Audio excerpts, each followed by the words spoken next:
At the beginning, no one paid any heed to this strange upheaval. It was merely a video circulating online, sparks of electricity dancing between an infant's fingertips, the old dog next door suddenly speaking human words, a colossal bronze megastructure emerging in the depths of space, until the very frame of the old world collapsed with a thunderous roar beneath the flood of a new era, overturning the fate of every single person. Lushan City. Lushan High School Class 3 Grade 12 Section 22. Drowsy afternoon sunlight slanted through the glass and fell across the open textbooks. The air carried the scent of gardenias drifting in from outside the window, mingled with the faint body odor of boys and girls on the cusp of youth. On the podium, the physics teacher Wang Weihua was handing out the test papers from the second mock exam. Jiang Qi. In the last row of the classroom's second seat from the window on the left, a boy responded and stood up, walking steadily toward the podium. As the boy came closer, Wang Weihua's eyes curved behind his lenses. He patted the boy's shoulder and said this time Jiang Qi scored full marks again. On that final big question combining electromagnetic field concepts, he was the only one in the entire grade who solved it. He handed the test paper to Jiang Qi and nodded lightly. Very good. Keep it up. Without delight or disappointment, Jiang Qi took the paper and returned to his seat under the gaze of the entire class. The classmates' eyes were full of envy, yet not the least bit of surprise. In their view, Jiang Qi getting full marks was the most natural thing in the world. It would only be strange if he did not. One could say Jiang Qi was the strongest high school student since the founding of Lushan High School. Not only did he consistently score above 730 on every exam, his athletic performance had also reached the level of a national second-class athlete. Aside from being dull, withdrawn, hard to approach, and having few friends, he had almost no flaws.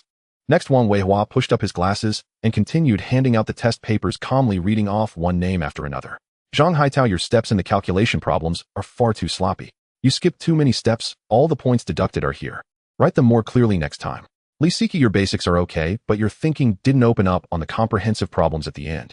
Zhaopeng, you got 3 multiple choice questions wrong that you absolutely shouldn't have. Read the questions carefully. Carefully. How many times have I emphasized this to you? Carelessness. Linwei, not bad. You've improved this time. The line of thought on the second part of the big question was correct. You finally pulled your score up. Wang Chong, this force analysis diagram you drew. You even marked the points of force incorrectly, so everything that followed was wrong. Go back and carefully review your notes and sort through the basic models again. After all the test papers had been handed out, Wang Weihua's gaze swept across the entire class. His expression darkened as he said, in this second mock exam, aside from a handful of students, the overall performance was a complete mess. I know there's been a flood of news online lately, leaving you all restless and distracted with your hearts no longer set on studying. Whether those reports are true or false, we are not going to argue about that right now. Let me ask you just one thing. What are you right now? You are seniors in high school. And how many days are left until the college entrance examination? 28 days. Are those vague rumors more important than your future? Why can't you learn from Jiang Qi? Look at his composure. The classmates lowered their heads under his reprimand, yet many faces still carried a trace of defiance. Study, study, study. In their minds, they grumbled silently. In their hearts, they muttered, that stuffy gourd Jiang Qi. Besides studying, has he ever cared about anything else? If the world really is turning upside down like the internet says, what use is studying then? Old Wang is only good at preaching, still calling those things mere rumors, but those videos and photos are all right there, one after another. Are they really just chasing shadows? I know what you're thinking, Wang Weihua said. You think I'm old-fashioned, but let me tell you this. Even if every one of those rumors is true, even if supernatural abilities fall upon your heads tomorrow, studying and mastering knowledge will still be important. It will be more important than at any time before. Catching the almost spoken rebuttals on several students' lips, Wang Weihua said, you think I'm wrong. Then let's make an assumption. If you were to awaken a supernatural ability, what kind of power would you want? And once you had it, how would you use it? Zhaopeng, you go first. Zhaopeng was a short, skinny boy. Caught off guard by being called on, he looked slightly dazed. Huh, madame. Pointing at him, Wang Weihua said, yes, you. Aren't you the talkative one? You tell us. Zhaopeng asked uncertainly, teacher, are we really allowed to say anything? Wang Weihua replied, say whatever you like. Today you have freedom of speech. Zhaopeng's gaze began to drift, a hint of slyness in his eyes, as if he were truly pondering it. As for a skill, I'd want invisibility. The kind where no one can see me, not even surveillance cameras can catch me. Then I could go into the homes of those super rich people and borrow some little trinkets they don't even care about without anyone ever knowing. As soon as he finished, he chuckled twice at his own words, both a bit embarrassed and a bit proud. The other students burst into laughter and started teasing, without mercy, PFF. Huh? I'm dying. You really have no ambition, Zhaopeng. Bro, broaden your horizons. You don't even dare to dream big in your daydreams. Wang Weihua did not comment, but simply said, all right, you may sit down. Next, Zhang Haitao.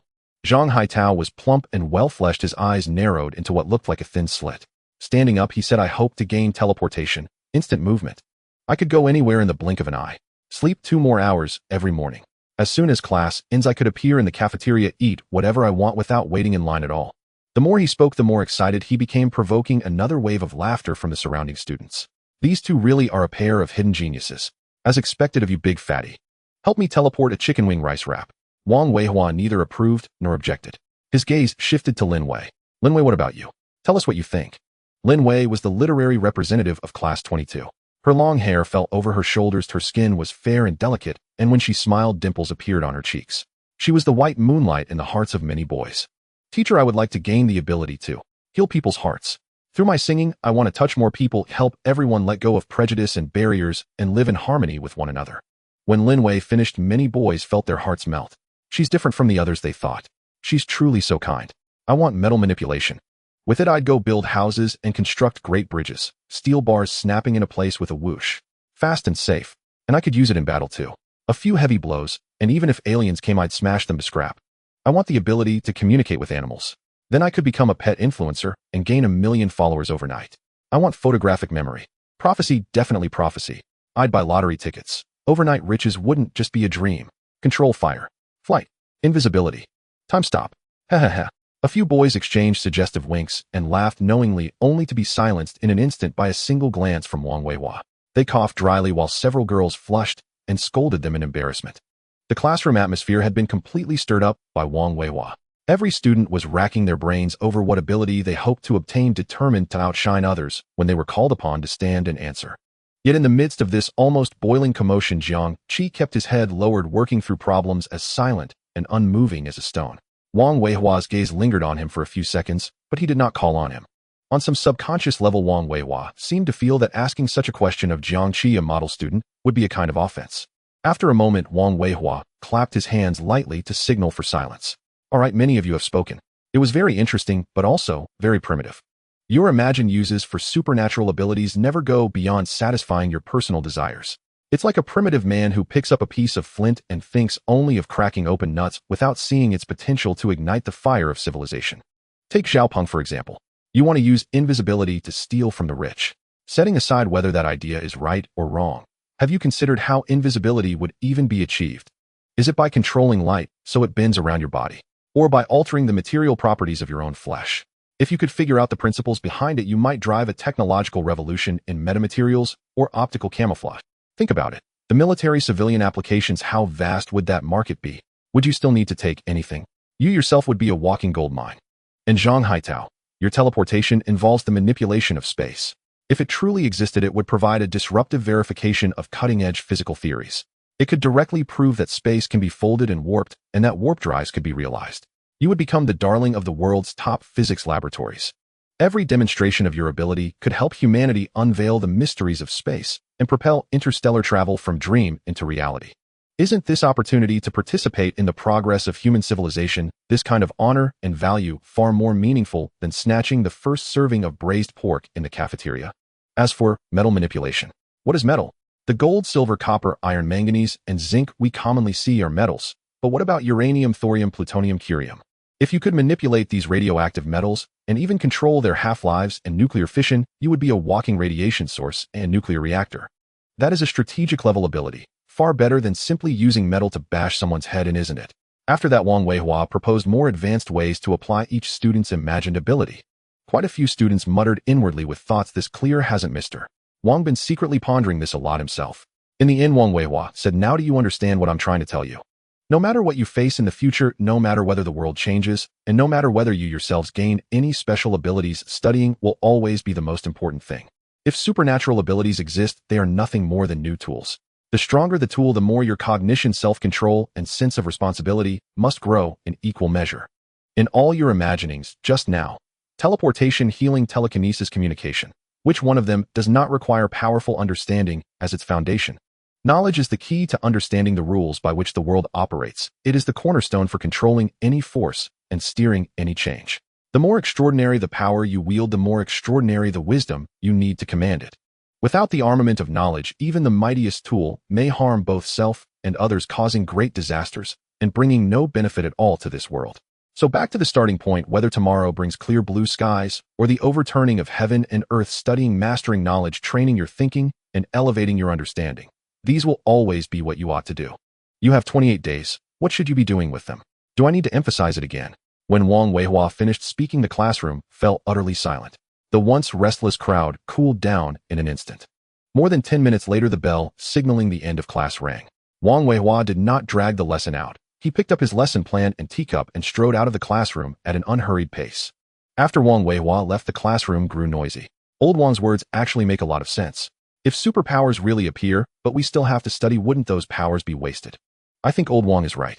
Think about it, a petty thug who only knows how to steal and sneak around, and a highly educated elite talent. If both of them acquire superpowers, would the outcome really be the same?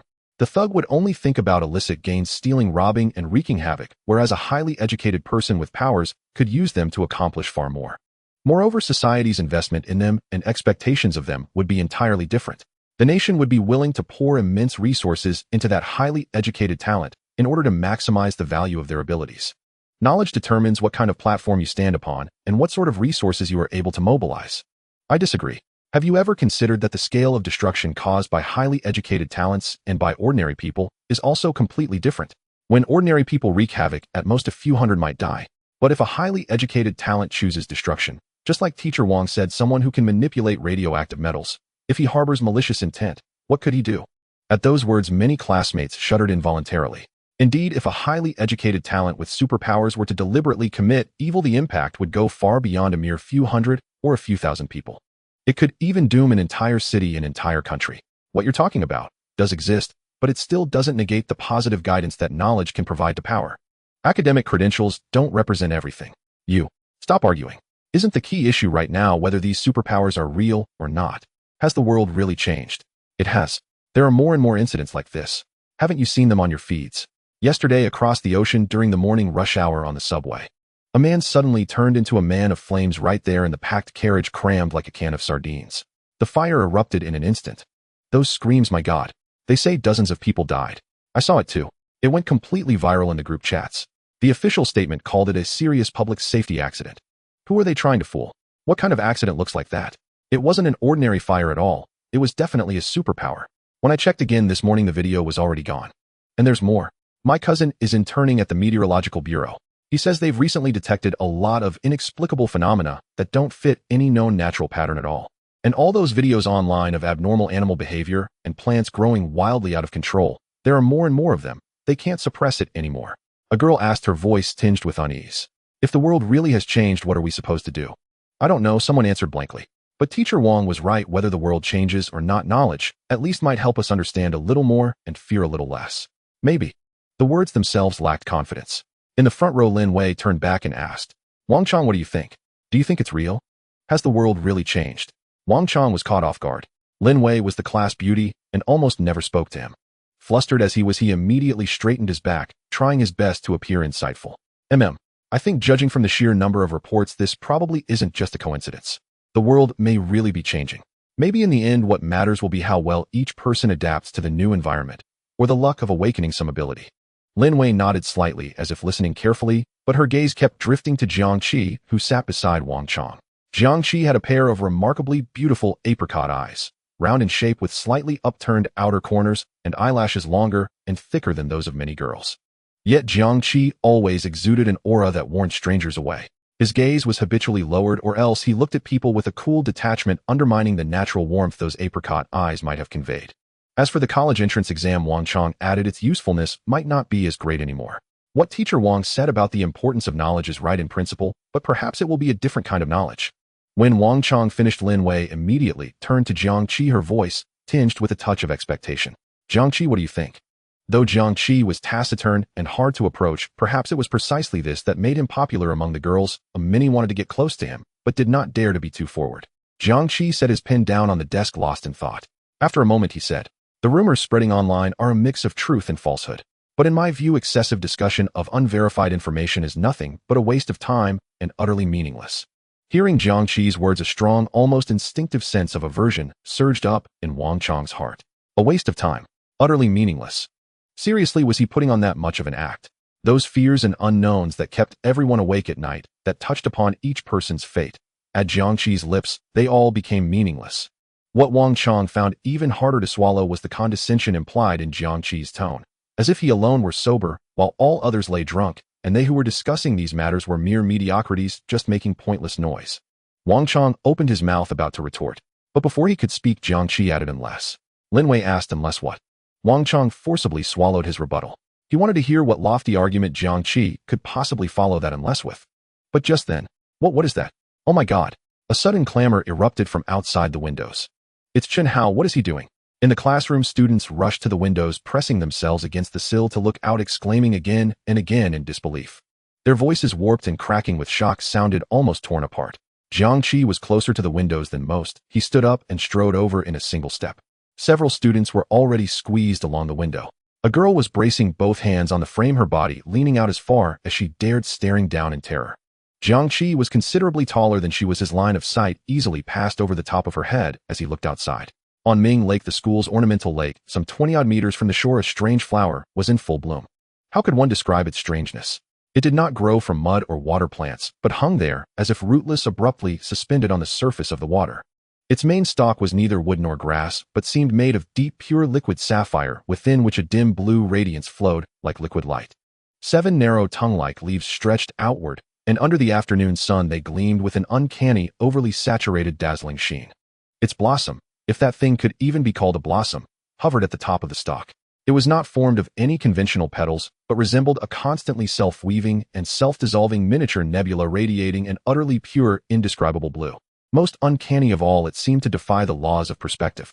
Even though Jiang Qi was hundreds of meters away, he could still see every detail of it with perfect clarity, as if the image had been nailed directly into his retinas.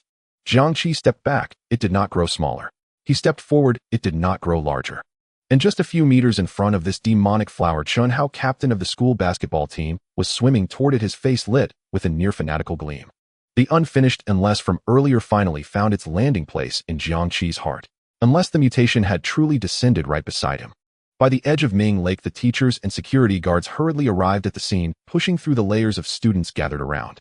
Chen Hao, come back. Don't go over there. The teachers were anxious, shouting loudly to dissuade Chen Hao. If an accident happened to Chen Hao on campus, they would not be able to escape responsibility. Chen Hao, listen to the teacher. It's dangerous. Hurry back. At this moment, several security guards exchanged glances, unsure whether to risk jumping into the water to pull him out or wait and see. In the water, Chen Hao heard the shouts of the crowd and paid them no mind. Instead, he swam faster, his face alight with fervor. Stop. Go back. How could that be? This was a once-in-a-lifetime opportunity. Didn't they see? The world had already changed. The miraculous flower before him was clear evidence. As long as he touched it, or perhaps ate it, who knows, he might soar to greatness and obtain the rumored supernatural powers. This is how it is portrayed in novels and dramas. Those are supernatural abilities. This is a chance to change one's fate. Who wouldn't desire that? Who wouldn't covet? Therefore, he would never stop. He would never look back. As Chen Hao swam with all his might, he drew closer and closer to that flower. 10 meters. 5 meters. 3 meters. In the blink of an eye, he was already within reach. At this moment, everyone was acutely aware. No one could stop Chen Hao now. They could only watch helplessly as he swam toward that flower. But what would happen next? Would nothing happen? Or an unimaginable disaster? The unknown is always the most terrifying. No one knew whether that flower was a gift or a curse. This unresolved fear was far more suffocating than any known danger, and they could only passively wait. Jiang Qi stood by the window, quietly observing the scene like the others. Finally, Chen Hao broke through the last waves and swam to the flower. He extended his right index finger with a near-religious reverence, cautiously and slowly reaching out to touch it. As soon as he made contact, it transformed from its original form into a dazzling blue light, which flowed along Chen Hao's fingertip and entered his body. Then a strange scene unfolded. Chen Hao began to rise slowly from the water, defying the laws of physics. First his chest and abdomen emerged, followed by his knees, and finally his whole body. Water droplets dripped from his school uniform. He floated like a deity. Chen Hao raised his right hand from below, and a column of water rose into the air. He then raised his left hand, and another identical column of water rose and sank beside him. On the shore and in the buildings, everyone witnessing this scene had their minds engulfed in absolute shock. Then the brief silence shattered completely. A mix of extreme astonishment, fear, and bewilderment erupted. Hiss, shift. How is this possible? Chen Hao gained supernatural powers. It's real. Supernatural powers. It's all real. Is this still the world I know? Is the world undergoing a dramatic change? This is no longer up for discussion. It is manifesting in the most direct and undeniable way above Ming Lake. Chen Hao was initially stunned, but quickly adapted.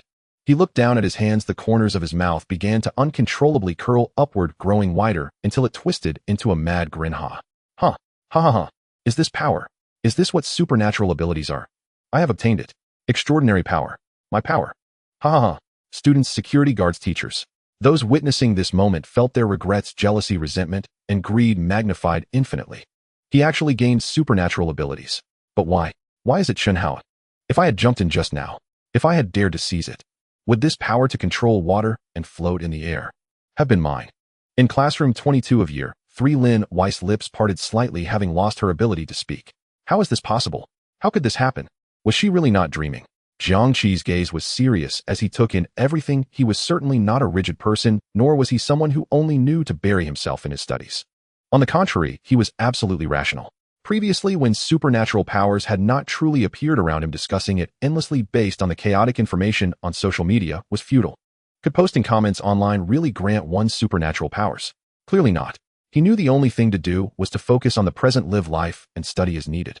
But now it was different. The supernatural phenomenon and abilities had manifested before him. He did not panic, did not feel fear, nor was he as helpless as the others, but instead tried to understand what he was witnessing, gathering as much information as possible.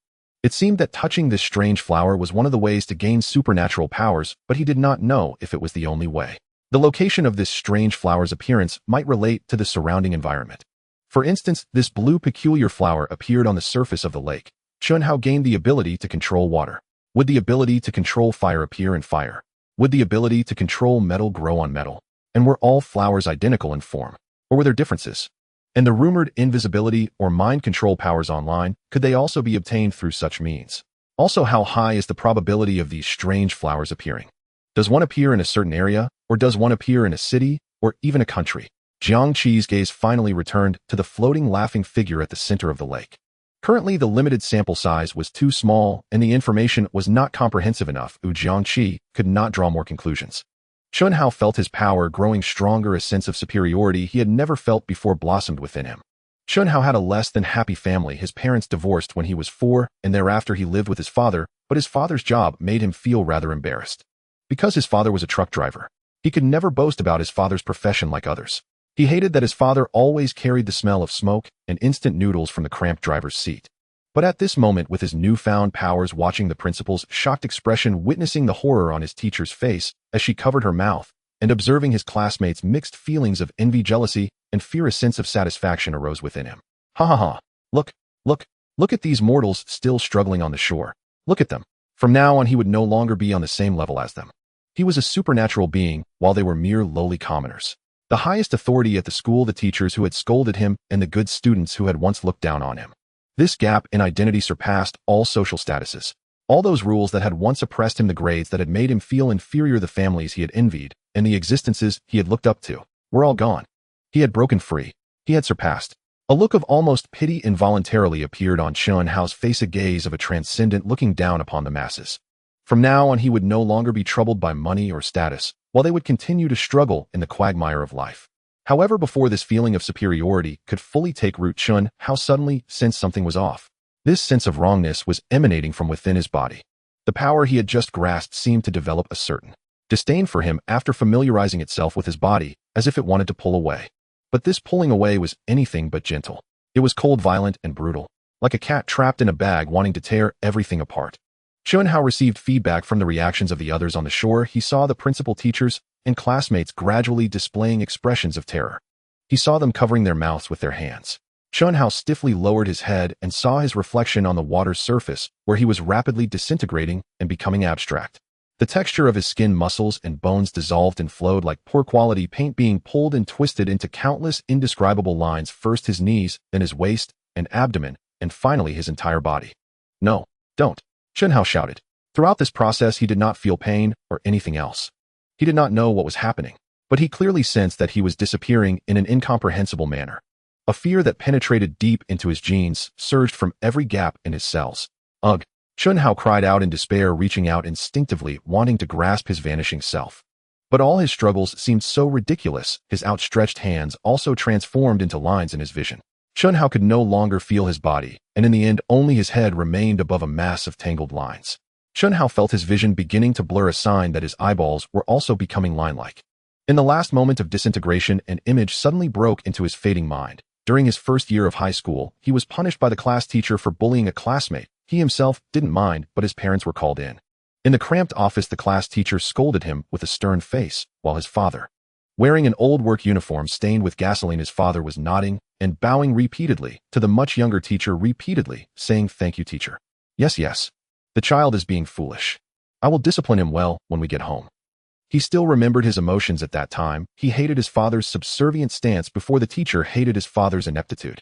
If only his father were a corporate executive or a wealthy man, would the teacher dare to scold him like that?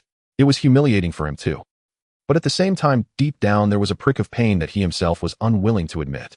Dad. Chun-Hao uttered his last syllable, and in the next moment his head, barely holding on, also disintegrated into a heap of meaningless lines. Then the lines lost their cohesion, silently vanishing into the air, as if erased from this world. Ming Lake returned to its eerie calm. The afternoon sun remained bright, casting light on the rippling surface of the water. On the shore there was a deathly silence. The principal's outstretched hand froze in midair. The teacher's hand, covering her mouth, forgot to lower. The security guards maintained their forward or backward stances like statues. The faces of the students were left with shock, fear, and a moment ago jealousy. Chun-Hao's disappearance was too incomprehensible. There was no explosion, no smoke, not a trace of flesh or remnants, as if everything that had just happened had never existed. Jiang Qi stood by the window, a feeling of pity rising in his heart. He was not familiar with Chun-Hao, and he even knew that the other had a bad reputation at school, but that didn't matter. This was a living life disappearing in a way that transcended understanding. It was hard not to be moved by it. At the same time, more unknowns engulfed him. Why? From the initial situation, it seemed Chun-Hao had gained supernatural abilities and indeed manifested them, but why did he disintegrate? Was the power itself unstable? Or had Chun-Hao unintentionally violated something? Or was Chun-Hao unqualified? Was the method of acquisition incorrect? Or was this strange flower not a means to obtain supernatural abilities, but merely a trap? Perhaps the true method of acquiring abilities was entirely different. These thoughts raced through Jiang Qi's mind at high speed. But just at that moment, in the space where Chun-Hao had vanished, Jiang Qi suddenly saw a blue light flying toward him. His Bodhi's reaction speed far exceeded that of ordinary people, and he instinctively tried to dodge. But too late. The streak of light moved faster than the limits of neural response. Puff! A barely audible sound. The streak of light effortlessly entered his chest. To be precise, it entered the jade pendant in his chest. This jade pendant was one he picked up from an old riverbed during a family trip to Pingchuan province. When he was 5, his father even asked someone about it, but it was just ordinary jade, not precious. At this moment, a warm sensation radiated from the jade pendant, and something seemed to appear in Jiang Qi's mind. Jiang Qi immediately looked at Lin Wei beside him and asked, "Did you see anything just now?" Less than half an hour after Chun-Hao's incident, the police arrived and swiftly took over the scene. The entire Ming Lake was cordoned off with police tape, and all students were instructed to remain in their classrooms and not go outside. By the shore, the principal, drenched in sweat, was explaining the events that had just unfolded to the team leader of the criminal police, Zhang Wanyan, while other teachers stood by adding details. After understanding the situation, Zhang Wanyan sought out several eyewitness students and preliminarily confirmed that the principal's account was mostly accurate. With surveillance footage to corroborate it, he swiftly issued an order: "Principal Ma, please immediately calm the students, notify all classes to dismiss early, and organize the students to leave the school in an orderly manner." The official statement regarding the incident was a uniform narrative. There had been a violent energy fluctuation on the lake, due to an unknown cause suspected to be a rare meteorological phenomenon that triggered intense static electricity or magnetic field disturbances, leading to the unfortunate disappearance of student Chun-Hao, with search and rescue operations underway. He paused, his tone suddenly serious. "Inform all students that any private discussions or dissemination of false information are prohibited, especially no posts on the internet about unverified content." Principal Ma nodded repeatedly, as if granted a reprieve. In the end, it was sufficient that the police department was willing to take on this responsibility, not placing the blame on the school. Though this explanation was riddled with holes at this moment, an official statement that could barely cover up the situation and avoid greater panic was more important than the truth. However, after a moment of hesitation, the head teacher of the third-year class, Huang Ying, finally spoke up. "Officer Zhang, with less than a month until the college entrance exam, this is a critical moment for the students' preparation. Every second counts. If we let them leave early now, what if? What if it affects the entire grade's preparation or even their performance in the exam?" Zhang Wanyan frowned, his tone icy. "Director Huang, this is not the time to discuss the college entrance exam. This is not an ordinary incident. It is a significant unknown event that could trigger widespread panic and social unrest. The safety of the students, the stability of the campus, and the control of information are the top priorities. No matter how important the college entrance exam is, you must be alive to take it. Can you guarantee that there won't be a second Chun Hao if the students stay at school? Can you ensure that it won't cause collective panic? Do you want to turn this place into the center of attention for the entire society? Huang Yeyang's face turned pale in a mix of fear and anger. The principal pulled at Huang Yeyang's arm, signaling him to stop talking. Zhang Wannian's handling of the situation aligned with the interests of the school. The principal nodded and bowed, being very submissive. Okay, Officer Zhang, I will organize the students to leave the school immediately. The school will send a unified notice to the parents using the narrative you provided. Zhang Wannian nodded. Yes, Principal Zhang, I leave this matter to you. By the way, which teacher was in charge of the deceased student? In the group of teachers, a pale-faced female teacher in her 30s wearing glasses shakily raised her hand. It was me, Officer Zhang. I am the homeroom teacher of Class 7 in the 3rd year, Wang Hui. Zhang Wannian turned to the young police officer beside him. Xiao Xiao, cooperate with Teacher Wang and inform the students' parents to come to the school as soon as possible. On the phone. For now, do not disclose the specific reasons. Just say that there was an emergency situation involving their child at school and the parents need to come immediately to assist with the handling. The young police officer quickly took action. Yes, Officer Zhang. With all instructions given, Zhang Wannian cast a heavy gaze toward the water's surface. In the past month, the strange incidents in Lushan City have been increasing. Animal abnormalities, plant mutations, and mysterious disappearances were not limited to just this one incident at Lushan High School, but he had also dealt with several cases related to flowers. Therefore, when the principal spoke about how that student disappeared, he did not doubt it. The vanishing without a trace was eerily similar to the fate of the victim in another case he had dealt with. Zhang Wannian had a keen intuition. Perhaps the true loss of control was just beginning.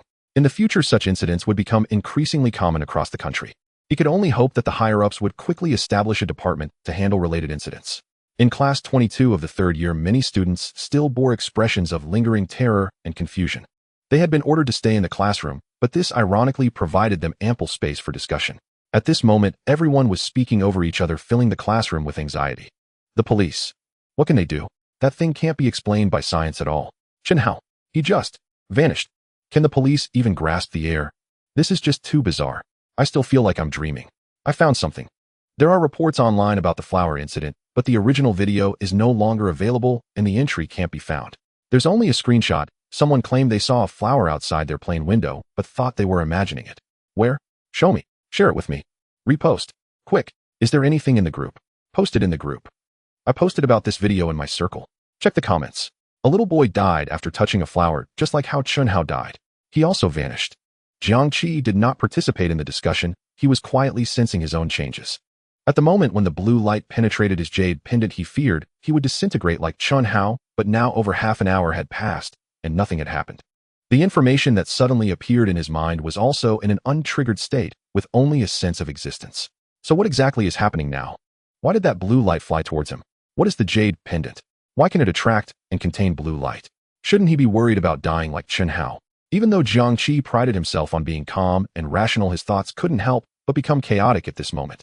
He needed time, a quiet environment, to examine the changes in the jade pendant and himself. Amid the discussion's homeroom, Teacher Wang Weihua hurried in. The classroom instantly fell silent, all eyes on Wang Weihua. Wang Weihua looked at the young, terrified faces below, and as he thought about what he had to say next, he felt it difficult to speak. I'm sorry, students. Regarding Chun Hao, I am very saddened and unfortunate that such an incident has occurred. The initial judgment from the police and the school is that a rare meteorological phenomenon or magnetic field disturbance occurred on Ming Lake, leading to the unfortunate disappearance of student Chun Hao, and experts are still analyzing the specific reasons, while search and rescue operations are ongoing. As soon as he finished speaking, the class erupted.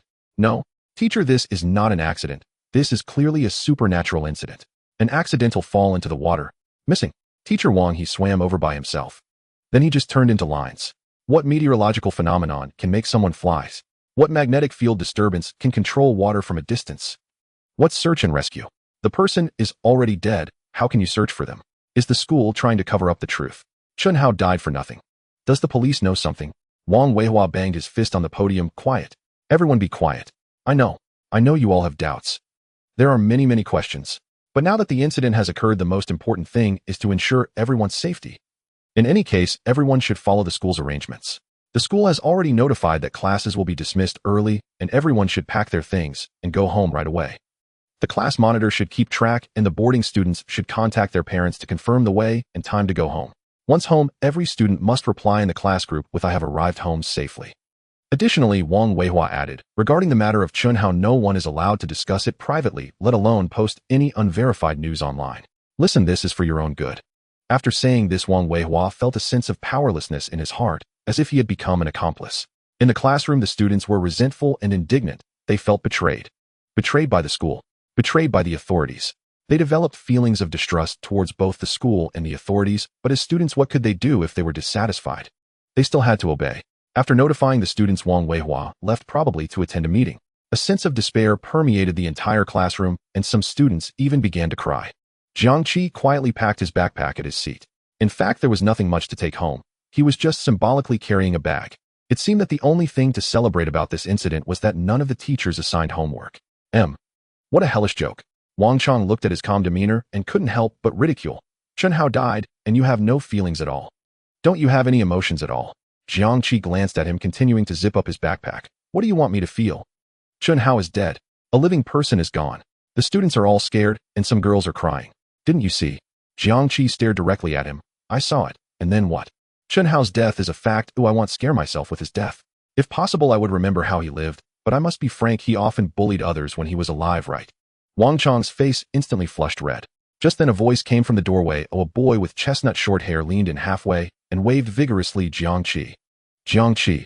Let's go. Coming. Jiang Qi threw his backpack over his shoulder, passed by Wang Chong, and walked out of the classroom. The boy with chestnut hair was Jin Yang, Jiang Qi's only friend in high school. In the first year of high school, Jiang Qi and Jin Yang were in the same class. Jin Yang was sunny and outgoing, good-looking, and caught the attention of a girl in their class. Though Jin Yang rejected her, it still attracted jealousy from the girl's pursuers, who constantly provoked him. At that time, Jin Yang wanted to avoid trouble and did not wish to escalate matters, but the girl's pursuers were unwilling to let him off the hook and contacted people outside the school planning to give Jin Yang a severe beating after school on Friday. Despite appearing indifferent and unconcerned, Jiang Qi's keen observational skills were instinctively recording everything happening around him. After discovering the plan of those people, Jiang Qi reported it to the police before school ended on Friday, saving Jin Yang. Jiang Qi never claimed responsibility for this incident, but Jin Yang seemed to have regarded him as his savior. Thus, he began to approach Jiang Qi actively. At first, Jiang Qi kept him at arm's length, but Jin Yang was like an uncrushable cockroach. Every day, without fail, he brought snacks and fruits to Jiang Qi tirelessly, told him corny jokes, followed him to the restroom, and sat with him in the cafeteria. Under his persistent pursuit, Jiang Qi finally acquiesced to his presence, and they became friends. Jin Yang threw an arm around Jiang Qi's shoulder. What were you just talking about with your deskmate? Aren't you unfamiliar with him? Jiang Qi replied, it's nothing, just casual talk. How do you feel about Chunhao's death? What do I feel? Jin Yang pondered for a moment, and then laughed. Thanks to Chunhao for giving us a vacation. Noticing Jiang Qi's expression, Jin Yang quickly explained, don't look at me like that. Chunhao is a scumbag. Don't you know how he bullied his classmates? One of his favorite games with the vice-captain of the basketball team was to make the bullied classmates kneel down with one on each side, slapping them and asking which side hurt more. If the bullied student said the left side hurt, the right side would feel disrespected and slap the right side. If the bullied student said the right side hurt, the left side would feel disrespected and slap the left side.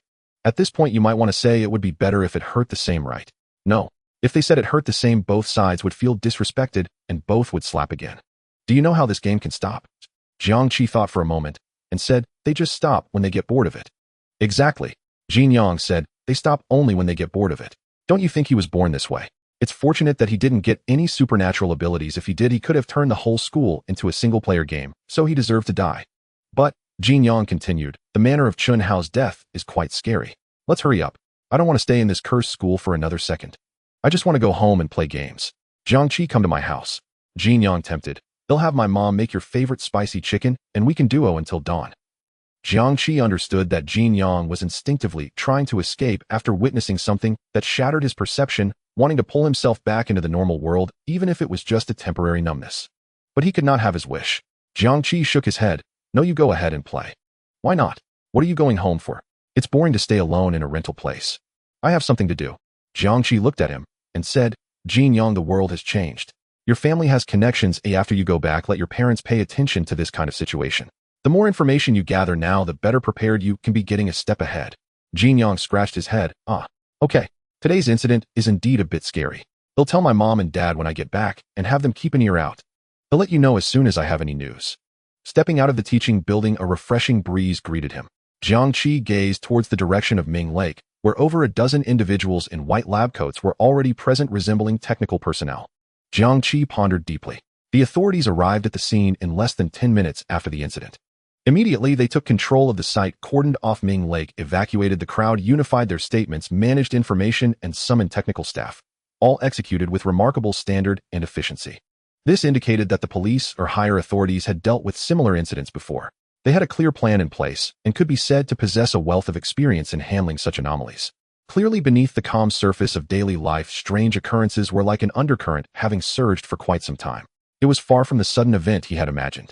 It was just that he, along with the vast majority of ordinary people, lived in a glass bubble isolated from the truth. Now it was difficult to say that witnessing all of this up close and clearly was merely an unfortunate event for these students. By the lakeside, Zhang Wanyan seemed to sense something, turning his head to penetrate the crowd, with his gaze accurately locking onto Jiang Qi, who was standing at the exit of the teaching building staring. Zhang team. The little Zhao beside him followed his gaze, only seeing a few dazed high school students, especially a boy with chestnut-colored hair who looked particularly foolish. What are you watching? Did you discover something? Zhang Wanyan withdrew his gaze and said, nothing, just a few students. He turned away from the teaching building, his gaze returning to the lake surface, and said, based on eyewitness descriptions and the footage from the surveillance, generate a preliminary simulation drawing of it as soon as possible. Additionally, notify the technical team to analyze the lakebed and water samples, focusing on detecting unknown organic compounds, residual special energy, and any unusual biological pheromones. I wonder what those people are measuring with those instruments when there are no bodies left. Is there anything left to measure, like whether there are any molecules of Chun-Hao in the air? Jiang glanced at him and began to complain, eventually laughing at himself. But even if there are molecules, they are bad ones. Jiang Qi shot him a reproachful glance. Could you please not joke around at a time like this? It's really hellish, you know. Jiang noticed Jiang Qi's glare and asked, what? Am I wrong? Jiang Qi shook his head and said, there are many things that can be measured. Theoretically, anything that has existed will leave traces, especially the reaction when Chun-Hao touched that flower. Blue light explosion, brief levitation, manifestation of water manipulation abilities, and even the moment he vanished. These processes could leave behind anomalous energy fluctuations or particle radiation traces. Next is the water sample, which might contain unknown substances that dissolved after Chun-Hao's disintegration. The air samples are similar, possibly containing unique volatile molecules or aerosols. Besides, there are also indirect information correlations, but the longer time drags on, the more serious the decay and dispersion of physical traces become. That's why they are so anxious. Jiang opened his mouth and asked, so are there really molecules of Chun-Hao in the air? Jiang Qi's mouth twitched. After saying so much, Jiang only distilled it down to the 6 words, there are molecules of Chun-Hao in the air. However, Jiang Qi said, what you said is not wrong. After Jiang Qi finished speaking, he saw Jiang suddenly straighten his back and begin to take deep breaths. Jiang Qi, what are you doing? Jiang, with utmost seriousness, explained between breaths, I want to breathe Chun-Hao in and then excrete him like feces. Jiang Qi sharply critiqued such elegance. Reaching the school gate, Jiang Qi came to a stop and said, all right, you wait here. I'll go ahead. With a posture suggesting, I want to keep my distance from this fool. Jiang grabbed him and said, hey Cheesy, don't go. My family driver has come to pick me up and will arrive soon. Want me to give you a ride home? It's just a matter of stepping on the gas. Jiang Qi replied, no thanks, it's just over 500 meters. I can walk there faster than you can drive me. Jiang looked a bit disappointed and said, all right then. Jiang Qi turned and walked away, saying, message me when you get home. Looking at Jiang Qi's back, Jiang shouted again, hey. Jiang Qi, be careful. Don't touch any strange flowers or plants. If anything happens, just call me. Jiang Qi did not look back, simply raising his hand to wave in Jiang's direction. Got it. On the way home, Jiang Qi took out his phone and searched for information about flowers, but what he found was similar to what other classmates had discovered before. Vague snippets, quickly deleted post screenshots that had been passed around multiple times, and some seemingly related but unverifiable comments. The traces of flowers on the internet seemed to have been wiped away by an invisible hand. After passing through several streets, Jiang Qi arrived at the Jingxiu Mansion community, which is where his home was. Actually, saying it's a home is not entirely accurate, as this is a rented apartment. 1 bedroom, 1 living room, 1 bathroom, and 1 kitchen, with a monthly rent of $2,800 or $2,000 if rented annually. Since it's in a school district, that rent is considered reasonable. In fact, Jiang Qi was not short on money. After his parents passed away, they left him a substantial amount, totaling several million. For Jiang Qi, it was better to rent a place closer to school in a safer environment than to rent a more distant, poorer, and cheaper place. For someone in his student years, nothing was more important than studying. By saving time on commuting, Jiang Qi could easily solve a few more problems. As for money, Jiang Qi did not see it as a problem for his future. He swiped his card to enter the building, took the elevator to the 8th floor, pulled out his keys, and opened the door to room 801. The living room was extremely simply furnished. A cream-colored fabric sofa was placed against the wall, and on the opposite wall hung a 52-inch LCD TV. On the windowsill, a few pots of green radish and spider plants were placed, their leaves lush and vibrant, clearly well cared for. Jiang Qi placed his backpack on the sofa and sat down. Then he took out the jade tablet. Historically, the Yellow River had undergone 7 significant changes in its course. The first occurred in ancient times in 602 BC during the 5th year of King Ding of Zhou, when the Yellow River shifted north near Jingchuan City in Pingchuan Province, known as the Old River Course. When he was 5 years old, Jiang Qi's parents took him to travel in Pingchuan Province, and one of their destinations was the Old River Course, where the Yellow River had first changed its course. His father was a photographer, and this trip was meant to capture a series of works about the Yellow River's change in course. While playing, Jiang Qi stumbled upon this piece of jade. At first, his parents were surprised, but after showing it to an expert, they were told that the age could not be determined and there were no inscriptions or carvings on the jade, so it was ultimately regarded as an ordinary object. However, there was a small hole at the top of the jade. Seeing that Jiang Qi liked it, his mother twisted a red string, threaded the jade onto it, and hung it around little Jiang Qi's neck. Since then, Jiang Qi had always worn it, taking it off only when bathing. This was the last family trip they took when Jiang Qi was 5, and it was also the last time he saw his mother with such a healthy and beautiful smile. This jade tablet held memories of that time. At this moment, Jiang Qi placed the jade tablet in the palm of his hand, examining it closely. The jade tablet had a shape with a sharp upper part and a flat lower end. The overall design was quite ancient, the surface polished to an extremely smooth finish with rounded edges, a diameter of about 7 centimeters and a moderate thickness, perfectly fitting in his palm. These were details Jiang Qi could describe even with his eyes closed, having handled it countless times over the years. However, today was different. Jiang Qi brought the jade tablet close to his eyes, using a sliver of light from outside to observe it carefully. He noticed that while the jade tablet still had its warm feel at this moment, it seemed to emanate a deeper, more vibrant source of heat. The surface of the jade tablet also appeared to reveal some extremely fine patterns. Under Jiang Qi's gaze, the patterns became increasingly clear, gradually forming recognizable ancient seal script. Jiang Qi softly read aloud, "Granting you the mystical jade, holding the power of the river and marsh, aligning with heaven and timing, benefiting all living beings." As Jiang Qi read aloud, it seemed as if something was triggered. With a silent explosion, the jade tablet suddenly vanished. Jiang Qi felt as if the world went white before him, followed by complete darkness. As if his soul had been extracted from his body.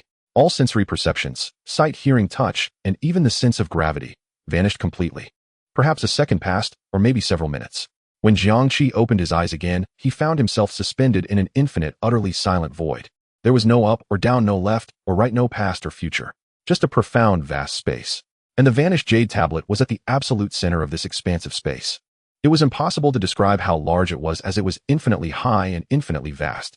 A sense of insignificance stemming from the instinct of life and the overwhelming pressure of facing the ultimate creation of the universe instantly submerged Jiang Qi's dwindling consciousness. In this space, the jade tablet finally regained its original form. The jade tablet appeared as if it was made of condensed ink, shimmering with flowing water light. Jiang Qi controlled his body to rise, and at the tip of the jade tablet he saw a swirling pattern of the Milky Way with a jewel as brilliant as a star embedded at its center. Jiang Qi controlled his body to descend, noticing that the body of the jade tablet was engraved with the water deity's dragon. The relief depicted the water deity standing on the Yinglong, holding a sword in the left hand and a hexagram in the right, with the dragon coiling around the 9 curves river vividly alive. Along the body of the jade there were vertical engravings in seal script, "Granting you the mystical jade, holding the power of the river and marsh, aligning with heaven and timing, benefiting all living beings." This was the line Jiang Qi had just seen. Continuing to descend at the bottom of the jade tablet, he noticed the pattern of the return to the sea, with coral reefs and dragons playing with waves. The center of the sea, slightly concave, also embedded with a jewel. After examining the front, Jiang Qi shifted his thoughts and appeared at the back of the jade tablet.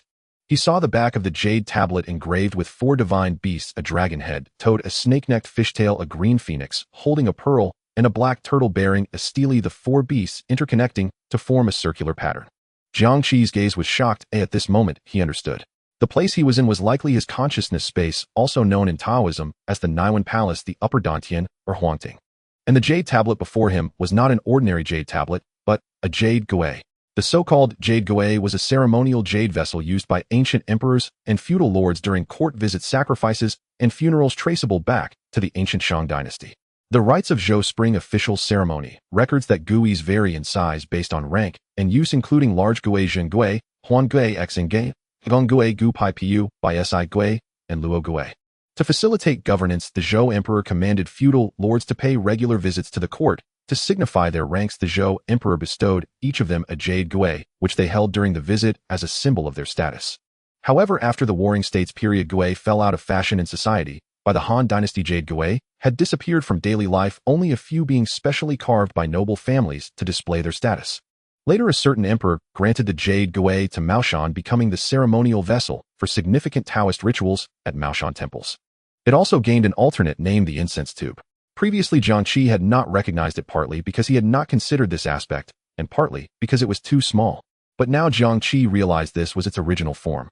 Moreover, looking at the engravings and seal script on this jade gui, they were not at all like the historical jade gui given by emperors to feudal lords or Taoists. It resembled the jade gui granted to deities by the Jade Emperor in legends. Otherwise, it would be impossible to possess such grandeur. It would also be impossible for such profound mysteries to exist in his consciousness space.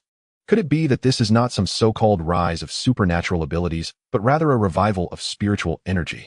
Are those deities who only exist in mythological texts and mural legends about to descend back to the world? Even though Jiang Qi had prepared himself mentally at this moment, he was still shaken by the theory he had derived. Just then, without time to think deeply, a stream of information appeared in Jiang Qi's mind named Luo Gui. Master Jiang Qi. Race human. Lifespan 18. Luo Gui mastery level 0. 0001. Master attributes. Strength 7, average 5, initial muscle refinement. Agility 8, average 5, body like a nimble monkey. Constitution 8, average 5, vitality abundant. Intelligence 9, average 5, clear spiritual platform. Spirit 9, average 5, solidified intention. Charm 8, average 5, natural aura. Power level mid-mortal. Status awakening. Dormant energy 365. Dormant time 5 years. In a dormant state, the master is in absolute safety, cannot be interfered with, cannot be harmed, cannot be observed, and in a dormant state, the master's status remains constant, requiring no food intake or excretion. When the master is in an awakening state, they gain 1 point of dormant energy daily. When in a dormant state, they consume 2 points of dormant energy daily. When the master is in a dormant state, they gain 0.00001 points of increase in strength, agility, and constitution attributes per second. Please find a water source as soon as possible to enter dormancy. Dormancy necessary condition: the master's true body must be wrapped in absolute water source. Under the deluge of immense information, Jiang Qi's shock was beyond measure. Countless chaotic thoughts assaulted his wobbling worldview. But soon his long-trained emotional management skills helped Jiang Qi regain control of his mind. Calm. He must stay calm. Regardless, this was an absolute boon for him. No matter how mysterious the origin of this Luo Gui was, at present it was his. An absolute shield for survival and standing in this world where dramatic changes were unfolding and dangers loomed. He must understand it and utilize it. First, from the literal meaning, the Luo Gui provided him with 2 astonishing core abilities. One was absolute lifespan. If he understood correctly, the lifespan section followed by positive infinity meant he possessed infinite lifespan, which coincidentally corresponded to the second ability given by the Jade Gui, dormancy. Otherwise, if he constantly entered dormancy, he would eventually exhaust his lifespan, and what would be the point of the Jade Gui's appearance? Speaking of the second ability, dormancy, as long as he remained in an absolute water source, he would gain 0.00001 points of increase in strength, agility, and constitution attributes per second. This number seems so small that it can be almost ignored, but when accumulated it becomes quite terrifying. If he was dormant for 1 day, the increase would be 0.0864. So if he were dormant for a year, wouldn't it be 31.5? Adding that to his original values would bring him close to 40. What does a strength, agility, and constitution of nearly 40 mean? It's important to note that the average for ordinary people is around 5 of 40 is equivalent to the sum of 8 ordinary individuals. Moreover, this is just the value after 1 year of dormancy. What if it were 3 years, 5 years, or even 10 years? He might directly become a superhuman, right? Furthermore, Jiang Qi possessed infinite life. If it were 100 years, 1,000 years, or 10,000 years, how powerful would he become? And this is just the enhancement at the current stage. Jiang Qi noted that his mastery of the Luo Gui was only 0.0001. If this mastery level increased further, wouldn't he gain even more points during dormancy? And besides these two core benefits, Jiang Qi keenly realized that within the seemingly auxiliary description of the dormant state, there was another astonishing ability hidden. In a dormant state, the master is in absolute safety, cannot be interfered with, cannot be harmed, cannot be observed. And in a dormant state, the master's status remains constant, requiring no food intake or excretion. This brief passage encapsulates an ability that is not inferior to immortality. Cannot be interfered with, cannot be harmed, cannot be observed. These three cannots equate to a state of invincibility. Any form of attack or detection will be isolated from the outside. Even if the earth were to be destroyed or the universe exploded, as long as Jiang Qi was in water, he would be safe and sound. Immortality, invincibility, is almost equivalent to half of being undying. Jiang Qi sprang into action, quickly heading out and navigating to the nearest furniture store, where he selected a deep and spacious solid wood soaking tub. He then paid for it and arranged for home delivery. Don't ask why he didn't buy a bathtub. Installing one requires professionals for plumbing connections and waterproof testing, which could take a day or two. Jiang Qi couldn't wait. By 5 in the evening, a large wooden tub was placed in the cramped bathroom, almost occupying half the space. Jiang Qi hastily had dinner before starting to fill the tub with water. The sound of water splashing was particularly clear in the quiet room. As the tub neared its capacity, Jiang Qi stripped off his clothes and stepped inside, slowly crouching down until the water covered his head. There was no suffocating sensation as he had expected. Jiang Qi discovered that he could freely open his eyes underwater and did not need to breathe at all. There was not a hint of a craving for air in his lungs. In the water, he felt a powerful affinity, as if he were a born aquatic creature. After a brief moment of sensation, Jiang Qi realized this was another ability granted by the Jade Guai. He thought to himself, activate the dreaming mode. Please confirm the duration for this dreaming period. Note that the minimum duration is 24 hours, and there is no upper limit. Without hesitation, Jiang Qi replied, 24 hours. For his first attempt, Jiang Qi needed to verify the effect, so the minimum duration was sufficient. Countdown to dreaming mode is in progress. Please remain still. You will enter dreaming mode in 30 minutes. 2959, 2958, 2957, 30 minutes. Jiang Qi felt a bit disappointed. The dreaming mode wasn't instant, which meant it was definitely not a quick life-saving escape. If it were instant, he could dive into the water to evade any overwhelming danger, but it seemed that would not be the case. Enemies would never give him 30 minutes to enter dreaming mode. Thus, in the future, if faced with such situations, he would need at least a 30-minute window. As time ticked away, Jiang Qi attempted to move a few times, but every movement reset the countdown, so he remained still, quietly waiting for the time to end. As the last few seconds ticked down, Jiang Qi heard a prompt in his mind: the Guai Master has entered dreaming mode. While in dreaming mode, the Guai Master is in an absolutely safe state, impervious to interference, harm, or observation, and the Guai Master's condition remains stable, requiring no food intake or excretion. While in dreaming mode, the Guai Master gains 0.000001 points in strength, agility, and constitution. The moment the prompt finished, an indescribable sense of comfort enveloped Jiang Qi. It was as if he had returned to the warmth and tranquility of amniotic fluid, completely safe. He could distinctly feel that in the water, countless minute vibrant energy particles were continuously permeating through his skin, integrating into his muscles, bones, and blood, gradually and steadily enhancing him. Strength 0. 0.000001 agility 0. 0.000001 constitution 0. 0.00001. However, this clarity lasted only a moment. In the next second, an irresistible wave of drowsiness washed over him like a tidal wave. Jiang Qi's eyelids felt heavy as lead, and no matter how hard he tried, he could not keep them open. Until his eyes finally shut, his vision swallowed by thick darkness, he completely fell into an unaware and unfeeling dreaming state. Eastland, capital city, New Central City. Inside the United Hall, brightly lit, the enormous emblem of Eastland shone grandly under the lights. At this moment in this hall, symbolizing the highest authority and will of the nation, a historic moment was being witnessed. The meeting was entering the final deliberation and voting phase. The chairman solemnly announced, "Now, we will have the final reading of the National Superpower Affairs Management Bureau Organization Law Draft." Article 1. In order to effectively respond to the global awakening of superpowers and the frequent occurrence of supernatural phenomena, maintain national security and social stability, safeguard the life and property of the people, and regulate the management of superpower affairs, the National Superpower Affairs Management Bureau is hereby established, hereinafter referred to as the Superpower Bureau. Article 2. The Superpower Bureau is a special institution at the ministerial level exercising the functions of managing national superpower affairs, responsible for coordinating, guiding, and supervising superpower affairs nationwide. Article 7. The Superpower Bureau shall have one director and several deputy directors. Article 10. the Superpower Bureau may take necessary measures in accordance with the law while performing its duties coordinating and mobilizing relevant resources. The 2058 attendees present held their breath listening intently to each clause occasionally marking the text. This was a closed meeting not open to any media, but there were recording devices on site to preserve the footage. Before long, the chairman finished reading and announced the voting procedure. Now we will vote on the National Superpower Affairs Management Bureau Organization Law Draft. Please press the green button on the voting device for approval, press the red button for opposition, press the yellow button for abstention. After a brief silence, the arms of the attendees rose like a forest, their expressions solemn as they pressed the buttons on their voting devices. The massive electronic vote tally screen lit up silently behind the podium, with the number of green approval votes rising rapidly, like a tide ultimately settling on an overwhelming figure. Voting results: approval votes 1793, opposition votes 176, abstention votes 539. The National Superpower Affairs Management Bureau Organization Law Draft has been passed. The chairman clearly announced the result. There was no cheering, no applause. The grand hall seemed to be muted, even the breathing deliberately slowed. An invisible and heavy sense of history weighed on the shoulders of every attendee.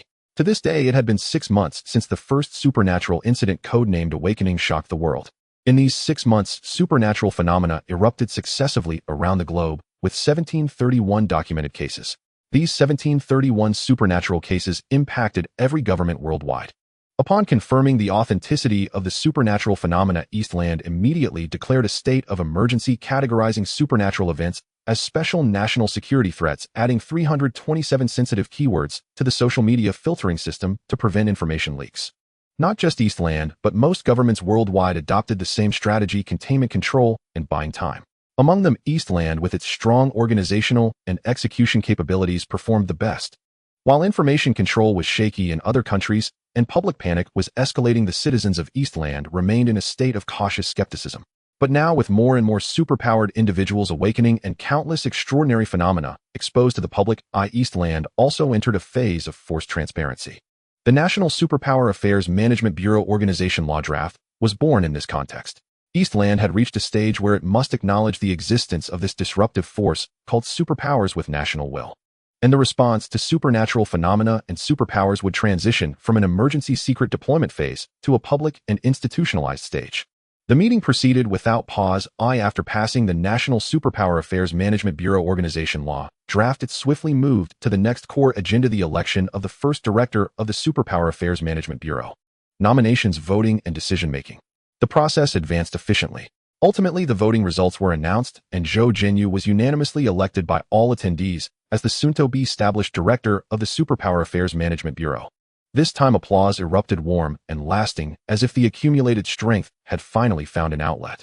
Zhou Jinyu stood up amid the applause. He was not particularly tall, around 1.7 meters, but he stood straight, his posture like a pine tree. His black hair was neatly combed with a touch of gray at the temples. His every gesture exuded a unique aura cultivated through long-term self-discipline and strict standards. Even though the years had left their marks on him, they could not hide the warmth that surrounded him. Afterward, the meeting also passed the resolution draft on the establishment of the Dragon Rising Special Operations Force and elected Qin Jun as the first commander of the Dragon Rising Unit. In the high-level expectations of Eastland, the Superpower Bureau and the Dragon Rising Unit were the shield and sword of a new era in Eastland.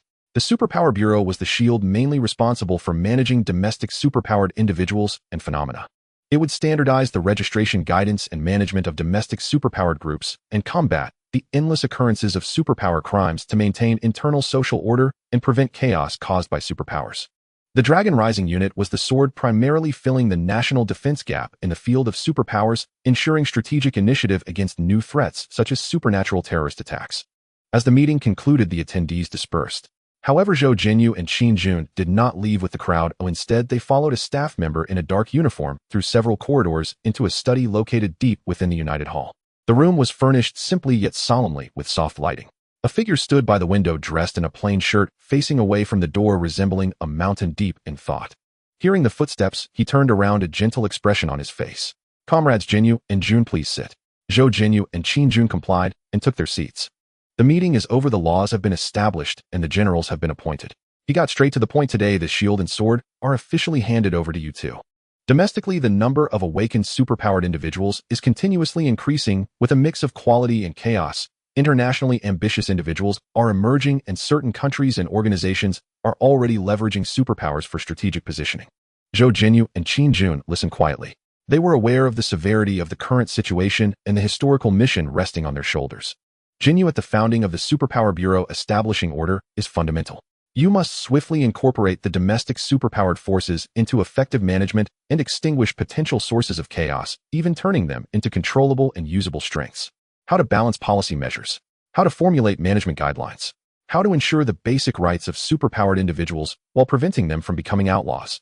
These all depend on you. Remember, if internal stability cannot be maintained, everything is mere talk. The central authority will give you the greatest policy support, but the specific path must be forged by you leading the Superpower Bureau.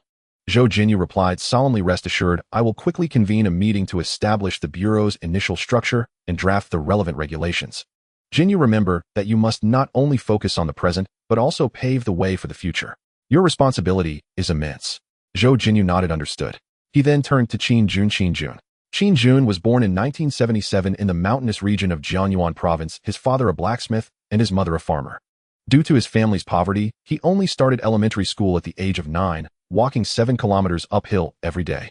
In junior high, he hunted mountain chickens to pay for his school fees and entered Jiangyuan Army Academy's vocational program with the highest score in the county at 16.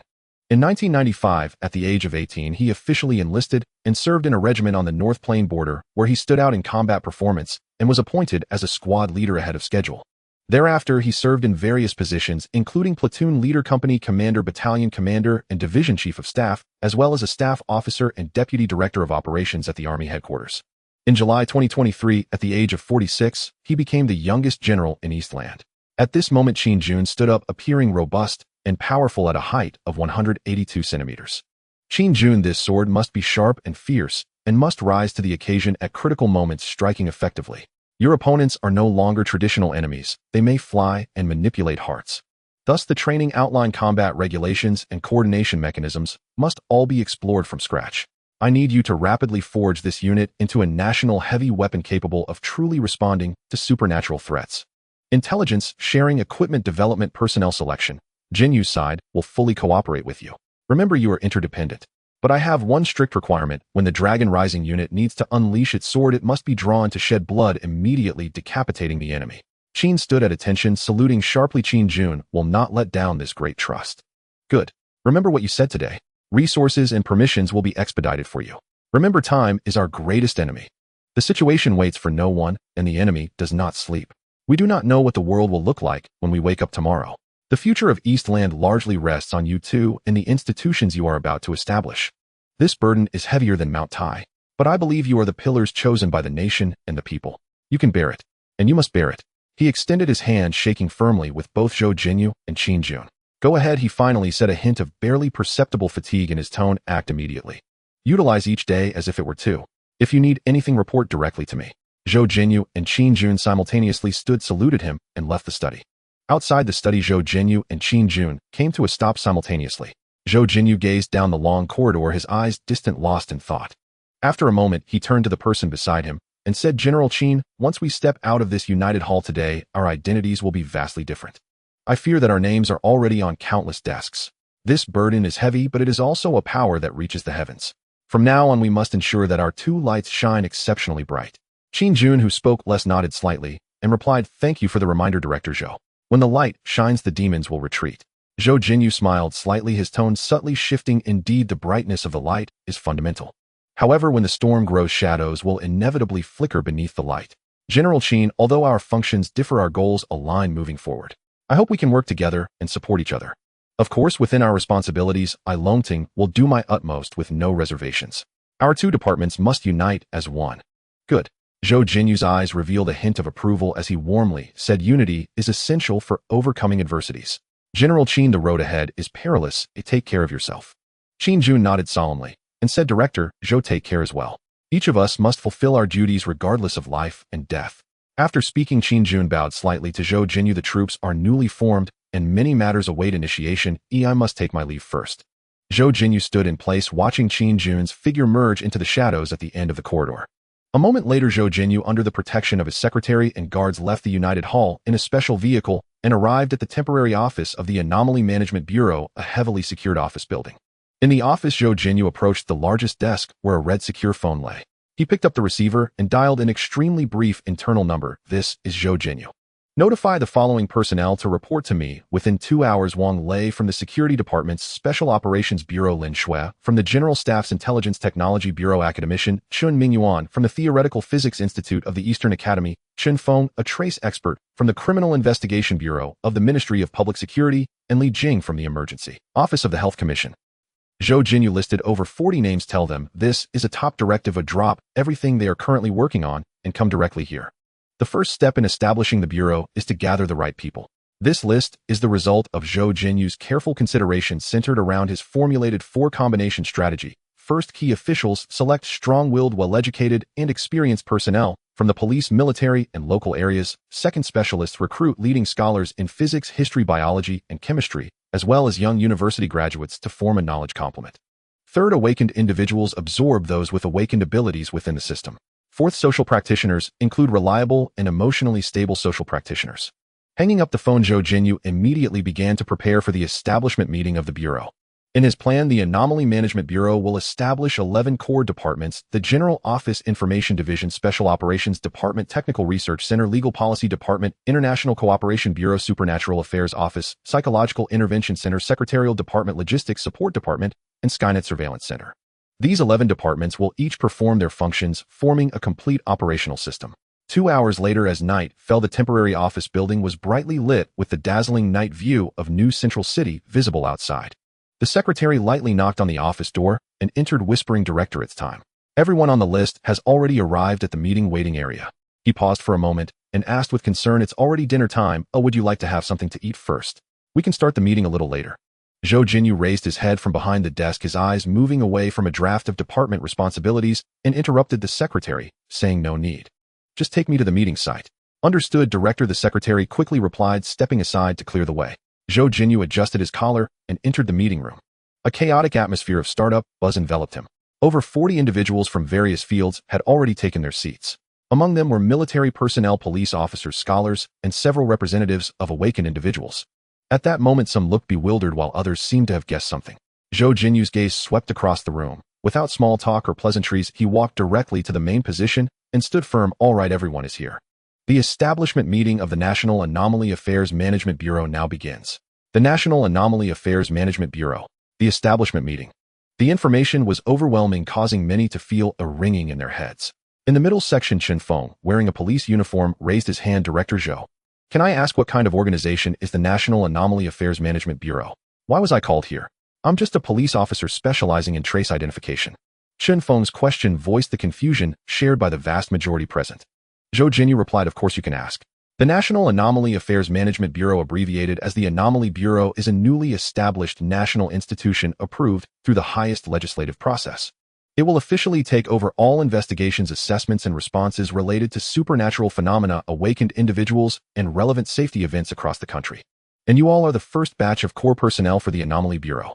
Chen Feng was even more confused. "Director Zhou, I still don't understand. This exceeds my capabilities. I don't understand these supernatural things. I only know how to examine fingerprints and footprints." Zhou Jinyu nodded slightly and said, "I believe many of you share the same doubts as Comrade Chen Feng. Why me? I don't understand those supernatural aspects, of what can I do? I can clearly tell everyone that no one understands. The physicists, information specialists, and ancient script researchers gathered here do not understand either. However, precisely because no one understands, we need to gather you. Those who are the finest, most professional, sharpest thinkers, and most resolute individuals in your respective fields. Here. We must feel our way across the river, exploring the mechanisms of supernatural abilities, discerning their patterns, and finding ways to respond to them. Of course, there are also a few comrades present who have awakened special abilities. After the meeting concludes, they will briefly demonstrate their types and basic characteristics under controlled and safe conditions. This will provide everyone with the most intuitive understanding of anomalies, eliminating unnecessary speculation and panic, thus facilitating the targeted development of subsequent work." Zhou Jinyu concluded, "All right, let's officially enter the core agenda of the establishment meeting. But before we proceed, I want to confirm, does anyone wish to withdraw? If you choose to withdraw, it is entirely understandable, and you will absolutely be respected. What you are entering now is an unprecedented realm filled with uncertainties and challenges. It signifies enormous uncertainty and potential danger. Choosing to leave demonstrates responsibility towards oneself and one's family, and no one would question that. But if you choose to stay, Then you will become the first and last line of defense against the unknown torrents in this era of tremendous change for Donglu. It means you will be groping for a path in the darkness, striving to understand, restrain, and harness those unimaginable existences. History will remember today, remembering how you stepped forward when human civilization faced drastic changes. You will be the founders of a new order. Now please make your choice. After a few seconds, no one below chose to withdraw, even Chen Feng, who had asked the question at the beginning. Seeing this, Zhou Jinyu said, very well, since no one is withdrawing, then the establishment meeting of the National Anomaly Affairs Management Bureau now officially begins. The first agenda item announced the structure of the core departments of the Anomaly Bureau and the appointment of temporary heads. General Office Temporary Director Comrade Wang Zhouji. Special Operations Department Temporary Head Comrade Wang Lei. Technical Research Center Temporary Head Academician Chen Mingyuan. Legal Policy Department Temporary Head Comrade Xia Tao. As the agenda progressed item by item, nearing conclusion, Zhou Jinyu said, comrades, our goal is not to eliminate anomalies, but to make anomalies our protective power. Therefore, we must adopt different strategies for different anomaly users. First, appeasement. For lawful and cooperative benevolent anomaly users, we must respect, guide, and absorb them, granting them their due rights and guarantees, turning them into constructive forces. Second, deterrence. For those with criminal tendencies or potential threats, we must establish a robust monitoring and deterrence system, setting clear red lines to prevent them from crossing the line. Third, elimination. For those who have already lost control and pose significant harm or extreme danger, the Anomaly Bureau must possess and strictly execute special disposal procedures, including containment, detention, and even necessary elimination. Finally, Zhou Jinyu stated, comrades, what we are establishing is not an ordinary department. It is a barrier erected during an unprecedented upheaval in human civilization as the old order is dismantled and the new order has yet to stand.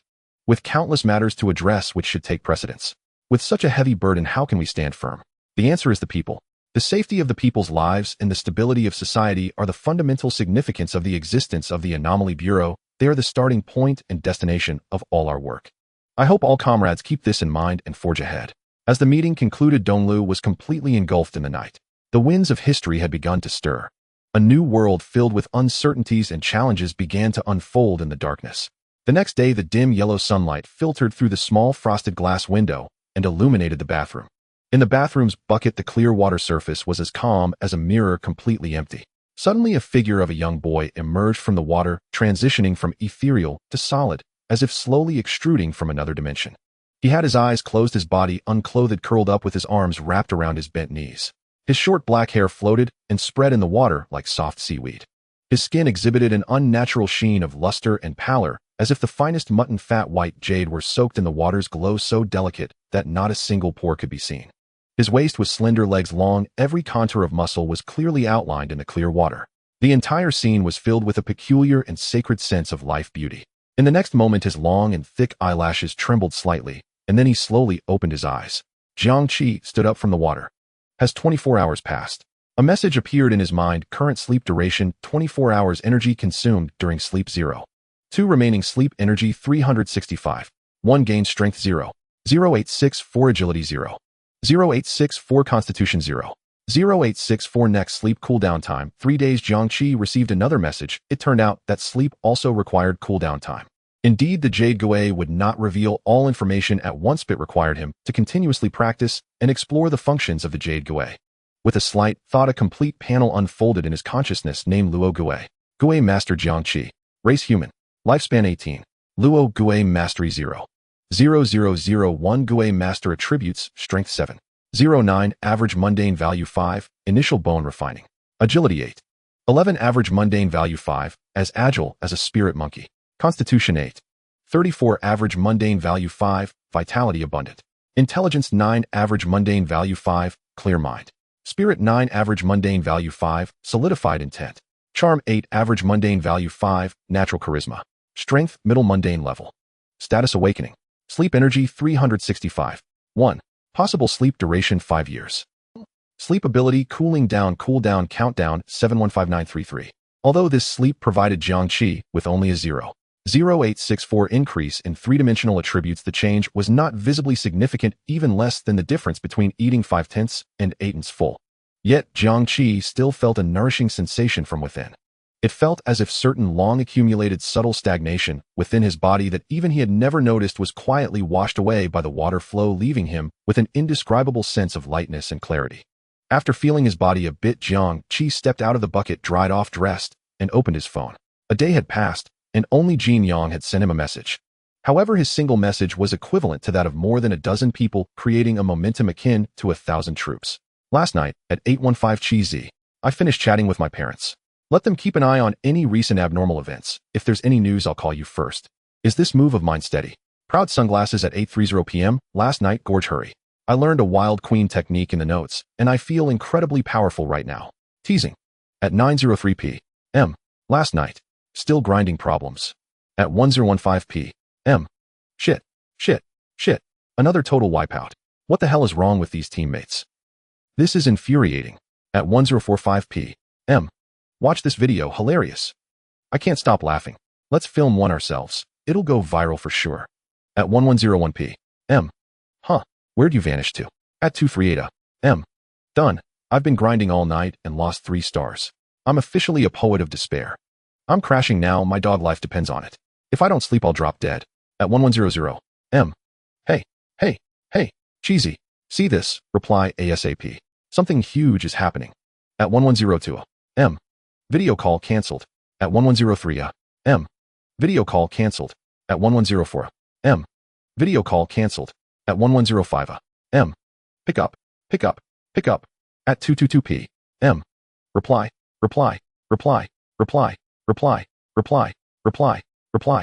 At 3:25 p.m. 5 consecutive 60-second voice messages, each one a relentless barrage. Jiang Qi simply skipped them all. At 4:50 p.m. Tonight at 7:30, same old barbecue stall. My treat. Big news coming. At 5:10 p.m. Jiang Qi. This is my final warning. If you don't reply right now, I'm coming straight to your house. Right now. Jiang Qi shook his head in resignation and typed back. 1. Almost the instant he hit send, Jin Yang's reply exploded onto the screen. Damn, you nearly gave me a heart attack. What on earth were you doing? Jiang Qi replied calmly, blunt and unembellished. I fell asleep. Jin Yang stared blankly. Bro, seriously? You expect me to believe you slept through over 12 hours without replying? Are you Sleeping Beauty herself, waiting for a prince's kiss to wake you? He sent a meme, a panda warrior brandishing a pistol captioned, "Execution is warranted. I need no evidence to render judgment." Jiang Qi replied with a matching meme, a panda warrior holding the same pistol captioned, "I shall execute myself to prove my innocence." Jin Yang. Fine. Where are you now? I'll drive over. Jiang Qi. At home. Jin Yang. Got it. Wait. I'll be there in 30 minutes. In those 30 minutes, Jiang Qi scrolled through his class group chat. The feed was chaotic. Fear pulsed through every message, tangled with unverified rumors and whispers. The school had issued no official notice about when students should return. Only homeroom teacher Wang Weihua had reminded everyone not to neglect their studies and to prepare diligently for upcoming exams. Jiang Qi scrolled silently, his expression unreadable. Closing the chat, he logged into social media. Trending at the top was news of a celebrity's wedding. Yet clearly the public had grown indifferent, even disgusted, by such trivialities. Can we please stop reporting on celebrities? Honestly, who even cares anymore? Seriously, who the hell cares about weddings right now? Same old formula. Same stale flavor. Still suppressing the real story, just like always. Jichuan Cafe briefly trended, then vanished within seconds. Impressive speed. The authorities are pushing this nonsense relentlessly. Aren't they just trying to divert attention? We need the truth. The public deserves the truth. Please, someone tell us, is Jichuan City truly safe right now? My parents are in West City. Is there really a serial killer loose in Jichuan? Why is the government pretending nothing's wrong? Why is the trending list still full of actors? Are ordinary lives worth nothing?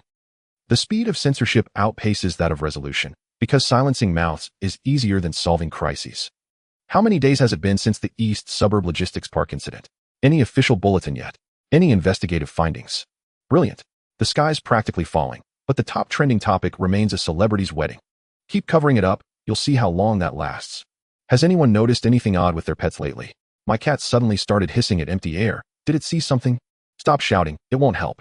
This scale of suppression makes one thing clear: the highest echelons already know the situation has spiraled beyond control. They're burying it deep to prevent mass panic. They'll buy time, one day at a time, until the dam inevitably breaks. And when it does, we'll all drown together. The end times have arrived. Fine. Used to stress over mortgages and car loans. Now I worry whether some monster will snatch me off the street. Let the trending list push whatever it wants.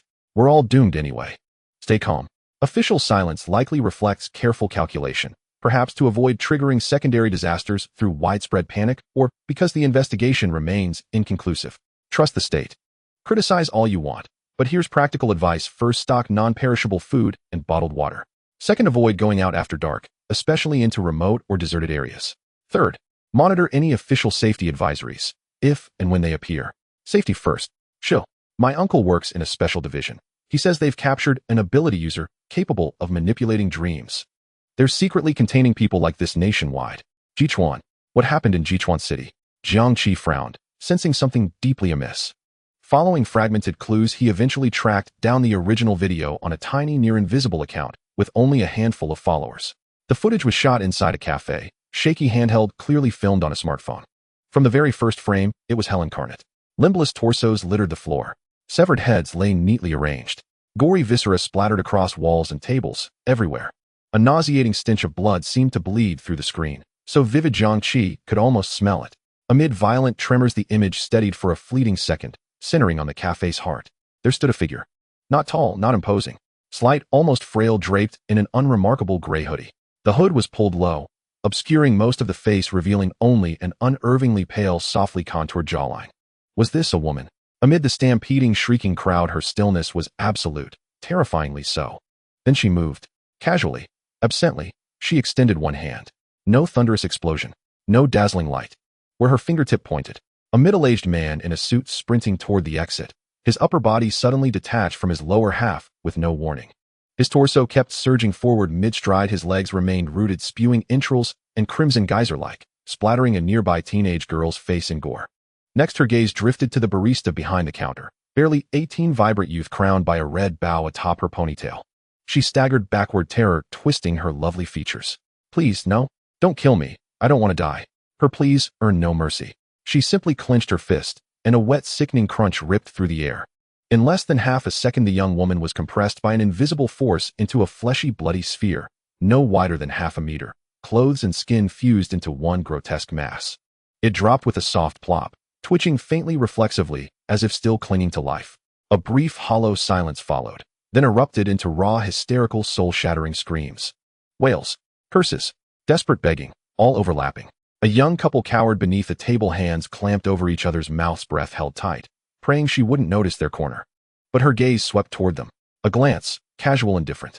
The table, and the two entwined figures beneath it, vanished as though erased by an invisible, colossal eraser, silent, seamless, utterly complete. As if neither table nor people had ever existed. A burly man could bear it no longer. He snatched up a chair and charged, roaring at the gray-clad figure. Hawk, monster, I'll kill you. Yet before he closed the final meter, an unseen force tore him apart, as though flung into an invisible meat grinder, reducing him to a rain of bone shards and viscera splattering the floor in crimson. The gray-clad figure continued walking, unhurried, unruffled. No rage, no pity, no hesitation, no unease. She moved as if clearing debris, each casual gesture unleashing slaughter. Gradually, life after life drained away within the cafe. She wasn't killing. They were merely dust in her path to be swept aside. And she drew nearer, ever closer, to the camera person. The lens shuddered violently. Jiang Qi could feel the shooter's terror peaking. A patron lunging for the rear exit barely brushed the doorknob before his body folded into jagged segments. Blood gushed from his mouth. Then he was casually discarded, slumped into a corner. Until, finally, the cafe stood empty. No, one remained. Slowly, deliberately, the gray-clad figure raised her hand toward the camera's position. No, please. A final guttural wail, twisted by utter despair. But it changed nothing. Thud. A muffled impact. The phone slipping from trembling fingers, hitting the floor. The screen plunged into absolute, suffocating blackness. Jiang Qi didn't know what followed, but clearly the shooter was dead. Not even a final scream escaped. Yet the progress bar hadn't reached zero. A single set of footsteps approached. Then a hand lifted the phone, flipping the camera to front-facing mode. The screen brightened, revealing the gray-clad figure impossibly close. She held the phone, studying its display, or rather studying the reflection staring back at her, herself. Yet beneath the hood's shadow lay only absolute, light-devouring darkness. The front camera captured nothing. After a pause thick with dread, the phone was discarded, flung aside like worthless trash. Face down, the screen sank back into darkness. She didn't delete the video. She didn't smash the device. Only a single genderless, toneless TSK echoed from above the frame. And then, the video ended.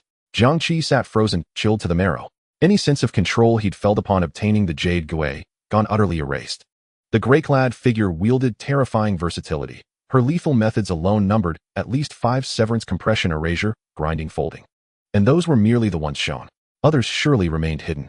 One thought rose unstoppable in Jiang Qi's mind. What if he had been inside that cafe? The answer was bleak. Nothing would have changed. His fate would mirror theirs. No better, no worse. Perhaps he might endure a fraction of a second longer against compression or grinding, but the end remained the same, pulverized, torn apart. The Jade Gui's promise of absolute safety required 30 minutes to activate, useless against threats that killed in an eye blink.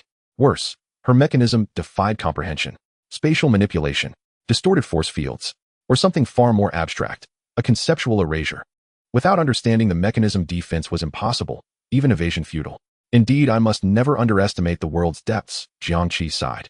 He had obtained the Jade Gui, yet why assume others hadn't acquired artifacts of equal or greater power? After all, Jiang Qi suspected the Jade Gui was but a symbolic scepter, bestowed by the Jade Emperor upon the water god, granting dominion over all earthly waters. Yet mythic pantheons stretched infinitely, gods far stronger than the water god abounded. Beings older and more enigmatic than the Jade Emperor certainly existed. How many such divine artifacts had already fallen into human hands? No one could say. Now Jiang Qi grasped the world's upheaval with deeper awe and understood why authorities had suppressed the video. Unchecked, it would ignite nationwide panic. Moreover, the gray-clad figure embodied textbook extreme antisocial personality. A core trait of such pathology is persistent disregard or violation of others' rights, and her actions pushed that trait to its most horrifying extreme. She registered no trace of her victim's fear, pain, or desperate will to live. This was dehumanization, pure and absolute. Dehumanization forms the psychological bedrock of extreme violence, rendering societal norms and moral constraints utterly void. Jiang Qi also deduced she had known the camera was rolling all along, and deliberately spared the shooter until last, then approached the lens post-massacre, presenting that featureless void-like visage. In a book on criminal psychology that Jiang Qi had read, such behavior was recorded. The book provided detailed analysis, calling this behavior display of power. It is a manifestation of the abuser's enjoyment of control and dominance. Unlike pure violence, which may stem from immediate emotions such as anger or revenge, the violence of power display is more performative and purposeful. Applied to the figure in gray, they disregard the rules, intentionally leave traces, and declare to the authorities and viewers of the video, "I do not care if you know, for you cannot do anything to me." Moreover, the most terrifying aspect is that the victims in the cafe are both male and female, young and old, with no apparent personal grudges or specific motives linked to the figure in gray. In other words, their killings are purely aimless and indiscriminate. They may have simply chosen this cafe at random. This kind of unjustified slaughter completely shatters the basic psychological expectation of safety held by ordinary people, because when we watch social news, we involuntarily insert ourselves into the narrative. If a bully is killed, we think we are not bullies, we will not be killed. If an adulterer is killed, we think we are not adulterers, we will not be killed. Other cases, such as those killed for unpaid wages, lack of compassion, emotional manipulation, or deception, are no different. As long as I do not do bad things or provoke others, I am safe. But the situation in this video is completely different. They are killing indiscriminately without reason. Anyone at any time in any place could become their target. Such a powerful, inhumane, and utterly unpredictable superhuman lurking within the city is like a human calamity that could explode at any moment, the scale of which is unknown. A sense of urgency arose within Jiang Qi, clarifying his next course of action. First, he must quickly enter the next slumber, and it should be as long as possible. Every slight enhancement in attributes is a meager capital to combat future unknown threats. The bathtub is merely a temporary solution. He needs to find a larger, safer, and more secretive absolute water source.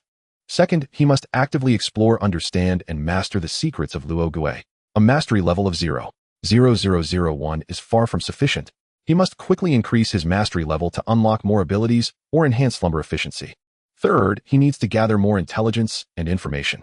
He must actively learn about this drastically changing world and understand potential threats. Jiang Qi clearly realized that compared to other superhumans who became powerful the moment they gained their abilities, he did not possess the strength to compete with them initially. His greatest advantage is actually his immortality. Time is his most loyal friend. Even if he can only gain slight attribute enhancements each day over an infinite timescale, it can accumulate into an overwhelming, terrifying power. Thus, in the early stages, he does not need to compete with other superhumans for immediate gains. In the face of beings like the figure in gray whom he cannot confront, he must avoid their edge, silently accumulate strength, and wait for the right moment. He could even adopt the most extreme strategy, strategic slumbering for decades, centuries, or even longer waiting for his opponents to perish on their own. Of course, this is predicated on having enough slumber energy. However, he can accumulate 1 slumber point in a day, and 1 slumber point allows for 5 days of slumber. In other words, spending 1 day awake allows him to slumber for 5 days. A year translates to 5 years, 10 years to 50 years. Survive. At all costs survive. And then become stronger. This thought had never appeared so clearly in Jiang Qi's mind. Half an hour later, Jiang Qi's phone rang. Jin Yang was calling. As soon as he answered, Jin Yang's signature loud voice burst forth with the background noise of bustling traffic. Hey, Qi, where are you? I'm downstairs at your place. Come out quickly. Right away. Jiang Qi replied succinctly, hung up, pushed the door open, and stepped out. At present, Yu Gui had already settled in his consciousness, not appearing in reality, and avoiding the risk of losing it. Upon reaching the entrance of the community, Jiang Qi immediately spotted Jin Yang by the roadside wearing a t-shirt with an exaggerated logo and a pair of ripped jeans, stretching his neck like a silly dog looking around. Over here. Seeing Jiang Qi, Jin Yang grinned, revealing a mouthful of white teeth, casually tossing a helmet from the handlebars. Jiang Qi caught it. The helmet was a flashy pink adorned with a large cartoon rabbit. His eyelids twitched, seriously suspecting that Jin Yang was doing it on purpose. Can your taste get any worse? Hey, do you have any appreciation for style? The pink is so you. Put it on. It'll take you out for good food. Jin Yang urged, eagerly slapping the back seat of the electric bike. Although Jiang Qi was reluctant, he still put on the pink helmet. Click. Jin Yang took out his phone, which he had prepared in advance, and snapped a photo of Jiang Qi. Huh. Perfect. Jin Yang admired the masterpiece on the screen, his expression extremely irritating. Qi, your look is absolutely amazing. It must go on WeChat. Jiang Qi suppressed the urge to smash the helmet at him. If you dare to post it, I will kill you. I won't post it, I'll keep it to admire myself. Is that okay? Jin Yang quickly tucked his phone back into his pocket, grinning. Get on, Qi Meyer. Hold on to your brother's waist. Get lost. Jiang Qi coldly mounted the back seat. Go, let's go. Jin Yang cheerfully called out, twisting the throttle as the electric bike, carrying 2 vastly different boys, merged into the traffic, bathed in the sunset's golden red hue.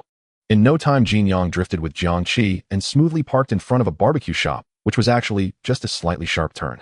A few small square tables were set up at the entrance, already occupied by quite a few people, the aroma of charcoal, mixed with the scent of meat, particularly enticing. Arrived. Jin Yang, while parking and kicking down the stand, raised an eyebrow at Jiang Qi. Wasn't that drift cool? Shut up and order.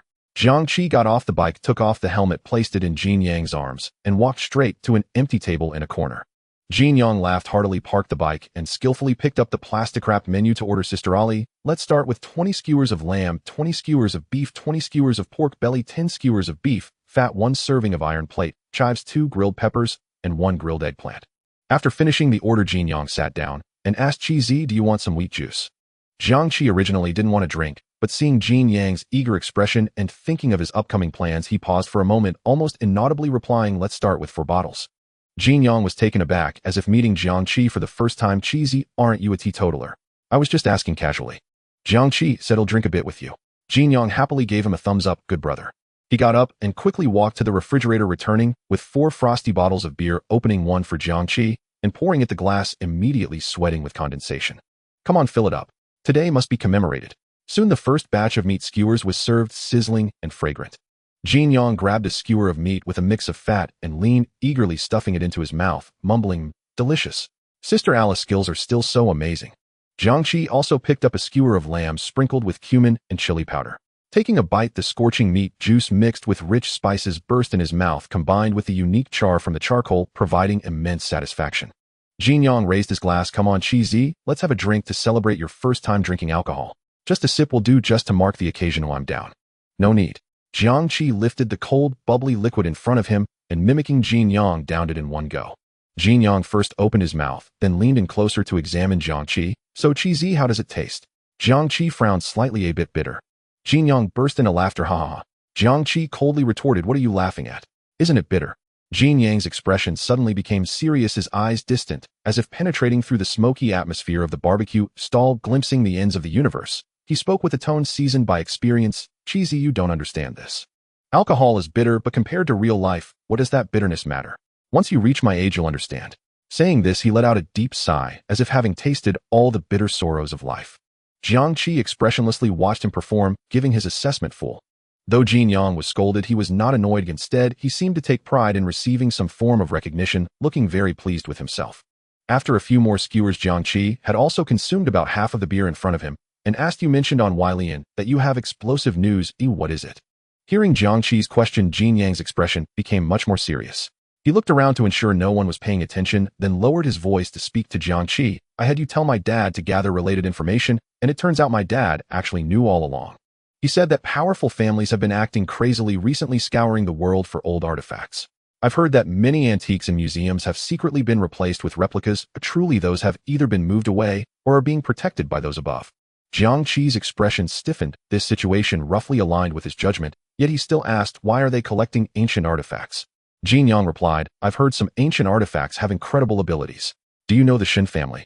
Their little princess, Shun Yue, acquired an artifact and then gained the ability to read minds. Jiang Qi asked, can every artifact grant a person abilities? Jin Yang shook his head, of course not. I have 7 or 8 antiques at home. I've touched, hugged, and even secretly bled on them. But it was useless. My dad says that among 10,000 there may not be one that works. So most people are making futile efforts, but what if they happen to stumble upon one? So no one dares to gamble. Everyone is collecting ancient artifacts as much as possible. Jiang Qi automatically ignored the fact that Jin Yang had bled on the antiques. Jin Yang was not finished yet. He continued, furthermore, I've heard that strange phenomena have been occurring at famous historical sites worldwide. Some have seen heavenly palaces above Longhu Mountain, others have seen fish-dragon apparitions at the source of the Yellow River, and some have glimpsed a small patch of starry sky atop Mount Tai, as if the sky had been pierced, revealing another universe. My dad said that these ancient famous historical sites have peculiarities, seemingly ancient sanctuaries that connect to the heavens. And the most outrageous part, do you know what it is? Jiang Qi asked, what is it? Jin Yang covered his mouth with his hand to prevent others from hearing. My dad received secret information that just 3 days ago, a top-tier scientific expedition team equipped with the most advanced technology delved deep into the western Kunlun and went missing. Before going missing, they transmitted their last footage, which was extremely blurry, but it could barely be discerned, as a massive broken floating monument and staircase. And above the staircase was a bronze construct so gigantic it was unimaginable. It wasn't a statue at all, but more like the roots of some kind of living giant tree. It was even moving. The most sinister part is Qi. Experts were invited to make the most conservative estimates. This thing's scale is vast enough to be clearly observed from low Earth orbit. Yet for decades, despite so many satellites in the sky and aerial shots on the ground, it has never been captured. As he reached this point, Jin Yang wore a look of confusion and said, Qi, do you think ancient civilization really existed? Were the beings in those myths and legends who flew with swords and split mountains and seas truly real? Jiang Qi provided an answer based on his judgment. Perhaps it is true. Those legends are likely not mere fabrications by ancient people. They may describe some form of reality. Only in modern times our civilization has experienced a break, and perhaps something happened in ancient times that caused this situation. Jin Yang's expression turned even more bewildered. This bewilderment was about the future. Previously, he had a happy family and a good buddy. Although he didn't perform well academically and often got scolded by his parents, he lived carefree and at ease every day. He had been looking forward to traveling with Jiang Qi after the college entrance examination, with destinations already planned. But now, telling him the world has changed, he didn't even know what to do tomorrow nor what to do in the future. This disrupted all his life plans. Afterward, Jiang Qi and Jin Yang discussed some related topics. About supernatural abilities, about flowers, about antiques, and about the indistinguishable truths and falsehoods online. Of course, it also included the young man's dreams for the future. Jin Yang couldn't help but fantasize about becoming a supernatural being himself. If he could become a supernatural being, he would prefer to be one that controls time, able to traverse the past and future, capable of altering history. In novels, such abilities are the most powerful. At that time, he would support Jiang Qi, allowing Jiang Qi to become a figure above all others. Jiang Qi replied, then I truly thank you. Ultimately, the conversation ended as the night deepened. Jin Yang settled the bill, which amounted to only 105, and the boss even rounded it down. Jin Yang jingled his keys and said, let's go, I'll take you back. Jiang Qi picked up the helmet, which was the black one that Jin Yang had worn before, and put it on, saying, let's go to your house and play games all night. Jin Yang exclaimed in surprise, really? Jiang Qi had already sat on the back of the small electric scooter, stating, yeah, let's go, or your house will lock the door soon. Let's go. Jin Yang climbed onto the scooter, started it, and said, it's been a long time since we do a kyud. Tonight we're going to rank up hard. Bloodbath and diamonds. Jiang Qi reminded him, where the helmet. Jin Yang turned back with a sheepish smile and said, Qi, how about we switch helmets? I still think pink suits you better. No switch. Jiang Qi firmly rejected without room for negotiation and tightened the helmet. Jin Yang then asked, can I not wear it? At this hour there surely won't be any checks on the road. Jiang Qi replied, no. All right then. Reluctantly, Jin Yang put on the pink helmet.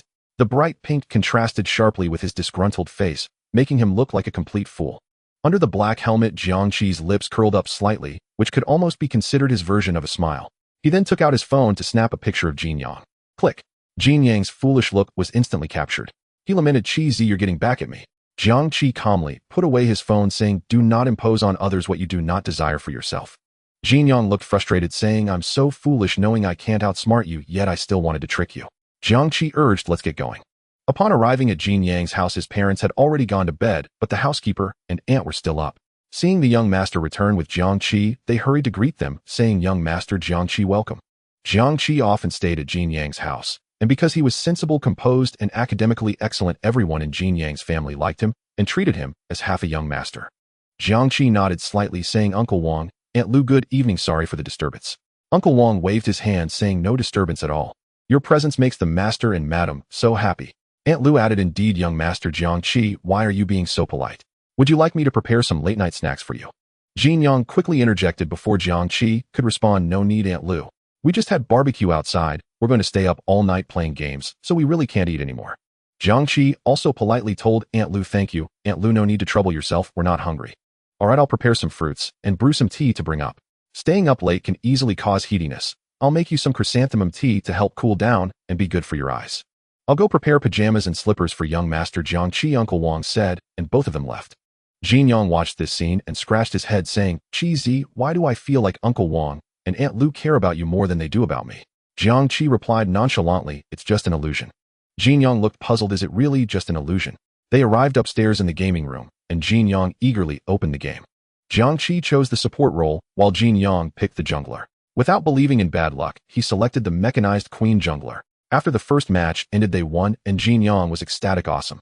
I knew it wasn't that the mechanized queen jungle was weak, it was those teammates from last night who were terrible. Those incompetent teammates had no idea of this hero's jungling potential. Let's go again. Keep going." Jiang Qi and Jin Yang played until 7 in the morning. Throughout the night, except for a few losses, they hardly lost at all, directly ranking up from diamond to master. Jiang Qi rarely played games, but with his powerful calculation and memory skills, he could accurately determine the cooldown times of each opponent's abilities and predict the possible areas and paths of enemy heroes based on their movements, jungle resource respawn times, and sporadic information on the minimap. Therefore, Jiang Qi took over the team leadership, guiding his teammates to leverage information disparity and continuously secure enemy kills to establish an advantage. By this time, light was already seeping through the curtains. Jin Yang slumped in the spacious gaming chair, satisfied, saying, "That was amazing.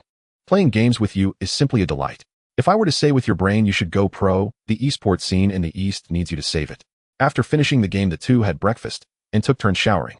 By noon, Jiang Qi woke up while Jin Yang was still asleep. In the living room, Jiang Qi met Jin Yang's mother. Jin Yang's mother was very beautiful. Even in her 40s, her skin remained smooth and fair, looking no different from a young girl at first glance. Upon seeing Jiang Qi, her pretty eyes, reminiscent of Jin Yang's, curved up as she said, "Little Qi, you're awake. You stayed up with Yang Yang all night, you must be exhausted." Jiang Qi shook his head, saying, "Auntie, I'm not tired, I've rested well. Sit down and eat with me. I'll have Aunt Lu wake Yang Yang up." Jin Yang's mother looked at Jiang Qi's calm and handsome profile and found herself liking him more and more. She couldn't help but think, why wasn't such a good child born to me? Jiang Qi obediently sat down at the dining table, gently saying, "Auntie, it's fine for me to eat with you. Don't wake Jin Yang, it'll let him sleep." Jin Yang's mother happily replied, "That's fine, or we won't call him. Just the two of us eating is good, his presence would ruin the atmosphere." She then asked Aunt Lu to bring the utensils.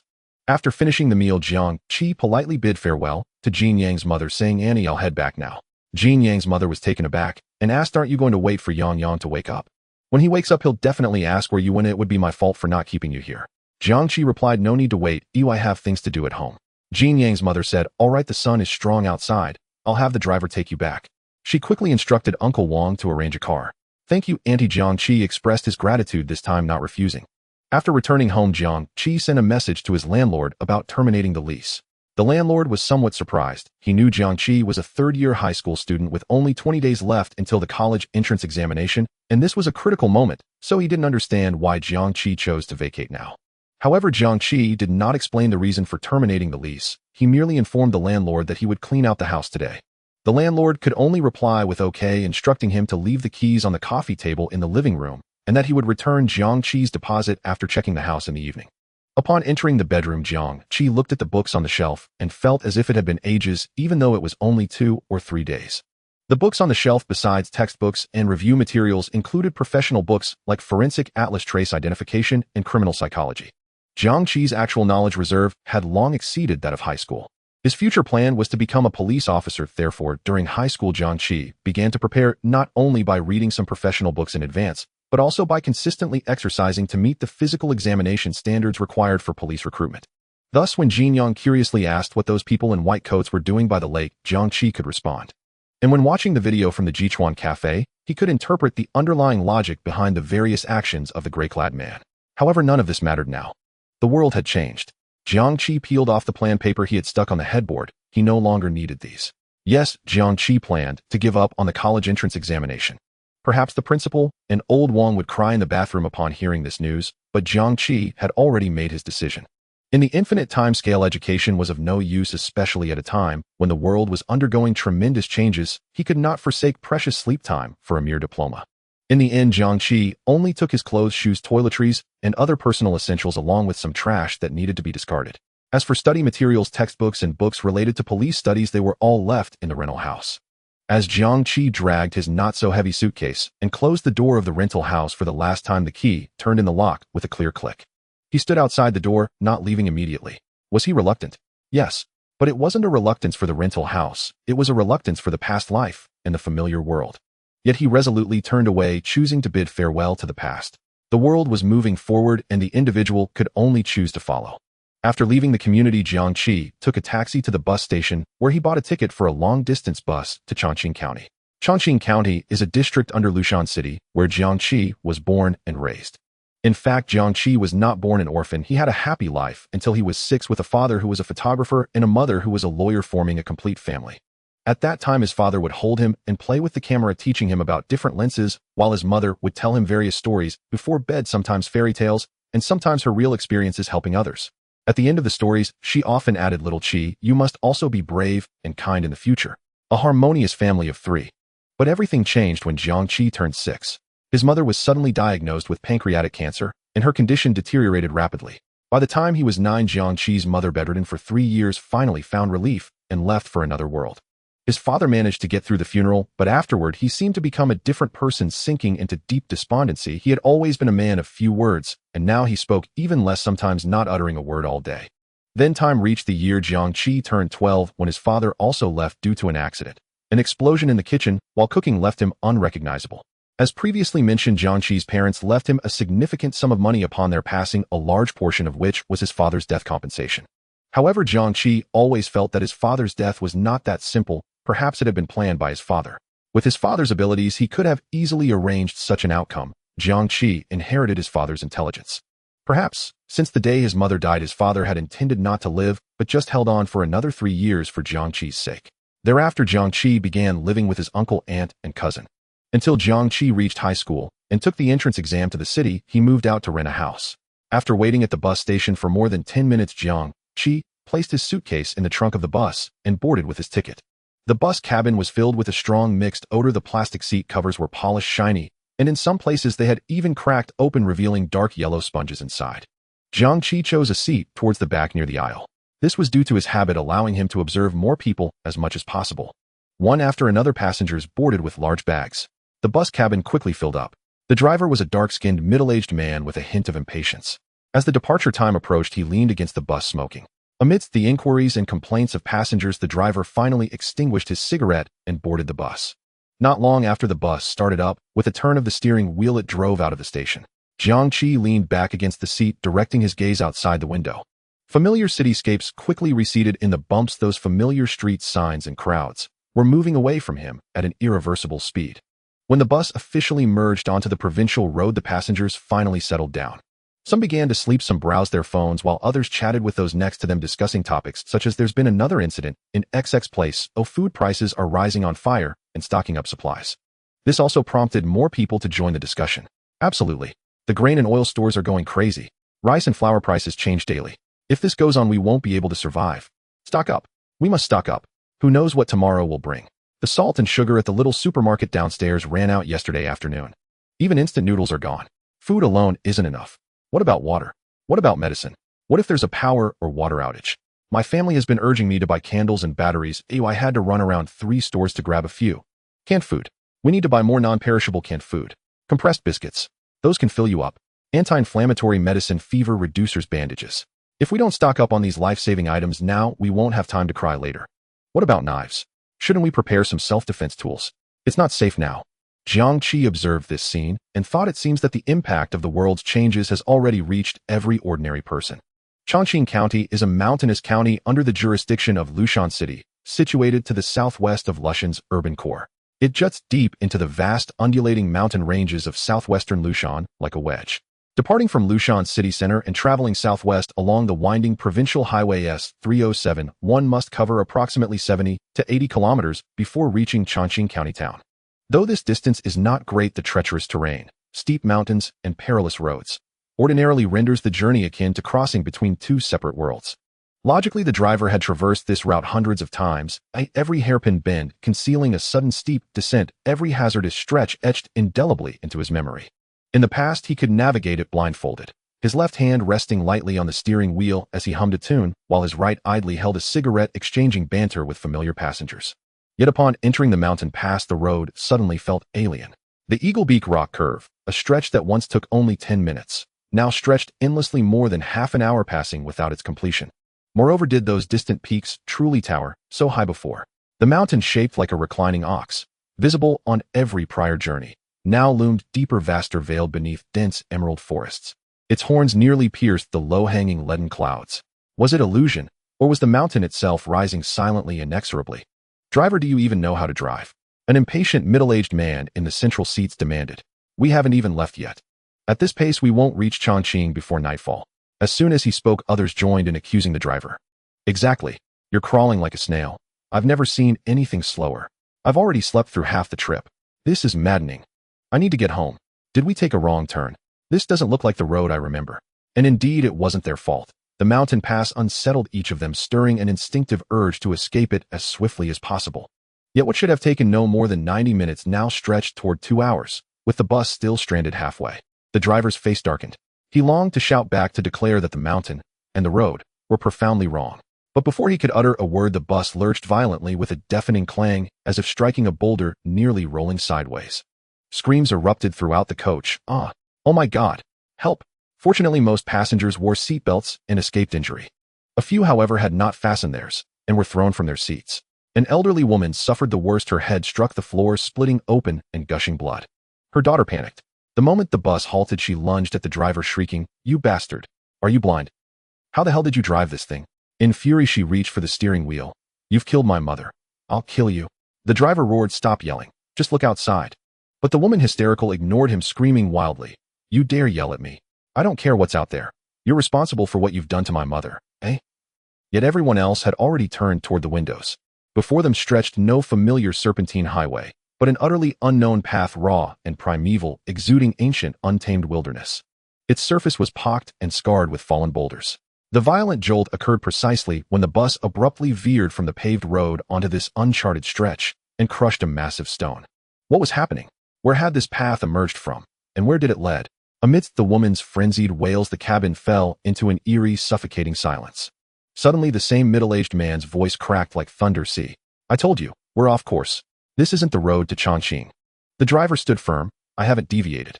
Check your navigation apps, your GPS coordinates, your planned route." The woman, ignored and breathless, fell silent, her gaze fixed outside, bewildered. At the driver's words, many pulled out their maps. The truth confirmed his claim. They were indeed following the designated route. Yet the road ahead had vanished, leaving the navigation software trapped in a glitch, guiding them blindly down an uncharted segment. "The GPS still shows us on S307. The route is correct. It's definitely this line. But there's no road ahead. The map still displays a highway. Why does it keep telling us to go straight?" Confusion paralyzed them all. What should they do now? Near the rear of the cabin, a short-haired young woman murmured a quiet thank you to Jiang Qi. At the moment of the bus's violent shudder, he had acted instantly, steadying her before she could strike her head against the window. Otherwise, seated by the window, she would likely have suffered a brutal impact. "You're welcome," Jiang Qi replied. She studied his profile, handsome, calm, and flushed faintly. "Are you from Chongqing too? Going home?" He nodded. "Yes, I'm returning home." She smiled. "How coincidental. I work in Lushan. I'm just visiting home for a few days. Are you still a student? You look so young." Jiang Qi replied simply, "Yes. Quite coincidental." Then he lapsed into silence. She opened her mouth, sensing his reserve, and wisely said nothing more, instead gazing out the window to ease the awkwardness. What on earth is going on? How did the road become like this? Jiang Qi also looked outside. He had sensed the anomaly long before, ever since the bus entered the mountains. Over the past 3 years, he had ridden this very bus between Lushan and Chongqing dozens of times. His familiarity with the route rivaled even the drivers. Yet once inside the mountains, he realized the peaks remained the same, yet inexplicably magnified. Even the lush forests now bore unfamiliar flora, several towering specimens shimmering with an uncanny otherworldly radiance beneath the sun. And with hearing far surpassing ordinary humans, Jiang Qi occasionally caught distant guttural roars from the deepest recesses of the woods, sounds utterly unlike any known animal. He recalled last night's conversation with Jin Yang. Jin Yang had spoken of anomalies erupting worldwide at famed sacred sites, precisely mirroring what unfolded before them now. Though unremarkable, the mountain range traversed between Lushan and Chongqing belonged to an immense primordial system. The Maoshan Range. Maoshan is the birthplace and ancestral seat of the Shangqing sect. Within Taoism's millennia-old cosmology of celestial realms and blessed lands, Maoshan is revered as the first blessed land, 8th grotto heaven. It is explicitly named in Taoist scriptures as the divine abode of immortals and the sacred ground where cultivators ascend to transcendence, its sanctity unmatched within the Taoist tradition. Together with Longhushan, the ancestral seat of the Zhengyi sect, Celestial Masters Way, and Gazaishan, the ancestral seat of the Lingbao sect, Maoshan forms the 3 mountain talismanic schools, or 3 mountains talismanic lineages, the supreme authoritative centers for talismanic transmission in Taoist esoteric practice. For over 1,000 years, countless eminent Taoist masters have established altars here, compiled scriptures, cultivated the Tao, and ascended to immortality, shaping Taoist history itself and intertwining deeply with the rise and fall of successive dynasties. Thus, even the outermost, most peripheral branch of the Maoshan range could not remain untouched during this epoch of cosmic upheaval, when ancient hidden forces began reawakening. Now Maoshan, the ancestral seat slumbering for over a millennium, was stirring awake, and the tremors felt by this bus were merely the faintest ripples.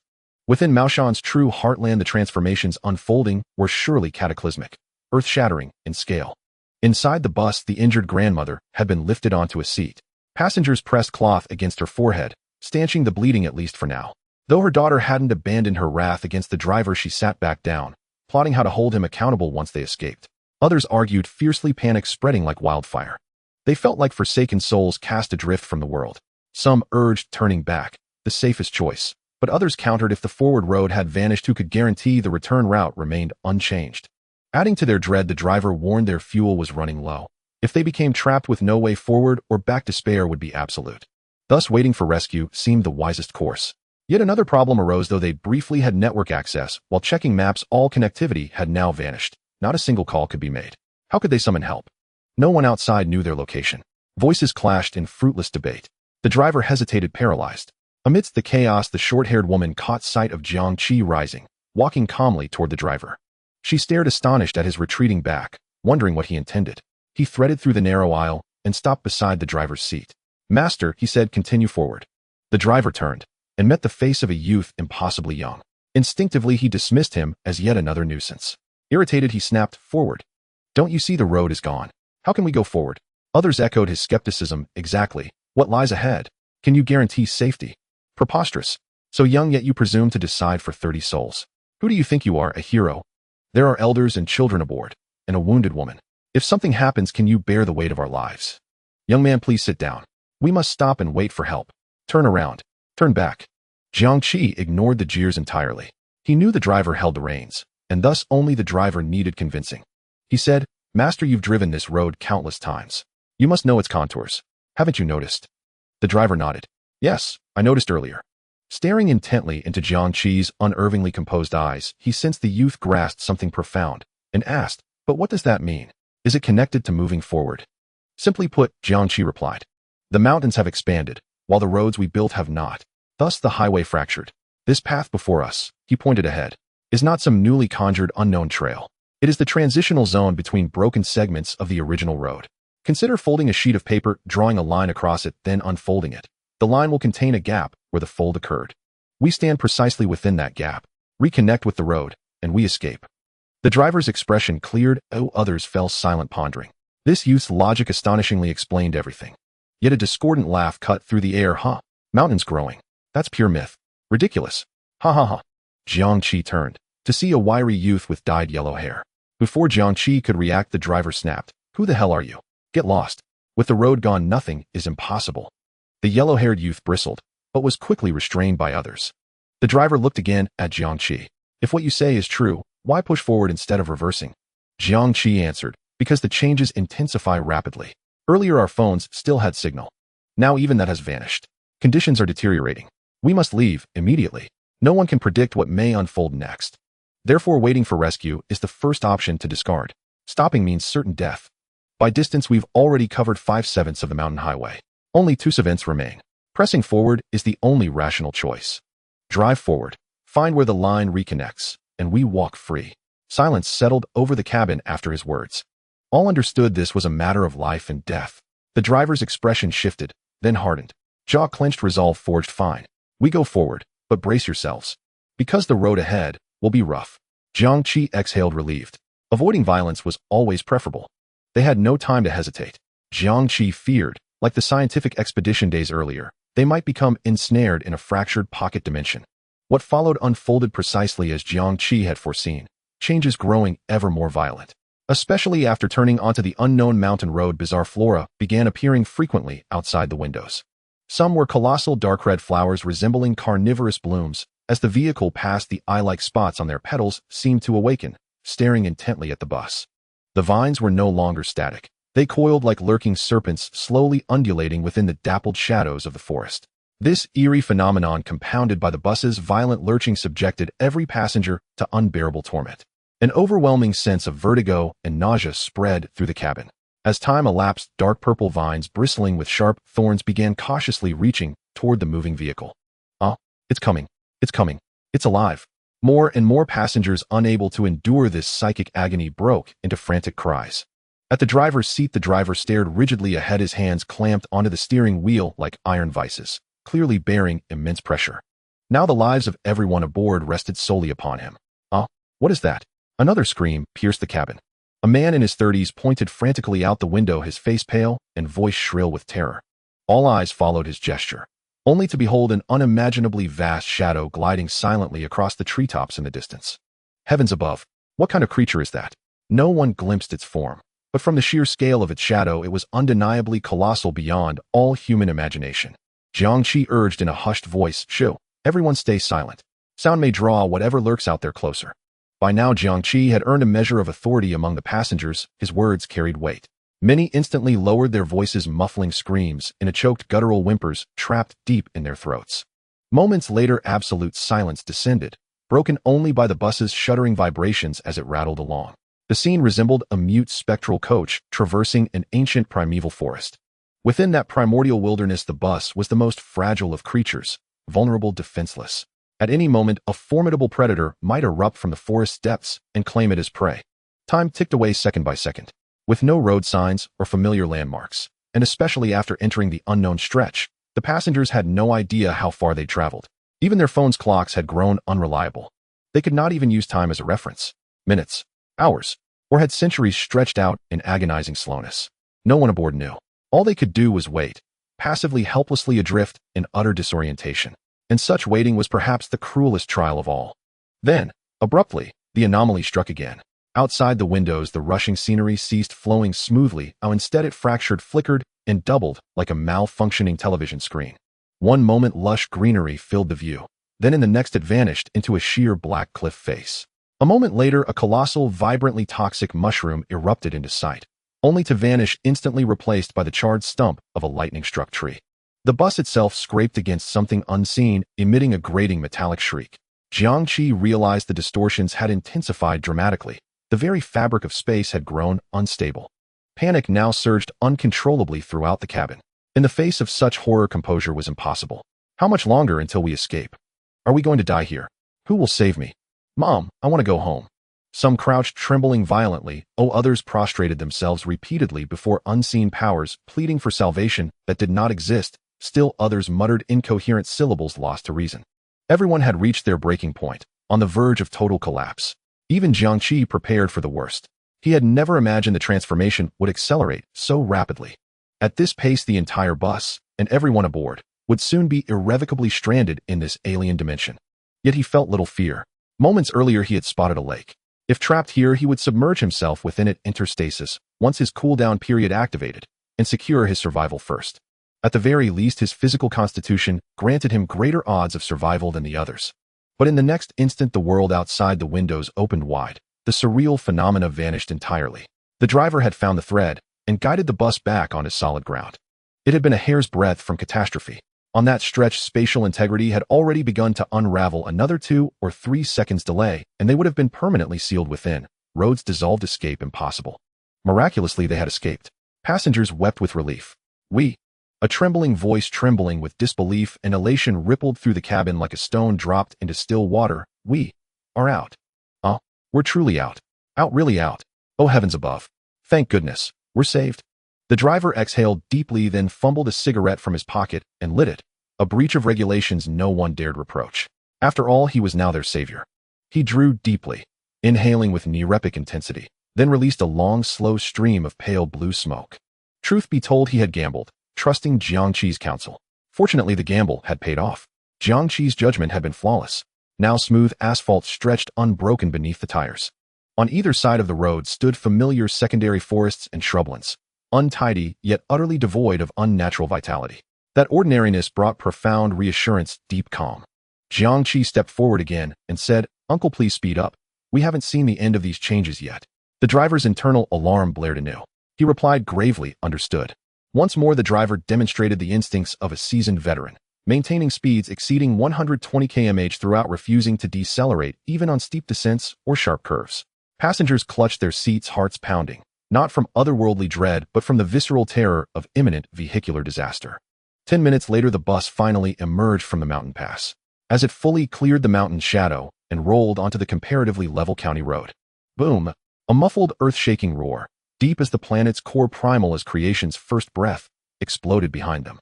Terrified, they whirled around and beheld the very mountains they had just fled convulsing violently, their contours heaving and buckling as if breathing.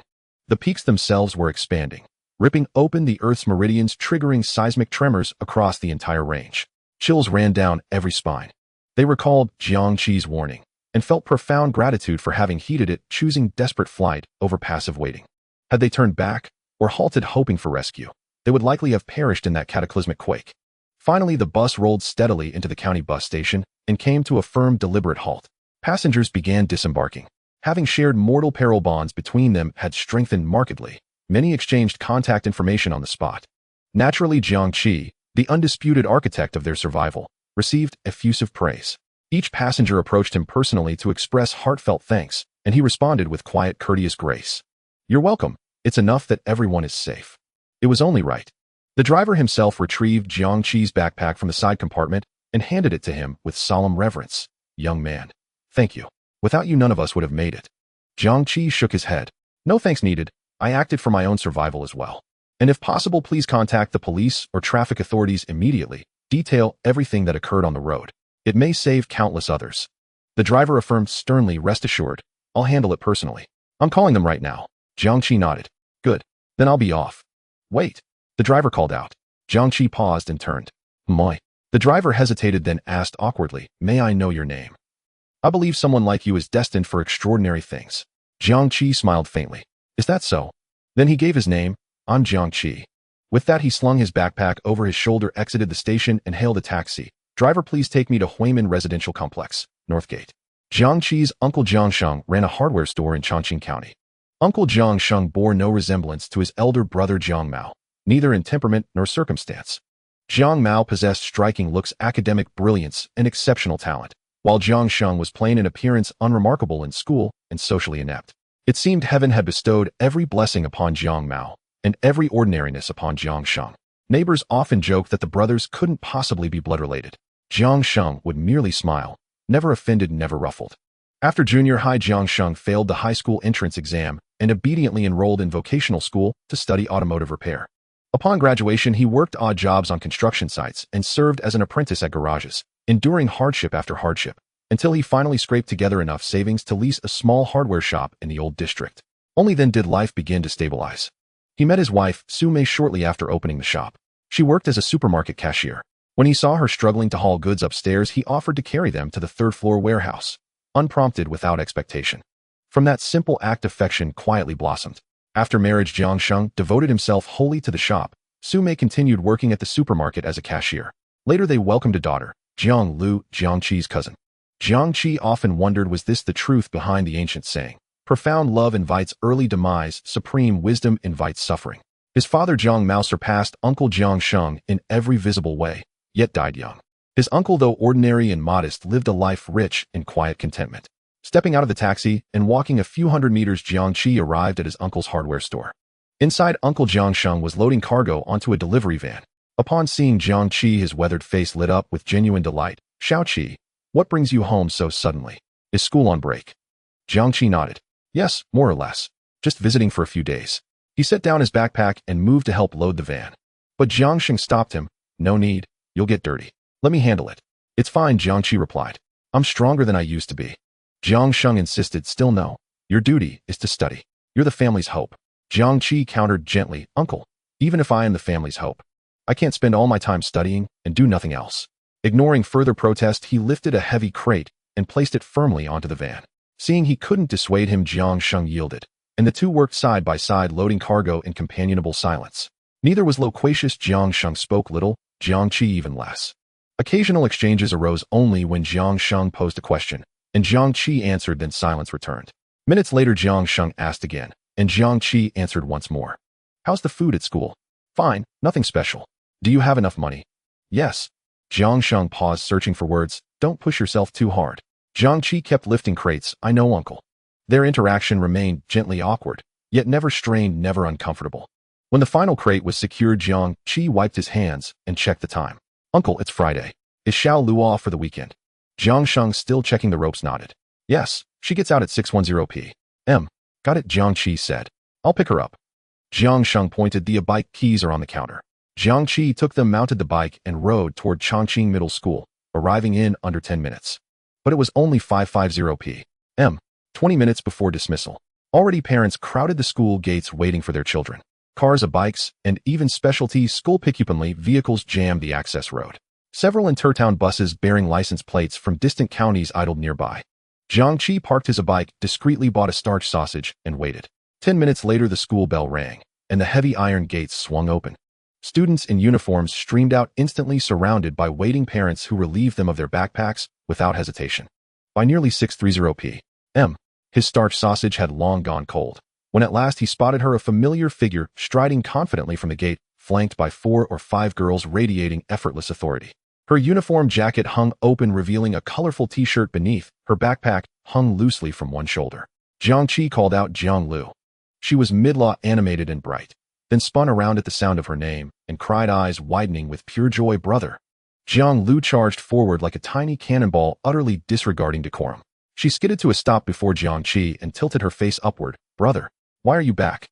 When did you get back? Why didn't you tell me beforehand?" At 14, Jiang Lu was fair-skinned and rosy-lipped, her naturally cherry-pink lips parted slightly in delight, revealing teeth as even and lustrous as polished seashells. Her nose was petite and elegantly sculpted, its tip curling with a playful, innate charm. Her eyes angled gently upward at the outer corners, imbuing her gaze with an unconscious, beguiling vivacity. A few unruly strands of bangs clung damply to her smooth, high forehead, lending her the fresh, sprightly grace of a newborn fawn, delicate yet brimming with irrepressible vitality. Jiang Qi instinctively handed her a starchy sausage, and in one fluid motion slipped the school bag from her shoulders onto his own, saying, "It was a last-minute decision. I only just arrived and came straight here to pick you up." Her eyes lit up. "Brother, you bought starchy sausages too." "Thank you." She nibbled daintily, then offered a solemn appraisal. "Delicious. Honestly, brother, yours are the most delicious starchy sausages ever made." At that moment, Jiang Lu's curious circle of friends finally gathered near. Their gazes converged on Jiang Qi, their cheeks flushed with a mixture of astonishment and shyness as they nudged each other and whispered softly. Xia Jia, the boldest and most forthright among them, was gently propelled forward by her peers to strike up a conversation. "Lu Jia, so this is your brother. He's absolutely stunning." Jiang Lu looped her arm through Jiang Qi's and declared proudly, "Of course. Not only is he handsome, he's also a top scholar. He tops the entire grade at the city's finest high school, far surpassing those so-called campus heartthrobs and geniuses at our school."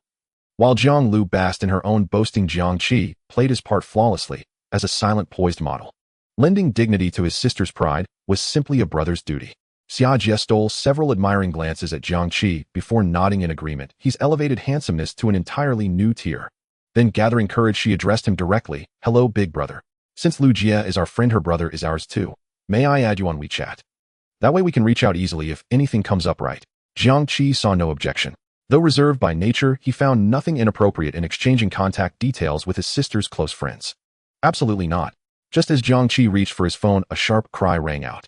Jiang Lu's protective instincts flared. Her gaze snapped to her friends, wary and alert. What do you mean by that? I treat you as sisters, and now you're scheming to become my sister-in-law. Not a chance, not even through the door. And the windows, sealed shut. Without hesitation, she seized Jiang Qi's arm. Brother, let's go. You have no idea how wild these girls are. This place is unsafe. Stay any longer, and your innocence won't survive. Xia Jie stared dumbfounded. Wait, wasn't it just about adding WeChat? Is that really such a crisis? Come on, is it really that extreme? Okay, maybe our intentions weren't entirely pure, but we haven't done anything yet. How can you punish us for deeds we haven't even attempted? That's profoundly unfair. Oh, come on, Lu Jie, don't be so stingy. Lu Jie, how could you tarnish our reputation in front of our brother? Exactly. It's just WeChat. We swear, we won't bother him. Jiang Lu ignored them all, dragging Jiang Qi away at a brisk pace. Mid-sprint, she suddenly recalled a vital question. Brother, how did you get here? On an electric scooter, he replied. Jiang Lu beamed. Perfect. Let's ride it together. Jiang Qi halted, his tone calm and unyielding. We're heading the wrong way. A dark line appeared above Jiang Lu's brow. She longed to ask, why didn't you say so earlier? But she knew full well he'd simply reply with serene composure, you ran, I followed. So she let it go. They turned back, located the scooter, and Jiang Lu fastened her helmet before swinging onto the seat behind him. Her arms circled his waist naturally, and her chatter never ceased. Old Lu dragged class again today. The bell had already rung, but he insisted on finishing that final problem. So annoying. Made us leave school ridiculously late. Brother, how many days will you stay this time? Will you take me to that new hot pot place this weekend? My desk mate says it's amazing. Wang Hao from our class, the one who argued with me last time, sprained his ankle playing basketball. Ha ha ha. Now let's see him swagger around. Serves him right. Brother, do lots of pretty seniors chase after you at school? Listen, don't let yourself get swept away so easily. Yesterday, while scrolling through short videos, I saw a blogger claim they'd been mentally manipulated. Brother, do you think those online rumors are true? Wang Na's idol just imploded. Honestly, I'm thrilled. Ha ha. Jiang Lu was famously loquacious. At school, she bore the affectionate nickname, Jiang the loudspeaker, the first to hear and the fastest to spread every classroom rumor and campus tidbit. Jiang Qi listened attentively, offering occasional quiet replies, playing the perfect listener. He had moved in with Jiang Lu's family years ago. When Jiang Qi lost both parents, it was Jiang Lu, still just a child herself, who trailed after him like a devoted shadow, using her relentless, cheerful chatter to break through his emotional walls and guide him back into the light. Naturally, he had often met her overtures with cold silence, or even harsh words. I don't like you. Stay away. She cried. She despaired. Yet she never gave up. After all, comrade Jiang Lu embodied unwavering tenacity, and thus their present dynamic was forged. Before long, they arrived home. By then, Jiang Qi's Aunt Su Mei had also returned from work. Since Jiang Qi moved in, Aunt Su Mei had treated him as her own son, cooking his favorite dishes, quietly observing his habits, adapting endlessly to win his trust. Back then, Jiang Qi rarely spoke and recoiled from everyone. Su Mei responded with patient, gentle persistence. Yet with her own daughter Jiang Lu, she remained strict and critical. With Jiang Qi, however, she transformed. Her voice soft, her manner tender. The moment Jiang Lu stepped inside, she walked straight into trouble. Su Mei pointed at her t-shirt and demanded, Jiang Lu, how many times have I told you? Where's your uniform? Why aren't you wearing it at school? Jiang Lu shrank inward, realizing she'd been caught red-handed. Her defense lacked conviction. Mine's dirty. I didn't wear it today. Dirty? Su Mei frowned. You have 2 summer uniforms. Both are filthy. Or are you simply refusing to wear them? You're vain. That's all there is to it. Vain. Most teenagers felt the same, chafing under identical uniforms, seizing every chance to shed them, especially on Friday afternoons, when many students rushed to change into casual clothes the moment they reached the dormitory. Jiang Lu retorted, Mom, you're hardly one to talk. You're vain too. You've gotten your hair done 3 times this year. 3 times, in just a few months. Every 2 months. Perming dyeing, it's nonstop. Su Mei's eyes widened, stunned that her daughter would dare speak so boldly to her. How dare you? Is it the same? You're a student. I'm a student. A student's duty is to study, to obey rules. The more she spoke, the more outrageous Jiang Lu seemed, not only refusing to admit fault, but daring to expose her mother's flaws and talk back. A surge of fury rose to her temples. Discarding all pretense of maternal serenity, she lunged forward, determined to grab this incorrigible girl and deliver 2 sharp smacks to her impudent backside, teaching her a lesson once and for all. Yikes! Jiang Lu instantly recognized the danger.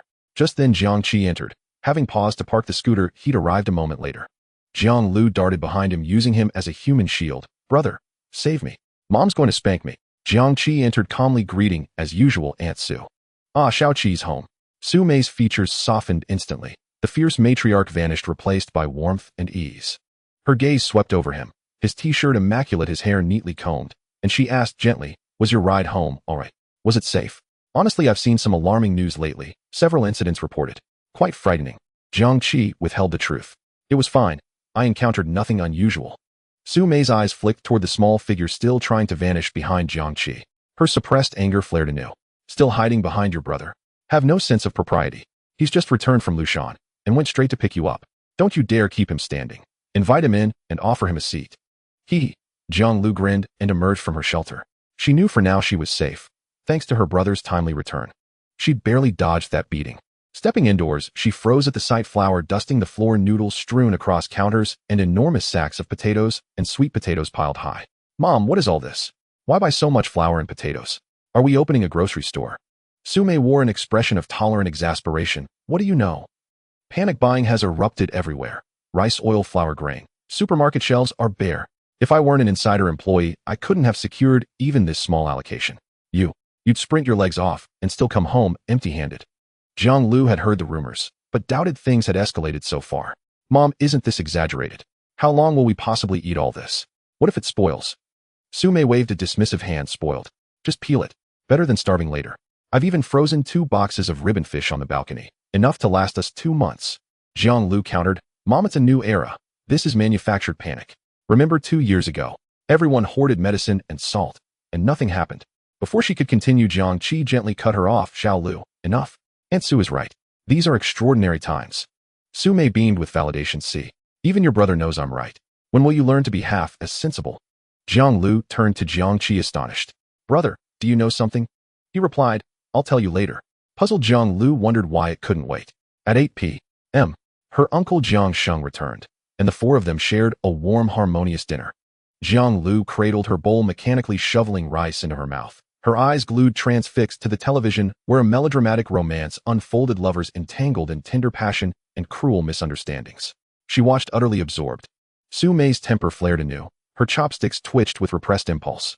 Then, abruptly, the TV screen mid-scene jumped without warning to the national broadcast network.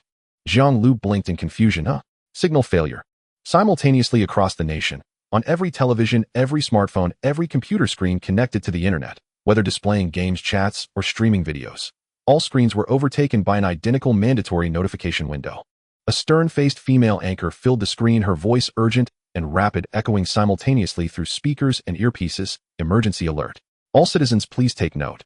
In 54 minutes, precisely at 9:00 p.m.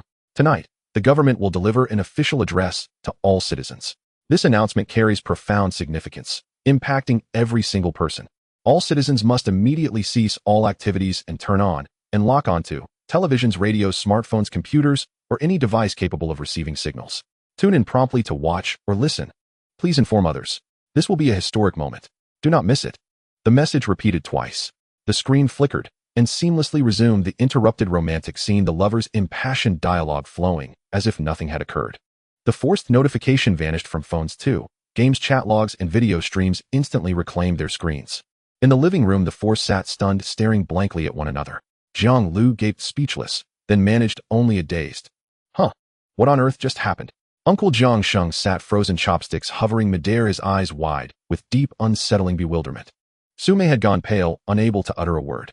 None of them understood what had transpired, or what lay ahead. But one truth was undeniable: this had never happened before. Not once in their lifetimes had a broadcast suddenly hijacked the national channel without warning. Something monumental had occurred, something immense. Especially given phrases like "a historic moment" and "vital to national destiny and people's livelihood," concerning every citizen. The implication was unmistakable. Among the 4, Jiang Qi's expression shifted the least. A flicker of shock passed almost imperceptibly through his eyes, then vanished, replaced by stillness. He suspected the speech would center on emerging superhuman abilities and paranormal phenomena, though the precise content remained unclear. But he hadn't expected it so soon. He'd assumed the authorities, cautious, deliberate, would maintain silence for months, perhaps longer, preparing internally, cushioning society, building psychological resilience. Instead, they chose this deceptively tranquil evening, striking with the force of thunder, leaving zero room for adjustment, to reveal everything unfiltered to 1 billion people. Within less than a minute of the nationwide broadcast on the Chinese internet, it was as if a super bomb had been dropped. All major social media platforms instantly crashed. The servers of blogs, WeChat, SoundCloud, and various forums collapsed within seconds under the surging tide of traffic.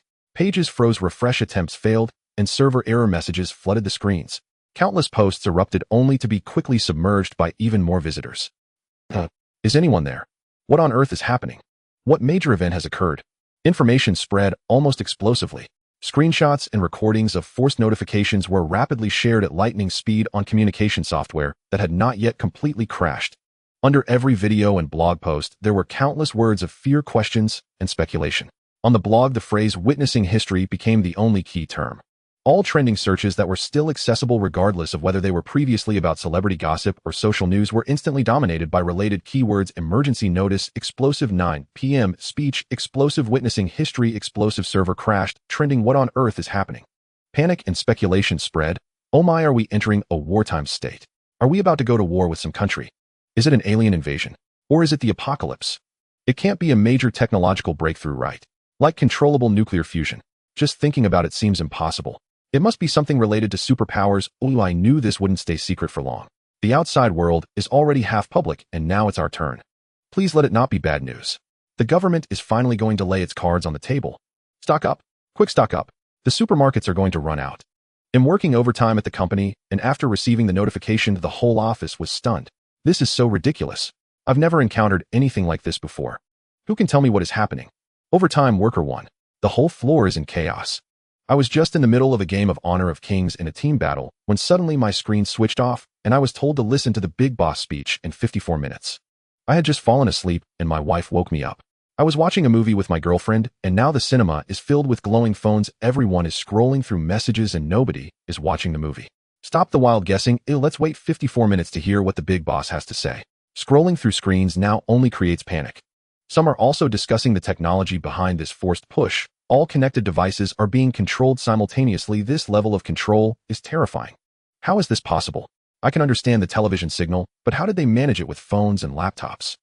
This technology is astonishing. I had no idea such technology existed. In just a few minutes, the entire Donglu fell into an unprecedented collective panic. Meanwhile, such a national-level action by Donglu naturally could not escape the attention of other forces on the planet. The world's largest power, the Anglian Federation. When the news from Donglu reached the White Dome Council, the then 47th president of Anglian, Kurt Haywood, instantly became serious. Donglu has finally made a decision. The action is greater and more direct than we anticipated, forcibly taking over all devices for a nationwide live broadcast, leaving no room for retreat. Anglian's National Security Advisor Alan Thorne stated, "Yes, Mr. President. They have chosen the most thorough form of disclosure should we take any action." Haywood shook his head and said, "Let's wait and see. Order the intelligence department not to overreact, but to closely monitor the content of Donglu's speech and the social reactions in Donglu, especially online discourse, the order in key cities, and any signs of unrest caused by panic." Understood. Thorne quickly took his leave. Haywood felt an increasing sense of urgency. He knew that Donglu's public announcement would accelerate the decision-making process of other countries. The global entry into the era of superpowers is not far away. Some plans must be expedited. The world's third-largest power, the Novgorod Republic, for center. Varnin frowned tightly after reading the briefing. Currently, Novgorod's attitude towards superpowers is one of the highest levels of forced secrecy. The range of informed individuals is extremely small, limited to the highest levels, powerful departments, and specific research institutions. Any public discussion or information dissemination is regarded as a grave crime against information security, which is severely suppressed by official institutions. Now, if Donglu goes public, the pressure will directly transfer to them. Beside him, Director Krug commented softly, "Mr. President, the rumors among the public are increasing and our suppression costs are rising sharply. If Donglu goes public, we are likely to face an unprecedented shock." Varnin pondered for a moment and issued a series of orders. From this moment on, elevate national network supervision to fortress level. Block all keywords, images, and videos related to the Donglu incident. Notify the strategic rocket forces to maintain conventional alert. Command the Ministry of Internal Affairs to enhance the alert levels in major cities and key facilities. Finally, he said in a deep voice, after Donglu finishes speaking, we will immediately hold a security meeting. How they manage it, we need to think about how to respond. In the Western Alliance, after learning of Donglu's actions, an emergency video conference was convened at the fastest speed. During the meeting, representatives from various countries debated fiercely. My God, are they choosing to make it public to everyone? This is too risky. It is inevitable, isn't Anglian, and some of our member countries already in a semi-public state. The cost of information suppression is rising, and we will inevitably take this step. The key is how they will respond. Such a sudden disclosure will inevitably cause chaos. Do they have the ability to control the situation? If Donglu really goes public, then they will be the first major power to do so comprehensively, which is of historical significance. Do we need to gather the media and take the lead? No, wait. Let's listen carefully to what they have to say. If they have a mature plan, we can reference it. If it's just a hasty disclosure, we need to be even more cautious. The rotating chairperson continued tapping the table. Furthermore, if Donglu truly goes fully public, we must also prepare a response. Although the lion explosion incident has been suppressed, private discussions have never ceased. Once Donglu goes public, our media will definitely explode, and we must prepare an official statement in advance to stabilize the public. At this moment, Castillon-Dnieper-Rhine Federation, Funan Kingdom, Ingzhou Sun Nation, and the Principality of Jinsa. All eyes were on Donglu, waiting for the countdown of 54 minutes to reach zero. Eastland, Xinjiang. May 13, 2030, 2055. 5 minutes before the live broadcast begins. This is one of the command centers located deep within the reinforced underground works in the core area of Xinjiang. At this moment, it has been temporarily transformed into a live broadcast hub facing 1,400 million citizens in the eyes of the world. In the vast studio, soldiers and professionals in military uniforms come and go, each moving briskly to make final preparations. The atmosphere is heavy and serious, like the calm before a storm weighing on everyone's hearts. The arrangement of the broadcast area is unusually simple. The backdrop features the gigantic emblem of the Eastland Republic, exuding a sense of solemnity under the cold white spotlight. Seated behind the main podium is a gentle figure holding a manuscript that has undergone countless meetings and weighed numerous pros and cons to become the final text. In 5 minutes, the fate of the entire nation and the future of 1,400 million people will be determined by his words. Beside him is Zhou Jinyu, the inaugural director of the Bureau of Extraordinary Affairs. Zhou Jinyu is wearing a specially made dark uniform today with brand new shoulder and arm insignia, featuring the emblem of the Bureau of Extraordinary Affairs, an abstract design of energy waves surrounding a shield and sword.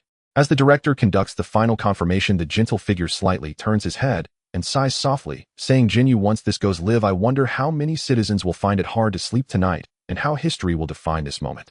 Did we do the right thing or the wrong one?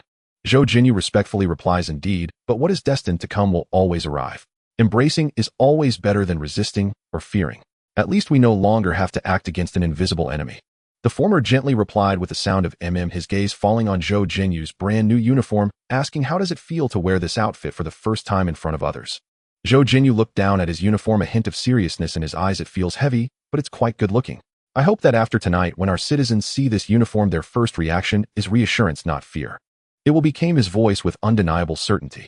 He adjusted his collar one last time and said, then let us push open this door together. Zhou Jinyu took a deep breath and subtly adjusted his sitting posture. A few minutes later, the time reached 2059. 30 seconds to prepare. Signal cut in. 10:98. Start. With the command to start, it was as if the gates of history had been violently flung open, and the signal surged like a torrent, instantly flooding every corner of the nation. Chongqing Huimin community. The Jiang family had been gathered in front of the television for 10 minutes. At this moment, as the time arrived, the television screen automatically switched to the main station. Jiang Qi silently thought to himself, it's here. Fellow citizens of Eastland, the voice came from the television. In the living room, Jiang Lu instinctively held her breath. Su Mei clenched the edge of her clothes, and Jiang Sheng held Su Mei's hand, a look of bewilderment on his face. They are the most ordinary citizens of this country, and at this moment they are reacting most genuinely to a significant historical event, nervous, confused, and at a loss. At this moment, I declare with the utmost solemnity a significant fact concerning our future and destiny. We are undergoing a profound change, a phenomenon referred to by the scientific community as the manifestation of extraordinary abilities. What the public calls superpowers has truly appeared in our society. Boom. The words extraordinary abilities exploded like a bomb in the living room. Jiang Lu was completely stunned, her cherry-red lips parted in immense shock. Su Mei and Jiang Sheng's minds went blank, looking incredulously at the television, feeling as if everything before their eyes had become extremely unreal. Extraordinary abilities. Superpowers. This is all too unreal. Jiang Qi had already guessed some of it in advance, so at this moment he was not as shocked, but he felt a sense of urgency. With the official announcement, the group of extraordinary ability users will inevitably step onto the stage of history, but he was far from ready. His power was still too weak. The voice from the television continued. This change has come suddenly and unprecedentedly. I am deeply aware that this news will inevitably cause shock, unrest, and even panic. Fellow citizens, your confusion and worries are deeply felt by the nation. The stability of every family and the safety of every citizen have always been the nation's deepest concern. The country chooses to be frank because I firmly believe that the people of Eastland possess resilient will and united strength. In the face of this historical period of growing pains, evasion and concealment will not help. Only by working together can we overcome the difficulties. On behalf of the nation, I solemnly declare all citizens of Eastland, regardless of whether they manifest extraordinary abilities, are equal members of the Republic, enjoying the same rights granted by the Constitution and laws, and bearing equal responsibilities for building our homeland and safeguarding peace. The nation has established the Bureau of Supernatural Phenomena and Extraordinary Ability Management, abbreviated as the Bureau of Extraordinary Affairs, which will promote relevant management work in accordance with the law, scientifically and orderly, ensuring social order, stability, and protecting the lawful rights and interests of every citizen. We call upon those who have manifested abilities, please voluntarily register with the Bureau of Extraordinary Affairs. Your abilities represent new possibilities for national development, but must also be brought under regulated management. The nation will provide necessary guidance and support to help you better understand and control your abilities, turning them into positive energy that serves society and benefits the people. We further call upon all citizens remain calm and steadfast in your confidence. Please believe that the country has the ability to manage complex situations, ensuring basic livelihood supplies and maintaining social fairness and justice. Fellow citizens, the wheels of history roll forward. Challenges are unprecedented and opportunities are also contained within. The nation will, with the greatest determination and the strongest assurance, shield all people from the storm. The people are the foundation of the nation's strength, and the nation's promise to its people will never fade. Zhou Jinyu timely took the microphone. Fellow citizens, I am Zhou Jinyu, the inaugural director of the Bureau of Extraordinary Affairs. At this moment, we stand at a historical watershed. An unprecedented force has already descended. Extraordinary abilities break the familiar order, bringing profound challenges, but also containing unknown possibilities. The establishment of the Bureau of Extraordinary Affairs is a department founded by the Republic at a historical turning point to safeguard the nation's foundation and protect the safety of the people. Next, I will explain the main functions of the Bureau of Extraordinary Affairs. The Bureau of Extraordinary Affairs safeguards the peace of ordinary citizens from uncontrolled abilities and also protects the equal rights of those who manifest abilities. Order is our common cornerstone. Any actions that violate the law and endanger society, regardless of whether their source is ability, will face the most severe legal sanctions. Whether ordinary citizens or those who have manifested abilities, we are all citizens of Eastland. Let us stand shoulder to shoulder and face the challenges together. The nation stands with the people. We will surely overcome difficulties together and welcome a brighter future. Thus, the live broadcast comes to an end and the screen returns to normal.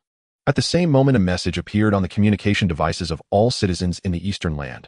All citizens of the Eastern Land, to ensure the safety of you and your family, and to maintain a smooth social transition, please adhere to the following emergency response measures. Remain calm, refrain from unnecessary travel, avoid areas with large crowds or unfamiliar remote regions, and minimize cross-regional movement. Be vigilant, avoid risks, and steer clear of any locations exhibiting abnormal phenomena, such as unexplained energy fluctuations, strange noises, or uncontrolled objects. If faced with sudden danger, evacuate immediately and prioritize your safety. Pay attention to information verification. All authoritative information will be released through the national broadcasting station, the Bureau of Anomalies official website, and officially certified channels. Do not believe or spread unverified rumors and hearsay. In case of danger or trouble, report immediately. If you find yourself in a perilous situation or observe any threats to public safety or social order, please call the National Emergency Response Hotline of the Bureau of Anomalies XXXXXXXXXXX, or use the built-in anomalous reporting feature in the Eastern Land Communication app. If you or your acquaintances exhibit suspected or confirmed special abilities, to ensure safety and receive necessary guidance and support, please call the Bureau of Anomalies Registration and Assistance Hotline XXXXXXXXXXX, or visit your local community service center or police station for initial reporting, where professional personnel will follow up. Proactive and truthful registration is a crucial step in ensuring the safety of yourself and others. National security depends on you and me. Stay vigilant, follow the guidelines, help each other, and overcome difficulties together. The power of the nation is always protecting you.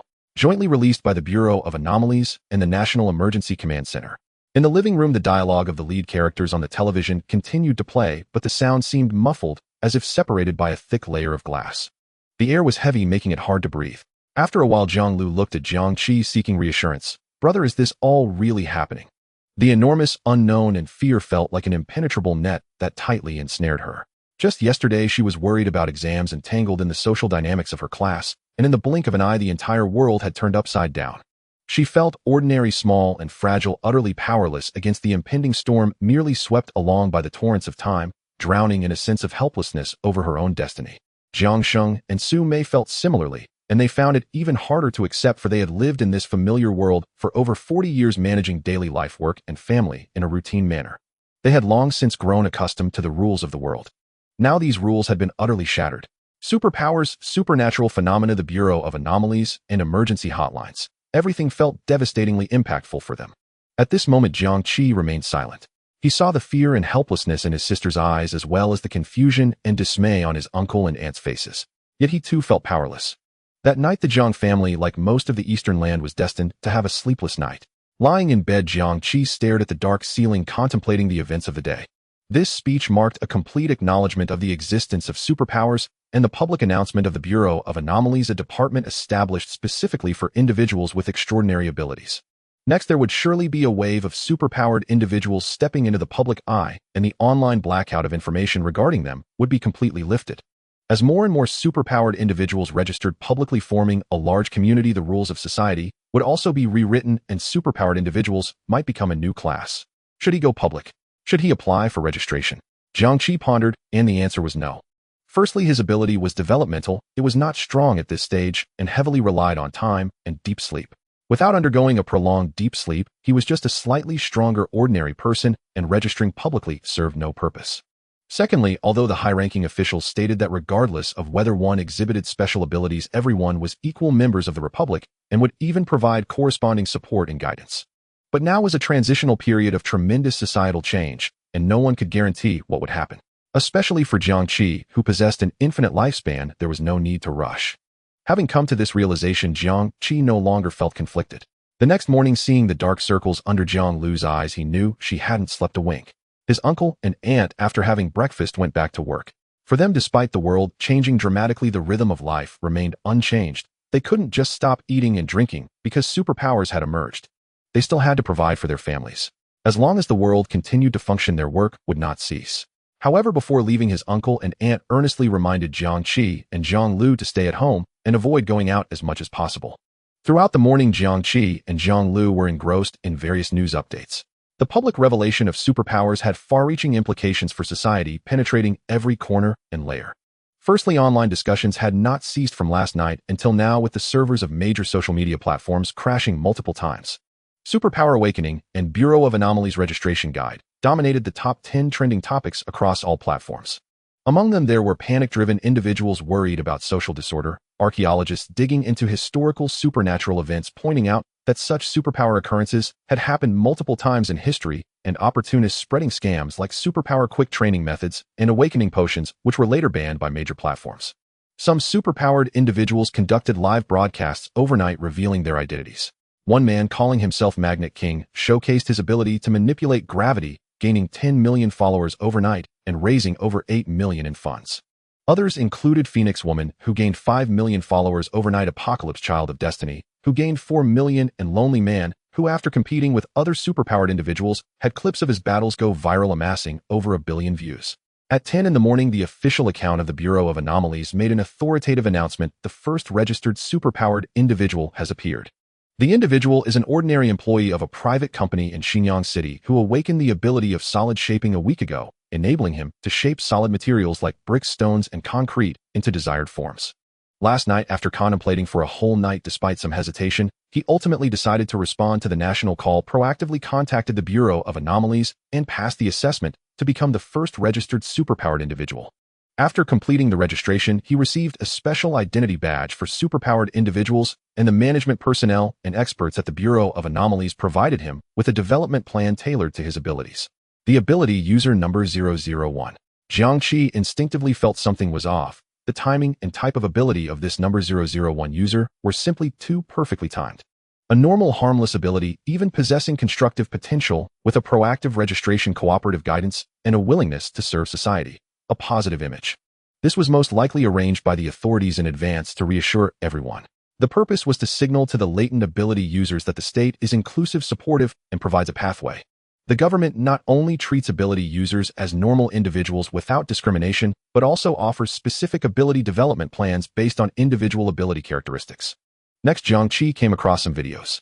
Netizens had captured footage of buses in some areas being spray-painted overnight with the slogan "Proactive registration benefits oneself and the nation." In subway stations across various locations, animations calling for ability registration and outlining the registration process began to play on a loop. Major news programs and talk shows quickly invited so-called experts for interpretation. Psychologists analyzed social panic, psychological counseling sociologists discussed ethical construction under the new order, and even cutting-edge physicists attempted to awkwardly explain the phenomenon of abilities using field theory and string theory. All of this happened so quickly that it was dizzying. It was as if a world that had been suppressed for a long time surged forth, impatient and tumultuous. Overnight, a transition from lockdown to release was completed, catching everyone off guard. Ability users emerged like bamboo shoots after rain, stirring the nerves of society. "Hey brother, look at this." Zhang Lu handed her phone to Jiang Qi. On the screen was an announcement released by Yuding Group through its official account. Yuding Group Global Recruitment of Special Talent Announcement. Starting today, Yuding Group officially launches the Spark program, publicly recruiting talent confirmed to possess special abilities from society. Once abilities are verified, individuals can enjoy a salary of $1 million per year plus no less than $2 million in stock options with no upper limit. This announcement caused a tidal wave. Wealth and status that ordinary people might struggle their entire lives to attain became seemingly within reach for certain ability users at this moment. The comments section erupted. Haha, another tool that exacerbates social injustice. Ordinary people study hard for over a decade and work 996 for decades while others evolve in a day. Is it fair? Why should it be? Existence is reality. Who wouldn't want abilities? Yuding is just the first to take the plunge. It won't be the last. The keenest noses belong to capital. Abilities are the variables of the new era. Whoever controls more ability users can dictate the landscape of the next few decades. Yuding is placing a big bet this time. But hey race, the problem is it's safe for a private company to recruit ability users on such a large scale wielding supernatural powers. Who will supervise? Who will be responsible if something goes wrong? Haha, 1 million per year. What if it's a trap? What if you sign a contract that sells your soul and you become experimental material for human testing? Yuding is capable of such things. The world feels increasingly fantastical. Just lie flat, everyone. Whether it's a blessing or a curse, we cannot avoid it. In this age, if ordinary people can take care of themselves and live safely for 100 years, that's already a huge win. Bitter smile. It makes sense for Yuding to do this. What if your competitor suddenly has an ability hacker who can manipulate data, or a prophet who can predict the market? With the emergence of abilities, the rules have been completely shattered. Yuding will definitely act first. Looking at this announcement, Zhang Lu felt that the world had truly changed. The saying education is not as good as mutation is not just a joke in the comments. It is an almost cruel reality. She looked at her brother's sharply defined profile and felt an overwhelming sense of unfairness. All along, Jiang Qi had been the lighthouse she looked up to. Jiang Qi had excelled from a small county to a key city school, ranking first in the entire school. Both teachers and her parents believed Jiang Qi could definitely get into the top universities with an incredibly bright future ahead. Yet even Jiang Qi appeared so pale and powerless in the face of such blatant treatment of superior talent, it seemed almost ironic. The simple understanding that hard work yields rewards constructed over a decade was utterly shattered by this announcement. Little Lu. Jiang Qi's voice seemed to come from a distant place, awakening Jiang Lu. Jiang Lu suddenly raised her head and collided with Jiang Qi's unfathomable eyes. Brother, she responded, her voice carrying an almost imperceptible tremor. Jiang Qi turned off the phone, and the world fell silent in an instant. Remember what I said, little Lu. The emergence of abilities may allow some people to reach the sky in one step, but it will also cause another group to feel a tremendous gap. This is precisely because the times are changing, opportunities are changing, and the rules governing the world are constantly being reshaped. It is normal to feel lost. You are scared, and I am scared too. It will create chaos, it will reorganize, and new rules and powers will emerge, but there will always be a day when everything settles. In the face of an unpredictable future, what we must do first is not to feel lost, but to absorb everything diligently. Others may be blown to the heights by the wind or swept into the abyss by the waves, but I want to be the one who can withstand the tremors. Understand? Jiang Lu nodded vigorously. The confusion and fear in her eyes diminished significantly. I understand. Brother. Jiang Qi placed his hand on Jiang Lu's shoulder, and said earnestly, the books we've read, the paths we've walked, the questions we've pondered are all authentically etched into our bones and blood. They give me the perspective to view this world and the ability to solve problems. The new era is merely a more complex, yet more interesting new book. Don't underestimate ourselves, little Lou. With our siblings' intelligence and talent, can we not achieve something in this new era? Even if a fierce wind rises, we will not give up on life. This somewhat adolescent remark dispelled the last trace of gloom in Jiang Lu's heart. She chuckled, a sense of future aspiration blooming in her eyes, even carrying a hint of pride. We siblings are quite strong. Jiang Qi ruffled her hair. As noon arrived, their uncle and aunt returned from work. Jiang Lu hurriedly asked, Dad, Mom, is everything okay outside? Aunt didn't answer immediately, only letting out a heavy sigh. She took off her coat and hung it on the rack, walked to the dining table, poured a large cup of cold boiled water, and gulped down more than half in one go before wiping her mouth and saying, it's chaos. It's a complete mess. Su Mela sat down on a chair and spoke animatedly. In supermarkets, convenience stores, banks, and gas stations, everywhere is chaos. Today at the supermarket where I work, two young men got into a fight over a box of water. Eventually, the police arrived. The bank staff kept saying that the country guarantees safety and that the money is absolutely secure, but who believes that? In this situation, putting money under your pillow feels unsafe. Who still dares to put money in the bank? Jiang Sheng, usually more reserved, added. Yet when I passed by the gas station on my way back, the road was completely blocked by cars. Su Mei continued, everything outside is being looted nowadays. Luckily, I've prepared in advance. With this, Su Mei felt a bit proud. Jiang Lu had to admit that his mother's unintentional luck had indeed hit the mark. Su Mei lowered her voice and said mysteriously, moreover, I heard from Xiao Lu at the counter that several people were taken in this morning, just in our area. They were all involved in looting and fighting, very aggressive. Xiao Lu at the counter also mentioned that someone saw military trucks entering the city, several of them. I don't know if that's true. Hearing his parents' descriptions, Jiang Lu couldn't help but feel uneasy. Is it really like this outside? Su Mei looked at Jiang Lu and Jiang Qi, reminding them, you two just stay at home obediently these days. You are not allowed to go anywhere. Just stay home and study well. I think it will be a while before classes resume. Many office buildings are empty and the construction site next to our community was completely shut down this morning, not a single person in sight. Jiang Qi hadn't expected the widespread panic to escalate so rapidly. However, this was consistent with Jiang Qi's assessment. Currently, during the early stages of the outbreak, many citizens choose to stay at home for safety during this transitional period. Consequently, a large number of companies and schools have fallen into a state of partial stagnation. This is what Annie meant when she said the office buildings are empty and the construction sites are halted. Jiang Qi speculated that for a long time to come, online education and remote work would become the norm. But at the same time, driven by survival needs and distrust of the future, the public would flock to supermarkets, banks, gas stations, and pharmacies to shop, withdraw money, and stock up. However, Jiang Qi believed that this would be temporary. With the country's regulation and suppression, the situation should stabilize. The only question is how long this phase will last. It could be very short, as brief as 1 or 2 weeks, or it could be long, stretching to 2 or 3 months. At noon, the family had a meal together. The television was broadcasting the midday news. The National Development and Reform Commission and the Ministry of Commerce have jointly established an emergency guarantee working group for important livelihood goods to urgently coordinate the transportation of large quantities of essential goods, such as grain, oil, meat, and vegetables, to the market. The person in charge of the National Food and Material Reserve Bureau stated clearly that our country's food reserves are ample and supply is fully guaranteed. Citizens are urged to consume rationally, avoiding panic buying to prevent waste and risks caused by hoarding.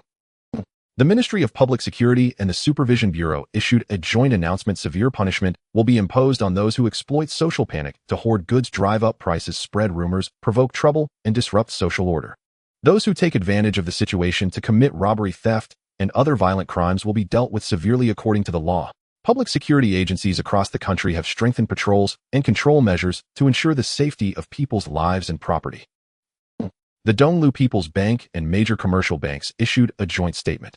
Our financial system is operating soundly, with ample liquidity, fully capable of meeting the deposit and withdrawal needs of account holders. We urge citizens to remain rational and avoid unnecessary concentrated withdrawals to jointly maintain a sound financial order. Su Mei, while eating, curled her lip and muttered, it's easy for them to say, telling everyone not to panic, but look outside. If you don't grab it, others will. By the time you go to buy, the shelves will be completely empty. What will you eat? Drink the northwest wind. As Su Mei was speaking, the female host reported the next piece of news. The first actively registered ability user in the country, number 001, officially made an appearance this morning. The 4 members of the Jiang family instantly directed their attention to the television screen. Su Mei exclaimed, wow, someone really went to register. A man dressed in a plain white shirt around 30 years old appeared on screen. Mr. Jiang's pseudonym is an ordinary employee of a private enterprise in Xinyang City. A week ago, he accidentally discovered that he possessed the ability of solid shaping during his work. The scene then shifted to a demonstration video showing Mr. Jiang standing in front of a pile of common construction debris, extending his hand, with his palm facing down towards some scattered red bricks. The bricks visibly softened and reformed under an invisible force, gradually merging and shaping into a small square pedestal about half a meter tall within a few seconds. Sume gasped, completely forgetting to eat. Jiang Sheng also had his mouth slightly agape, his face filled with disbelief. However, Jiang Qi and Jiang Lu had already seen this clip on short video platforms. Facing this sudden change, Mr. Jiang admitted he felt confused and anxious. The scene shifted to Mr. Jiang sitting in a simple interview chair facing the camera. The reporter asked Mr. Jiang what prompted you to choose to register actively immediately after the official announcement. Mr. Jiang appeared slightly nervous and replied, "To be honest, I didn't sleep all night." Fear was present. He was concerned about how others would view him and worried about what would happen in the future. However, the government made it very clear that regardless of ability, everyone is equal citizens and has responsibilities. Moreover, with my limited ability, I couldn't figure it out on my own. If I accidentally damaged something or hurt someone, that would be terrible. Seeing that the Supervision Bureau said they would provide guidance and assistance, I thought, let's give it a try and trust the government. The reporter asked, "How do you feel after completing the registration? What support did the Supervision Bureau provide?" Mr. Jiang smiled and said, "I feel much more at ease. The registration process is very standardized and the staff's attitude is great. It's just like getting a special certificate." The Supervision Bureau also arranged for experts to talk with me for a long time, giving me some advice based on the characteristics of my ability. For example, how to control the force more precisely, how to attempt shaping different materials. The experts also said that my ability could be used for recycling construction waste, creating value. I found the experts' suggestions very good, and I felt a bit more confident. A doctor in a white coat and glasses appeared on screen with a caption below Supervision Bureau Dr. Li. Dr. Li said, "Mr. Jiang's ability belongs to the basic application of material manipulation. Currently, its strength and application range are limited, but in the long run, it has extremely high practical value and commercial development prospects in the fields of construction waste recycling, rapid emergency facility construction, and even special material processing. Our guidance program aims to help him safely and controllably master his ability and explore its potential for serving the public interest. For every actively registered ability user, we will customize a guidance plan." Finally, the scene returned to the studio where the host smiled and summarized, "Mr. Jiang's honesty and choices have set a positive example for all those who manifest abilities. Voluntary registration is the first step towards being responsible for oneself, for others, and for society. The guidance and support promised by the state are being implemented effectively." Oh my God, this is too amazing. That person just waved his hand, and a few broken bricks instantly transformed into a small stool. If this can be used for building houses or repairing roads, think of how much labor and time could be saved. The television also mentioned recycling construction waste. Those broken bricks and tiles on the construction site could turn into new materials in his hands. How much money could this make? Jiang Sheng replied with a thoughtful, "Yes, this skill is indeed impressive. I guess the money we've worked so hard to save over half our lives isn't even enough for what he earns in a month. Why haven't we awakened any abilities ourselves?" Jiang Sheng didn't know how to answer. If you ask him, who should he ask? Sume sighed. They always say knowledge changes fate. Now it seems this mutation is more effective than studying any amount of books. Jiang Sheng shook his head and said heavily, "I can't envy them. Being able to take care of our child safely is better than anything else." Sume sighed and comforted herself. That's true. They are just blessed by heaven, it's in their fate. Moreover, these abilities sound good, but who knows if they bring fortune or disaster. You see what they say on TV. If they lose control and hurt someone, it's still better to be ordinary like us, able to support our family and live steadily. Next, the uncle and aunt discussed the chaotic situations they had seen that morning, worrying whether public order would become even worse and whether salaries would still be paid, considering if they should queue at the bank to withdraw some cash as a precaution. Jiang Lu also quietly added a few pieces of information she had seen online. Jiang Qi remained silent, listening without joining in. After a while, he put down his chopsticks, wiped his mouth, looked at his uncle, aunt, and Jiang Lu, and said solemnly, "Uncle, Aunt Xiao Lu, I have something to tell you." Sume asked in confusion, "Xiao Qi, what is it that's so serious?" Jiang Lu sensed something unusual in his brother's tone and also asked, "Yeah, brother, what is it?" "I am planning to drop out of school," Jiang Qi declared resolutely. "Xiao Qi, what nonsense are you talking about?" Sume was shocked. There are just over 20 days until the college entrance examination. After studying hard for over a decade, isn't this day what you've been working towards? Your grades are so good you could easily get into a prestigious university. How can you drop out at this critical moment? What will you do after dropping out? Jiang Qi also looked anxious, but he was not eloquent and found it hard to articulate anything sensible in such urgency. However, he knew that his brother had entrusted Jiang Qi to him, and he could not let Jiang Qi ruin his future. Xiaoqi, listen to your aunt. Sume thought he had suffered some setback at school and quickly softened her tone. Xiaoqi, did something happen at school? Tell aunt. We aren't afraid. If you don't want to go back to school, we can study at home. After your exams, you can go wherever you want to relax.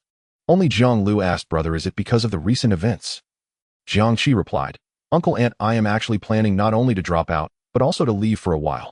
Jiang Lu felt as if a huge void had suddenly opened in her chest. This feeling of helplessness was far more unbearable than the public revelation of abilities. She instinctively grabbed Jiang Qi's hand and said, brother, where are you going? Jiang Qi turned his head and gave her a reassuring look, then extended his hand to hover over the water cup on the dining table. Then under the watchful eyes of Jiang Sheng, Su Mei and Jiang Lu, the water in the cup actually defied gravity, slowly rising, swirling around Jiang Qi's palm, flowing between his fingers and in his palm. After more than 10 seconds under Jiang Qi's control, it flowed back into the cup completely, not even causing a ripple on the surface, and Jiang Qi's palm was as dry as before. This was the affinity for water granted to Jiang Qi by the Jade Square. It was certainly not as powerful as Chunhao's before, but controlling such a small cup of water was still within reach. Jiang Lu looked at Jiang Qi in disbelief, staring blankly, her voice as soft as a whisper. Brother, is this an ability? Su Mei gaped as if meeting Jiang Qi for the first time. Xiaoqi, you. Jiang Sheng was also in a daze. Jiang Qi nodded. Yes, I have awakened my ability. Su Mei asked, when did this happen? You child, why didn't you say anything earlier? Jiang Qi replied, I awakened it while at school. Jiang Lu looked at her brother and thought, no wonder. No wonder her brother had supported their mother's behavior of stockpiling goods, and no wonder he had stayed so calm from last night until now. It turned out he had already seen through the truth of the world. After more than 10 minutes with Jiang Qi's explanations, the three finally accepted the fact that he had awakened his abilities. However, Jiang Qi did not reveal everything. He only mentioned that the light from the flower had flown towards him while he was at school. Su Mei said, so you were selected by the state. You're going to participate in secret training. Jiang Qi nodded, giving them a kind lie, a department even more confidential than the Ability Management Bureau. They specifically seek out awakeners of my age for long-term systematic training. The timeline is uncertain. It could be 5 years, 10 years, or longer. Does it have to take that long? Su Mei felt as if a piece of her heart was violently gouged out. Jiang Qi had been with her family for 6 years, as she had come to regard him as her own son. Now her son was leaving for 5 or 6 years, and just thinking of it made her feel unbearable. She asked, will you be able to come back in between? What about during the new year? Jiang Qi looked at his uncle, aunt, and sister with a heavy heart, but knew he couldn't leave them with false hope. He resolutely shook his head. Due to the confidentiality nature, returning for visits is basically not allowed and communication will be strictly limited. Brother, Jiang Lu hugged Jiang Qi tightly. I can't bear for you to leave, please don't go. If it were any other time, Su Mei would have scolded her, saying she should know better at her age. But at this moment, Su Mei couldn't care less about that. Her voice trembled. When are you leaving? Jiang Qi replied, I'm leaving today. Su Mei exclaimed, today? So soon? Can't we prepare something for you? Clothes, food, necessities. Jiang Sheng asked, how will we contact you if there's an emergency at home? Jiang Qi shook his head and said, you won't be able to reach me. Su Mei wiped her tears and said, once again, it's the secret department, unreachable for years, not even allowing a visit home. How can you expect us to be at ease while you leave? Is there really such a department, Xiaoqi? You're not being deceived, are you? Jiang Qi glanced at his teary-eyed aunt, his saddened sister, and his uncle, who was trying to suppress his grief. He felt reluctant too, but he knew that the deep slumber was necessary. Moreover, this was a decision he had made long ago. From the moment he gained his powers, he had been planning. This time he would say goodbye without lingering. Of course, he knew the current situation was perilous. His uncle, aunt, and sister, as ordinary people, had no means of self-defense. Leaving them behind seemed cold-hearted and selfish. However, it was a necessary choice. He was too weak now. Staying would only waste precious time for his development. He had to find a place to enter deep slumber as soon as possible. Only by slumbering for a period to gain sufficient power could he protect his family in the future. Jiang Qi said, there's no choice, aunt. This is the path I must take. Half an hour later, after his explanation, he finally managed to reassure his uncle, aunt, and sister. With his cleverness, fabricating a fictional organization was achievable. The most important thing was that he possessed powers, which was his greatest leverage. Temporarily concealing the truth, Jiang Qi brought up another matter. Aunt, what about the money my dad left me? Su Mei was taken aback. It's in my room. Do you want me to get it for you? Yes, Jiang Qi nodded. Aunt, please fetch it for me. Su Mei wiped her tears and quickly walked into the inner room. In a while she came out with an old craft paper envelope containing a savings book. Jiang Qi reached out to take it, looking at the numbers on it. 3081670. 3,081,670 yuan. This money included the life savings of Jiang Qi's parents and the compensation his father earned at the cost of his life. Since arriving at his uncle's house, they had not touched it. The number remained unchanged. Jiang Qi's fingers lingered on the numbers for a few seconds, then he closed the savings book and handed it back to Su Mei. Aunt, you should keep this money. No, absolutely not.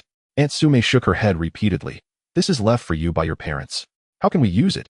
Jiang Qi insisted. Aunt, the world has changed. It may become even more chaotic. I will be gone for many years and won't need it. After I return, it will be even less useful. Rather than letting this money sit idle, I would prefer it to provide you with some security. Aunt shook her head again, her attitude resolute. That's not acceptable. We can't use your money. What would that make us? But Jiang Qi had made up his mind. Aunt, let's settle it this way. You keep this savings book safe, and when you need money, you can withdraw it. If Xiao Lu needs anything, feel free to use it. Consider it my responsibility as an older brother. Su Mei felt the savings book become particularly warm in her hands. Xiao Qi, you child. Jiang Qi did not give her a chance to refuse and turned to Jiang Lu. Xiao Lu, come with me. Jiang Qi led Jiang Lu to the bedroom. Jiang Lu kept her head down her shoulders, slightly shaking, tears falling heavily onto the floor. Jiang Qi gently stroked her hair and said softly, Xiao Lu, I am leaving now. Take good care of yourself at home. The world has changed. It's chaotic outside. You must stay vigilant and not easily trust strangers, especially those with powers. They bear deadly weapons and hold murderous intent. They are very dangerous. Try to avoid famous mountains and rivers. These places are at the center of change and hold many unspeakable oddities. If you encounter strange plants, do not approach or touch them. Until information is clearer, do not trust any words claiming to awaken powers. They could very well be a scam. Jiang Qi rambled on, trying to share all the information he had with her. If you run into trouble, contact Jin Yang. He'll send you his WeChat at him. He is my only friend and the only person I trust other than family. No matter when you reach out to him, he will do his utmost to help you. Consider him another brother. Jiang Qi opened WeChat and sent Jin Yang's contact to Jiang Lu.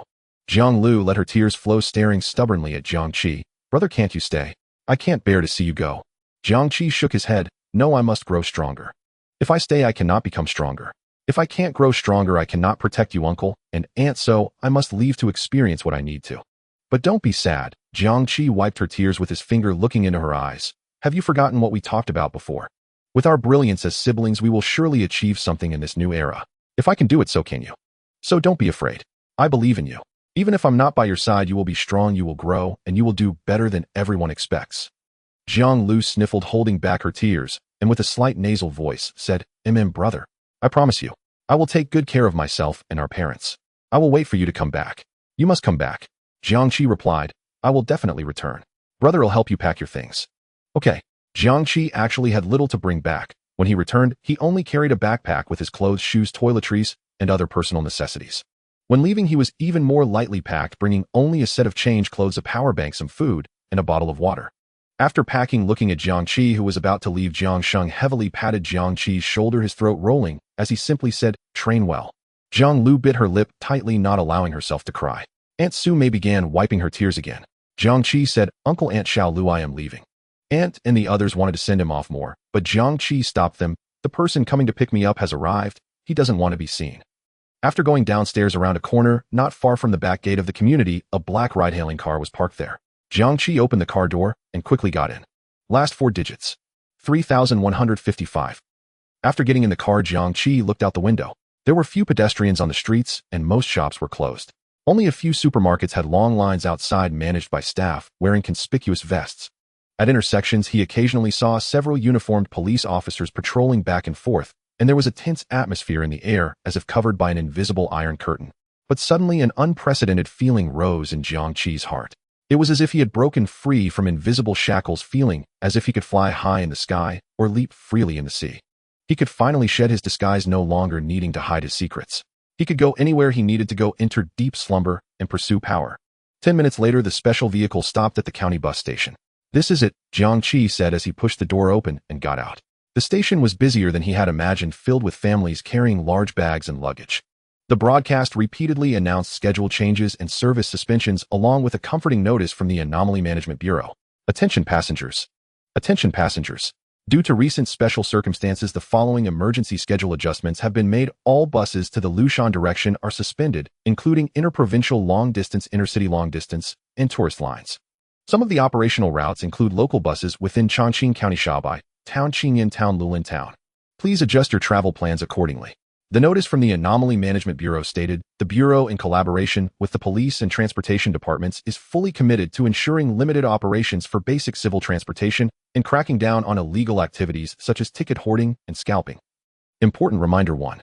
Travel only if necessary. If you must travel, please confirm schedule information in advance to avoid being stranded. 2. Stay alert and beware of scams. 3. Report any emergencies or difficulties immediately. 4. Those with abilities should register voluntarily. The national power is with you. Listening to the announcement, Jiang Qi's mind stirred. Indeed, this confirmed the news he had seen online that the state had deployed announcements from the Anomaly Management Bureau at subway and bus stations calling on those with abilities to register voluntarily and reminding citizens to pay attention to safety. It seemed that the comprehensive disclosure was not a sudden decision by the state, but a deployment that had been completed in advance. Additionally, the announcement also mentioned that services from Chongqing to Lushan had been suspended. It was unclear whether this was a targeted adjustment for specific routes or a nationwide blanket order. However, it seemed more likely to be the former. There were so many passengers returning from Lushan to Chongqing at that time, the news couldn't be concealed. Besides, I reminded the driver to report it, so the authorities must have received the information. And who knows, there may have been other travelers caught in the situation that day. If it were a nationwide blanket order, suspending all county and township roads.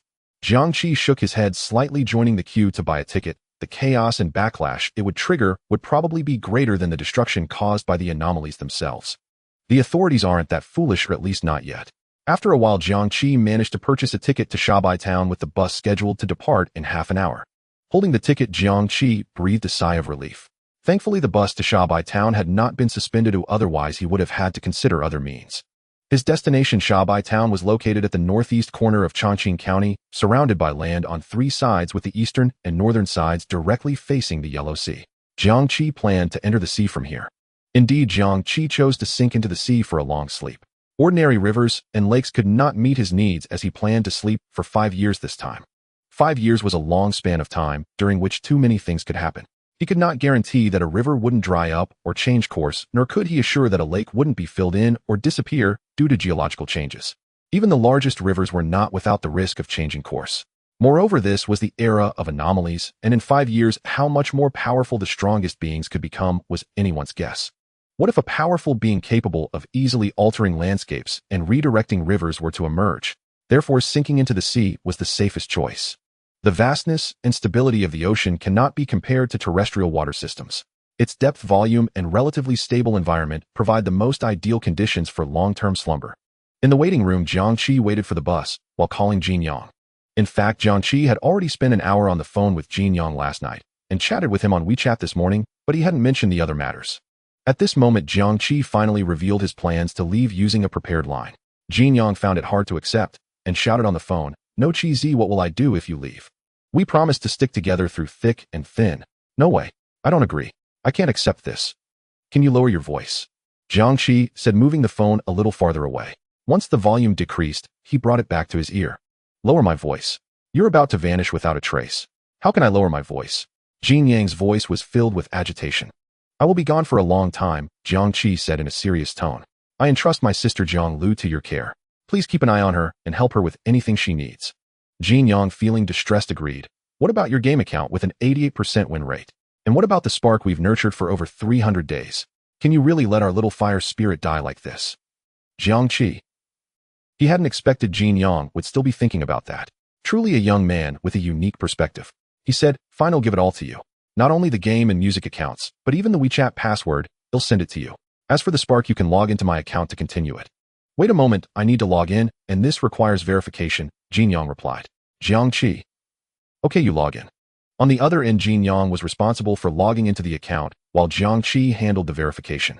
After about 7 or 8 minutes, everything was finally settled.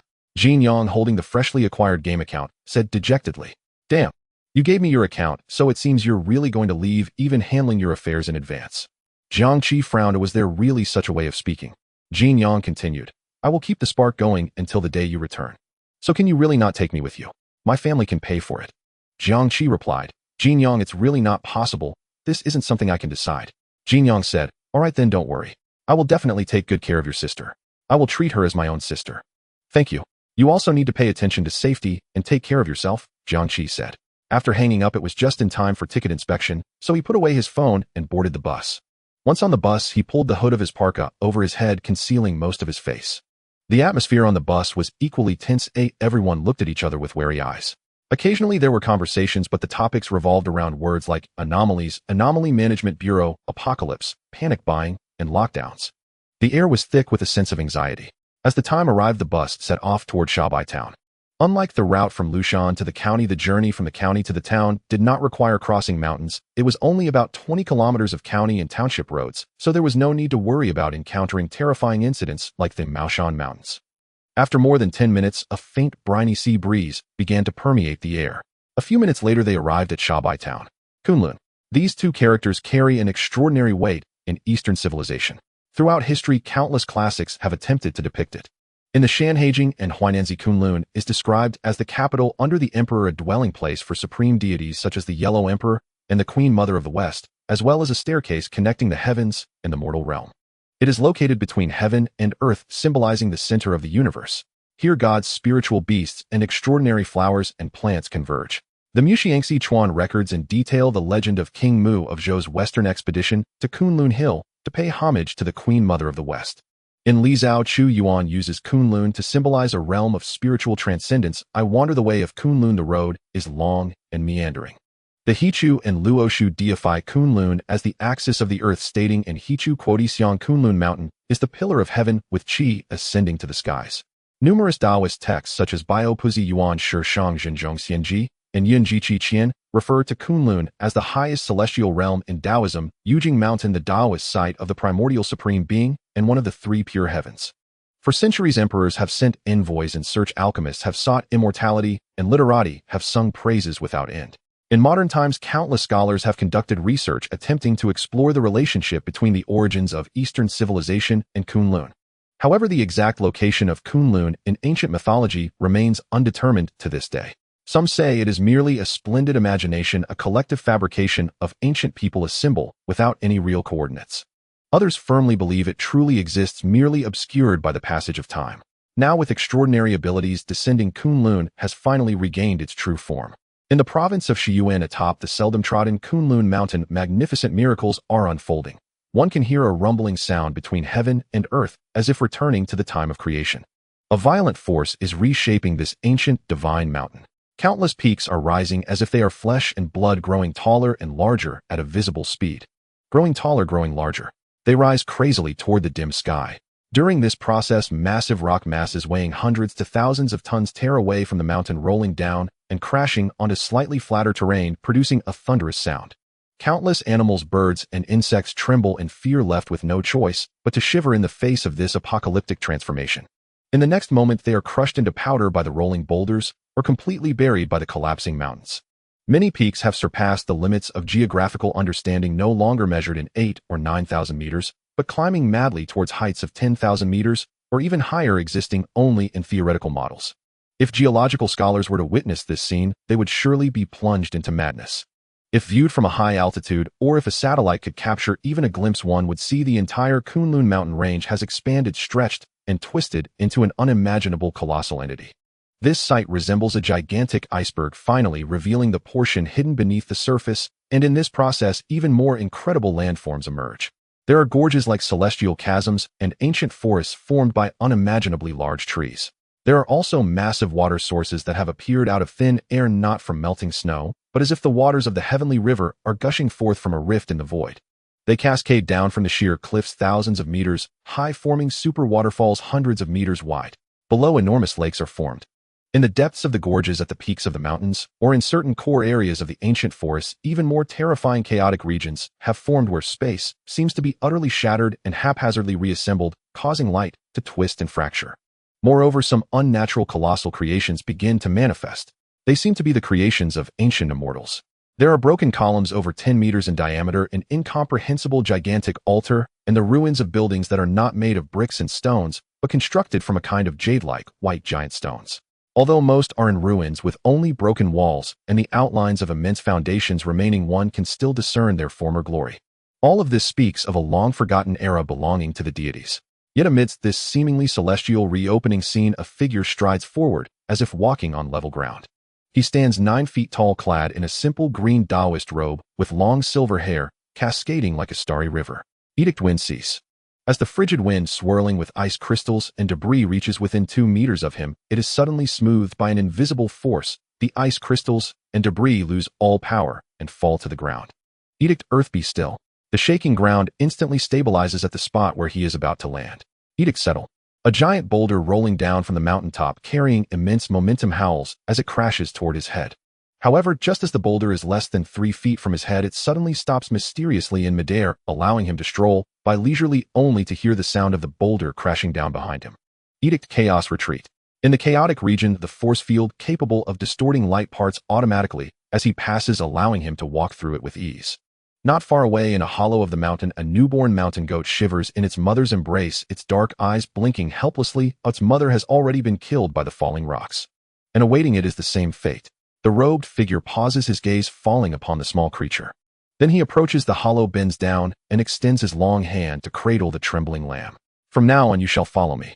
The young goat seems to sense something, letting out a short, dependent bleat. He does not linger, and together the man and the sheep walk steadily through this terrifying apocalyptic scene. No tangible or intangible harm can approach within a foot of him, let alone cause him any injury. Thus he steps onto a relatively open platform. On the platform, as far as the eye can see, there are only broken walls and remnants. There are gigantic foundation outlines, collapsed temple walls several yards thick, and one can even see some tattered armor, drifting dust, shattered jade slips, and burnt silk book fragments, along with a bronze sword leaning against the ground. The figure in the Taoist robe size finally arrived. At this point, the transformations of Kunlun Mountain seemed to have finally come to an end. He gazed at the ruins before him, sitting cross-legged on the ground, observing the strange changes in the heavens and earth, as if contemplating the Tao. After another couple of hours had passed, the changes finally reached a certain limit and gradually subsided. At this moment, Kunlun Mountain had become taller, more perilous, more ancient, and more ferocious, aligning perfectly with the descriptions found in ancient myths. The mountain's body was unimaginably vast, and the topography had completely transformed. He stood up and walked to the ruins where the outlines of the foundation were still visible, as if measuring it. After a while, he chose a position and built a mountain gate using discarded wooden materials and white jade stones. With the mountain gate erected, he stepped back 3 paces, adjusted his clothing, and with a solemn expression bowed deeply to this simple mountain gate. He then proclaimed, "In the beginning there was the Tao, and the primordial energy emerged. When the primordial being opened the heavens, the clear and turbid were first distinguished. Ili Jinjin, Tao title Hongdiozi. By the grace of the primordial supreme being, I have inherited the true teachings of order. I am the 20th true disciple of the Jade Void sect." It is said that the primordial supreme being had a total of 19 disciples, including the 12 golden immortals, the lantern-lighting Taoist, the southern pole immortal, the cloud walker Jiangzia, Shun, Gongbao Denghua, and Xiaozhan. At this moment, this Taoist, named Li Jianjin, proclaimed himself to be the 20th true disciple of the primordial supreme being, showcasing his immense ambition. Then he continued, "In the past I endured hardships on Kunlun Mountain, carving ice to create my dwelling, observing the stars to expound the Tao, authoring the new exposition of subtle words, and predicting that after the year of Jiang Qi the heavens and earth shall be reopened. Today that prophecy is fulfilled. This is not the end of the world, but rather the transition of epochs, the resurgence of the great Tao. I have received enlightenment from the primordial supreme being, and through the flower of order I shall reopen the teachings of the Tao at this peak of Kunlun. It shall be called the New Exposition Teachings. Anyone with a heart towards the Tao, regardless of noble or humble origins, regardless of having or lacking extraordinary abilities, may enter my gates. I shall transmit the Jade Purity secret records, impart the true laws of order, and enlighten the lost to stabilize this chaotic universe. Open the mountain gates." As he spoke, he formed a sword with his fingers, the aura of the sword manifesting, and with a soft sound like sizzle, he carved the 3 characters New Exposition Teachings at the top of the mountain gate. In an instant, his long silver hair, agitated by no wind, flowed like a galaxy in reverse. A crimson vertical pattern appeared on his forehead, exuding divine light, evoking an irresistible impulse in others to bow down in reverence. He then gently caressed the soft fleece of the lamb in his arms, saying, "All beings possess spirit, and all possess the essence of the Tao. From now on you shall be my first disciple in establishing the mountain, granted the Tao title Lingmingxi, and follow me in cultivation." In the Republic of Vainglorious Southern Region. In the city, 2 armed forces were engaged in fierce combat. One side relying on makeshift sandbag fortifications for cover desperately unleashed firepower towards the opposing side. The other side attempted to launch an assault from the open ground with individuals occasionally being torn apart by crossfire screaming as they fell, leaving behind one corpse after another. The entire battlefield resembled a massive meat grinder. Yet at the most intense point of this firefight, a young girl suddenly appeared. She appeared to be around 15 years old, dressed in a sari embroidered with golden lotus and divine bird patterns, her deep olive skin radiating a gentle sheen. A red bindi was marked on her forehead, with vermilion vibrant as a droplet of solidified blood. Her thick black hair was elegantly styled, adorned with an ancient jewelry piece encrusted with rubies and emeralds, exuding an innate noble aura. Calmly, she walked into the core area of the battlefield where the firepower was most concentrated, as if she had accidentally entered a realm that did not belong to her, completely unaware of the surrounding dangers. "That child! Come back! Commander! Commander! There's a civilian!" A soldier noticed the situation and reported it to the commander, but the bloodthirsty commander had no time to spare, roughly pushing him aside and shouted, "Fire! Suppress them! Don't worry about that." The soldiers foresaw the upcoming scene. This girl would surely be mercilessly shredded by bullets. Yet astonishingly, the bullets aimed at the girl just as they were about to touch her body all veered off their original trajectories, narrowly avoiding her. A whistling projectile that should have created a large crater at her location ultimately struck a nearby low wall. Barefoot, she stepped onto the ground littered with debris, shell casings, and blood, walking step by step towards the center of the battlefield, the entire scene imbued with a suffocatingly eerie sanctity. Both warring sides, from soldiers to low-level commanders, were, as if gripped by an invisible hand around their throats, unable to speak. Some had stopped firing, while others still subconsciously squeezed the triggers. The girl bravely approached, gently pushing aside a soldier's weapon. At that moment, the soldier awoke from his daze. "A miracle." He turned to others and said, "This is a miracle." The girl spoke, her voice not loud, but clear enough for everyone to hear. "I am Lakshmi Devi Reddy, daughter of Vishal Devi Reddy. Furthermore, I am the source of creation and causation, the weaver of fate, that one, the reincarnation of Brahma, the creator of all. You are lost in the sea of reincarnation, caught in the terror of karma. Cease your slaughter. Only by stopping the killings can the gears of causation turn towards peace, rather than plunging your souls into the abyss of reincarnation. Lay down your weapons." Her gaze swept over each person still holding a gun, her eyes filled with compassion and an irresistible authority. Those who met her gaze involuntarily loosened their fingers from the triggers. Kneel here. Her voice carried an unparalleled authority, igniting the most primal urge for reverence within people. Thud. A soft sound as one soldier knelt first. Then thud. Thud. Like a domino effect, more and more individuals involuntarily knelt, their foreheads touching the earth. With her arms outstretched, she looked up at the sky and sang, "Follow me, I forgive your sins." Meanwhile, in Pampa's slum, a wanted arms dealer cornered by special police forces suddenly burst into wild laughter. Then the discarded metal parts beneath his feet instantly assembled into a steel armor draping over him. He then broke through the barricades, weaving through the dense rain of bullets, ultimately leaving the scene with flair after killing several officers. In Angwa, the stock trading hall, a middle-aged white-collar worker's eyes flashed with a massive stream of blue data. The next second, several groups of numbers recombined, and the stocks he invested in shot up 3 points. In Sungwa, at a certain high school, a girl was once again cornered in the restroom, but this time she did not crouch down, and instead she revealed a cold smile.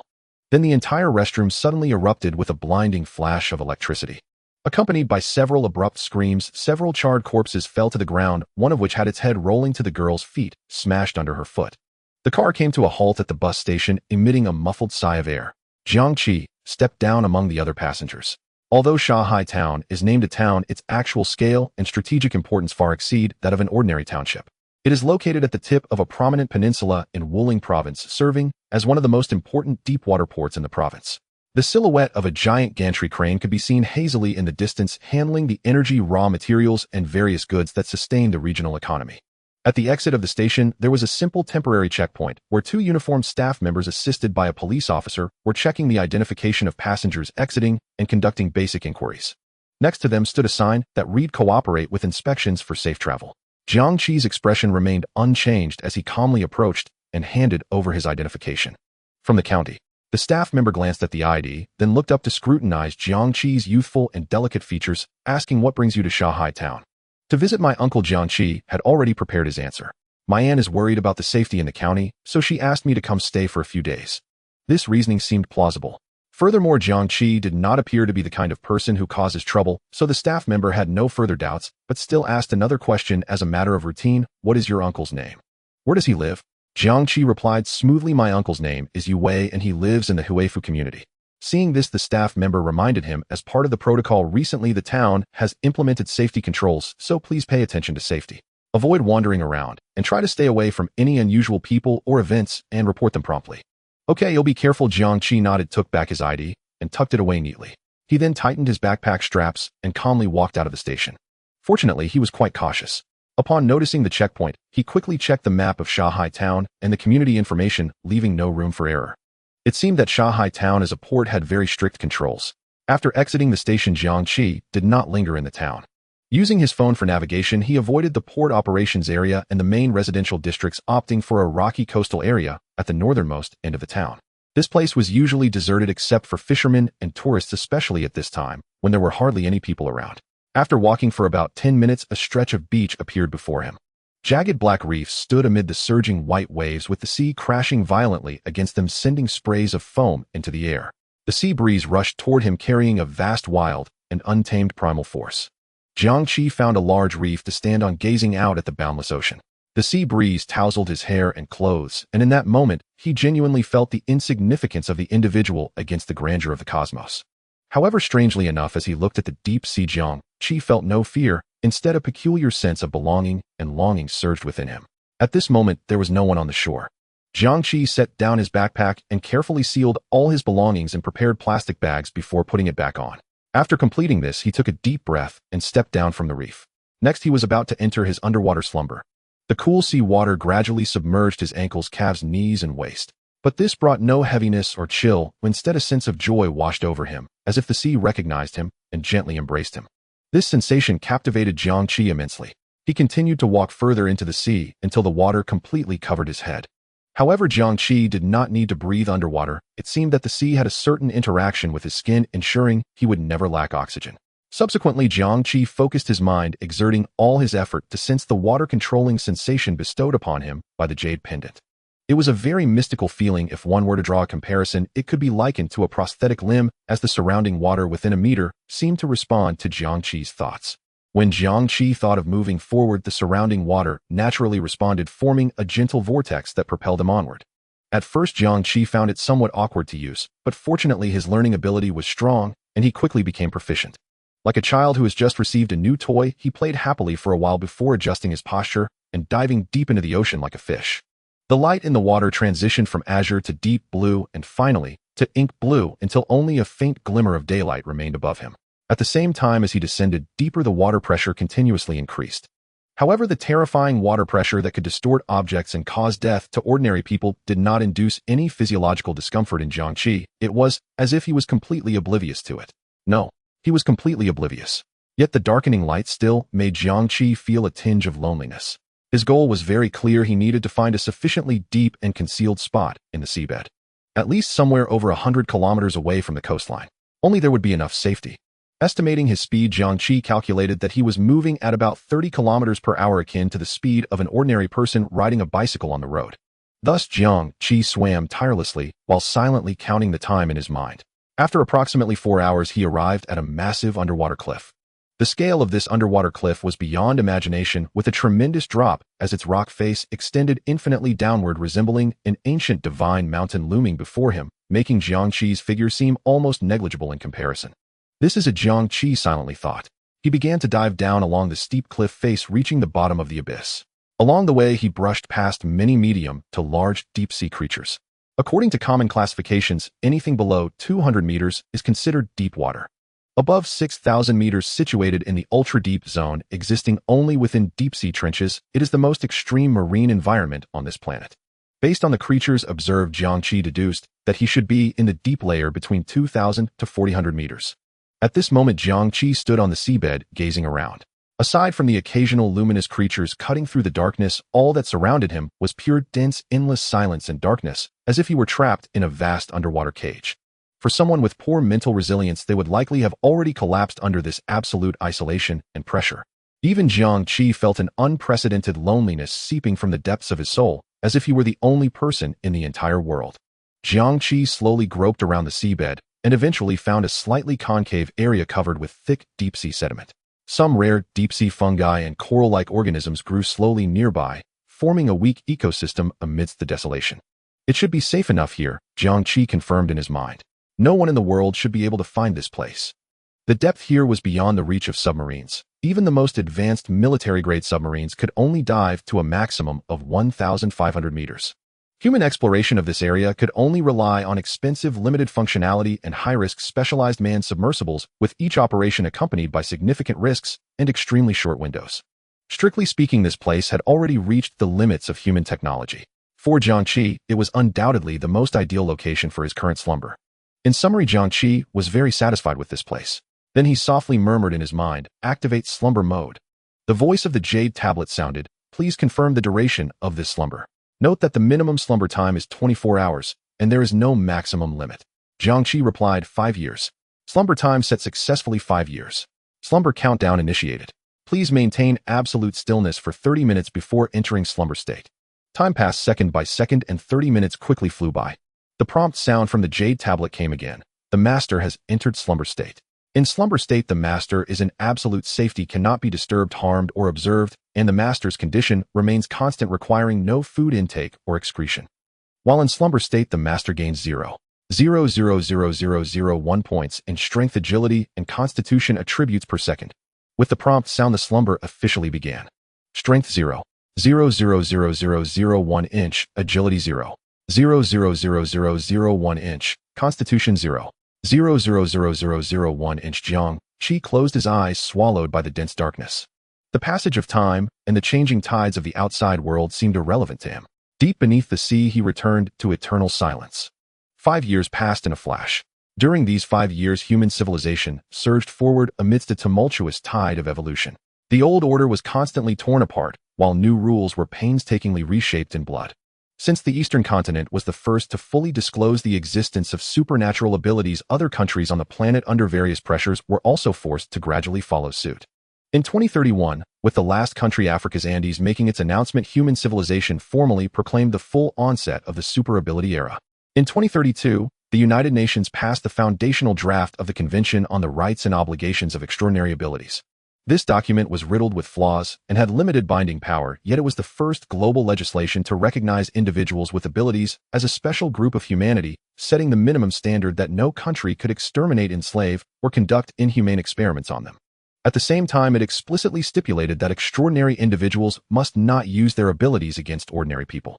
Consequently, criminal laws in various countries were revised to include a specific chapter on supernatural crimes, primarily targeting acts of enslavement, fraud, control, murder, terrorism, and large-scale disruption of financial systems utilizing abilities. Sentences were extremely severe, with the maximum penalty being immediate execution. The Eastern continent's model of the Super Ability Bureau was emulated by several countries, but the enforcement and effects varied greatly. In 2033, under the leadership of Interpol, an International Abilities DNA Database (ICDB) was established. Its goal was to compulsorily record 98 biological characteristics and energy fluctuation spectra of all registered individuals with abilities globally, creating a theoretically inescapable tracking network. However, the implementation of this plan faced immense resistance as powerful or secretive individuals with abilities sought ways to evade registration and detection. Privacy protection organizations protested fiercely, and many smaller countries were unable to enforce it effectively due to technical or sovereignty issues. Ultimately, the coverage of the ICDB fell far short of expectations, resembling more of an idealistic framework. The World Health Organization released the temporary classification standards for abnormal human potential development, attempting to understand and categorize the complex phenomena of abilities from a scientific perspective, dividing them into several vague categories, like energy manipulation, material influence, telepathy, corporeal aberration, and rule interference. However, this set of standards often proved inadequate when faced with the bizarre and constantly evolving abilities. During this process, conflicts frequently erupted between the community of individuals with abilities and various governments, as well as ordinary society, with the scale of conflicts spreading across all levels globally. Traditional powers with the most resources and technology, Eastern continent, Angwa accelerated their research and militarization of individuals with abilities, and a war over cutting-edge talent and supernatural abilities officially commenced, with espionage and covert recruitment and sabotage occurring incessantly. Some smaller countries became the hardest-hit areas of these conflicts. In 2034, the presidential palace of the small West African nation of Fidiu was stormed by a group of individuals with abilities, resulting in the death of the president and cabinet members. The country fell into a year-long civil war, eventually being controlled by a council composed of several powerful individuals with abilities. Similar small-scale coups and power shifts occurred dozens of times over the 5 years. At the same time, terrorism surged as an extremist organization in the Middle East utilized an individual capable of triggering massive earthquakes to carry out a terrorist attack on a major city, resulting in tens of thousands of casualties and shocking the world. Assassinations of scientists researching ability suppression technology and important government officials also occurred from time to time. And daily life conflicts were ubiquitous. Demonstrations by individuals with abilities and various threats emerged incessantly, while social movements demanding the mandatory detention or even isolation of all individuals with abilities also arose. On social media, individuals with abilities discriminated against ordinary people, while ordinary people harbored hatred towards individuals with abilities, and hate speech further exacerbated societal rifts. Violent conflicts on a global scale almost became the norm. The entire world resembled a constantly pressurized powder keg with chaos and confrontation occurring in every corner. Lead clouds hung low, pouring rain fell in torrents. The dark sky and the ink-like sea almost merged into one. Amidst this apocalyptic scene, a medium-sized cargo ship struggled to navigate the turbulent waters. On the deck, 2 crew members clad in heavy raincoats braved the downpour as they inspected the ropes securing the cargo. Rainwater streamed down the edges of their rain hoods. "Damn this weather," one of the older crew members cursed loudly. "The forecast said no rain, and here we are soaked to the bone. Ever since those supermen started running around, I feel like even the weather forecasts have become less accurate than before." The younger crew member reminded him, "Brother Wong, keep it down. They're called individuals with abilities now, not supermen. It wouldn't be good if someone heard you." Brother Wong scoffed. "What's there to be afraid of? Who besides the fish in the sea could hear us?" He then muttered to himself, "This world is truly messed up, and yet there are so many crazies out there." At first, individuals with abilities could still be referred to as supermen, but later out of nowhere a trend emerged stating that individuals with abilities could no longer be called supermen, because Superman implies a superior human, suggesting that ordinary people are inferior. This creates a forced division among humans, and over time it risks causing a rift between ordinary individuals and those with abilities. Brother Wong thought this was just absurd. Could a single term really determine the good or bad between ordinary people and individuals with abilities? Just as he was pondering this, his gaze inadvertently swept across the sea, and his voice suddenly stopped. He saw just a few dozen meters away a gigantic wave had just fallen, and a figure suddenly emerged from it. Though it was hard to see clearly, it was undoubtedly a person. He wiped the rain off his face, almost doubting his own eyes. "Shall we look over there?" Old Wong suddenly grabbed the younger man's arm and exclaimed, "Isn't there someone over there?" "Someone? How is that possible?" Shally found it somewhat ridiculous. They were out in the vast ocean. How could there be someone here? But as he looked in the direction Old Wong pointed, he actually saw a person amidst the rising and falling waves. It appeared to be a young male, bare-chested, looking somewhat lean, but with smooth and solid muscle lines, exhibiting a remarkable sense of coordination. He was quietly floating on the surface of the sea, gently rising and falling with the waves, showing no signs of struggle or distress, and there were no lifebuoys or pieces of debris around. Shally was startled. "What the hell? Is there really someone? The nearest coastline is over 150 kilometers away. How could anyone be here?" What truly sent chills down their spines was that when the two of them saw that person, the person also noticed them. Without any obvious swimming motion, he approached the cargo ship with an almost supernatural speed. The distance of several dozen meters vanished in the blink of an eye.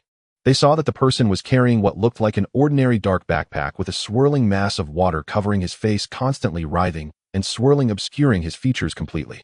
A voice distorted by the water flow and unrecognizable in terms of age or gender penetrated the sound of the wind and rain, clearly reaching their ears. "Hello, may I ask which direction is Shahui Town?" Old Wong and Xiao Li exchanged glances, a realization surging forth. An individual with abilities. This was definitely an individual with abilities. And not just any ordinary one. In this era, although individuals with abilities were no longer rare, most people still had little contact with them in real life. Thinking of the vast open sea and the destruction and killings caused by individuals with abilities reported in social news, Old Wong and Xiao Li felt an immense fear. Fortunately, Old Wong quickly regained his composure.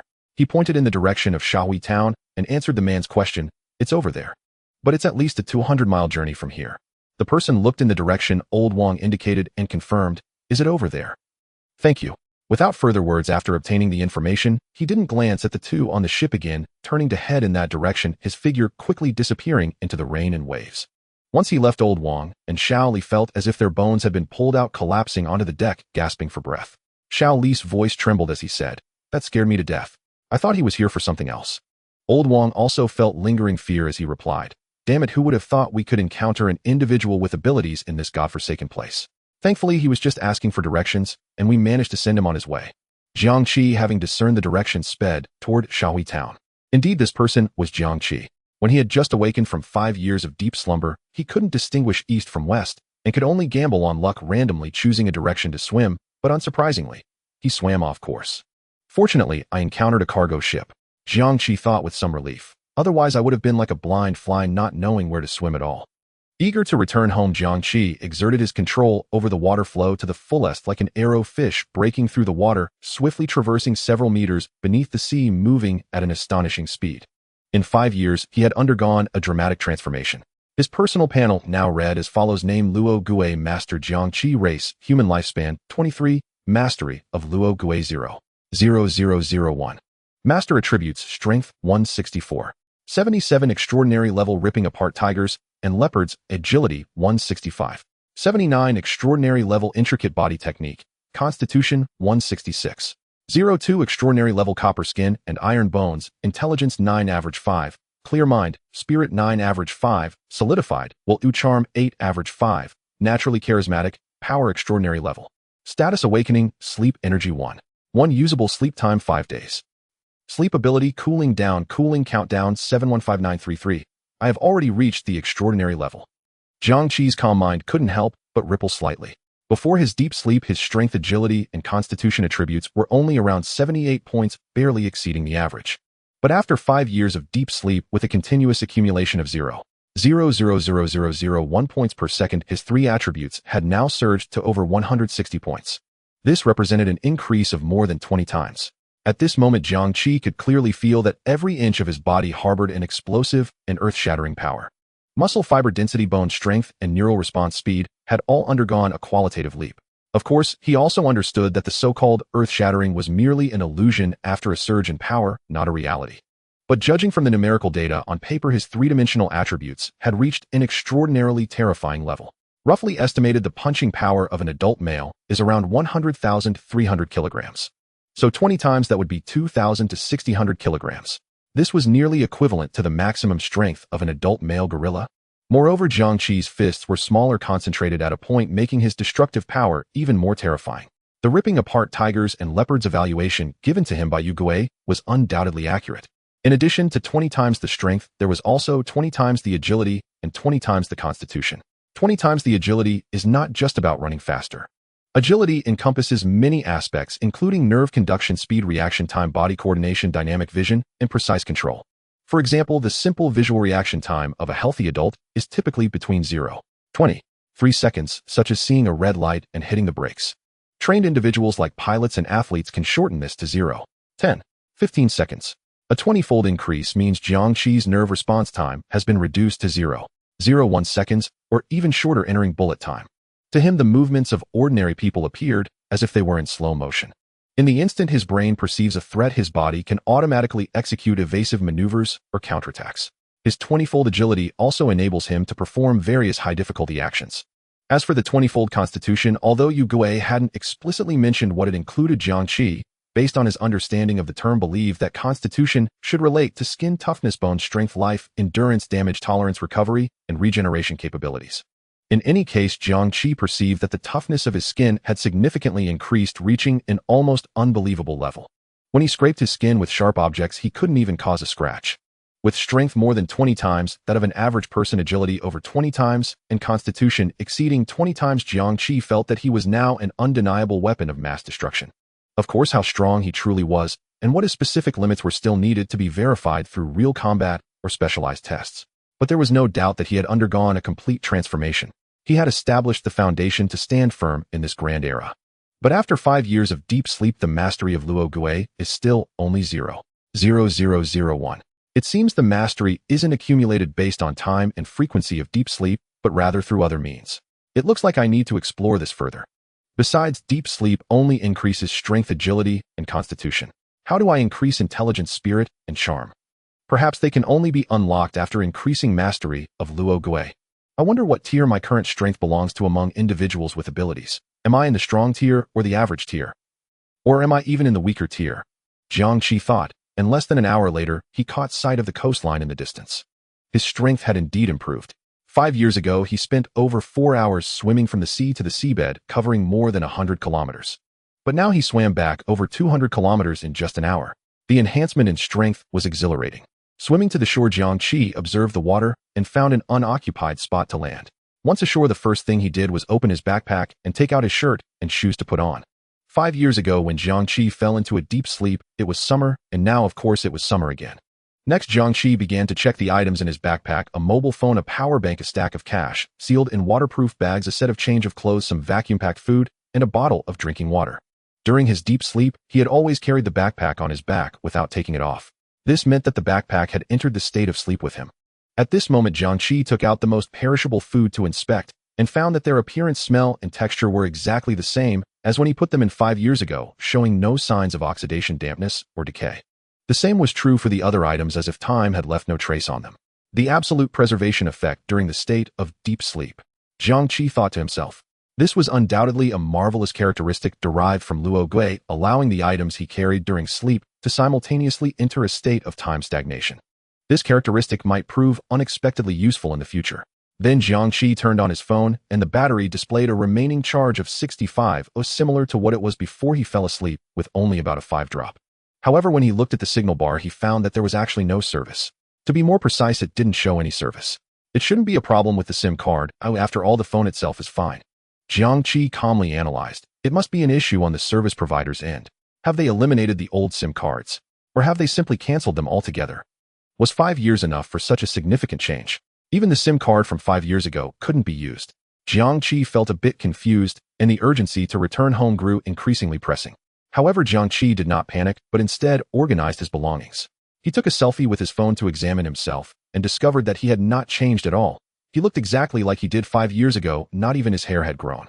This indicated that during deep sleep, time had stopped for him rather than flowing naturally. The unspoiled food also confirmed this point. After organizing everything, Jiang Qi strapped on his backpack, stood up, took a deep breath, and walked towards the town. 5 years had passed, yet it was still the first 5 years of the era of supernatural abilities. Jiang Qi had no idea how much the world had changed. He could only be extremely cautious and pretend to be a person of this time, so as not to be seen as unusual. From a physical standpoint, Jiang Qi was indeed a person of this time. He had merely skipped the intervening 5 years through deep sleep, but that did not mean he was not a person of this time. However, in a certain sense, this way of thinking was not strange. Since Jiang Qi had not experienced those 5 years, he was entirely oblivious to the current rules, common knowledge, technological advancements, social atmosphere, and even the changes in everyday language. Compared to others, he indeed felt like someone who had crossed over from 5 years ago. About 10 minutes later, Jiang Qi arrived at the town. The Shuizhen he remembered had changed drastically. Most of the familiar old low buildings had disappeared, replaced by sharp-edged, cold-styled architectural complexes. Several obviously newly constructed towering buildings reaching dozens of meters loomed in the distance. In the direction of the harbor, the enormous gantry cranes and arms had vanished, replaced by seemingly more advanced equipment. Near future style. Jiang Qi surveyed the sides of the road and mused, but it seems that it hasn't reached the pure future level depicted in science fiction movies. No flying vehicles soaring everywhere, no dynamic glowing screens covering all walls, and no holograms. Upon reflection, it made sense. After all, only 5 years had passed. Even if supernatural abilities had become public, the popularization of new technologies would require time and could not happen overnight.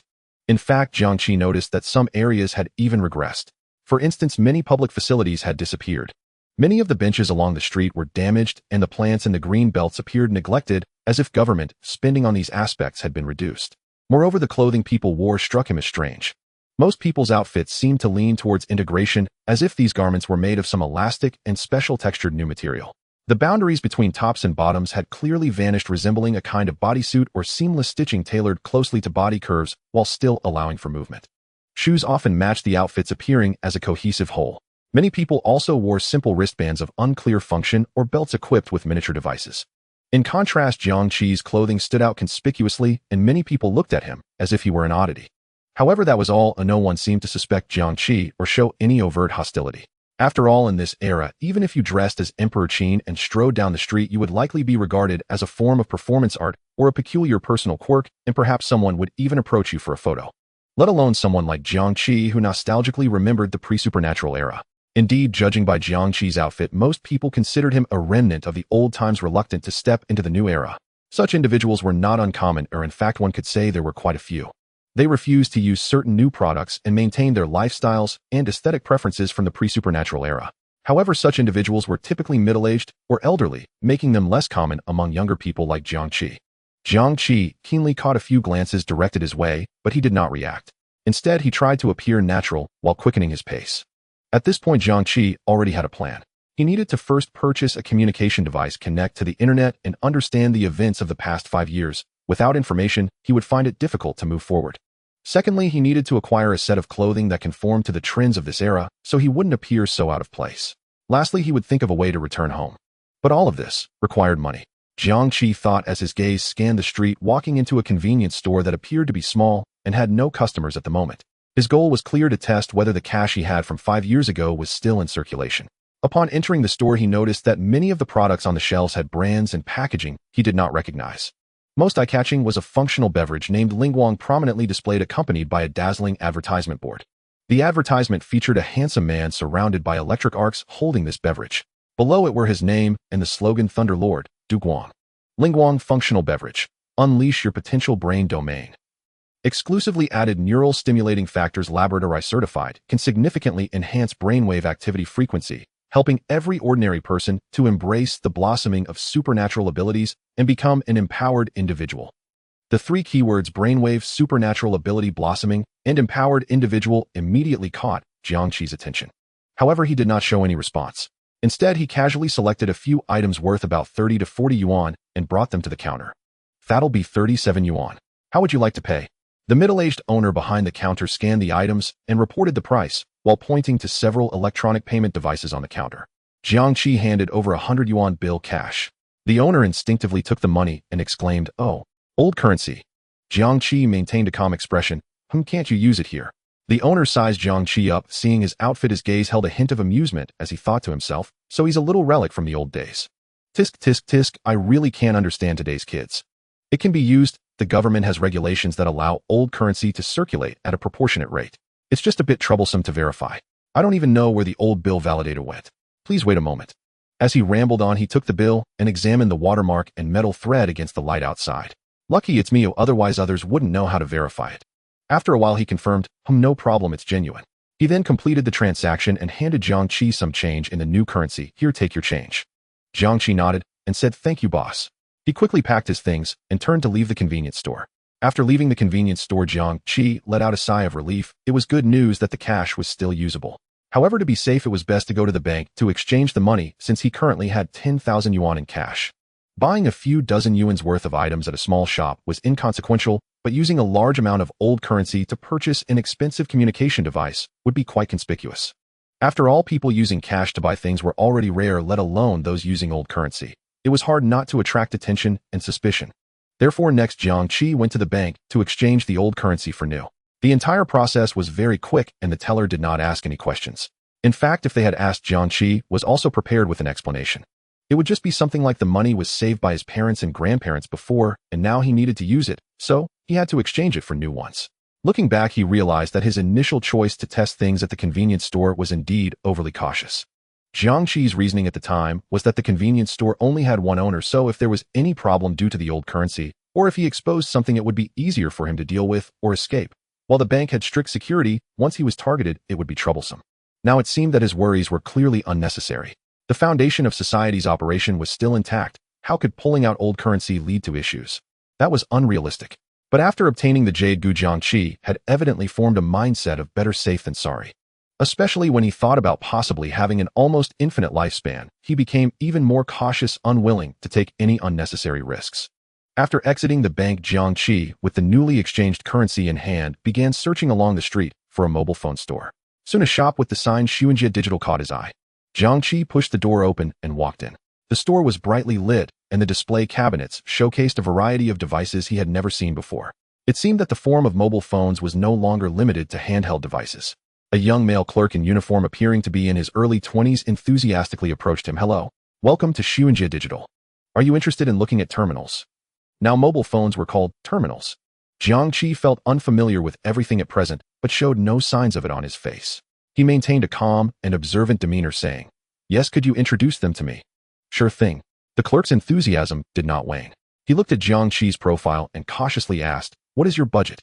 Jiang Qi scanned the price tags and quickly gauged the price range in his mind. He quoted a slightly above average budget, around 6 to 8,000. Great. With that budget, there are plenty of options. I recommend you take a look at our latest model, the Huanyu W6 perception glasses. He led Jiang Qi to a display cabinet where a pair of sleek glasses with slightly thick frames and deep green lenses was showcased. These Huanyu perception glasses feature a special deep space green lens that effectively filters out 98% of harmful stray light and low-energy radiation interference. Staring at the information stream for a long time won't tire your eyes as easily. Of course, you can also change the color to your preference. We have 3 colors available for customization. Moreover, these have impressive battery life, easily lasting a day under normal use. Jiang Qi asked, "Can I try them on?" The clerk immediately replied, "Of course." He quickly took the glasses and handed them to Jiang Qi. "Here, try them on." The nose pads and arms are made from adaptive materials that will adjust to your face shape within seconds, ensuring the most comfortable fit. Jiang Qi took the glasses feeling they were lighter than he had imagined. Following the clerk's instructions, he put them on. Just as the clerk had said, the frames quickly began to make minor adjustments, finding the curve that fit his face best. Almost simultaneously with the adjustments being completed, a remarkably clear virtual screen appeared directly in front of his field of vision. It was as if it existed in reality. Ordinary light did not affect the screen's clarity at all. Moreover, no matter how Jiang Qi moved his head, the screen remained centered in his view and did not obstruct his view of the real world. "How is it? The experience is quite revolutionary, isn't it?" The clerk observed his expression and smiled, saying, "Many people are not accustomed to perception glasses, but this is much better than wrist devices. It completely frees up your hands, and you don't have to look down at the information. The operation is also very intuitive. You can lock onto targets using eye movement tracking and execute commands with small gestures or by confirming intentions. The privacy is extremely high, so you don't have to worry about being spied on by others." Jiang Qi attempted to operate it. He focused his gaze on an icon, and it instantly highlighted in response. He then tried making a pinching motion with his fingers in the air, and a virtual page unfolded, as if he were manipulating a tangible object. Jiang Qi suppressed the shock in his heart. In just 5 years, the mobile phone had undergone such a transformative change, indicating that significant breakthroughs must have occurred in related foundational technologies.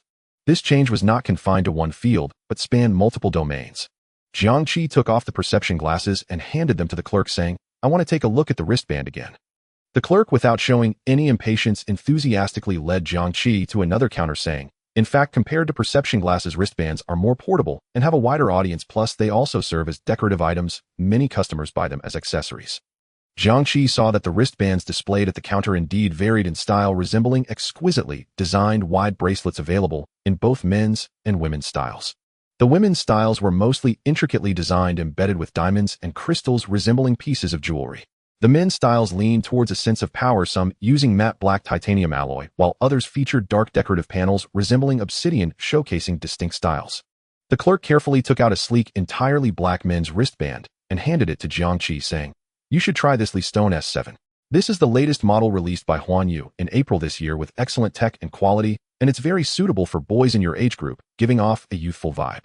Jiang Qi took the wristband. It felt somewhat heavier than the perception glasses, but much lighter than his previous phone.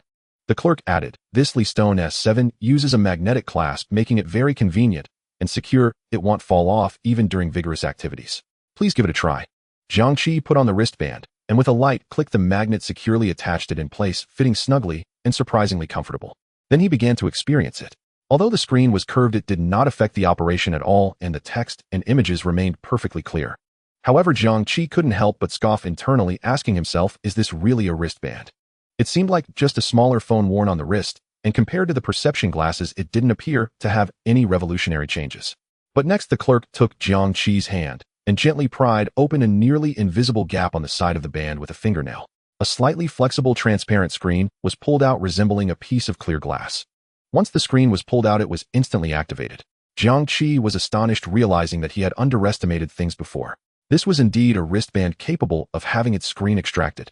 The clerk holding the screen introduced it with an animated expression, saying, "Our wristband screen can expand up to a 10-inch display area."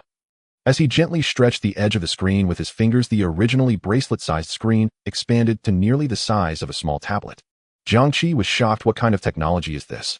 The clerk continued, "For daily notifications, checking the time, and heart rate, you can simply use the subscreen on the wristband. When you need to handle complex information, watch videos, or play games, just pull out the main screen for a large display experience." One advantage of the wristband is its battery life, which is significantly longer than that of comparable perception glasses. This Stone S7 can last 32 hours under full performance and can typically be used for 75 hours in regular scenarios. 75 hours is nearly 4 days. This battery life is indeed much stronger than that of the perception glasses. Jiang Qi took the flexible screen from the clerk's hand, which felt almost weightless, as light as a piece of paper.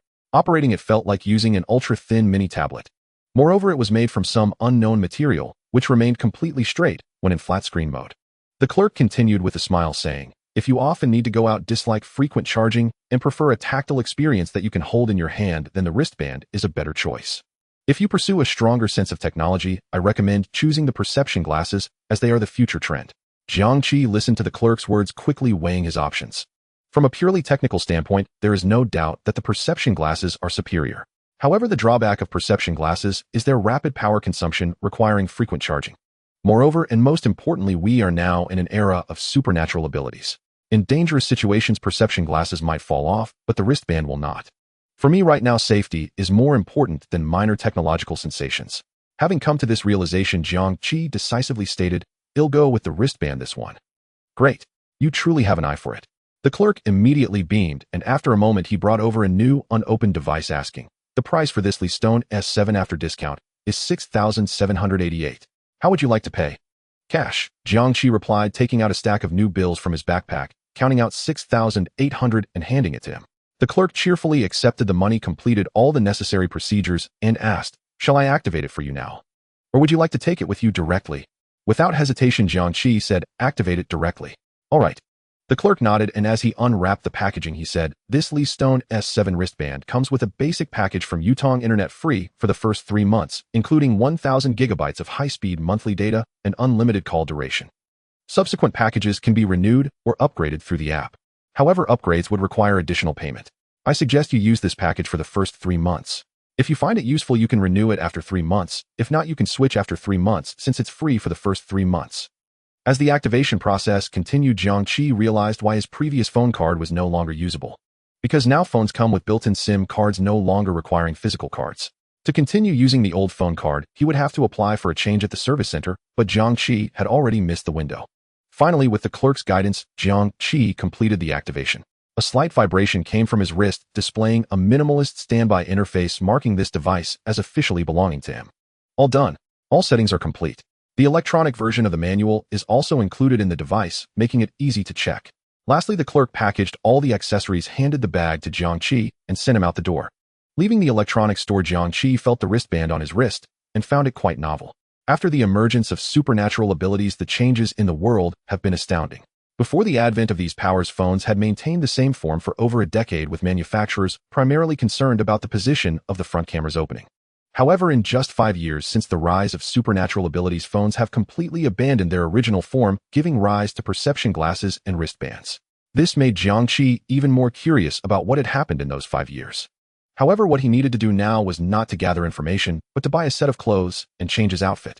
Fortunately, with the wristband now, Jiang Qi could use the Maps navigation feature to find a clothing store. Using the Maps software, Jiang Qi found a well-rated clothing store and used the remaining new bills to purchase a set of stylish contemporary outfits along with matching shoes, completely replacing his conspicuous old-fashioned attire. At this point, Jiang Qi felt that he had fully integrated into this world 5 years later. After doing all this, Jiang Qi did not rush back to Chongqing County. 5 years had brought tremendous change, and heading back hastily would entail too much uncertainty. He needed to find a safe and quiet place to go online and learn as much as possible about everything that had happened in those 5 years. He looked around and saw a relatively clean and tidy hamburger shop around the corner. This will do. Jiang Qi pushed the door open and entered. Since it was afternoon, there weren't many people inside. He ordered the simplest meal and chose a spot in the corner, not easily noticed. The food was served quickly: a cup of cola, a double beef burger, and a portion of fries. Compared to other things, the food hadn't changed much. Jiang Qi ate absent-mindedly, his focus entirely on the wristband. He pulled out the screen, adjusted it to his accustomed size, and began searching for the information he wanted to know. First and foremost, he wanted to understand humanity's recognition, research, and development of supernatural abilities over the past 5 years. Jiang Qi believed that when a force capable of overturning the world emerged, human society would inevitably concentrate its most elite resources and efforts to understand, research, and develop it. The understanding, research, and development of it over these 5 years would constitute the history of the world's progress. However, directly querying in the search box, what has humanity's recognition, research, and development of supernatural abilities been in the last 5 years? Would not work, as that is a question and not an entry. There likely wouldn't be a summary online. Fortunately, AI has developed tremendously in the current 5 years. Jiang Qi opened an AI software called Mijia and entered his question, please summarize the core recognition, including mechanisms and principles, main research directions, and development achievements of human civilization regarding the supernatural ability phenomenon since May 13, 2030, when the East continent publicly announced supernatural abilities. A vortex of light representing thought appeared in the center of the screen, spinning for less than 2 seconds, and lines of text smoothly floated up. Hello. Based on your request, we have retrieved and integrated core content from the Global Supernatural Ability Information Network, GIN, top academic journals, Nature, Potential, and Frontiers in Science Supernatural Research, as well as public technical reports from major national supernatural agencies. Here is the summary. 1. Breakthrough in core recognition. 1. The emergence of the flower of supernatural ability and initial challenges starting in 2030, unknown luminous aggregates, flowers of supernatural ability, appeared simultaneously in many parts of the world. Encountering different forms of the flower of supernatural ability is the main way to awaken various types of supernatural abilities. However, the mortality rate among early contactors was extremely high. Statistics showed that the ratio of successful awakeners to those who died suddenly reached as high as 1:1,000. This unpredictable random death raised concerns in the academic community, but despite their full efforts, the key patterns had yet to be uncovered. 2. Key breakthroughs in energy source and brain domain revolution. A genius youth broke the research deadlock. In 2033, 18-year-old Chinese scientist Attain Wu published a landmark paper in a subjournal of Nature. He was the first to propose and demonstrate that supernatural abilities are not magic. Their energy comes from a yet fully analyzed energy field, temporarily named psi-energy. This energy field strongly couples with a specific abnormally active ultra-high frequency gamma wave generated by the awakened person's brain. His theory indicated that not everyone can withstand the energy impact of the flower of supernatural ability. The baseline gamma wave activity of an individual's brain is a key predictive indicator. Only those whose brains can naturally produce and maintain sufficiently high intensity and stability gamma waves, whether innate or through specific training, can successfully receive and guide psi-energy after encountering the flower of supernatural ability, thus awakening supernatural abilities. Conversely, those with insufficient or chaotic gamma wave activity will have their nervous systems instantaneously destroyed by psi-energy, leading to sudden death. This theory was quickly validated by Dr. Yisheng's team, renowned neuroscientists in the East continent, solidifying its authoritative status. Based on Attain Wu's theory, Dr. Yisheng's team soon led the development and successful manufacturing of the first generation of gamma wave resonance detectors. This device can quickly and non-invasively measure an individual's gamma wave intensity and stability, greatly predicting the success rate of awakening supernatural abilities and potential risks, turning the awakening process from a gamble into a selectable exam. Simultaneously, this discovery gave rise to a massive consciousness training industry. To date, the market size of the consciousness training industry has reached 47 billion yuan. Seeing this, a question that had long puzzled Jiang Qi was suddenly resolved. Why did Chun Haoming, after clearly coming into contact with the flower of supernatural ability and briefly acquiring the ability to control water flow, still die mysteriously just a few seconds later? Now it seemed clear. The reason was that his brain's gamma wave intensity or stability was insufficient to withstand and control the impact of psi-energy. Thus, in the brief moment of acquiring supernatural ability, he was met with a devastating backlash. Jiang Qi felt a deep sorrow for him. If Chun Haoming had understood all of this in advance, knowing that his brain was not suited to handle that power, he surely would not have touched that flower, nor would he have met such a tragic fate. Of course, from a realistic perspective, if Chun Haoming had not touched it, Jiang Qi would not have benefited from it. However, this served as a wake-up call for Jiang Qi. When encountering unknown entities containing extraordinary energy, one must never rashly engage. After all, he has all the time in the world to wait for human society to thoroughly research it and clarify the risks before making the safest decision. At the same time, he recalled the functional drink called Lingguang that he had seen before in the convenience store, which claimed to stimulate potential brain regions and enhance brain wave activity frequency. It seemed to be a product that emerged following the advent of Attain Wu's theory. They might indeed contain some components that slightly stimulate neural activity, but regarding their boastful claim of helping ordinary people to handle the flower of supernatural ability and become supernatural beings, Jiang Qi remained highly skeptical. If simply drinking a beverage could achieve this, then everyone in the world would be able to become a supernatural being. Jiang Qi also noticed a line in Mijia's response encountering different forms of the flower of supernatural ability is the main way to awaken different types of supernatural abilities. This implies that there are also secondary or non-mainstream pathways. Jiang Qi thought of himself. He did not awaken his supernatural ability through the flower of supernatural ability, but through Yugu. This proves that other mediators capable of triggering supernatural ability awakenings exist in the world. He also remembered what Jin Yang had told him before his slumber, that many high-ranking individuals were collecting ancient artifacts. It seems that encountering ancient artifacts should also be a way to acquire supernatural abilities, albeit not as mainstream as the flower of supernatural ability. Jiang Qi continued to read downward too. Systematic classification of abilities in response to the ever-emerging and diverse phenomena of extraordinary powers. In 2033, the World Health Organization spearheaded the release of the temporary classification standards for the abnormal development of human potential, attempting for the first time to systematically understand and categorize the complex phenomena of abilities from a scientific perspective. Thereafter, the standards were supplemented and revised multiple times by research institutions and extraordinary management departments from major countries around the globe, gradually forming a relatively complete and internationally recognized system of ability classification. Currently, there are 5 primary foundational categories: elemental manipulation, controlling basic substances and energies. Common manifestations include the generation and control of water, fire, earth, metal, wood, wind, electricity, and light. Mental empathy involves interference at the mental and cognitive levels. Abilities include telepathy, thought reading, memory probing and modification, emotional implantation, illusion creation, dream infiltration, and mental shock. Practitioners of this category typically require extremely high levels of control with significant risks of losing control. Life empowerment, influencing the state and processes of living beings. Main manifestations include accelerated healing, cellular activation, life force extraction, disease eradication, and the nurturing or controlling of plant growth. Healers hold immense social value, yet there are risks associated with their use in forbidden areas. Time-space influence, interfering with the fundamental properties of time and space. This is an extremely dangerous and rare category, including localized time, acceleration, deceleration, cessation, short-range, spatial teleportation, and spatial distortion confinement. Currently, the number of registered ability users who can maintain stable control is very limited. Rule distortion, affecting abstract rules such as probability, order, logic, and causality. Its very existence poses a challenge to existing physical laws. To address the standardization needs of those with abilities, the World Health Organization (WHO) collaborated with major countries worldwide to jointly establish a power classification system for those with extraordinary abilities based on the temporary classification standards for the abnormal development of human potential. This system comprehensively considers multiple factors such as ability, strength, effective range of action, duration, control, precision, development potential, and mental stability, categorizing those with extraordinary abilities from low to high into the following levels. D level: disturbance level. Ability effects are weak with a very limited range, usually confined to contact or very short distances, short duration, difficult to control effectively, or the ability itself has very low practicality.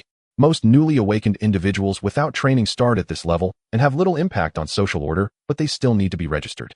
C-level influence level. Ability effects are clear, capable of producing stable effects within a small range, possessing basic control. This is a common level for those with extraordinary abilities after basic training, suitable for engaging in some auxiliary or specific occupations. B-level tactical level. Ability effects are significant with a range that can cover a block or small venue, high control precision, suitable for direct support or small-scale conflicts. This is the main level of extraordinary abilities in various countries, usually requiring the formation of small teams for task execution. A-level strategic level. Ability effects are powerful enough to influence the course of a localized conflict or alter terrain with a wide range and exquisite control. Such individuals are extremely rare and are typically classified as national strategic resources, subject to strict monitoring and protection. S-level natural disaster level. Ability effects can be likened to natural disasters, possessing the potential to devastate cities and alter regional environments in a short time. Currently, there are fewer than 5 publicly documented S-level individuals worldwide, and their very existence serves as a deterrent. Note there are unverified rumors about a higher Omega level, indicating the existence of abilities that surpass cognitive categories and are capable of distorting the rules of reality. Jiang Qi's expression grew solemn. Initially, he had been pleased with the power he had gained after his long slumber, believing he had acquired the capital for survival. But now, upon learning all of this, he was instantly thrown back to his original state. This world is still too dangerous. The classification of abilities is so vast. Beyond the most basic elemental manipulation, there are also powerful abilities like mental empathy, life empowerment, time-space influence, and rule distortion. Jiang Qi felt utterly insignificant in front of such extraordinary users. He merely had enhanced physical qualities, sufficient strength and speed, but when faced with extraordinary users capable of altering cognition, tampering with memories, or even distorting rules, he had no means of coping. Next, Jiang Qi conducted a self-assessment based on the power classification system provided in the answers. My core ability is water control. Combined with extraordinary physical attributes, my effective range can likely cover a standard block stably, and under extreme conditions it might briefly affect a larger area. The duration of sustained combat, relying on my physique, should be quite long and control precision. With my agility of 179 points, it should be very high, adept at quick movements in a confined space. The downside is my low mental capacity. If the enemy possesses mental empathy abilities, I might find it hard to defend. Furthermore, my combat methods are singular, only allowing for close-range fighting, but my fighting skills have not undergone professional training. The advantage is that my three-dimensional attributes are very balanced, allowing me to handle more scenarios compared to other extraordinary users who specialize in one ability. Moreover, if I run, unless the enemy's abilities are area attacks or point control, it would likely be challenging for them to hit me. Overall, I am most likely at the B level, and if I am in water I could reach strong B, but I absolutely cannot touch A. B level, as mentioned in the answers from Meijia, is the main level of extraordinary abilities in various countries and is not considered low, yet Jiang Qi still felt no sense of relaxation. The reason is simple. Above the A level that he looked up to, the existence of the S level still loomed. According to the description, the S level possesses the terrifying power to devastate cities and alter regional environments in a short time. This level of power has completely surpassed Jiang Qi's imagination. Even if he were to slumber for another 100 years, he would never reach the same level. Moreover, in Meijia's answers there might still be S-level users of the Omega level. Jiang Qi could not fathom how these extraordinary users achieved this in just 5 years. It seems that this world indeed conceals great talents and unfathomable depths. Under the torrent of the times, there has never been a lack of extraordinary individuals, just like Aiden Wu mentioned in Meijia's answers, who studied the relationship between extraordinary abilities and the gamma waves in the human brain at the age of 18. No one is a protagonist, nor is anyone a supporting character.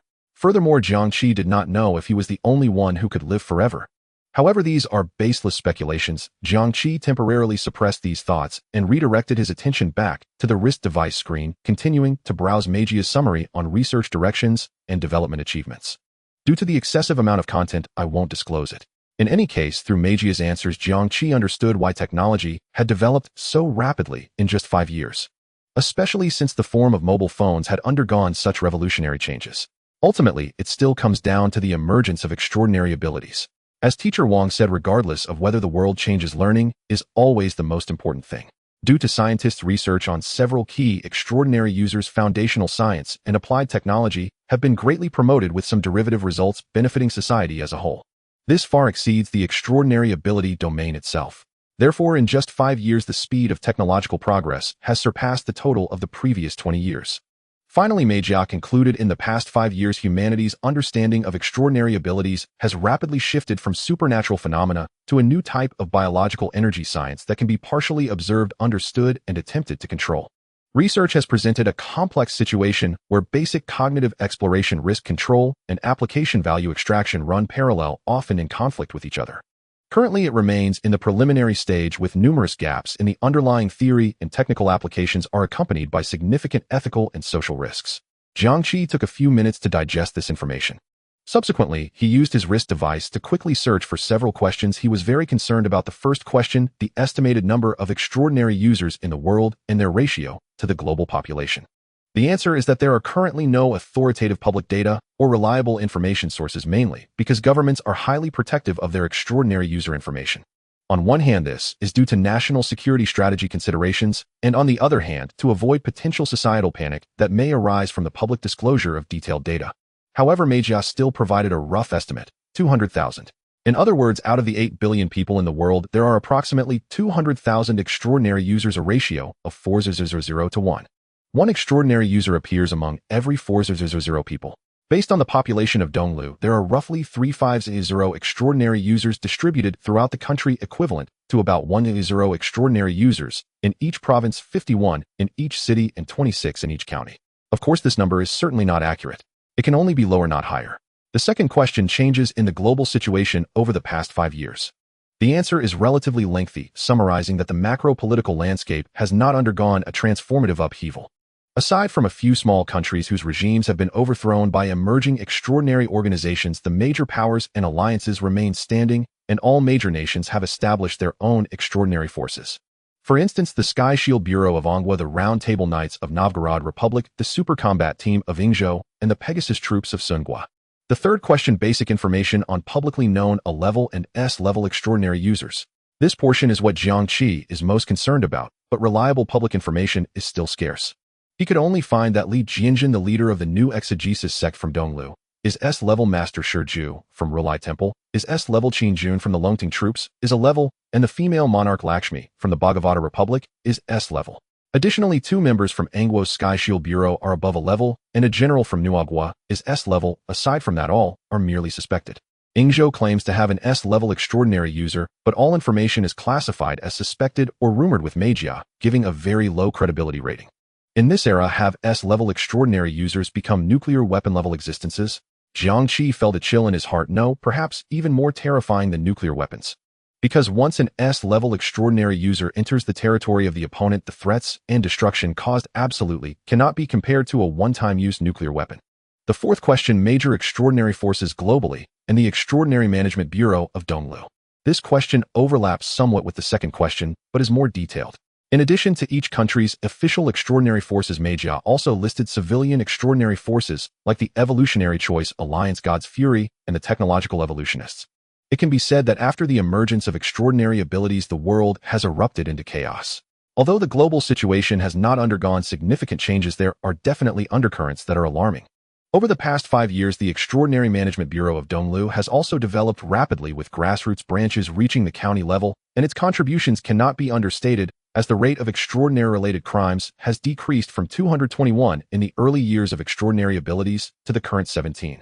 After completing all searches, Jiang Qi let out a sigh of relief, finally gaining a basic understanding of the world 5 years later.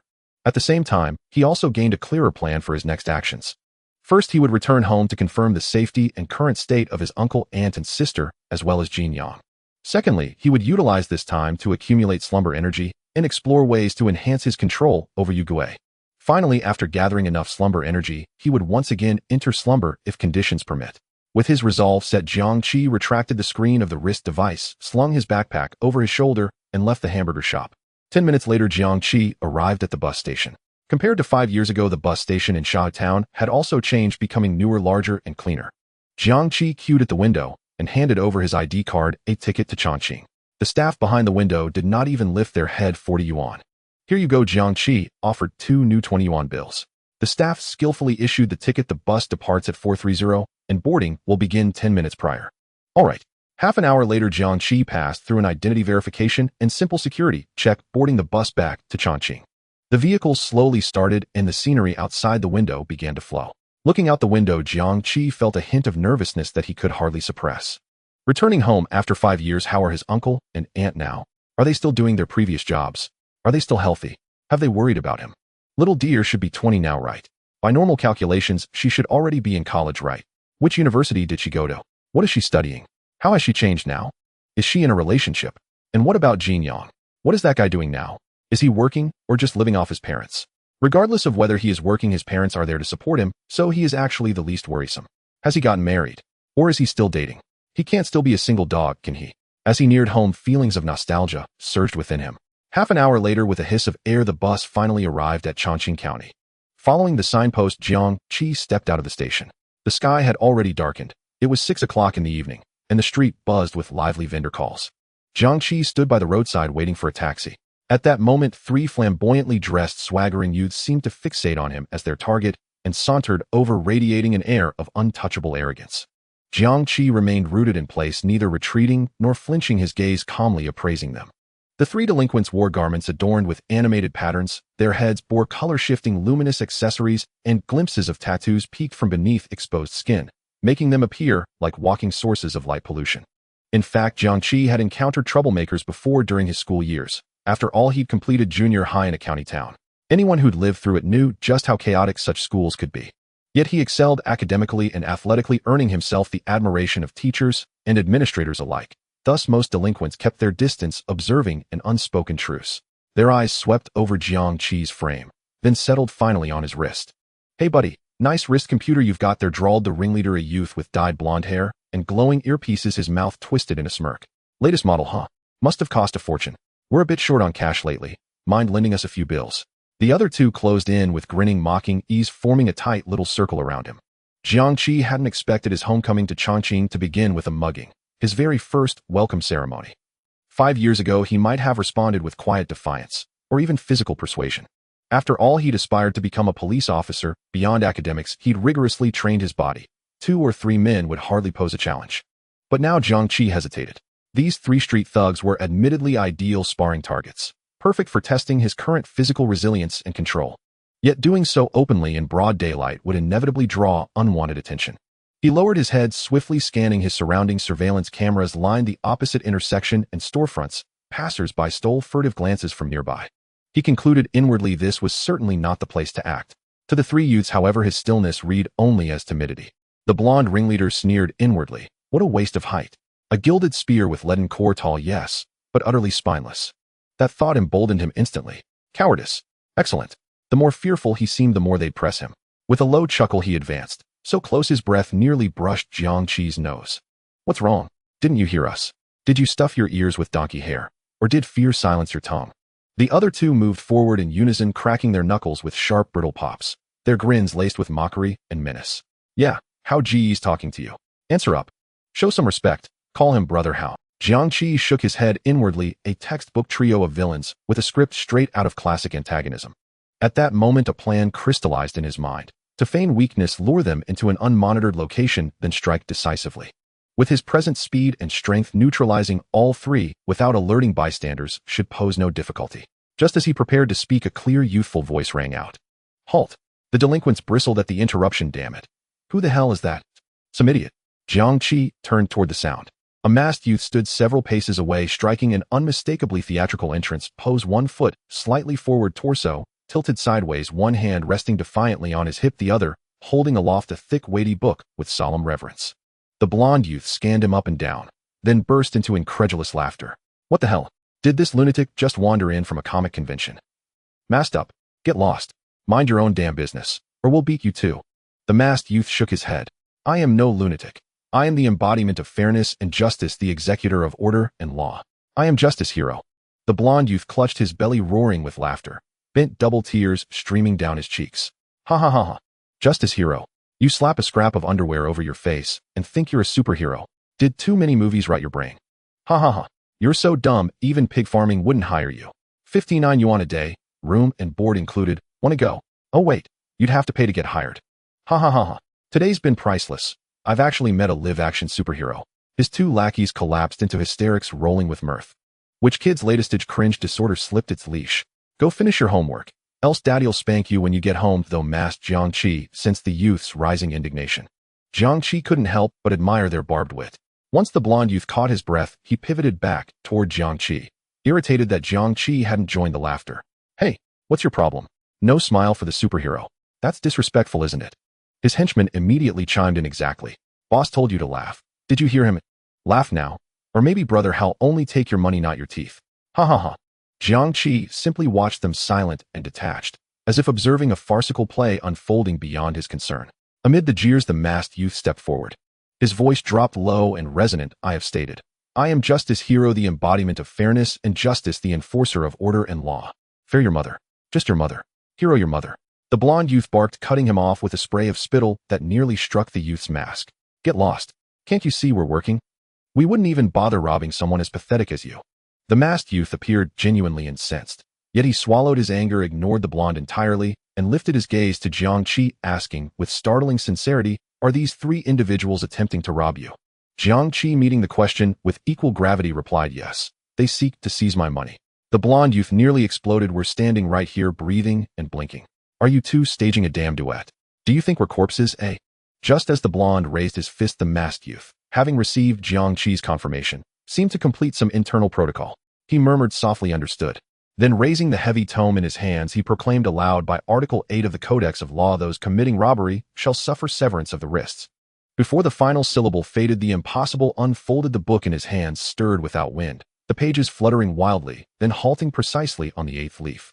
Where once blank, the page now shimmered with freshly inscribed characters. The very words he had spoken, those committing robbery shall suffer severance of the wrists. The three delinquents froze, scalps prickling. A manifest talent. Shit. We've hit bedrock, a real one. This nutcase is a manifest talent. Panic seized them, they whirled to flee, but it was already too late. The masked youth's voice fell calm, an absolute codex of law. Judge this injustice. A resonant hum filled the air. The codex erupted in blinding white light. The line Article 8, those committing robbery shall suffer severance of the wrists, tore free from the page, coiling instantly around each thug's wrists. Without sound or struggle, all three hands severed cleanly at the wrist. 6 palms thudded onto the pavement. Their screams pierced the air, inhuman, raw, torn from the deepest wells of agony. They stared horrified at their own severed hands lying on the ground, instinctively reaching down, only to grasp empty air above smooth, surgically clean stumps. The searing pain and surreal horror shattered their minds, yet strangely not a single drop of blood welled from the wounds. Jiang Qi's pupils contracted sharply. His gaze upon the masked youth had transformed entirely, a rule-based ability.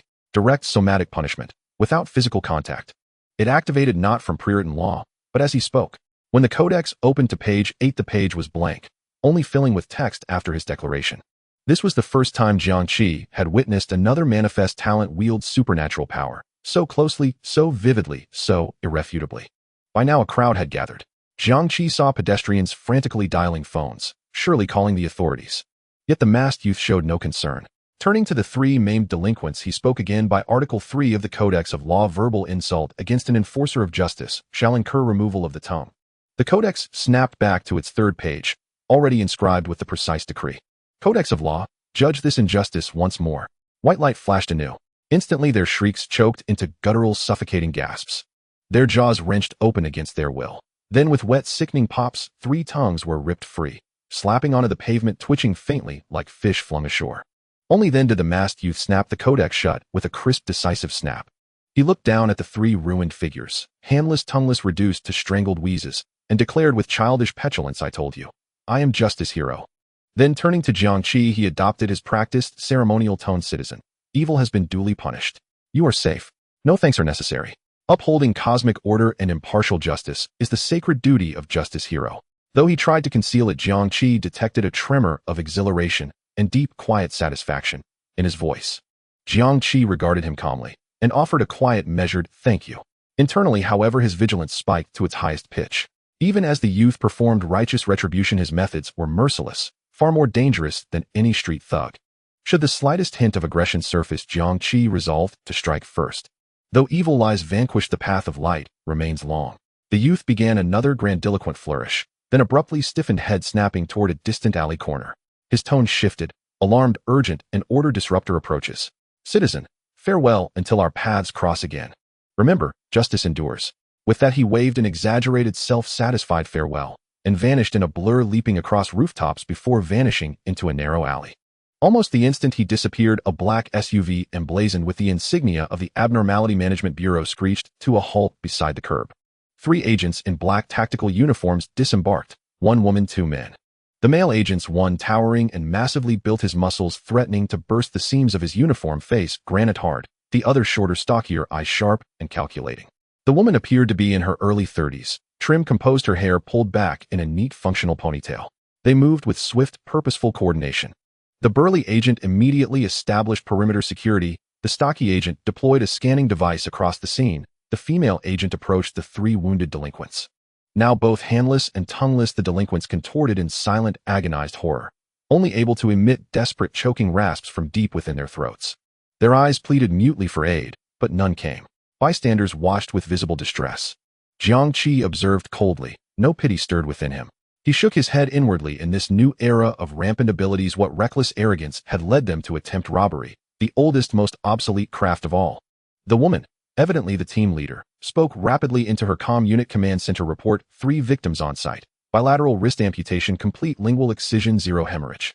High priority, anomalous capability suspected. Initiating scene lockdown, requesting medical and forensic support. The stocky agent's scanner emitted a soft, insistent beep. Glancing at its display, he murmured to the commander, ma'am. Residual spiritual energy signature is extremely strong. Strongly rule-aligned. Subject departed moments ago, heading southeast into the alley network. She nodded, then fixed her gaze on Jiang Qi, the sole figure near the scene who had neither recoiled nor panicked. She strode forward steps, steady her expression observant, not hostile. Hello. Please remain calm. We're agents of the Chongqing County Abnormality Management Bureau. She displayed her credentials, voice professional and neutral. Could you tell us what occurred here? Did you witness the entire incident? And what is your relationship to the injured parties? Jiang Qi knew he couldn't escape and could only state the truth. I just came out of the train station and those three were after me. He pointed at the thugs on the ground. They surrounded me to rob my money, and then a person appeared wearing strange clothes and a mask holding a large book. He tried to describe what had just happened in simple terms, placing himself in a completely passive and innocent victim position. He said something about a decree. The book lit up, and then their hands just fell off. After that, they lost their tongues. When I saw you all, he ran away. The female agent listened intently while quickly taking notes. A masked person, holding a large book. Ability of a rules-based nature. She quietly repeated several key phrases, furrowing her brows, and then asked, apart from the mask and the book, were there any other features? For example, height, body type, approximate age, or did he introduce himself with a title? Jiang Qi replied. He seemed to say his name was the Just Avenger, but beyond that, I was so frightened that I didn't remember much clearly. All right, thank you for the information, it's very important. Please show your identification. We need to do a simple registration. Jiang Qi cooperated and took out his ID card. The female agent scanned it with a handheld device, and his basic information was recorded. The female agent looked down and saw name Jiang Qi, residence, Chongqing County, no abnormal records. The information was very clean, just an ordinary local resident. Thank you for your cooperation. Please leave a contact number. The female agent returned the ID card. If there are any needs in the follow-up investigation, we may contact you again. Jiang Qi nodded and provided the number from his wrist device. The female agent entered it into the system, saying, "You may leave now." At that moment, accompanied by the sound of police sirens, a specialized medical vehicle and the logistics investigation vehicle from the Supernatural Management Bureau arrived on the scene, beginning to treat the injured and collect evidence. Jiang Qi did not linger, tightening the straps of his backpack and turning to leave the scene. After walking a dozen meters, he looked back at the cordoned-off area and thought to himself this was his first encounter with the official forces of this era. The response, speed, and professionalism of the Supernatural Management Bureau gave him a sense of pressure. Perhaps I should consider registering at the Supernatural Management Bureau to obtain an officially recognized ability user identity. At least I wouldn't have to completely hide my abilities, and it might bring some convenience to my uncle's family. However, this thought flashed by quickly, and then Jiang Qi pondered, but this needs careful consideration. The secrets of the Jade Tablet and immortality must never be exposed. Until I understand their detection methods and control measures, I cannot take risks lightly. After he left, the short and stout agent said to the female agent, "Chief, did you feel that the boy just now was a bit too calm?" The female agent nodded and said, "I noticed." Although his words sounded fearful, he didn't appear scared at all. However, this doesn't constitute substantial evidence and is unrelated to our current primary task. Her tone became stern. Our most urgent task now is to capture that so-called Just Avenger. This self-proclaimed justice figure who abuses abilities to carry out vigilante justice is the true source of chaos in society. The short and stout agent's expression turned serious as he replied, "Yes." Understood. The female commander glanced again at Jiang Qi's information page, her finger moving slightly to add a trivial internal note to his file. Observation, level low priority. Master, just stop here. 10 minutes later, Jiang Qi arrived at the entrance of his neighborhood by taxi. After 5 years, the neighborhood seemed not to have enjoyed the benefits of the era's progress, appearing very dilapidated and desolate compared to the newly built structures surrounding it. At the entrance security booth, a stranger with a lazy demeanor had replaced the previous guard. Jiang Qi walked through the familiar, yet unfamiliar pathways, ascended the stairs, and stopped in front of a familiar green iron door. Standing at the door, various thoughts flooded his mind, even making Jiang Qi feel a bit timid, but in the end he still raised his hand and knocked. "Who is it?" A middle-aged woman's voice came from inside. Jiang Qi's throat felt dry. It was his aunt's voice. "And it's me." Instantly the inside fell silent, a deathly quiet for several seconds. Then hurried footsteps rushed to the door, the security chain rattled, and the door was flung open. An incredulous face appeared behind the door. It was Aunt Sume. The wrinkles at the corners of her eyes had deepened, her hair was streaked with gray, and her complexion looked pale and haggard. Behind her stood an even more haggard uncle, whose once robust figure seemed to have slumped slightly. Both of them stared wide-eyed at Jiang Qi outside the door, their lips trembling, but unable to make a sound. Jiang Qi spoke again, his voice slightly hoarse, "Aunt, uncle." Sume grabbed Jiang Qi's arm, pulling him inside, inspecting him from head to toe, as if to confirm he was unharmed. After a moment, her tears finally flowed. "It's really you. It's really you, Xiao Qi. Where have you been these past 5 years? Not a word from you, and your uncle and I, as well as Xiao Lu, were almost worried to death." She choked, unable to continue, just pounding Jiang Qi's chest lightly, but not with much force. Jiang Qi let her hit him, feeling guilty. I'm sorry for making you worry. Uncle also looked at Jiang Qi, his eyes reddening. It's good that you're back, it's good that you're back. As he spoke, he began to wipe away his tears. He feared that Jiang Qi might end up like his father, who had left in good spirits one morning only to receive the news of his death from the police. Jiang Qi said, Uncle, Aunt, didn't I tell you? I was selected by the confidentiality department, and I wasn't allowed to have any contact with the outside world during these 5 years. It's a discipline, and I had no choice. But I have been doing well these 5 years, improving every day. Sleeping deeply is also a form of progress. That's good, that's good. Sume quickly nodded as if she had breathed a sigh of relief. Then she pulled Jiang Qi into the house while urging her husband beside her.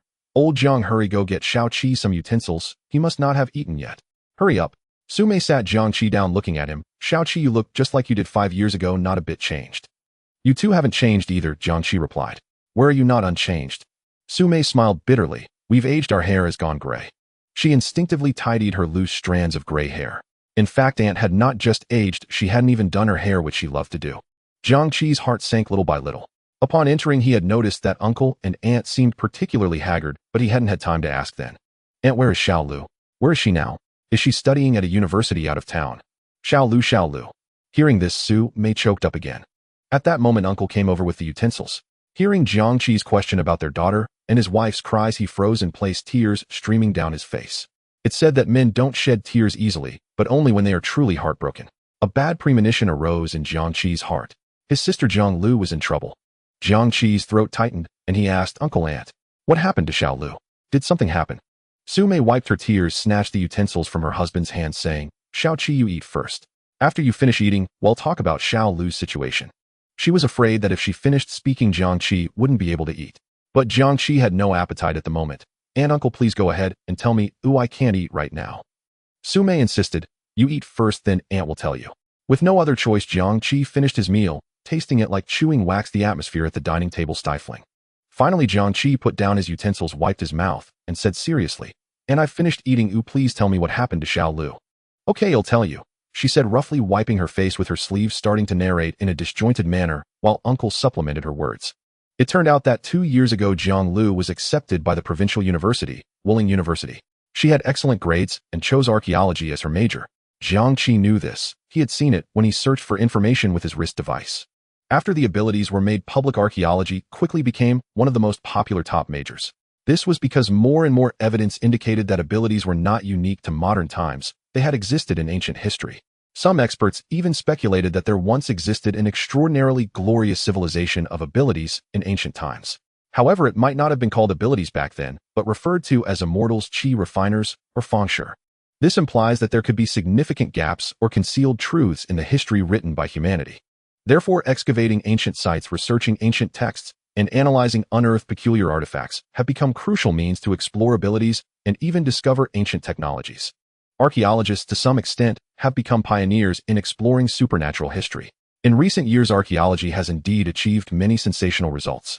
This year, Wuling University organized an archaeological team targeting the mythical and legendary Penglai, aiming to explore the potential secrets related to ancient qi refiners that might exist there.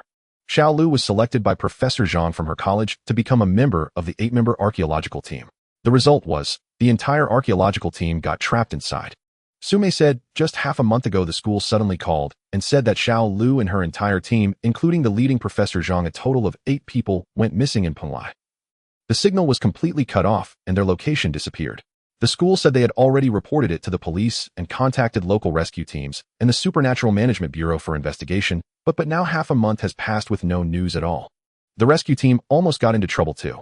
Sume could no longer hold back, breaking into loud cries, Xiao Lu, my Xiao Lu. Uncle was also choking back tears, unable to stop crying. Jiang Qi's heart sank to the bottom. Penglai missing archaeological team, half a month, the Supernatural Management Bureau's involvement, with no progress. Every piece of information pointed to an extremely grim conclusion. Jiang Qi continued to ask, what does the school say? Are they still continuing the rescue? What about the media? Such a big incident, hasn't it made the news? Sume shook her head while crying. The school just said they're still looking and told us to wait for news, not to panic, not to act impulsively, and that they will do everything they can. As for the media, the school has controlled it, preventing any reports. Jiang Qi understood this was the typical method of universities. When something goes wrong, the first response is to cover it up. After a long silence, Jiang Qi said, I'm going to Penglai tomorrow to rescue Xiao Lu. Jiang Qi didn't know whether Xiao Lu was still alive, but he had to go, as she was his sister. Sume was terrified. Xiao Qi, don't go, you just got back. Uncle also wanted to dissuade him. Jiang Qi said, Uncle, and don't forget, I am also an ability user, and I joined a confidentiality department. Don't worry, you'll be fine. I will definitely rescue Xiao Lu. Hearing this, uncle and aunt suddenly realized that Jiang Qi had become an ability user 5 years ago, one of the first batch of people to gain abilities. And those who awakened at the same time as him had already become prominent figures by now. Perhaps their Xiao Qi is also one of them. In an instant, uncle and aunt found hope once again. Next, Jiang Qi comforted uncle and aunt while they informed him about the events that had occurred in the family over the years. Uncle had lost his job. Under the immense changes of the era, his hardware store had been affected and had closed down. Uncle's current job is delivering packages. When Jiang Qi left, he gave aunt some money which they never touched. Even after uncle lost his job, they never thought about using that money. Furthermore, fearing that Jiang Qi might call or suddenly return during these 5 years, they didn't even change their phone number or move. Understand that this neighborhood has very few residents left. Many longtime neighbors have moved away. Jiang Qi shook his head and sighed. Uncle and aunt are just that kind of people. At 11 o'clock at night, uncle and aunt were ready to rest as they had to go to work the next day. Jiang Qi also stood up and asked aunt, may I go see Xiao Lu's room? Sume was taken aback, seemingly not expecting Jiang Qi to ask this. She said, of course, what's the issue? Go take a look. Jiang Qi nodded and pushed the door open, entering Xiao Lu's room.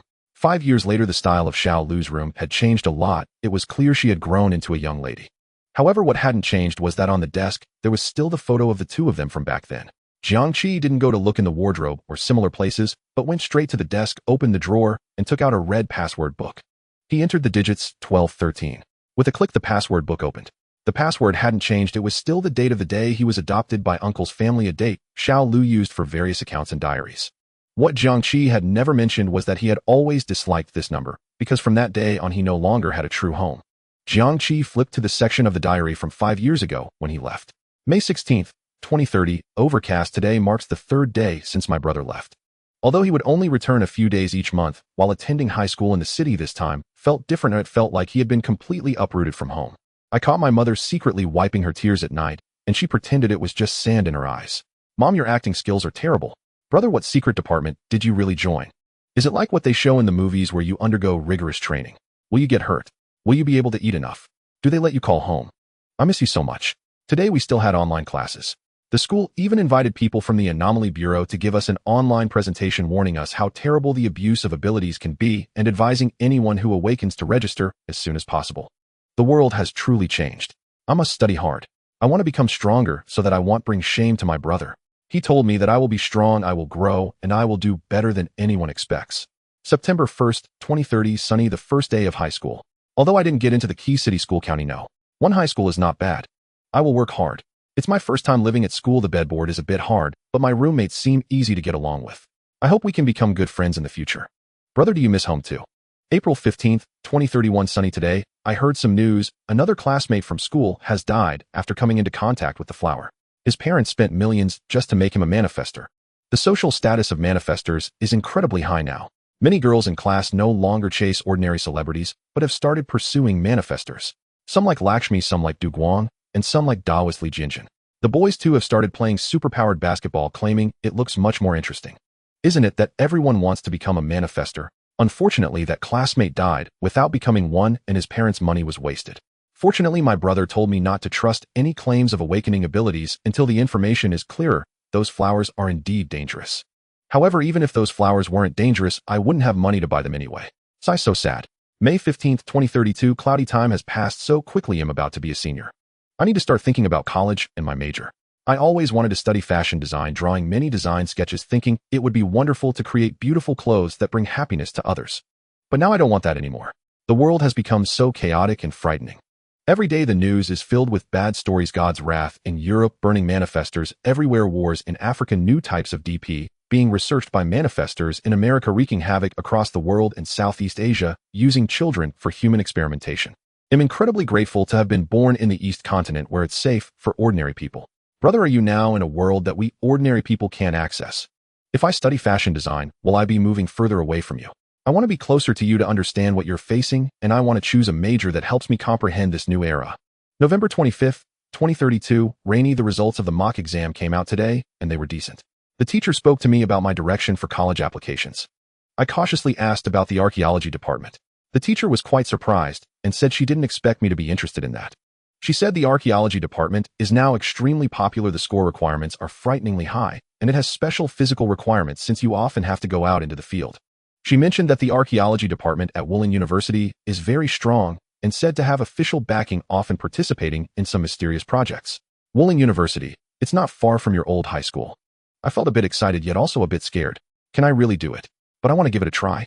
Diary entry 5 May 8th, 2033, we're in the final sprint now. The pressure is immense. My first choice has been determined: Woolen University, majoring in archaeology and cultural heritage protection. I didn't tell my parents much, just that this major has a good future, and they are very supportive. Brother, I don't know where you are or what you're doing right now, but I will work hard to catch up with you. I hope the college entrance exam goes smoothly. I hope I can succeed. The diary ends before the college entrance exam. Jiang Qi slowly closed the diary, not expecting Jiang Lu to choose archaeology for the same reason he had. This made him feel somewhat guilty. If he hadn't said those things to Xiao Lu back, then she probably wouldn't be in danger now. Because of him, Xiao Lu chose an extremely difficult and dangerous path. He took a deep breath and carefully placed the diary back in the drawer. Back in his room, Jiang Qi took out his old phone connected to the internet via the hotspot shared by his wrist device and logged onto Wei Lian. Once logged onto Wei Lian, his phone lagged for nearly a minute before all the information refreshed. There were so many messages that he couldn't even glance through them all.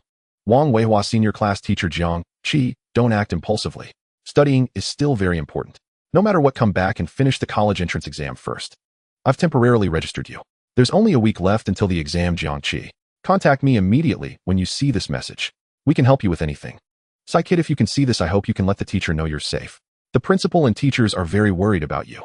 There were also many friend requests, most of which came through the class group, and the majority were from girls. Wei Tian, Jiang Qi, and Lin Wei, why haven't you come back to school? Jiang Qi, the class is spreading rumors about you. Are you okay? There were even more familiar and unfamiliar names sending messages filled with concern, curiosity, or merely probing, spanning from 5 years ago to 2 or 3 years back. In the last year or two, as his disappearance stretched long enough, he had completely faded from everyone's lives, and the dialogue box had fallen silent with no new messages. Jiang Qi first sent a message to teacher Wang Weihua. Teacher Wang, I am Jiang Qi. I am doing well, please don't worry. Then he sent 4 words to Jin Yang, I am back. Just a minute later, Jin Yang called him directly via video. Jiang Qi decided to answer the call. Jin Yang's large face appeared on the screen, still that familiar face, but the contours had become more defined, having transitioned from a high school boy to a young man. He looked at Jiang Qi in shock. Damn. Cheesy, it's really you. You finally came back. I thought you were really taken to some secret base for dissection or died in the line of duty. Jiang Qi's expression darkened. Jin Yang's words were blunt. However, for him, these 5 years felt like just a blink of an eye, barely leaving any tangible sense. Jiang Qi said, could you show a bit more concern for me? Jin Yang replied, big brother, you suddenly said you wanted to leave back then, and it was about a secretive department. You were gone for 5 years. No news whatsoever. Who wouldn't be worried? I even thought about what brand of paper money to burn for you. Jiang Qi replied expressionlessly, thanks, but I won't need that for the time being. Jin Yang began to vent. 5 years. Do you know how I survived these 5 years? Did you live luxuriously? Jiang Qi asked.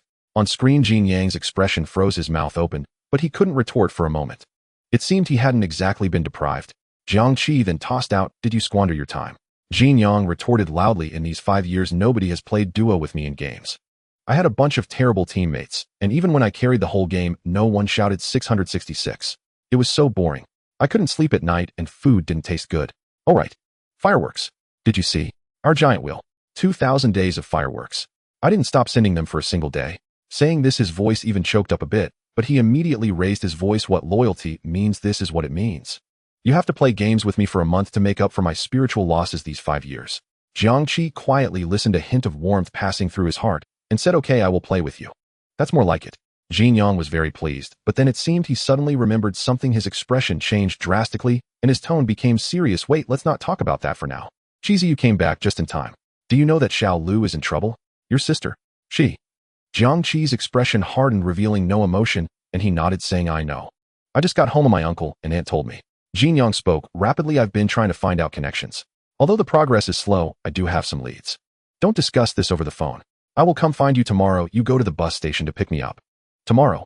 Oh, okay. Anytime tomorrow is fine. I will wait for you. Okay, Jiang Qi replied. I'll hang up now.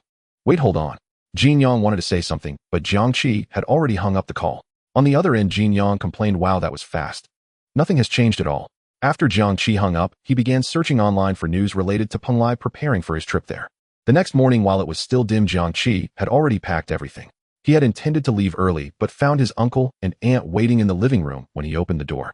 The atmosphere was somewhat silent and oppressive. "Uncle, Aunt, I'm leaving," Jiang Qi said. Sumei immediately stood up, her eyes still red, clearly having not slept well all night. She opened her mouth, seeming to have many things to say, but in the end, she only said, "Be careful on the road. Once you arrive. When you get there, don't be too reckless. Safety is the priority." She didn't dare to mention Penglai directly, nor did she dare to mention Xiao Lu, and couldn't even imagine what Jiang Qi might face on this journey. They were just ordinary citizens. They hoped Jiang Qi could find their daughter, yet feared that even he might get caught up in it. Jiang Sheng also stood up, his lips quivered a few times, and finally said heavily, "If things really don't work out, just come back." After saying this, he felt somewhat ashamed of being a father. In his life, he had never felt so guilty and resentful, resenting his own powerlessness, unable to do anything, only letting his child take this risk. Jiang Qi simply said, "I will definitely bring Xiao Lu back." At 9 a.m., Jiang Qi arrived at Lushan on the earliest bus. Jin Yang was waiting for him at the exit. Seeing Jiang Qi, Jin Yang shouted loudly, "Qi Zi." This loud shout immediately attracted the attention of all the passengers and staff at the exit. Jiang Qi silently turned his face slightly away, wanting to pretend he didn't know this person. Jin Yang rushed over, arms wide open for a bear hug, tightly embracing Jiang Qi. "Damn, Qi Zi." Jin Yang's huge palm pounded heavily on his back with no mercy. "I thought I was going to die waiting for you." Although they had video chatted the night before, being online and offline felt different. Jiang Qi raised his hand and patted Jin Yang on the back, but he didn't use much force, afraid of hurting him. "All right, I'm not dead." Jin Yang finally let go, stepping back a little.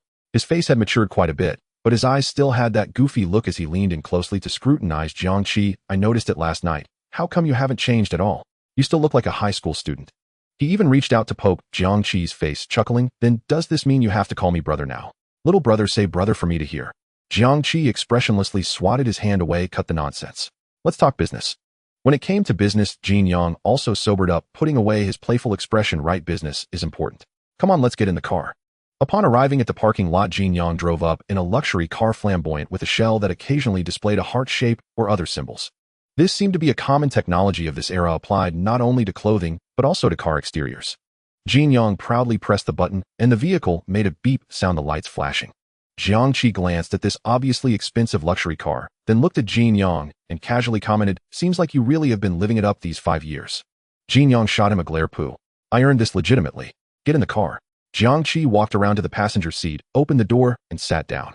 The interior of the car was spacious and luxurious, with tech-filled displays and leather seats, exuding an expensive vibe. However, he didn't pay much attention to all of this. Whether Jin Yang came to pick him up on a small electric scooter or a luxury car, it didn't really matter. Jin Yang started the car, skillfully maneuvering the steering wheel, and finally got to the point. "All right, let's talk business. I asked several friends about the location where Xiao Lu and her archaeology team went missing. The information is heavily suppressed, and the Anomaly Bureau is very tight-lipped. However, I managed to dig up some leads. They'll give you the materials first," Jin Yang said as he drove with one hand, handing a paper document to Jiang Qi. Jiang Qi took it and began to read. The document contained some blurry on-site photos and fragmented report summaries. Jin Yang continued, "The cause of everything points to an abandoned shipyard that has been out of use for many years. About a year ago, strange occurrences began to emerge from that area. Initially, nearby fishermen reported seeing strange, colorful lights at night, and later anyone who ventured inside easily got lost with electronic devices malfunctioning. It wasn't until about a month ago that the situation suddenly escalated. The area became shrouded in a strange grayish-white mist, and very few people who entered managed to come out unscathed. They either became disoriented or disappeared completely. The authorities declared that area a forbidden zone, but there are rumors that if one walks into the white mist and finds the correct path, they can reach the true Penglai Island and obtain ancient legacies, which has led some reckless individuals to venture inside." Jiang Qi had already looked up the information last night and understood what Jin Yang meant by the true Penglai Island. Penglai, like Kunlun, is an extremely important island in ancient mythology. The legend of Penglai can be traced back to the pre-Qin period. The records of the Grand Historian states, "Penglai Mountain is in the sea, the city of the Great Ones is in the sea." Here the Great Ones refers to immortals, and the city of the Great Ones is in the sea, means that the homeland of the immortals is in the sea, which is Penglai. Later Guopu added his own interpretation. "Above there are immortals, and the palaces are all made of gold and jade, the birds and beasts are all white, and they appear like jade in the Bohai Sea." This means that Penglai, as the homeland of the immortals, is situated in the vast sea with palaces and buildings crafted from gold and jade, and the birds and beasts are white appearing like jade. Later, when Qin Shi Huang unified the 6 states obsessed with seeking immortality, he sent the alchemist Su Fu with boys and girls and craftsmen to the sea in search of immortals and the elixir of life. Sima Qian also recorded this in the records of the Grand Historian, noting that Penglai has 3 major characteristics. It is in the Bohai Sea, has the elixir of life, and is desirable yet unattainable. In addition, one of the most classic legends about Penglai is the story of the 8 immortals crossing the sea. Moreover, in Journey to the West, Penglai is referred to as the dojo of the celestial Taoist, Tongtian Jiaozhu, which has 4 main islands, 36 inner islands, and 72 outer islands. Different texts have different accounts. The Records of Immortals states that Penglai is the place where Anqi Sheng cultivated. The classic of mountains and seas says Penglai is the residence of the Queen Mother of the West, who oversees the elixir of life here. Numerous accounts point to one conclusion: the Penglai of legend is not the same as the Penglai in reality. In reality, Penglai is merely an administrative district of Dengzhou City, far from being an immortal island at sea. Jin Yang glanced at Jiang Qi, who was focused on reading the materials, and continued, Xiao Lu and her archaeological team are heading towards this true Penglai island. In recent years, the Tao traditions of Maoshan, Kunlun, Longhu Mountain, Qingqing Mountain, and Shaolin Temple have all been restored, but the 3 sacred mountains at sea, Penglai Fangzhong and Yingzhou, have remained elusive and have not emerged. This time, even if there is only a 1 in 10,000 chance that Penglai will appear, it is enough to drive the academic world and those seeking ancient Tao traditions into a frenzy. Jiang Qi was already familiar with the Tao traditions mentioned by Jin Yang, such as Maoshan and Kunlun. In fact, during his bus ride years ago, he had almost brushed past the emergence of Maoshan. 5 years ago, supernatural abilities emerged, and the world underwent a transformation. Places of mythological significance like Maoshan, Kunlun, Longhu Mountain, and Qingqing Mountain experienced the most drastic changes. The official forces paid an unimaginable price just to initially probe and control the abnormal areas in Maoshan, Qingqing, and Shaolin. The dangers involved were beyond what outsiders could imagine. Of course, the great risks also brought great rewards. Otherwise, the Anomaly Management Bureau would not have grown to such a size. Nowadays, 1 in 4 of the visible powers in the Eastland are people from the Anomaly Management Bureau. Now, the Tao traditions or legacies in places like Maoshan, Qingqing Mountain, and Shaolin Temple have been clearly attributed to the Eastland authorities. Longhu Mountain, while maintaining considerable independence, also has a close cooperative relationship with the Anomaly Management Bureau. Only Kunlun remains aloof from all forces, and the reason for this is naturally due to the new leader of the Xuanjiao Li Jinjin, who is stationed in Kunlun. As one of the most powerful visible powers of the present age, his own strength is enough to overwhelm everything. Jiang Qi asked, so there are not just Xiao Lu and her team trying to enter Penglai? Jin Yang nodded affirmatively. That's right. Several top domestic institutions and research organizations have sent teams, but the vast majority didn't even get close to the entrance. They got lost in the surrounding mist and were forced to retreat. Only Xiao Lu and her team managed to successfully enter. Jiang Qi frowned and asked why. Jin Yang replied, that's the strangest part. It said that Professor Zhang has an ancient sea chart or a star map that guided them to find a safe path. In the early stages of their entry, they even transmitted some exciting information claiming to have discovered some ruins and energy reactions, but they soon lost all contact. Jiang Qi then asked, what about that sea chart? Since there is a path, didn't the Anomaly Management Bureau try to follow the map to conduct a search rescue? Jin Yang sighed. They tried. The Anomaly Management Bureau later organized several elite teams attempting to enter with copies of the sea chart. But the changes inside became even more drastic, or rather that path was itself shifting. They suffered considerable losses and even had a few people go missing. I've heard that regular methods no longer work and the Anomaly Management Bureau is preparing to transfer personnel from the capital. Jiang Qi felt a rush in his heart. If the Anomaly Management Bureau is bringing people from the capital, they must be top-tier combatants or true experts. But will he still be able to go in then? Or wait for the actions of the Anomaly Management Bureau? Perhaps they could succeed and rescue Xiao Lu. However, this thought flashed through his mind and was quickly extinguished by Jiang Qi. He could not place his hopes on others. Moreover, even if the Anomaly Management Bureau goes in to save people, if they encounter dangerous situations, they will undoubtedly prioritize rescuing Professor Zhang rather than an ordinary student. In extreme situations, sacrificing a few individuals to protect the greater good is the most likely option. He had to go in. Jin Yang said, I found someone who managed to escape from the edge by luck and paid a hefty price to learn some information. He said there are things in the mist, and time has vanished. Things in the mist. Time has vanished. Jiang Qi repeated, feeling an indescribable strangeness in those two statements combined. Yes, it sounds like nonsense, right?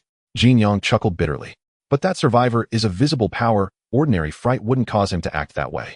He said he heard strange crying and whispering in the mist, and there were shadowy figures, but when he pursued, he found nothing. The Anomaly Management Bureau also analyzed that there are phenomena of space-time distortion inside. Space-time distortion. Jiang Qi's heart sank. If it involves time and space, the danger level will rise exponentially. At this point, Jiang looked at Jiang Qi and asked, "Qi, the situation inside is too bizarre. Are you sure you still want to go?" Jiang Qi did not hesitate. "I must go. Xiao Lu is inside." Jiang displayed a knowing expression. "I knew it, so I have already prepared in advance." Speaking, he took out an envelope from the car door compartment, pulled out the contents, and handed it to Jiang Qi. "Take a look at what this is." Jiang Qi reached out and found 2 plane tickets, one with Jiang Qi's name and the other with Jiang's name, both in first class. Jiang Qi asked, "You are going too?" Jiang raised his chin slightly, his tone unusually serious. "Of course I am going." He paused, his voice lowering. "Xiao Lu is also my sister." Jiang Qi held the ticket, looking deeply at Jiang beside him, and solemnly said, "Jiang, thank you." Jiang immediately changed to a playful grin, proudly saying, "Haha, so now you know how good I am, right? In critical moments, you still have to rely on me. Giving a bit of sunshine makes it shine." Jiang Qi didn't respond further. Jiang laughed for a moment, then quickly became serious. "Let me tell you a piece of news that may not be good news." "What?" Jiang Qi asked. "That place is currently locked down by the Anomaly Management Bureau. Normal channels can't even let a fly in."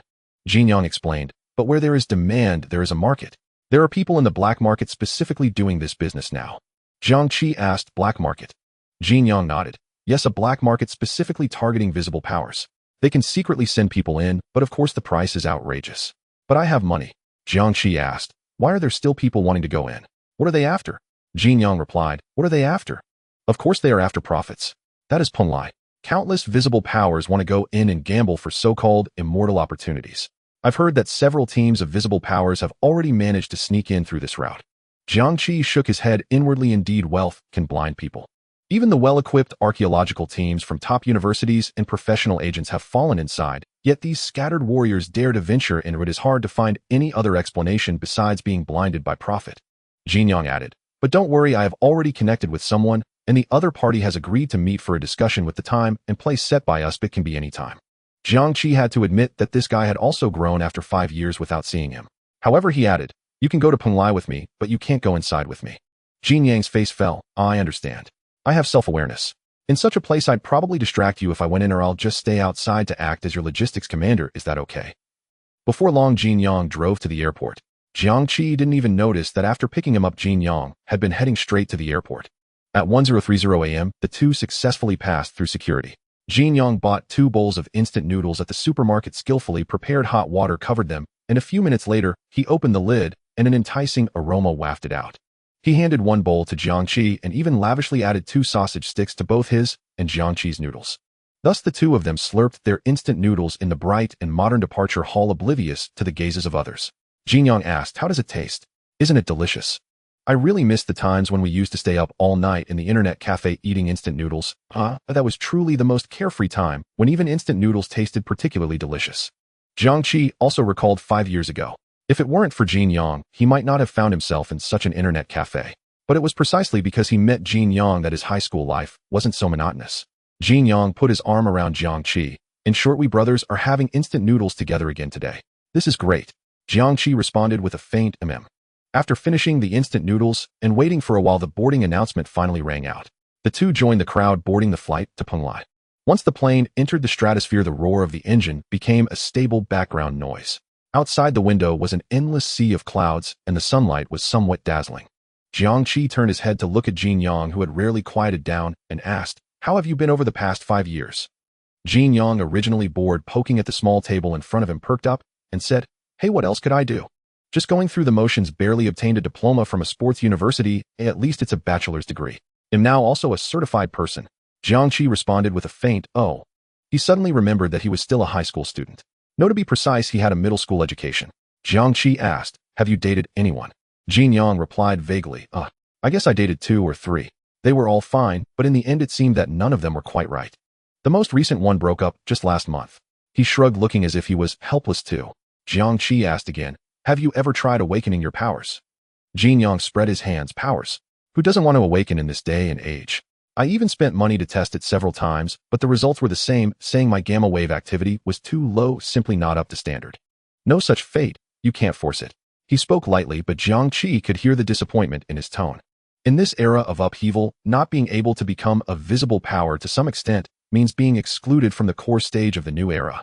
Especially for someone like Jin Yang, whose family has abundant resources and the capital to become a visible power. However, Jiang Qi did not comfort him about his ordinariness. Jin Yang did not need his comfort. He would cover his disappointments with jokes and indifference, but he would continue to live his life with enthusiasm. But Jin Yang laughed and said, "My body is in great shape. From now on you focus on being your awesome visible power, and it'll be your best logistic support." At this point his eyes lit up. "Oh right, Qi Zi, why didn't I think of this sooner? Look at you, you have the height, and looks you have that aura, that cold demeanor. You are a proper visible power. How about you take a leap into the entertainment industry?" As he spoke he got carried away. "You just need to be handsome, strong, and crush everything. They'll be your manager, using my silver tongue and extensive connections well, although they may not be that extensive right now, but they will be in the future. I can definitely make you a top star. So what do you think? Consider it." Superstar Jiang Qi, what a name to behold. Jiang Qi listened to his career plan with a blank expression and replied with 3 words, "Not interested." An hour later Jiang Qi and Jin Yang landed at Penglai Airport. Jin Yang wore an expensive sensory eyewear, its lenses tuned to a vivid orange hue, striding confidently ahead with flamboyant flair. After exiting the terminal, they boarded a vehicle and checked into a hotel. Thereafter Jin Yang initiated encrypted contact with black market intermediaries. After several rounds of negotiation, he secured a meeting time for 9:00 p.m. At 8:30 Jin Yang and Jiang Qi arrived early at the appointed location. The designated venue was a time-honored stir-fried chicken restaurant, reportedly operating for over 30 years and beloved by locals. Inside the private dining room, Jin Yang fidgeted restlessly, glancing repeatedly toward the entrance. Jiang Qi, by contrast, sat motionless as a mountain, his breath steady and calm, as if attending nothing more than an ordinary dinner gathering. Precisely at the appointed hour, the door swung open. To their surprise, the visitor was a woman, and an exceptionally beautiful one. She stood approximately 1.75 meters tall, her figure statuesque, and poised, her aura cool and striking. Her long hair was pulled back into a sleek high ponytail, woven from a fusion of advanced synthetic fibers and human hair, its tapered ends shimmering with faint ethereal blue light, like optical filaments releasing delicate star-like particles with each subtle movement of her head. 2 exquisitely crafted silver-white metallic filigree patches adorned her cheekbones, patterned after the traditional Eastern land bat motif, mysterious, elegant, and edged with quiet danger. Upon seeing Jin Yang and Jiang Qi, she paused slightly, then lifted one corner of her lips in a teasing smile. "Well now, I hadn't expected 2 such handsome younger brothers." She seated herself with effortless grace, her gaze sweeping between them before asking, "So, which of you wishes to enter the Penglai secret realm? Or both?" Jiang Qi replied calmly, "I will enter alone." "Oh." Her eyes lit up with particular interest as she turned to him. "Then you too are a manifester." Jiang Qi extended his right hand and gestured gently toward the water glass on the table. Instantly the clear water stirred as though awakened, rising in a luminous, sinuous stream that coiled obediently around his palm. Fluid and precise, as if an extension of his own will. Jiang Qi indeed. Her smile deepened, genuinely pleased. "A hydrokinetic manifester, excellent. Truly excellent." Jiang Qi looked at her steadily. "When may I enter?" "Impatient, aren't you?" She chuckled softly, evading the question, and instead glancing around the room. "Have you ordered yet? This place's stir-fried chicken is legendary. We might as well dine while we talk." Jiang Qi glanced at Jin Yang. Jin Yang caught on immediately. "Already ordered. I'll go ask the server to serve it." Jin Yang stepped out briefly, returning moments later. While waiting for the dishes, she said, "Let me introduce myself. I'm Zhong Shi, Zhong, as in intention, Shi, as in person, written with the radical for person beside the character for e. You may call me Sister Shi." Jin Yang instinctively began, "My name is." Jiang Qi cut him off. "We're conducting a transaction, not exchanging life stories. Is self-introduction truly necessary?" Zhong Shi smiled faintly. "How cautious you are. Very well, then at least grant me a name to address you by." Jiang Qi paused a moment, then said, "You may call me Jiang." Jin Yang followed suit. "And you may call me Yang." "Jiang. Yang." She rolled the 2 syllables slowly across her tongue, then burst into bright crystalline laughter. "Ha ha ha ha. One Jiang, one Yang. How delightfully poetic." Shortly afterward the dishes arrived. Zhong Shi warmly urged them. Come, help yourselves. This stir-fried chicken is absolutely divine." She lifted a glistening, aromatic piece of chicken with practiced ease and brought it to her lips, savoring it with a soft, contented hum. Jiang Qi and Jin Yang, indeed ravenous, set aside their reserve and began eating. As she ate with unhurried elegance, Zhong Shi watched Jiang Qi closely, her eyes alight with quiet amusement. When the meal neared its end, Jiang Qi laid down her chopsticks, dabbed delicately at the corners of her mouth with a napkin, and finally steered the conversation back to business. All right, let's return to our arrangement. Young brother Jiang, I can facilitate your entry, but first the rules must be clearly understood. Jiang Qi set down his chopsticks and responded solemnly. Speak. First, I only guide you to the threshold, providing precise method and timing. How you breach the final barrier is entirely your own affair. Second, once inside, life and death are governed by fate alone. Whatever occurs, whether extraordinary fortune or fatal misfortune, is neither my concern nor my responsibility. I offer no further assistance beyond this point. Jiang Qi nodded. Understood. That was never part of our agreement. Third, and most crucially, Jiang Qi leaned forward slightly, lowering her voice. The indigo glow at her hair's tips swayed gently in response. Payment must be settled in full upfront. No credit, no exceptions. She sat back, watching Jiang Qi expectantly. His expression remained unchanged as he asked, We've prepared the funds. No. Jiang Qi's crimson lips parted, she shook a slender finger. The current price is 5 million. Jiang Yang shot upright, stunned. Wasn't it 3 million earlier? How did it jump to 5 million? You're price gouging on the spot. Jiang Qi ignored his outrage entirely, languid as a sun-drenched cat, stretching subtly, her silhouette revealing graceful, powerful curves without effort. Her tone floated lightly, laced with playful mockery. Brother Yang, no need to flare up. Prices shift constantly, especially for premium destinations like this. Daily fluctuations are perfectly normal. She reclined slightly, adopting an air of unassailable reasonableness. Bear in mind, the cost and risk involved in clearing bureaucratic channels are immense, and this rate is already generously discounted, considering how favorably I view both of you. 5 million, honest, fair, and non-negotiable. Of course, should you change your minds and withdraw, consider this meal my treat. You won't have wasted your evening. This was outright extortion. Jiang Qi's expression darkened sharply. They had negotiated online for 3 million. This sudden hike to 5 million confirmed she'd sized them up as young, desperate, and easily manipulated. A surge of humiliation burned within him, of being calculated, cornered, belittled, toyed with. Yet Xiao Lu still waited captive and counting on him, and this woman remained their sole path forward. He could not afford to erupt. Absolutely not. The room chilled to arctic silence. Jiang Qi rose as if to depart. It's growing late. Since no agreement has been reached, I shall take my leave. Good night, younger brothers. Wait. Jiang Qi halted mid-motion, resettling gracefully, her lips curving upward. You've agreed. Jiang Qi met her gaze directly. 5 million. Is that correct? Yes. But how do we verify the authenticity of your route? And how do we ensure you won't vanish the moment payment clears? Caution is commendable, young brother Jiang. She withdrew a translucent wafer-thin chip, delicate as a cicada's wing, and placed it gently upon the table. This contains the exact coordinates of the Penglai secret realm, along with all known patrol routes of the Paranormal Affairs Bureau. Verify this data first. Jiang Qi reached out, lifted the chip, and pressed it against his wrist computer. Data streams flickered rapidly across the display. Preliminary verification confirmed the accuracy of patrol points and peripheral terrain, proof enough that she wasn't fabricating everything out of thin air.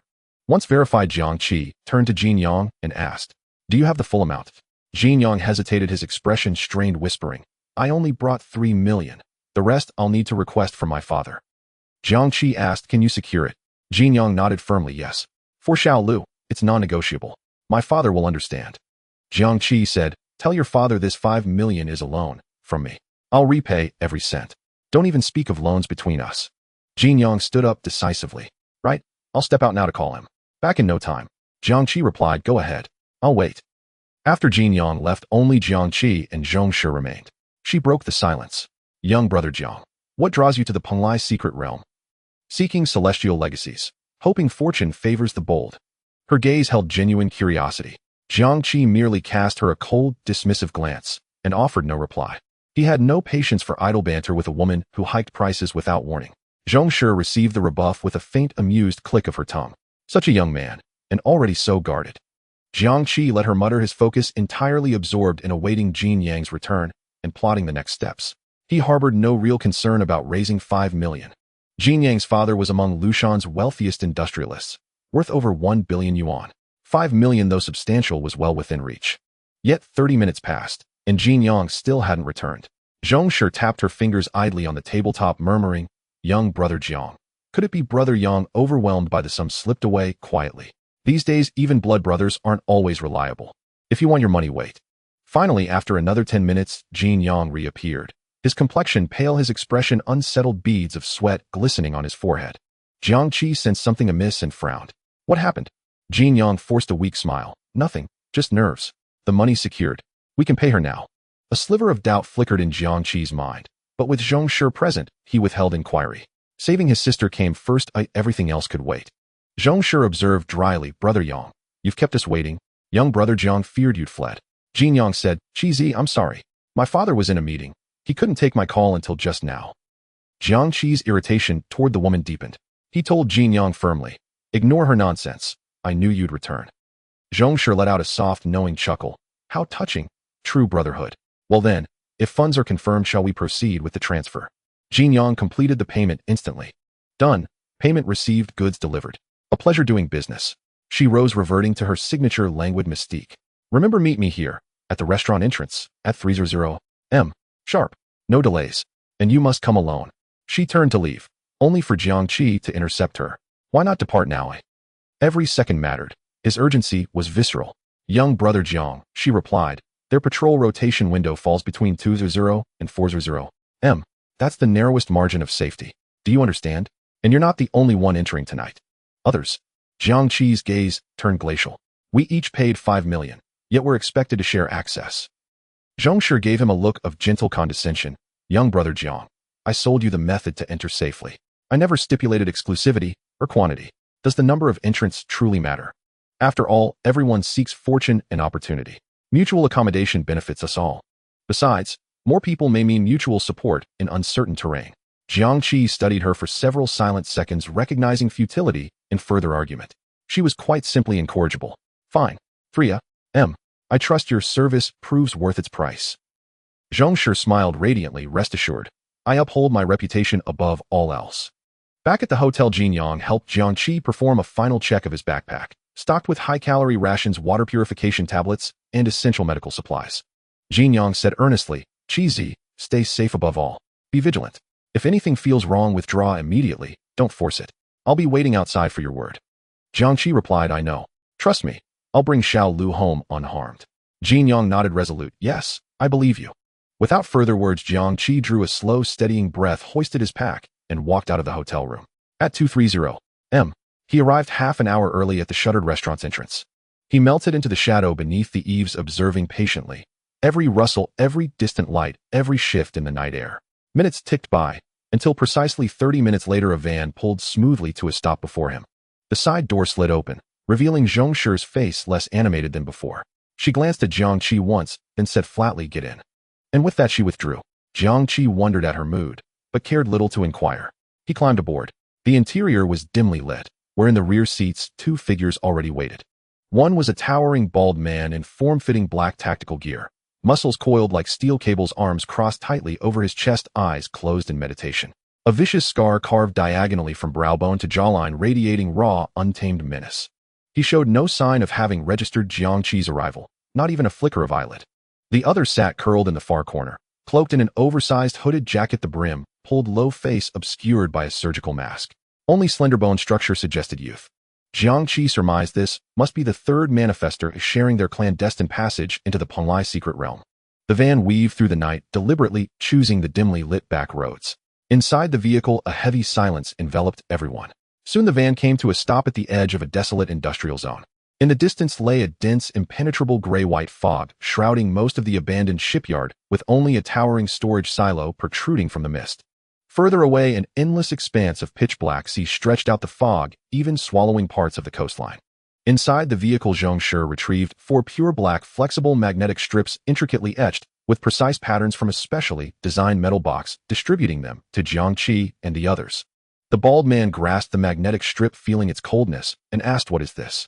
Zhong Shi replied, this is an information shield capable of temporarily distorting and concealing all information fields around the wearer, including spiritual energy fluctuations, bioelectric fields, infrared thermal radiation, and even body odor molecule diffusion.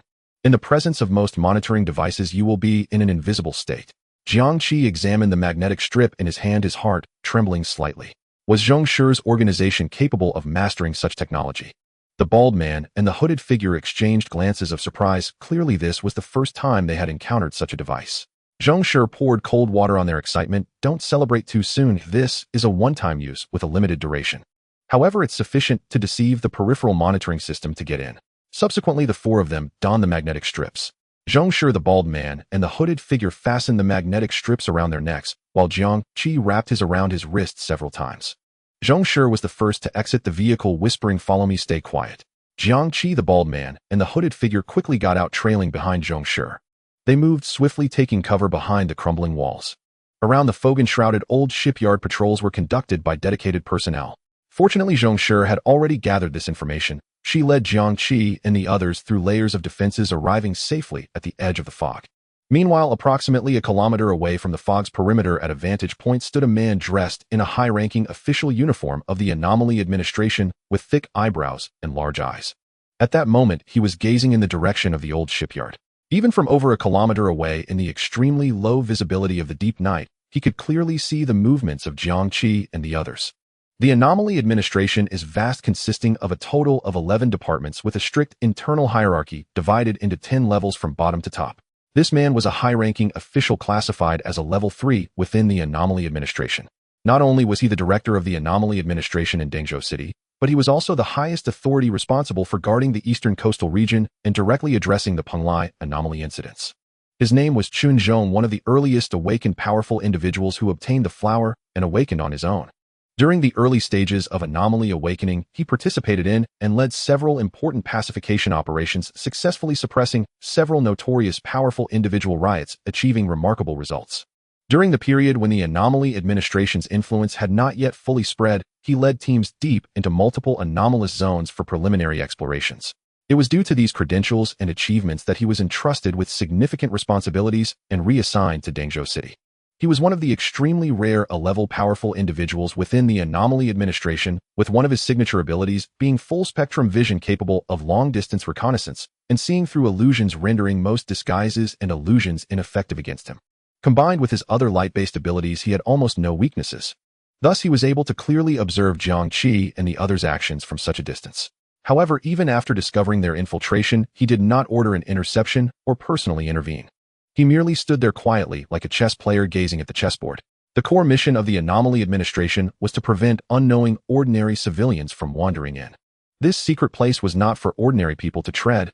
Entering meant certain death. But these powerful individuals were different. Each of them considered themselves exceptional, believing there were treasures and opportunities inside, and they were impossible to deter. Forcibly intercepting them would only lead to conflict and unnecessary casualties. If they insisted on entering, then let them go ahead. His gaze was deep. The Penglai secret realm was far more bizarre and dangerous than several anomalous zones he had explored years ago. Their personnel had suffered significant losses, yet the valuable information obtained was scant. Allowing these powerful individuals to enter would not only satisfy their greed, but also provide the organization with a chance to gauge the situation inside. Why not? He murmured softly, his voice carried away by the night wind, tinged with a hint of pity. "I hope you can come out alive." Meanwhile, on the other side, Jiang Qi and the others were inside a factory. The fog engulfed half of the factory, and Jiang Qi was only a step away from the mist. "Once we step in here, we will be in the Penglai secret realm." Jiang Qi continued, "I hope that after the 4 of us enter, we can help each other. One person is weak, but 4 people are strong." Before she could finish, Jiang Qi interrupted her. "Wait, you also have to go in." Upon hearing this, Jiang Qi's face darkened instantly. She wanted to say, "I only found out 3 hours ago that I also had to go in. Do you believe it?" Jiang Qi was not an independent black market intermediary. Behind her was a secret organization. Otherwise, she wouldn't have access to this passage into the Penglai secret realm or acquire those valuable shielding magnetic strips. However, Jiang Qi was exceptionally cunning both externally and internally. For instance, the base price given by the organization for the entry quota into the Penglai secret realm was 2 million per person. When she first contacted Jin Yang, she quoted a direct price of 3 million. After meeting, upon seeing Jiang Qi's determination, she audaciously raised the price to 5 million. Upon returning to the organization, she changed her narrative, claiming that Jiang Qi and Jin Yang were short on funds and could only muster 150,000. Given that 2 other powerful individuals were also entering tonight, to avoid wastage, bringing 2 people was the same as bringing 3, so she took the liberty to offer a discounted price and finalized it at 150,000. She even persuaded the president, saying a person should not be greedy. Helping others was also helping oneself. As she triumphantly recounted this, she thought to herself, "This 350,000 will quietly slip into my pocket. Ha ha ha, I'm truly a little business genius, playing everyone like a puppet." But she did not expect the president to simply smile at her. In that chilling smile, the president slowly produced a recording which contained the entirety of Jiang Qi's negotiations with Jiang Qi and Jin Yang that night. Jiang Qi felt as if she had fallen into an ice cave. But that wasn't all. She discovered that the president also knew about her betrayal of organizational information during a previous mission. Without hesitation, the president confiscated all her property, including her hard-earned savings accumulated over the years and the embezzled funds she had pocketed. In a single night, Jiang Qi went from being a wealthy black market queen to being utterly destitute, back to square one. But that wasn't the worst part. The president offered her a chance to redeem herself. That was to personally lead a team into the Penglai secret realm, as long as she retrieved anything from within the organization would no longer pursue her past actions. This mission was fraught with peril, essentially requiring her to gamble her life for a chance to make amends. If successful, her betrayal could be erased in one stroke, but the items had to be surrendered. If she failed, she would die inside, sparing the organization the trouble of cleaning up. Jiang Qi seriously suspected that the president had long discovered her deceitful behaviors, yet had chosen to endure for some reason, perhaps thinking she still had value or intending to fatten her up before the kill, deliberately allowing her to continue. Now, with the Penglai secret realm becoming increasingly unstable, the president could no longer tolerate her actions and decided to settle old and new accounts together, aiming to send her into the Penglai secret realm to expend her last efforts. Jiang Qi had always viewed herself highly expertly manipulating the rules. Now she realized she was the one being played, caught entirely in the organization's schemes. This immense psychological gap was hard for her to accept. Moreover, she was more aware than anyone of how dangerous Penglai was. The organization's task was virtually equivalent to sending her to her death. But she had no choice. Not entering the secret realm meant certain death, while entering might still offer a chance of survival. Thus, at this moment, she proposed a collaboration. Jiang Qi smiled awkwardly. Due to certain special reasons, I have to go in with you this time. Although Jiang Qi was unclear about Jiang Shi's exact reasons for entering the secret realm, he could tell that she definitely did not want to go in and was even being coerced. She was a shrewd businesswoman, preferring to operate behind the scenes. How could she possibly risk her life? Recalling how this woman had just moments ago displayed a scheming merchant's demeanor while raising the price, now she found herself in a situation where she had no choice but to take risks. A sense of secret satisfaction arose within him. A barely perceptible curve appeared at the corner of his mouth. Noticing this, Jiang Shi's face darkened further. Damn it, how could this guy be mocking her? Angry in her heart, but unable to vent, she could only grit her teeth in silence. The bald man, disinterested in who entered or not, impatiently growled, "Stop wasting words. Are we going in or not?" The hooded youth remained silent, shrinking into the shadows as if everything was unrelated to him. Jiang Qi felt exhausted, struggling to manage the team. She took one last look at the engulfing fog, her voice trembling slightly as she feigned calmness. "Stay close to me. Once inside, no matter what you see or hear, do not stray from the group." After saying this, she no longer hesitated and stepped forward, her figure instantly swallowed by the gray-white fog. Jiang Qi's gaze hardened, and without hesitation, he was the second to step in. The bald man let out a low roar and followed closely. The hooded youth vanished silently into the mist. The figures of the four completely disappeared into the dead gray, as if they had never existed. The moment they stepped into the fog, it was as if they had crossed into another world. The sounds from the outside, the wind, the waves, all vanished. Around them remained an endless expanse of slowly rolling gray-white mist with extremely low visibility. Jiang Qi looked at the other three. Despite her still grim expression, she attempted to control the situation, lowering her voice. "Don't move around. It's very dangerous in here. Stay close to me. I know the general direction. Oh, we will first." Before she could finish her sentence, the bald man let out a disdainful snort. He twisted his thick neck, producing a cracking sound, and said, "You think you can command me? You're not qualified." Without giving Jiang Qi or the others any time to respond, his massive figure swiftly turned, unhesitatingly choosing a direction, and took a few steps, disappearing into the fog. Jiang Qi felt a lump in her throat, her face growing even uglier. Before she could react, the hooded figure moved without warning. He didn't even speak, like a fleeting ghost, silently gliding toward a completely different direction. In the blink of an eye, only Jiang Qi with a pale face and Jiang Qi with an expressionless demeanor remained. Jiang Qi let out a breath, placing her last hope on Jiang Qi. Jiang Qi glanced at her and said, "We have different paths and cannot work together." After saying this, he also chose a direction, quickly vanishing into the mist. In just over 10 seconds, the temporary team of 4 was reduced to Jiang Qi alone. Her carefully prepared words had not been completed, and the temporary team she tried to form had become a complete joke. She was undoubtedly broken. "Damn it. You idiots. A bunch of arrogant fools." She could no longer suppress her frustration, shouting loudly to vent her anger. Did these 3 not regard their own lives at all? Did they think this was an amusement park? Great. So you all want to die, huh? She gritted her teeth, her voice squeezing out between her clenched jaws. "You better all die in there. Don't expect me to save any of you." After her furious outburst, she took a deep breath, barely regaining her composure, and began to contemplate her next actions. A moment later, she looked at the route she had saved in advance on her watch, gritting her teeth. and cautiously began to feel her way along the predetermined path. On the other side, after selecting a direction, Jiang Qi did not push forward aimlessly. Inside, he felt an uncontainable surge of excitement. Because after entering the mist, he suddenly realized he had a significant advantage. What is mist? Mist is water vapor. And what is water vapor? Water vapor is water. Although the water making up this gray fog was entirely different from ordinary water fundamentally, it still belonged to the realm of water. As long as it was water, it was within his capabilities. Thus, Jiang Qi rejected the idea of teaming up with Zhong Shi. Firstly, he was unsure of her abilities and felt uncertain. Secondly, he had doubts about her character. Thinking of this, amidst the fog, Jiang Qi extended his hand, beginning to attempt to manipulate the power of water control. Prior to this, Jiang Qi had only used this ability in water, either letting the water flow propel him or manipulating the water in a cup to demonstrate to others. He had never tried to test the limits of his water control abilities before. Now he finally had the opportunity. Jiang Qi focused his thoughts in the palm of his hand, vaguely sensing the moisture contained within the surrounding gray-white mist, and began to urge it, letting the mist slowly converge. Under his urging, the mist closest to him gradually gathered into a thicker, paler mass. However, when the mist had converged to a certain extent, Jiang Qi felt a resistance within the fog, preventing him from continuing his attempts. Congeal. Jiang Qi slightly closed his eyes, pouring all his mental focus into it, carefully sensing the existence of each minuscule water droplet, trying to establish a deeper connection with them.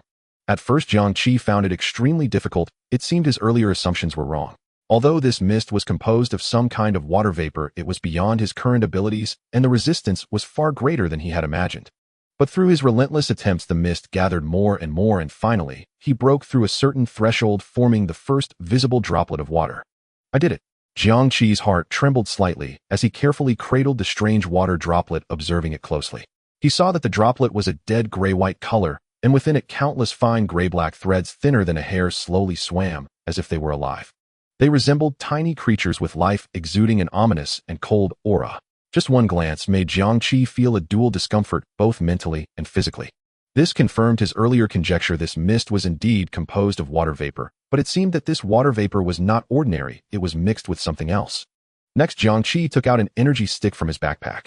He moved extremely cautiously, using the very tip of the energy stick to touch the droplet. With a sudden pop, the energy stick disintegrated into fine gray ash the moment it made contact with the droplet. Jiang Qi, quick on his feet, immediately discarded the energy stick. Puff, puff, puff. The fine gray ash fell swiftly from Jiang Qi's fingers, the entire process taking less than 0.1 seconds. So that's how it is. At this moment, Jiang Qi finally understood why so many had failed to escape the mist before. The reason was quite straightforward. This mist was toxic. When it was in mist form, the toxicity was relatively low, making it difficult to detect. However, when it congealed into a droplet, its toxicity was fully exposed. Jiang Qi realized that staying in this mist for an extended period would definitely lead to contamination, and he had to pass through it quickly to enter Penglai. But even with this understanding, it seems that it offers me no help in my next steps to break the mist and enter Penglai. Unless I can condense all the mist into water droplets, only then would my vision be unrestricted, and perhaps I could see the location of Penglai directly. But that is simply impossible. It has already taken so much effort to condense this one droplet. I cannot condense all the mist into water droplets. But it seems this can serve as my offensive means. Jiang Qi concentrated his spirit once more, spending considerable time and effort to painstakingly condense 3 more droplets. Next, Jiang Qi began to officially explore this misty land with these 4 droplets. He proceeded with utmost caution, taking one step at a time.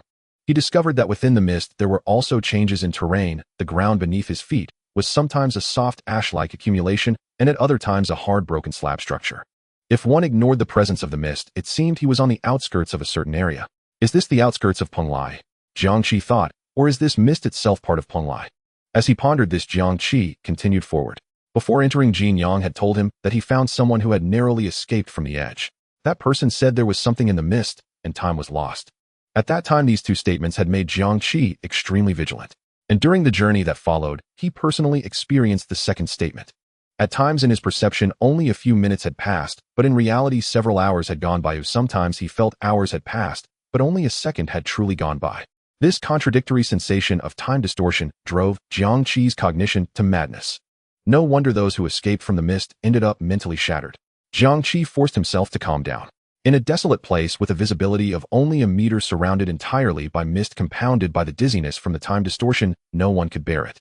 However, Jiang Qi was still fine. He could barely maintain his mental state. After all, he was someone who could remain unaffected even at the bottom of the sea, several thousand meters down. But Jiang Qi began to doubt that the dangers within the mist should not be limited to this. Otherwise, at such a level, it wouldn't make the authorities wary like a venomous snake. Sure enough, in a relatively open area ahead, the scenery changed abruptly.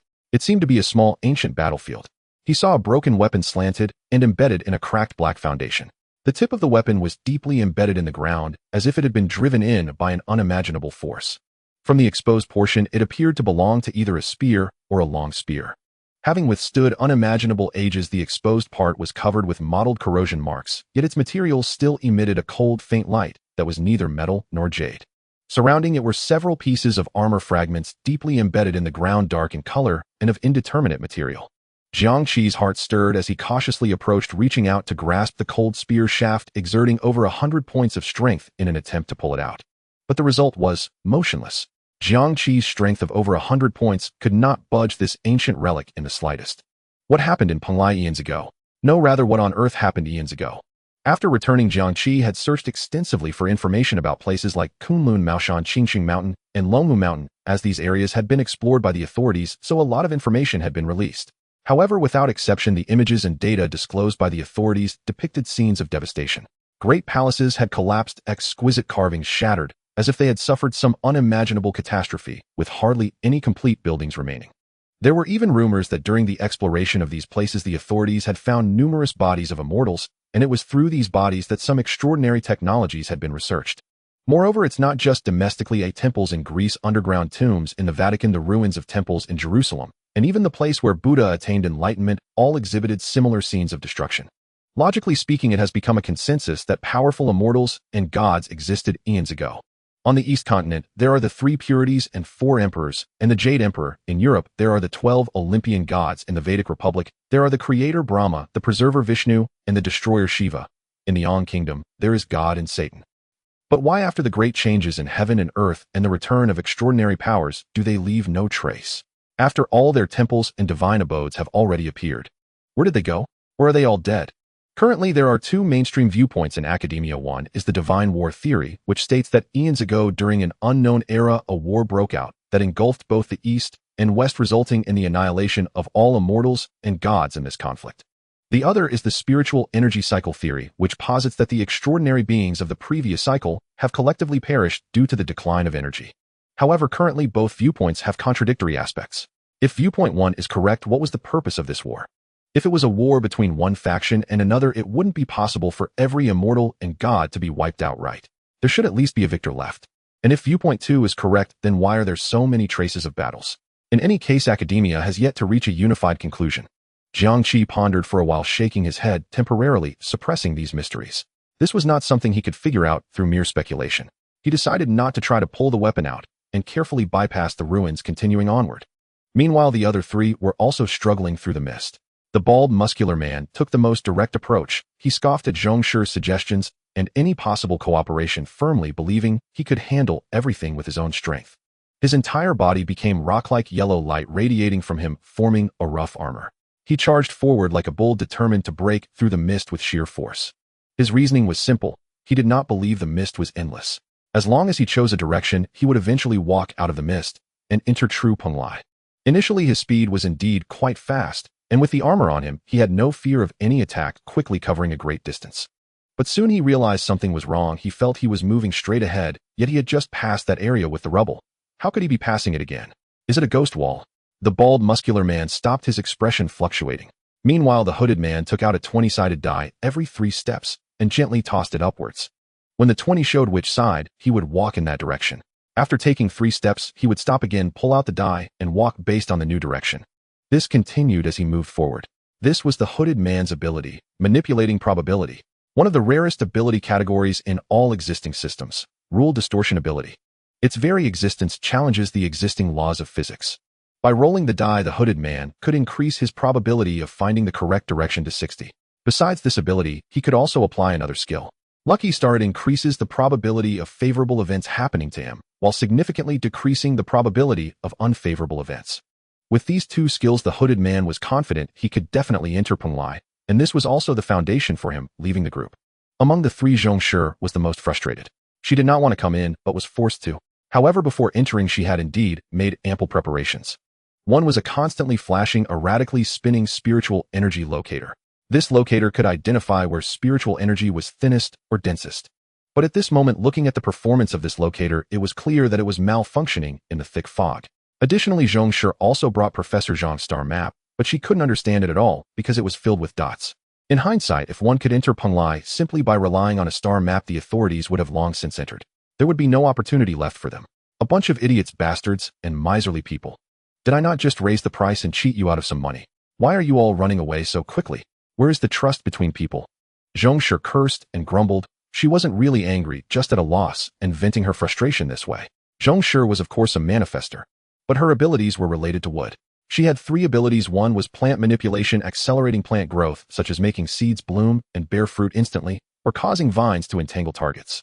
Another was life perception, touching plants allows her to read environmental memories. The last one was life factor, extracting growth hormones from plants to accelerate her wound healing. But in this mist with not a single blade of grass around, what use were her abilities? What to do?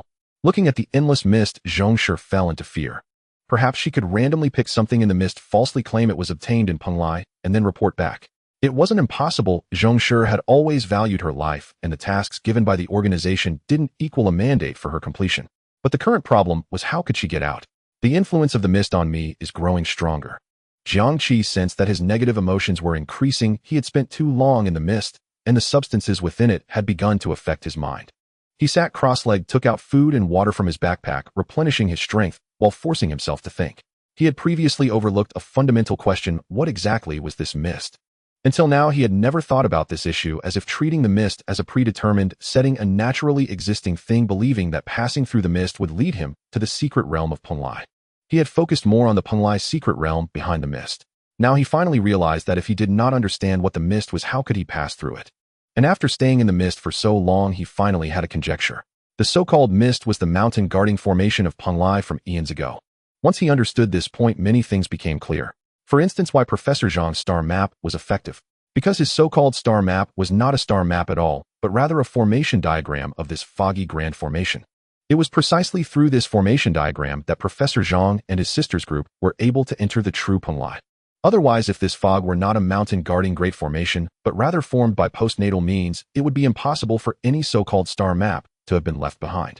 Moreover, the concept of formations is by no means baseless in ancient mythology. For example, in Zhenggao, there is a record of the Maoshan Huayang cave heaven. The cave has 3 doors, all sealed with giant stones inscribed with 3 celestial runes. Only those who have fasted for 100 days and wear spiritual talismans may open it. In Daozong, there is a record of the dragon cutting formation, which can construct burial defenses using the spirits of mountains and rivers with 9 tablets to suppress objects. Additionally, Shanhai Jing records that Kunlun is the lower capital of the emperor, surrounded by the weak waters and fiery mountains. The weak water does not float a feather, and the fiery mountain causes objects to ignite. Together, they form a dual natural barrier.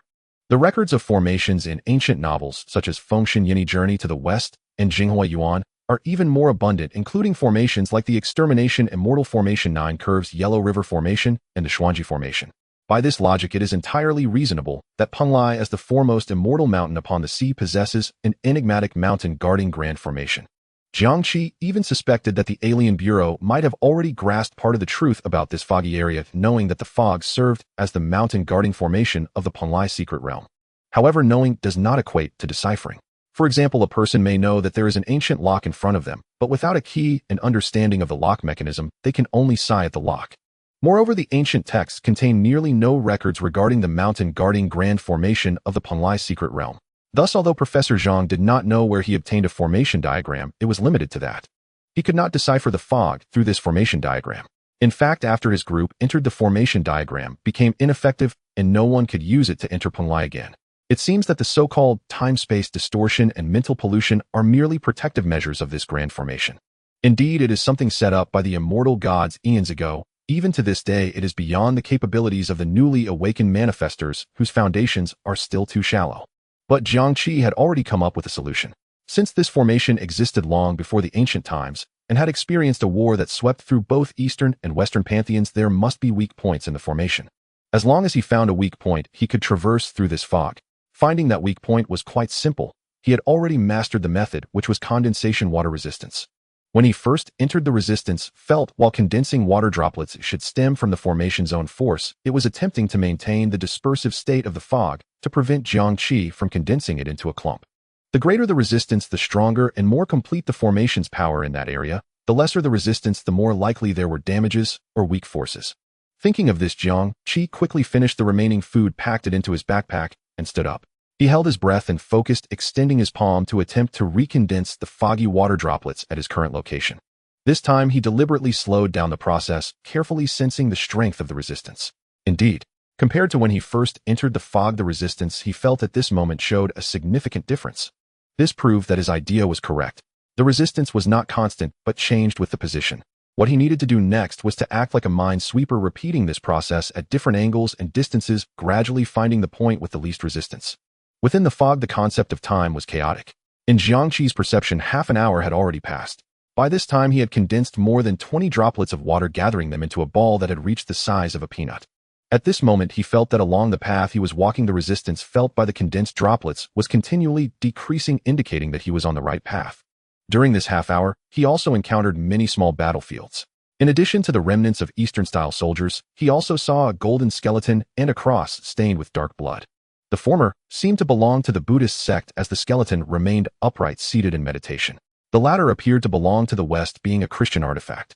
This unveiled part of the mystery to Jiang Qi, indicating that indeed there had been a war that swept through the Eastern and Western pantheons long ago, with even Buddhism and Christianity involved, but it also plunged Jiang Qi into a greater mystery. How did this divine war occur? Why did they engage in a great battle? Furthermore, this chaotic history.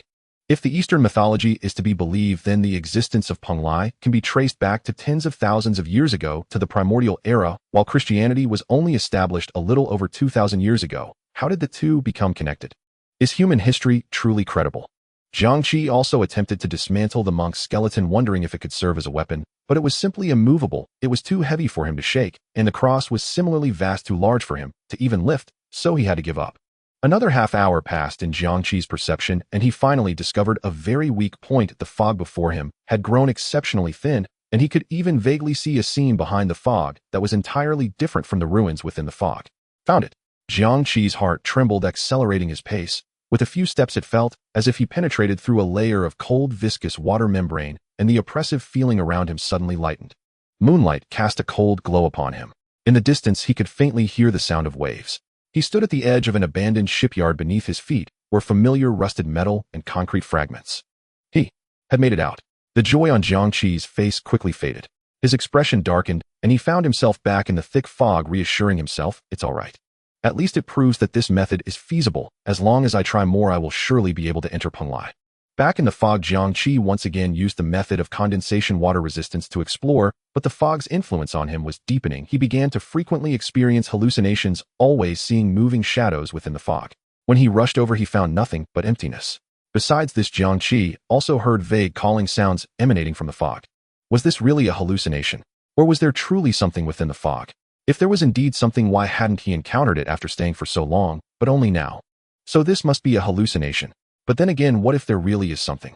This seems plausible, as staying too long in the fog may have attracted the attention of certain entities within. No, this won't do. I cannot lose my composure.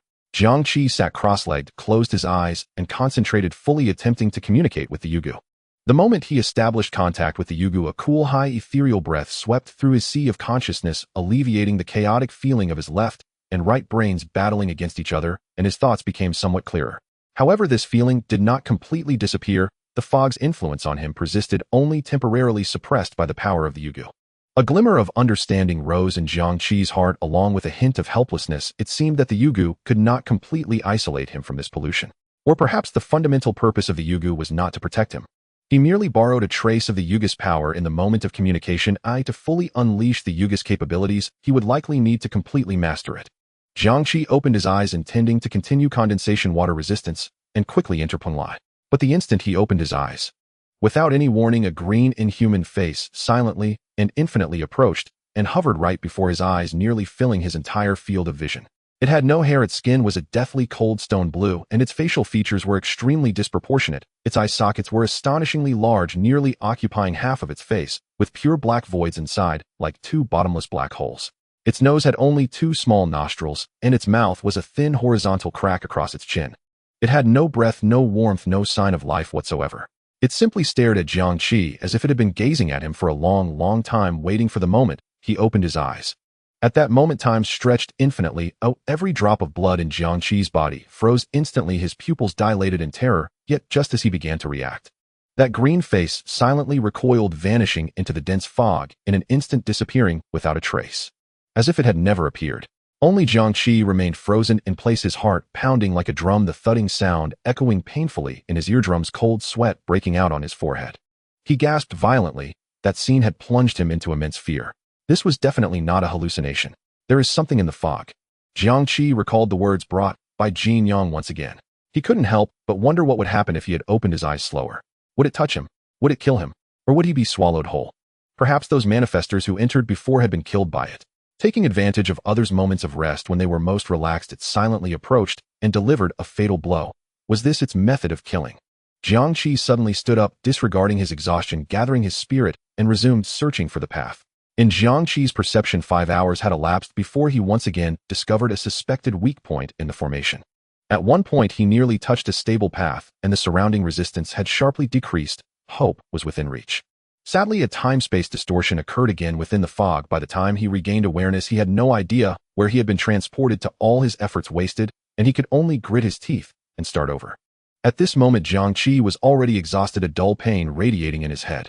He knew he could barely hold on any longer. I hope this time it isn't to the outside world. In his current state, if he were to exit, he would probably need to rest for at least a day in the outside world before re-entering. Although he had memorized the route led by Zheng Shi, he did not possess a signal jammer. He could buy another, but every second of delay might increase the danger his sister faced inside. He could wait no longer. With a resolute heart, Jiang Qi dove in. The feeling of piercing through the viscous water membrane returned, as if he was squeezing from one world into another, and the boundless fog around him instantly vanished. An indescribable air, fresh yet infused with an ancient and vast aura, surged into his lungs. He stood in place, incredulously gazing at the suddenly clear scene before him. He found himself standing at the edge of a cliff. Before him lay an expansive, unimaginable, magnificent world, the sea. But it was not the sea as he knew it in reality. This was a grand, vast, primordial sea filled with countless gigantic islands. Islands were densely scattered across the colossal sea, resembling a patchwork of lotus leaves on a pond. Looking around, each island was unimaginably huge. Moreover, each island had a unique shape. Some were towering, nearly lost in the ethereal clouds, their peaks unseen. Others had volcanoes spewing black smoke, darkening the sky. Some were charred, black, barren, and lifeless, as if ravaged by celestial fire, turning everything to ash. Some were like giant platforms lifted by a hand, while others resembled a gourd lying on its side. What was most astonishing were the distances between these massive islands. They were spaced so far apart that even with Jiang Qi's vision, he could barely discern the rough outlines of the nearby islands. The more distant ones were mere hazy bluish-gray silhouettes resembling the spines of colossal beasts spanning the horizon. Between the islands lay a vast, despair-inducing expanse of sea. Moreover, there was no sun or moon here. The sky had a strange, bright, grayish-white hue, as if shrouded by enormous frosted glass, evenly dispersing light, yet the source of illumination was nowhere to be found. Above him, an unknown bird's long cry occasionally echoed, its sound reverberating between the sea and sky, further highlighting the ancient and desolate nature of this realm. Is this really Penglai? It felt like a place forgotten by time. Jiang Qi stood at the edge of the cliff, his black hair billowing in the wind, filled with shock and confusion. With so many islands in Penglai, how would he find his sister? However, the most urgent matter was to restore his condition and eliminate the negative effects brought by the fog. Otherwise, in his current state, he would be unable to cope with the dangers that might exist in Penglai.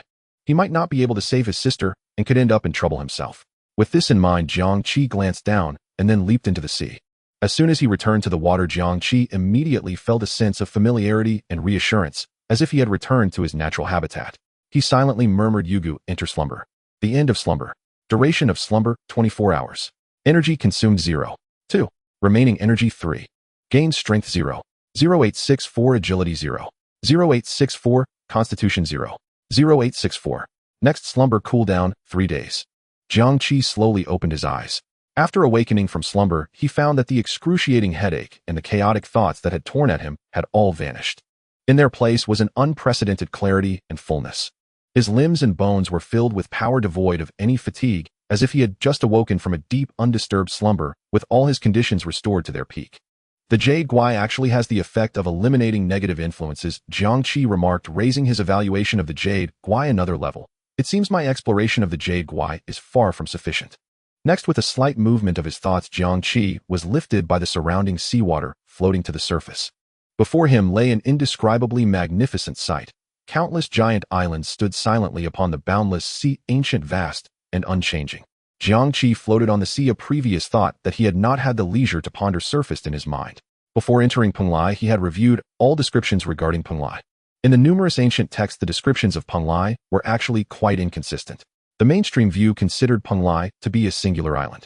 For example, the system of 5 sacred mountains Dayu Yuanxiao, Fenghu, Ingzhou, Penglai, constructed in Lizi Tangguan, implies, though not explicitly stated, a tendency to view Penglai as a singular sacred mountain island. The records of the grand historian by Sima Qian also records the 3 sacred mountains Penglai, Fengzhang, Ingzhou, which similarly suggests that Penglai is an independent immortal island. The vast majority of myths and folklore in later generations have also largely continued this notion. However, there are 2 books that differ. One is Shi Ji, which refers to Penglai as Penghu alongside Fengzhang Fenghu, and Ingzhou Inghu as the 3 huts, describing it as shaped like a hut with a hidden world within.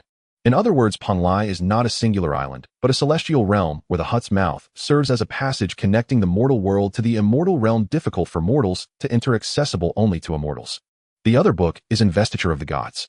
In Investiture of the Gods, it states that Penglai Island has 4 main islands, 36 inner islands, and 72 outer islands, totaling 112 islands governed by the Master of Heaven. I previously thought it was merely a narrative, but now it seems that the description of a spatial realm in Shi Ji and the island structure in Investiture of the Gods might actually be correct. This place is both the cave heaven within the hut, as mentioned in Shi Ji, an independent realm, vast and boundless. Its internal form also closely resembles the large island structure described in Investiture of the Gods. So that means, Jiang Qi's gaze swept across the Penglai archipelago, his heart surging with tumultuous waves. Is this truly the dojo of the Saint of the Jiejiao, one of the 3 pure ones who advocates to teach, without distinction, welcoming all immortals, the Master of Heaven? If so, then perhaps there will be unimaginable dangers and opportunities here. Jiang Qi collected his thoughts, pushing the shock back down. Regardless of this place's origins, the immediate priority is still to find Xiao Lu. With this in mind, he began to head towards the nearest island, which was also where he had previously landed. He judged that the mist could not randomly transport someone to an island, it would only transport them to the outermost ones. Because the islands here have a hierarchical structure, and there might even be existences like the Bayou Palace. If the mist randomly teleported someone, what would happen if they ended up in the Bayou Palace? That would be impossible. Therefore, the initial location where the Xiao Lu archaeological team appeared must have been on the outermost islands. Even if they later ventured inward for exploration, they could not have crossed too many islands. Before long, Jiang Qi approached the first island. However, he did not land on the island. Instead, he let the water lift him to about 10 meters high, conducting a cruise observation along the coastline to search for any human traces left behind. For example, the remains of a temporary campsite, discarded modern packaging, household waste, and so on. If there were traces left by someone, it would prove that Xiao Lu and the others might have been here. If not, he would move on to the next island. Jiang Qi had deduced that each island's area exceeded several hundred square kilometers, meaning they spanned dozens of kilometers in length and width. At his efficiency, he could circle an island in, at most, 3 hours. Next, Jiang Qi began his tireless search. When hungry, he would munch on some high-energy compressed food. When thirsty, he would manipulate seawater to distill a small amount of fresh water to drink. Thus, he continued searching for 7 hours from daylight until darkness. He discovered that there was also a change in the sky within Penglai, but the change was not governed by the sun and moon, rather it was dictated by another mechanism he did not understand, with the sky's color slowly darkening. Moreover, during the search, Jiang Qi encountered several attacks from monstrous fish with sharp teeth and bone armor, suddenly leaping out of the sea, to ferocious birds with a wingspan exceeding 3 meters, their claws glimmering with cold light diving down from the sky. These creatures were extremely aggressive with their strength, generally reaching the level of class manifestors, and among them there were even a few particularly powerful anomalies that erupted with terrifying strength close to class. If Jiang Qi had not already reached class with extraordinary reflexes, strength, and constitution, he would have likely been left as nothing but bones. However, after searching for 7 hours without any results, Jiang Qi could not help but begin to doubt himself. Could my judgment be wrong? Yet he had not given up yet. Finally, on the sheltered side of the 4th island on a relatively flat black reef, he discovered a message left by the archaeological team on May 10, 2035. Zhang Huai, from Wuling University, led a team here.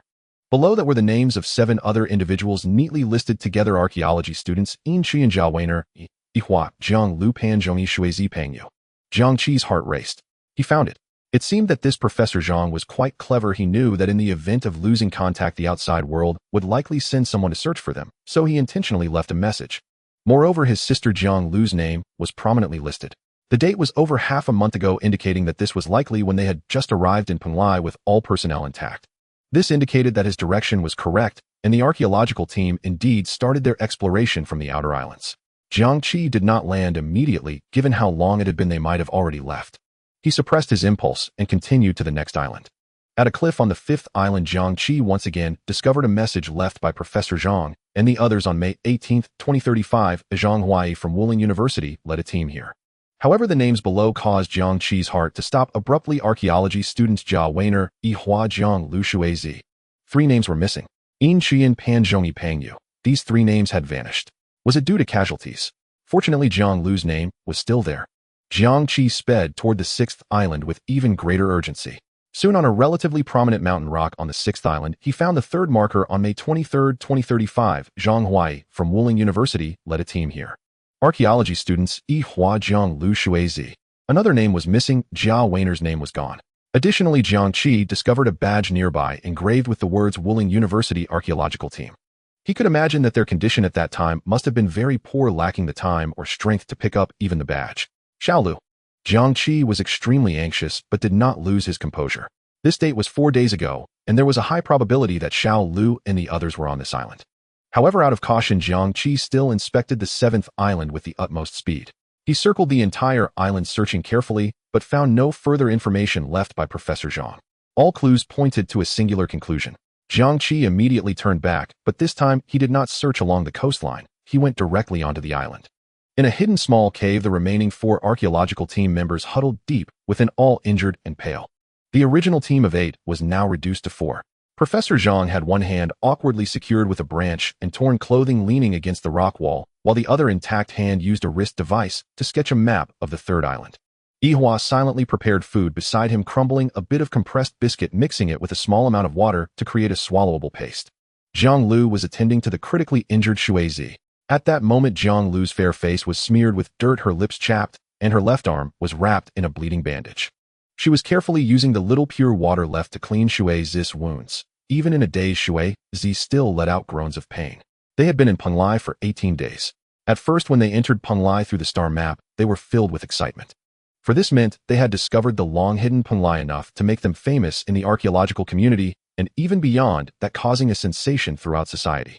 They would become the recorded discoverers, and if they found anything in Penglai, it could lead to academic progress and technological revolution. This implied immense wealth and benefits. But the harsh reality quickly extinguished their initial euphoria. The first island they appeared on they named Star Island. Because the island had a peculiar beach where the sand grains were not ordinary, shimmering slightly even in the gray-white daylight, and at night it resembled a miniature galaxy.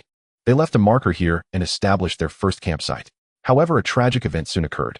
Merely the second night, Chu Yin's senior sister vanished. That night, it was her turn to keep watch, and in the early morning, Jiang Lu was startled awake by a series of intermittent humming sounds. She saw senior sister Chu Yin sitting by the fire with her back to everyone, her body gently swaying. Jiang Lu carefully pushed her, only to see her slowly turn her head, wearing an extremely bizarre sweet smile, but her eyes were hollow and devoid of spirit, tears streaming down her face. She said, "Listen, what beautiful music. It calls me over, an immortal is beckoning me." Then she smiled, tears flowing, and stepped into the darkness one step at a time. By the time Jiang Lu called everyone and chased after her, it was already too late. She had vanished. The next day, they discovered Yin Chuyin's body scarcely left with anything. Next, Pan Zhongyi and Pang Yu Sr. were also killed in the same manner. In fact, this archaeological team also had manifestors among them, and there were 3. Professor Zhang was a class manifestor, the strongest among them. He possessed at least 3 abilities: metal affinity, summon metal objects within a 10-meter radius, such as iron nails, steel bars, making them float or shoot toward a target at high speed. Metal symbiosis, transform parts of his body into metal form, e.g., solidifying an arm into steel to withstand high temperatures and cuts. Ion lock can damage the target's cellular structure, causing massive bleeding points and bruises, severely disrupting the target's nervous system and potentially leading to permanent nerve damage under certain conditions. It forms nano-level chains of metallic particles within the target's body, automatically wrapping around the enemy's joints and energy nodes, restricting movement and skill release. Professor Jiang had dedicated half his life to archaeological research and after encountering the flower gained aggressive abilities. However, through his efforts, he applied these 3 abilities to archaeological research. Then there was Jiang Qi, whose abilities comprised 2-1 enhancement. She can absorb the essence of life from various organisms to strengthen herself, such as absorbing the essence of a cheetah to run fast or the essence of a gorilla to increase her strength. 2 healing, she can heal non-life-threatening external injuries of the target. Actually, she should have pursued biology or medicine as her abilities could have had greater applications in those fields. Unfortunately, she was already an archaeology student when she acquired the flower. In the 8-member archaeological team, she played the role of the team doctor, but she was the first to lose her life. The 3rd manifester was Ihua. His abilities were related to gravity. He had 3 skills: gravity, increase, decrease, freely adjust gravity within a localized space, able to increase gravity by up to 300 or reduce gravity in an area to 0. Gravitational barrier alters local gravity to form a translucent barrier that can deflect kinetic attacks, also effective against energy attacks. Anti-gravity flight enables flight. After the incidents occurred, Professor Jiang ordered the team to immediately relocate, relying on Ihua's ability. Ihua used anti-gravity flight to take them to the 2nd island. But the 2nd island was equally unsafe, littered with toxins. Zhao Weiner merely stepped on a puddle on the island and ceased to breathe in agony. They did not even dare to touch her and could only hastily bury her. Later, they encountered poisonous insects with highly corrosive venom, and using a sonic wave device, they temporarily dispersed the swarm, narrowly escaping to the 3rd island.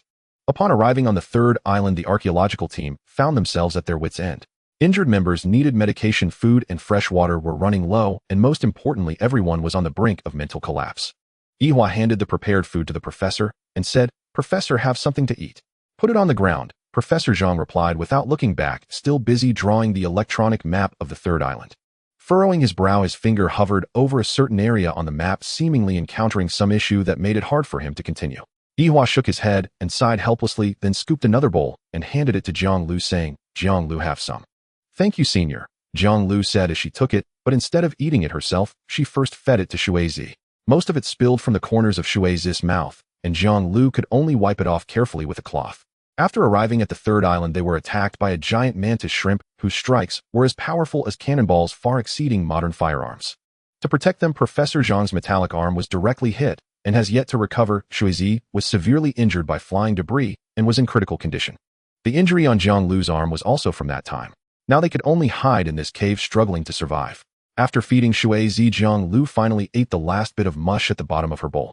This food was not palatable, but it was a guarantee for survival. After finishing her meal, Jiang Lu opened her wrist device. In the album was a photo of her and Jiang Qi, and her fingertips gently brushed over Jiang Qi's calm face in the picture. A wave of sorrow washed over her. "It's been 5 years, brother, where have you gone?" Thinking of her parents, Jiang Lu's heart ached even more. "Dad, Mom, I'm so sorry, I might not make it out of here." Professor Jiang finally completed the map of the 3rd island, but large areas remained blank, especially in the central region of the island, marked with an image of a mantis shrimp indicating its nest. He grabbed a piece of paste-like compressed biscuit beside him, hastily finished it, and began writing the day's work log. May 27, 2035. Today marks the 18th day since the archaeological team entered the Penglai secret realm. Personnel status: 4 survivors. I, Zhang Huai, have a serious injury on my right arm. Recovery is slow. Shuizi is in a coma due to severe injuries with an infected wound and declining vital signs, urgently needing antibiotics and surgical intervention. Jiang Lu has minor injuries while Ihua is still in decent shape. Supply status: food is nearly exhausted, fresh water is insufficient for 2 days, medication is depleted, and all electronic devices are about to run out of power. Environmental observation: ecological characteristics: the island's rock layer is extraordinarily hard with lush vegetation. Confirmed high-risk creatures: giant mantis shrimp, estimated length of 45 meters, shell displaying a dark red and rock gray camouflage, extremely high hardness, conventional rifle rounds cannot penetrate. It is a mutated species that has evolved to operate on land, with its weakness being poor eyesight, only able to see objects within 20 meters. Its attack mode relies solely on brute biological strength, with power approaching or even exceeding that of a standard infantry rocket launcher. Preliminary assessment indicates that this giant mantis shrimp possesses a level strength and exhibits basic tactical intelligence, understanding how to ambush using the rocky terrain and prioritizing attacks on the most threatening targets. Should any subsequent visitors discover this record, please exercise extreme caution. This place is exceedingly dangerous. Non-national forces should not venture deeper. If possible, please bring this record back. After finishing the log, Professor Jiang stood up and said, "Let's tidy up, we are heading to the next island." Yihua was taken aback, glancing at the still unconscious Shuizi and the weary-looking Jiang Lu, saying, "Professor, shouldn't we wait here for rescue? Shuizi is severely injured and Jiang Lu needs rest. At least we can ensure our safety here. The Bureau of Anomalous Affairs would send someone once they realize we are missing." Professor Zhang shook his head. "There will be no rescue. It has been 18 days. If the Bureau had the capability to come in, they would have appeared long ago. The fact that they have yet to find us suggests that they likely cannot find a way to breach the outer mist." Yihua said anxiously, "But Professor, acting rashly, who knows what the next island holds? We can't even deal with this mantis shrimp. What if the next island is even more dangerous?" Professor Zhang replied, "There is no other way. We might be the first mortals to step foot here in thousands of years. Since we are here, we need to explore more and leave behind useful information." Yihua sighed and stopped arguing. He knew that in Professor Zhang's eyes, archaeology was everything. He silently began to pack the few remaining belongings. Jiang Lu prepared to assist Shuizi. However, at that moment, Yihua's expression changed, suddenly looking toward the cave entrance in horror. "Not good. My gravitational barrier has been forcibly breached. It has found us." At the entrance of the cave was a gravitational barrier set by Yihua, which generally prevented ordinary beasts from breaking through. But just now the barrier was breached as easily as a layer of cling film. The only one capable of this is the giant mantis shrimp. Almost in the same instant, an incredibly heavy and terrifying thud echoed through the cave, growing closer and closer. The entire cave shook violently, and debris from the stone walls fell like rain. Professor Zhang stepped forward, standing in front of the three. His body had partially turned metallic, and he was ready to activate the ion lock. After the mantis shrimp charged in, he planned to first use the ion lock to restrict its joint movements and attack its nervous system. Then he would withstand the weakened mantis shrimp's attacks with his metallic body. Yihua was also prepared. He aimed to condense a force field to adjust gravity and limit the mantis shrimp's movements. Jiang Lu's heart raced, but she grabbed a nearby shovel for a final stand. The next moment, the red mantis shrimp burst into view, its cold eyes instantly locking onto the tiny prey within the cave. "Ion lock!" Professor Zhang shouted, activating the ion lock. The metallic particles within the mantis shrimp instantly formed nano-level chains, binding its joints and continuously impacting its nervous system. But in the next moment, the ion lock was significantly weakened by the mantis shrimp's biological force field. Professor Zhang's ion lock only slightly halted the mantis shrimp's charge. Meanwhile, Yihua activated the gravity amplification, increasing the gravity in the mantis shrimp's area by 3 times. The giant body of the mantis shrimp suddenly sank, its limbs deeply embedding into the rock. However, this was not enough to stop the mantis shrimp's charge. Despite being subjected to 2 layers of debuffs, it still charged towards Professor Zhang. The mantis shrimp swung its massive pincers, breaking the sound barrier, and lunged at Professor Zhang, who stood in front. Seeing this, Yihua's eyes widened in horror. He twisted the gravity around the mantis shrimp again, forming a gravitational barrier to deflect its attack.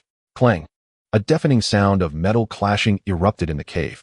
Professor Zhang was hit as if by a speeding truck, flying off the ground and crashing violently against the rock wall deep within the cave. His metallic right arm hung limply, nearly severed.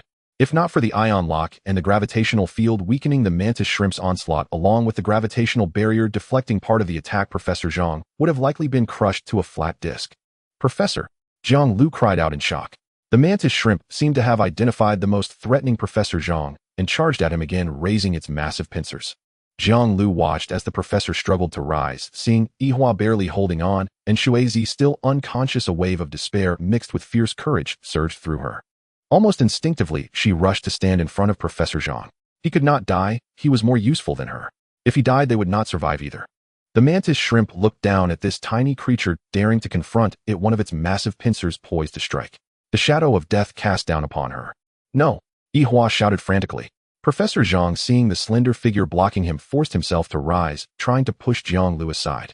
He could no longer watch his students die before his eyes. Observing this scene, the mantis shrimp's cold compound eyes betrayed no emotion. As if watching 2 ants fight, its movements slowed down for a moment. Just then a figure appeared in the cave, moving so fast it seemed to leave an afterimage.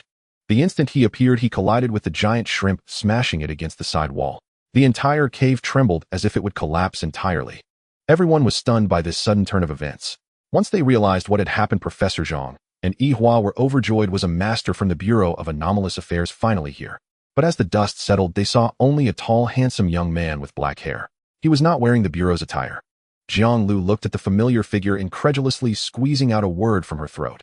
"Brother." Jiang Qi turned around, looking Jiang Lu over from head to toe.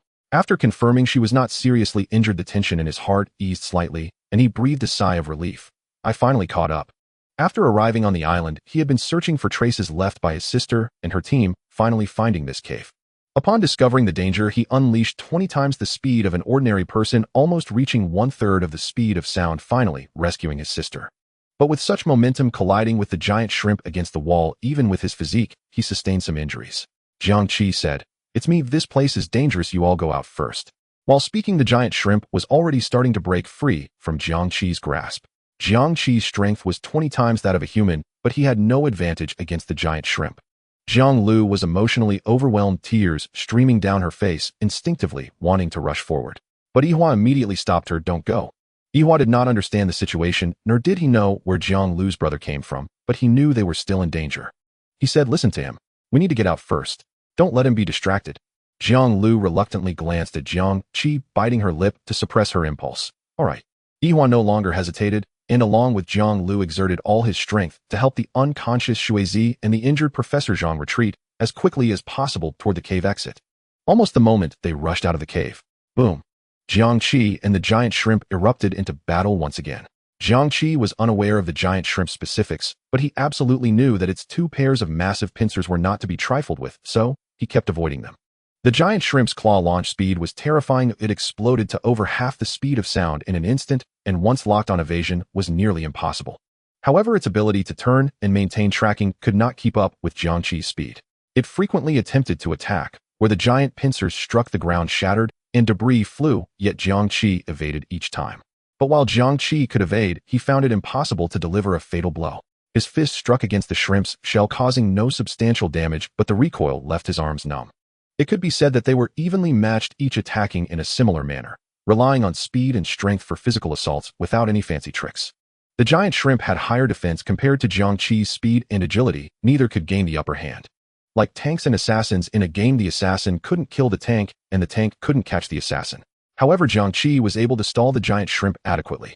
Seeing that the time was nearly up and his sister should have retreated to a safe distance, Jiang Qi narrowly dodged another close claw strike, pushing off the ground and charging out of the cave.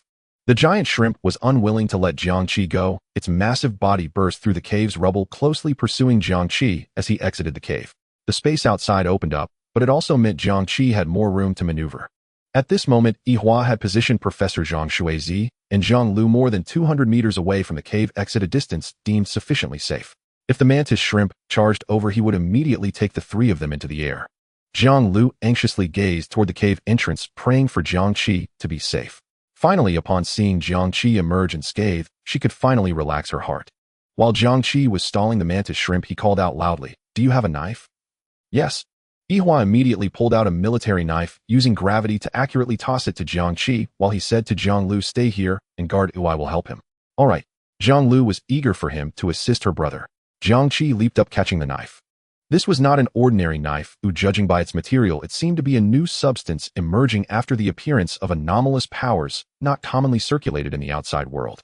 However, it was quite short, only about 10 centimeters, better described as a dagger. However, Jiang Qi gripped the dagger in reverse. "This will do." At the same moment, Yihua also flew over. He pressed down with both hands, as if exhausting his life force. Gravity amplification. 3 times. Boom. A massive gravitational field descended once again. The mantis shrimp's movements suddenly slowed.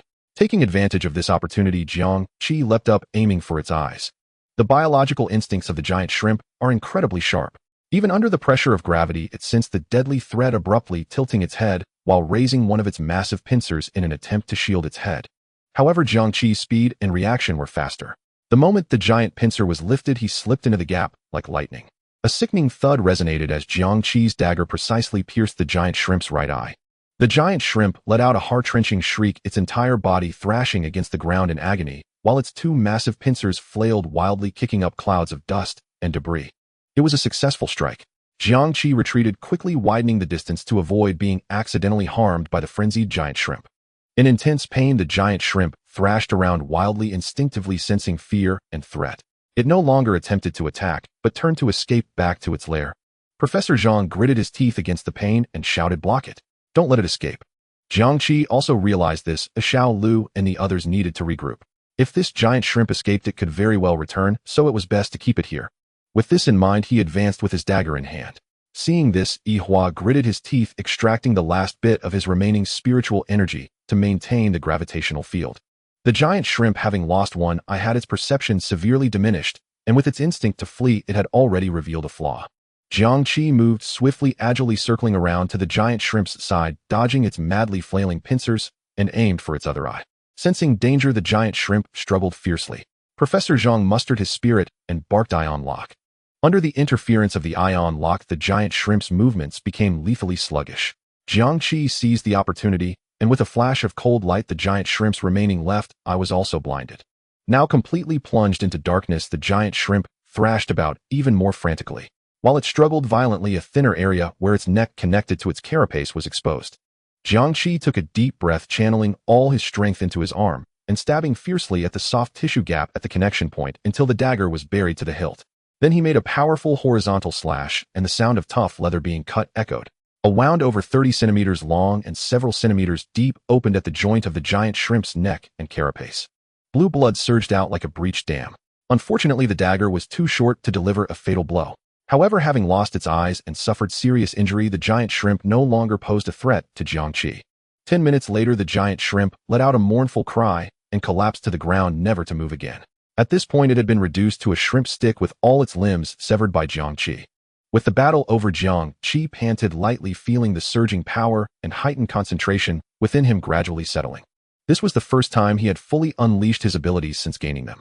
In the heat of battle, he finally gained a clear understanding of his own strength. At the same time, the feeling of standing on the precipice of life and death, the intense tension, and the overwhelming power concentrated within him made him somewhat infatuated. But he also remained vigilant. Calm down. My advantage is endless time and steadily increasing strength. In the future, I should strive to avoid such battles and not pursue this fleeting thrill.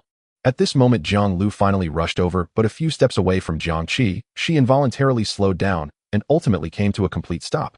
5 years, neither long nor short. For Jiang Qi, it was merely a fleeting moment akin to a short nap. But for Jiang Lu, these 5 years had seen far too many events unfold. She had gone through the middle school entrance exam, the college entrance exam, and university, as she had witnessed the tremendous changes in the world, the shift in society, and the pains of the era. She had experienced entering Penglai and the sacrifice of her seniors right before her eyes. She was no longer that little girl who recklessly jumped into his arms, indulging in her whims. Now she held the reserve of a young woman, and the pent-up longing of these 5 years, coupled with the recent brush with death, made it difficult for her to speak. Jiang Qi too looked at her. When he first saw her, he only checked to see if she was injured. Now he had the chance to truly observe her changes. She had truly grown up. The little girl who once only reached his shoulder and bore a childish face had now blossomed into a graceful figure. She was at least over 170 centimeters tall. Standing together, she could probably reach his ear. Moreover, 5 years had passed, and her face had lost its baby fat. Her features were increasingly refined, and her eyes held a youthful grace and composure. Jiang Qi suddenly realized that time was indeed a terrifying thing. It silently changed everything without any regard for the individual. Looking at Jiang Lu in the present, an idea flashed through Jiang Qi's mind. In a certain sense, Jiang Lu's real age was now 2 years older than him. Brother, after hesitating for a moment, Jiang Lu finally called out. She walked step by step to Jiang Qi, gently resting her forehead on his shoulder, tears silently streaming down her face. Brother, I miss you so much. Her voice was muffled, carrying complex emotions. Jiang Qi's heart softened, and he patted Jiang Lu's shoulder, comforting her as he had when she was little. I'm back now, right? Meanwhile, Professor Zhang and Yihua did not disturb the two siblings. Yihua supported the nearly exhausted Professor Zhang as they slowly leaned against a rock. Professor Zhang's face was pale. He had used his abilities multiple times, and with the heavy impact from the giant shrimp, he had sustained serious injuries. If he were not an extraordinary ability user with a body different from ordinary people, he might have been waiting for death by now. Yihua's condition was not much better. He slumped beside the rock, breathing heavily, and the intense headache from overexerting his spiritual energy made his temples throb and his vision blurred. He looked at the pair of siblings embracing in the distance and pulled out the last half bottle of pure water from the nearly empty side pocket of his backpack, handing it to the injured Professor Zhang. Professor, drink some water first.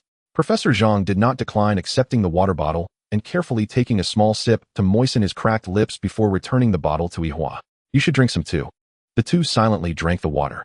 After a while, Yihua lowered his voice and said to Professor Zhang, Professor Jiang Lu's brother is something else. That kind of speed and strength is definitely not that of an ordinary ability user. Besides, how did he find this place and break through the mist outside? Regardless, he is our only hope right now. Once he calms Jiang Lu down, I will have a good talk with him. The two's quiet conversation did not last long as they saw Jiang Qi, and Jiang Lu seemingly finishing their conversation, holding her hand, and walking towards them. Though Jiang Lu was injured, she wore a look of reassurance. Jiang Qi was about to explain his plans for the next steps, when Professor Zhang suddenly interjected, "You are Jiang Lu's brother." Jiang Qi calmly met his gaze, and said, "Yes, I am her brother. My name is Jiang Qi." So that means, Professor Zhang could not help but lean forward, causing the wound to twitch at the corner of his mouth, but he paid no mind. "You came to save Jiang Lu. How did you get in?" Jiang Qi fell silent, his brow furrowing slightly. He could not answer as the question had already touched upon his abilities. Professor Zhang waved his hand, his tone softening. All right, I won't ask that question. Let me rephrase, what do you plan to do next? Do you plan to rescue us?" Jiang Qi looked at the two heavily injured individuals and the unconscious Shui Zi lying on the ground, affirming, "As Jiang Lu's mentors, it is indeed my intention." Professor Zhang said something shocking, "But what if I don't want to leave?" Upon hearing this, Jiang Qi remained composed and asked, "What do you mean?" Yihua and Jiang Lu also looked at Professor Zhang somewhat in disbelief. Professor Zhang said solemnly, "I've been seriously injured and have sacrificed 3 students. If I leave now, I may never return. This place is Penglai, renowned alongside Kunlun. It is the ultimate goal for all archaeologists. I cannot simply leave." He then fixed a steely gaze on Jiang Qi and continued, "Jiang Qi, your entry indicates that you have broken through the mist that even the anomalous management bureau cannot handle. The strength you demonstrated earlier is far beyond that of an ordinary ability user. You are definitely not an ordinary person. Are you not even a little curious about this world? Opportunities often coexist with risks. Leaving like this is indeed safe. But safety often means no gains. Are you willing to miss out on the only chance in your life to touch the myths and truths of history?" Jiang Qi shook his head. "Am I willing? Of course I am." Perhaps for Professor Zhang the opportunity is fleeting and one must seize the day, but it was different for him. He possessed infinite lifespan and countless opportunities, and there was no need to risk this venture. Jiang Qi shook his head in refusal. "Professor Zhang, life is the most important thing. Without life, nothing else matters." Seeing Jiang Qi's refusal, Professor Zhang did not expect this young man to be so calm. He switched tactics and said, "I don't expect you to agree immediately. I just hope you can think it over carefully. The strongest creature on this island is this giant mantis shrimp. Its strength is a level, and you have already killed it. There is nothing stronger on this island. We can first explore this island and establish a holding point. Once Yihua and I recover a bit with the strength of the 3 of us combined with my knowledge and experience, we might truly make some discoveries. And whatever we find, you can choose first, or I will not report it." Moreover, he, fearing Jiang Qi would refuse, added, "Even if you don't think about yourself, can't you consider Jiang Lu? She is also a student of the archaeology department. Don't you want her to have the chance to participate in what might be the greatest archaeological discovery of the century?" Jiang Qi looked at Jiang Lu. Jiang Lu quickly grasped her brother's arm. "Brother, I don't want you to take risks." Jiang Qi turned to Professor Zhang. "Can you guarantee that there are no other dangers on this island?" Professor Zhang replied, "Without hesitation, I guarantee it with my academic reputation. Based on our previous investigations and encounters, it is indeed the strongest creature on this island." Jiang Qi remained silent for a moment, weighing in his heart. He could not always stay by Xiao Lu and his uncle and aunt's side. If this allowed his sister to gain some self-defense abilities or academic qualifications, it would truly be a rare opportunity. Moreover, as Professor Zhang said, if the giant shrimp was indeed the strongest creature on this island, then it could be worth exploring. Even if there truly was danger, he could prioritize protecting himself and his sister. As for Professor Zhang and the other 2, he could not help them. But the premise was that what Professor Zhang said had to be true. Having come to this conclusion, Jiang Qi said, "I don't want your academic reputation as a guarantee.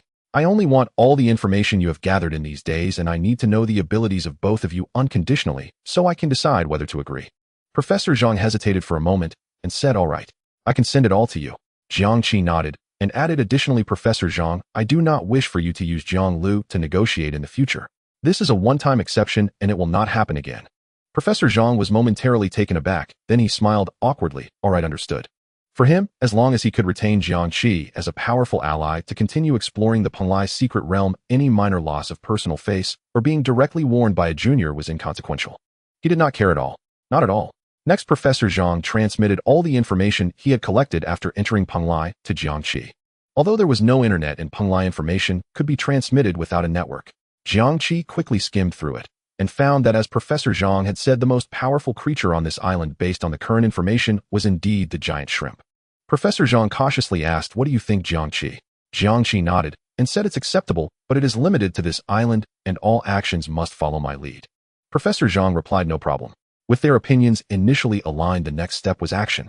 First, they returned to the cave, which was currently the only relatively concealed resting point they knew. Apart from that, there was the giant shrimp's corpse. This creature is a treasure trove with its shell and pincers being excellent research samples, especially its meat which is edible, but its size is too large. However, for Jiang Qi this was just a small task.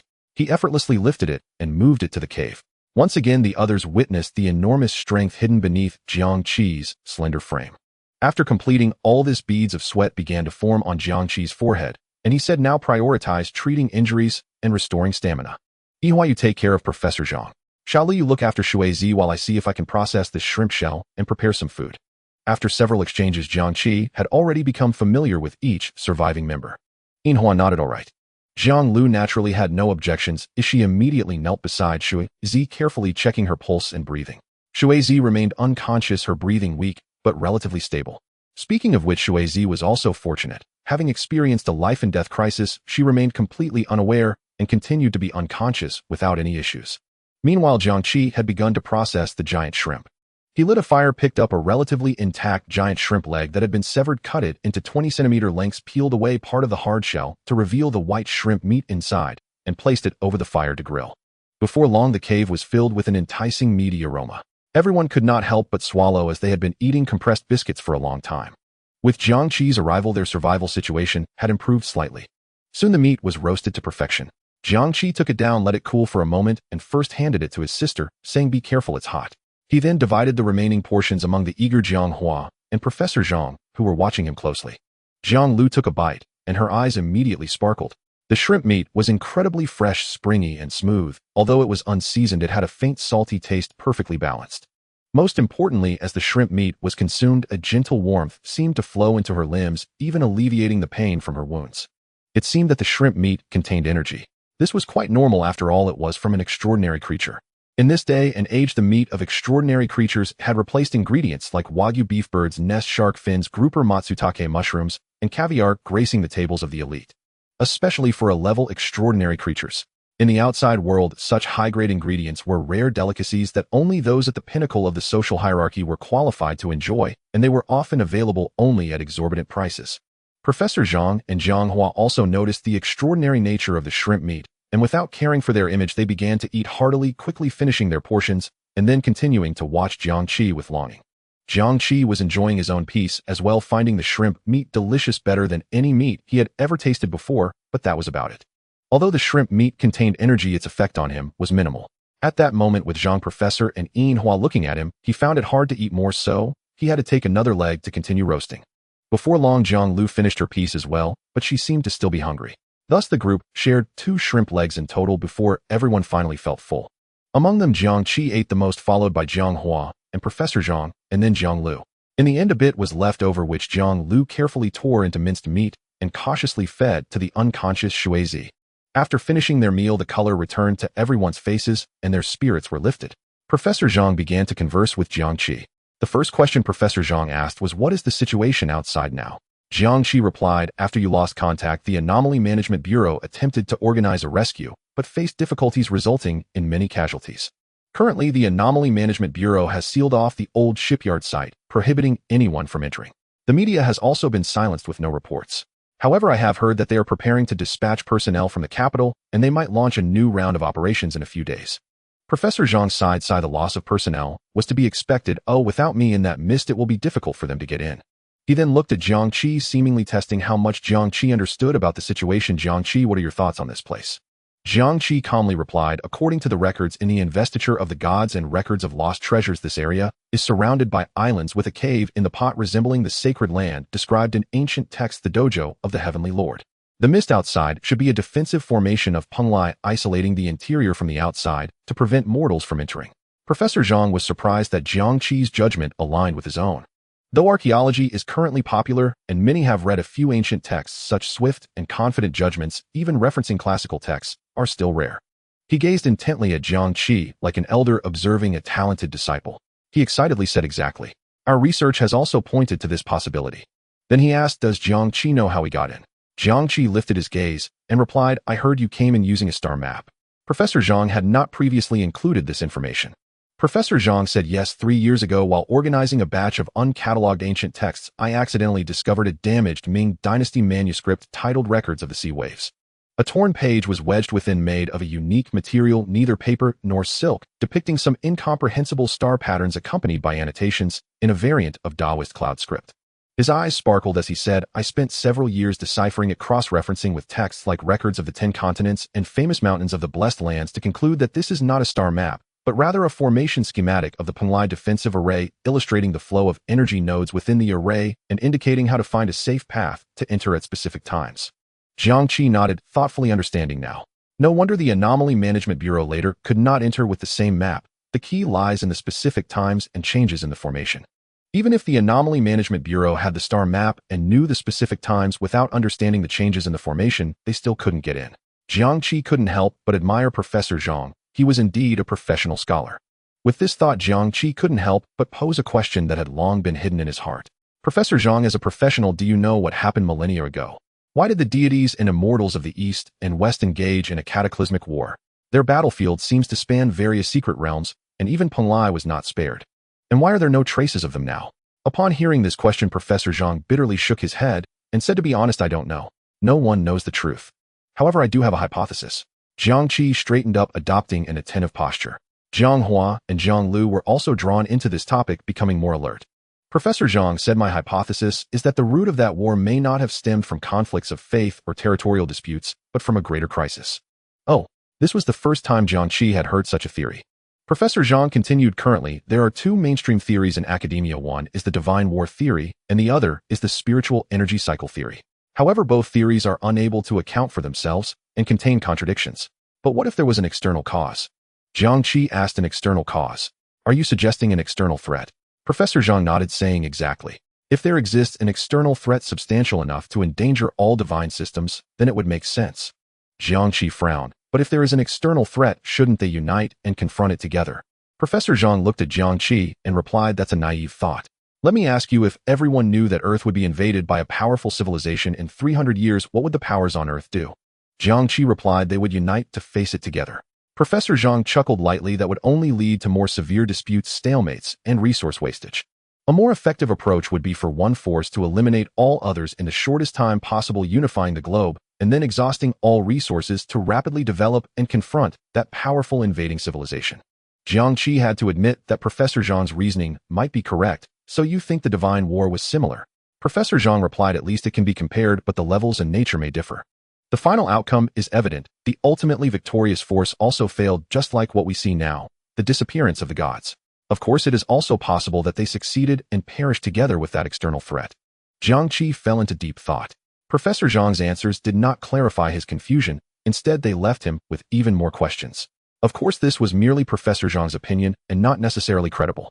However, Jiang Qi still asked Professor Zhang, "According to your hypothesis, if the immortals of ages past failed, what would the consequences be?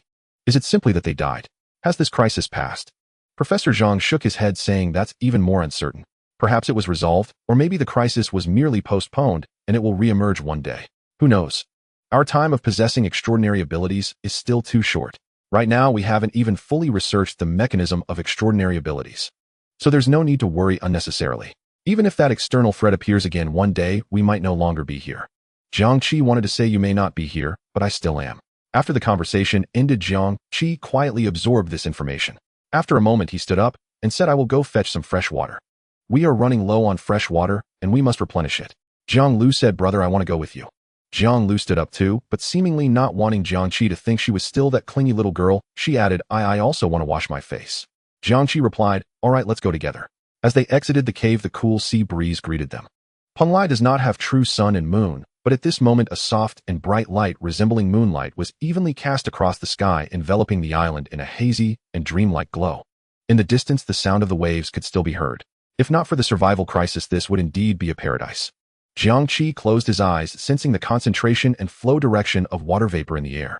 After a while, he and Jiang Lu chose a direction. The island wasn't devoid of fresh water. It was just that previously Professor Zhang and the others were threatened by the giant shrimp and dared not stray far from the relatively safe cave to search for it, so they could only deplete their limited reserves. Now, with Jiang Qi's formidable combat power, they could naturally venture out to find water. The path to the water source was not far. The siblings walked together under the quiet and strange night, surrounded by bizarre ancient plants, finally having the space to be alone together. Zhang Lu began to ask about Jiang Qi's experiences over the years, and how long he planned to stay this time. Jiang Qi replied, probably 1 or 2 years. Jiang Lu felt a bit dejected. Was he really going to leave after just 1 or 2 years? She suppressed her feelings and changed the topic, saying, brother, you seem to have become particularly powerful now. As she recalled Jiang Qi's figure during battle, she still felt a sense of awe. I said before that we siblings will definitely achieve something in this era. Jiang Qi looked earnestly at his sister. Little Lu, you have also grown up and become excellent. He remembered Jiang Lu's diary, which recorded her efforts. Jiang Lu, seeing her brother's serious demeanor, felt a bit uncomfortable and said, of course I still remember what you told me back then. But her goal had always been to catch up to her brother, and now it seemed she was even further away from him. Soon, while talking, they arrived at the location of the water source. It was a small river with clear water sparkling beneath the moonlight and some fish swimming within. After confirming that the water was safe, Jiang Qi squatted down to fill their water container. Jiang Lu also washed her face joyfully and carefully cleaned the wound on her arm. After fetching the water, the siblings did not linger and began to return. On the way back, Jiang Qi asked Jiang Lu a question. Little Lu, can your brainwave frequency acquire extraordinary abilities? Jiang Lu's face dimmed for a moment. Yes. Jiang Qi nodded, not asking further. He knew it was enough that Jiang Lu could acquire extraordinary abilities. As for why she was still an ordinary person, the reason was simple. No opportunities. No opportunities means she had never encountered the randomly appearing flower that could trigger extraordinary abilities. No money meant that in this era flowers could be bought, with money being a scarce resource that had a clear market price and could be traded. One of the publicly recognized and relatively regular paths was through the Anomaly Management Bureau. As long as one has money and passes the review, they can purchase an opportunity to absorb a flower. However, the cost of buying flowers is exorbitantly high, usually ranging from millions to billions, and requires a long queue. From the current data, the properties of flowers can be summarized as follows. 1. Form determines ability. Flowers have different forms, each corresponding to a specific extraordinary ability. This is the fundamental reason for their value, ranging from millions to billions. 2. Flowers cannot be picked or stored. They are more like a temporarily existing energy entity that can only be absorbed by qualified individuals on the spot. However, if no one absorbs them, flowers do not disappear, providing a basis for their trade.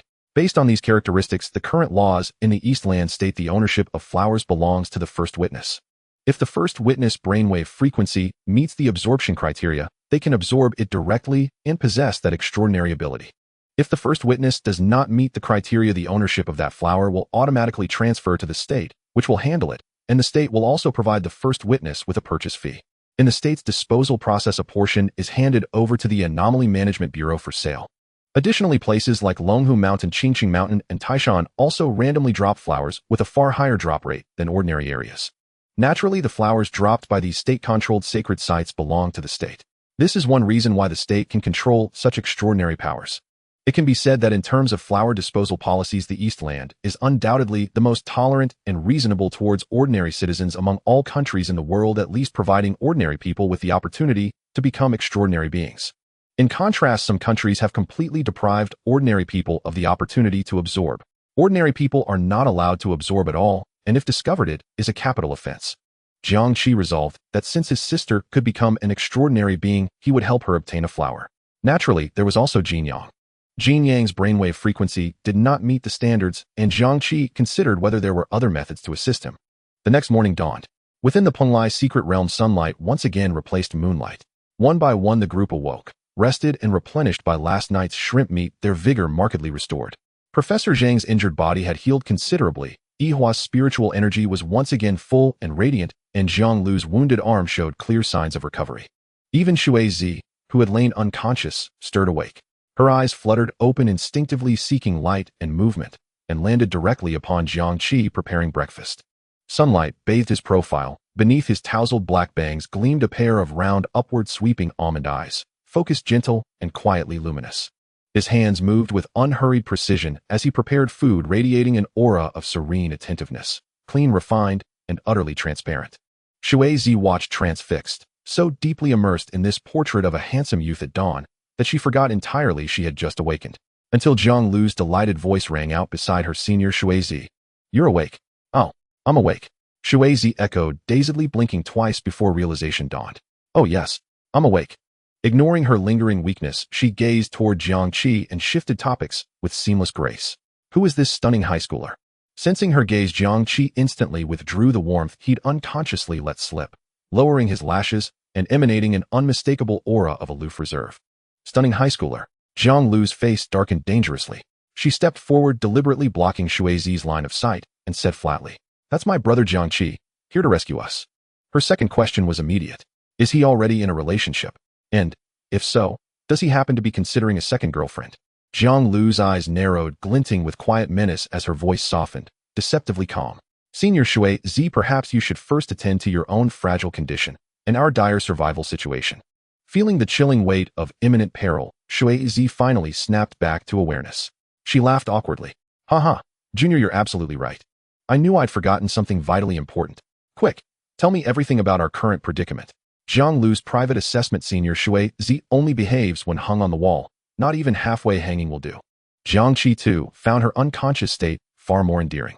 Soon after he finished breakfast, a nourishing shrimp broth shared among them all. After finishing his meal, Professor Zhang wiped his mouth and hesitated, then looked earnestly at Jiang Qi. "Young Master Jiang Qi, we've recovered well enough. About that matter we discussed yesterday." Jiang Qi understood immediately, and in truth shared the same intention. He nodded. "Agreed. Let's pack up and depart at once." Today marked his third day within Penglai. On the first day, he had slumbered deep beneath the sea to restore himself. On the second, every moment had been spent searching for his sister and confronting crises. Only now did he truly possess both the strength and opportunity to explore Penglai itself. Perhaps, just as Professor Zhang hoped, they would indeed discover something extraordinary. With that thought, Jiang Qi rose and walked toward the giant shrimp's corpse. Last night, he had prepared, carefully fashioning 4 crude, yet serviceable shields from the shrimp's carapace, each edged with lethal sharpness and thickened at the center, and crafting 2 spears, each nearly 2 meters long, tipped with sharpened walking legs. He distributed the weapons, 1 shield per person, the 2 spears assigned to himself and Professor Zhang. Jiang Qi had already learned their respective abilities from Professor Zhang's briefing. Professor Zhang possessed 3 abilities: metal perception, metallization, and ion lock, a balanced suite of offense and defense. Once metallized, his strength surged dramatically, allowing him to wield a spear with devastating efficacy. Yihua's talents: gravity manipulation, gravitational barrier, and flight, excelled at mid to long-range battlefield control and defense, but offered no close combat capability. A spear held little utility for him. After distributing the weapons, Jiang Qi bound the giant shrimp's carcass to his back using a sturdy vine. The creature possessed 5 pairs of feeding claws and 5 pairs of walking-crawling legs. Of its 5 feeding claws, the foremost, the colossal, fearsome pincer, was most critical, capable of shattering even Professor Zhang's metallized flesh with a single snap. So far, the group had consumed only the rear 2 pairs of walking legs for sustenance and spear making, and used fragments of the carapace for shields. The vast majority of the carcass remained intact.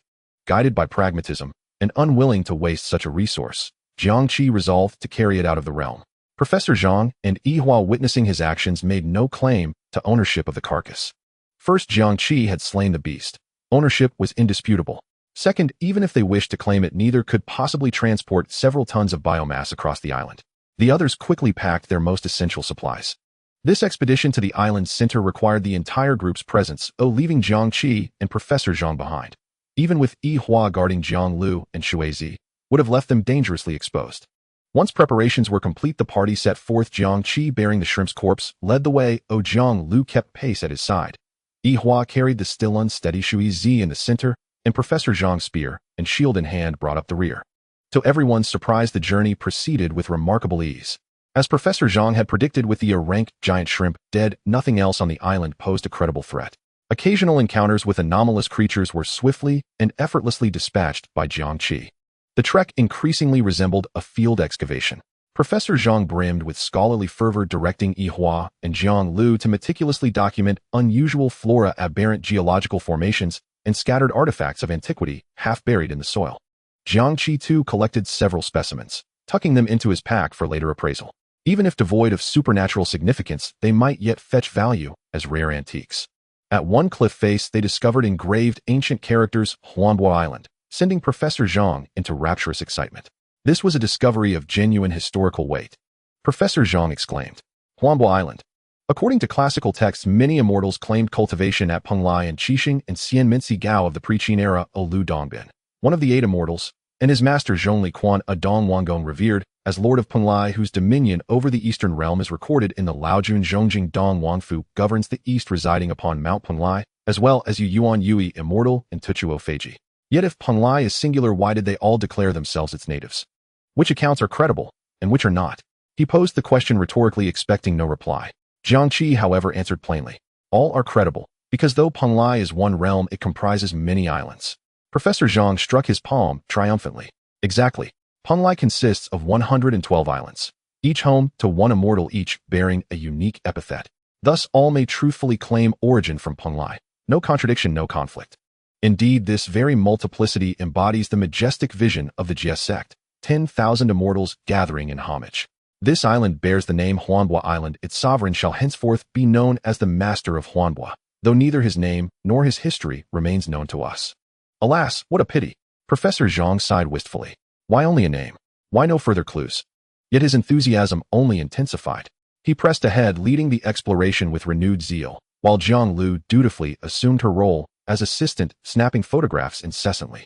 Naturally, she also documented scenic vistas and surreptitiously captured several selfies with Jiang Qi, thus pausing frequently to observe and record. The party advanced steadily, reaching the island's central region by midday. This was the location marked on Professor Zhang's digital map as the giant shrimp's lair, and the landscape here bore no resemblance to the periphery. The earth appeared as though struck by some absolute cataclysmic force, forming a vast concave basin whose surface gleamed with unnatural smoothness. More strangely, concentric ridges rose at regular intervals across this polished bowl bottom, like frozen ripples radiating outward from where a boulder had struck water's surface. Their pace slowed. All exchanged uneasy, bewildered glances. This terrain defied natural explanation. A bold hypothesis stirred in Jiang Qi's mind. He turned to Yihua. Senior Yihua, lift me higher. As high as possible. Yihua understood instantly. Setting Shui Zi down, he activated his ability, lifting both himself and Jiang Qi skyward within a controlled anti-gravitational field, the ground shrinking steadily beneath them. At sufficient altitude, Jiang Qi gazed downward and realized this was no crater at all. It was a colossal fingertip impression. A terrifying kilometer-long fingerprint seared deep into the earth. Even across countless millennia, the pad and whorls remained vividly distinct, as if that finger had not merely exerted force, but inscribed a fundamental law. Jiang Qi's scalp prickled as he reconstructed the scene in his mind. In some distant age, a finger, like a mountain range, pierced the clouds from beyond the heavens, descending with irresistible world-shattering force, to crush some entity, and the very land itself, beneath it. Not only had the target been obliterated, but the topography had been permanently scarred. Was this but a fragment of an ancient battle between immortals and deities? He could scarcely fathom the magnitude of power wielded by the finger's owner. What chilled him most was this was Penglai, the sacred Taoist abode of Tongtian Jiaozhu, sovereign of the Jie sect. To strike so brazenly upon a saint's domain, how audacious must its wielder have been? Yihua gently lowered Jiang Qi, then at Professor Zhang's urgent request lifted him skyward once more. Having witnessed what Jiang Qi saw, Professor Zhang trembled violently. The moment his feet touched ground, he rushed to kneel beside a ridge, stroking it with reverent, almost amorous tenderness. What unparalleled power! What incomprehensible power! This is an immortal's fingerprint. A milestone discovery in archaeology. We can now reconstruct an immortal's fingerprint. Jiang Qi did not grasp the precise significance of fingerprint reconstruction, but judging by Professor Zhang's elation, it must be profoundly consequential. They pressed onward deeper into the basin. Yet Professor Zhang instructed everyone to step over never on the ridges. Deeper still, they encountered flattened structures, buildings compressed into the earth. This marked the first unambiguous architectural remnant from antiquity they had encountered on the island. One could easily imagine that before the descent of that colossal finger, this place had boasted palatial halls, pavilions, and ornate galleries, radiating the sublime elegance of celestial realms. Now all lay fused irrevocably with the land, flattened beyond recovery. An immortal's residence. A true immortal's residence. Professor Zhang lunged forward, ravenous with scholarly hunger. Alas, the two-dimensional ruins were inaccessible. Secure the site. Secure the site. He wheeled around, shouting urgently, "No one approaches the core zone until I complete my preliminary survey and record every detail. This is an exquisitely preserved, undisturbed archaeological site. Any minor disturbance would constitute an irreparable loss." Jiang Qi observed the professor's near ecstatic fervor with quiet composure and nodded calmly. Understood. Proceed as swiftly as possible. While awaiting Professor Zhang's survey, Jiang Qi remained active, tracing the contours of the flattened immortal residence. Soon his attention fixed upon a nearby deep pool, some 10 meters in diameter. Unlike the surrounding glassy terrain, the pool's rocky rim bore clear evidence of prolonged abrasion and motion. Scattered nearby were fragments of chitin and the gnawed remains of creatures. A moment's reflection revealed the pool's origin. It had once formed part of the immortal residence's landscape design.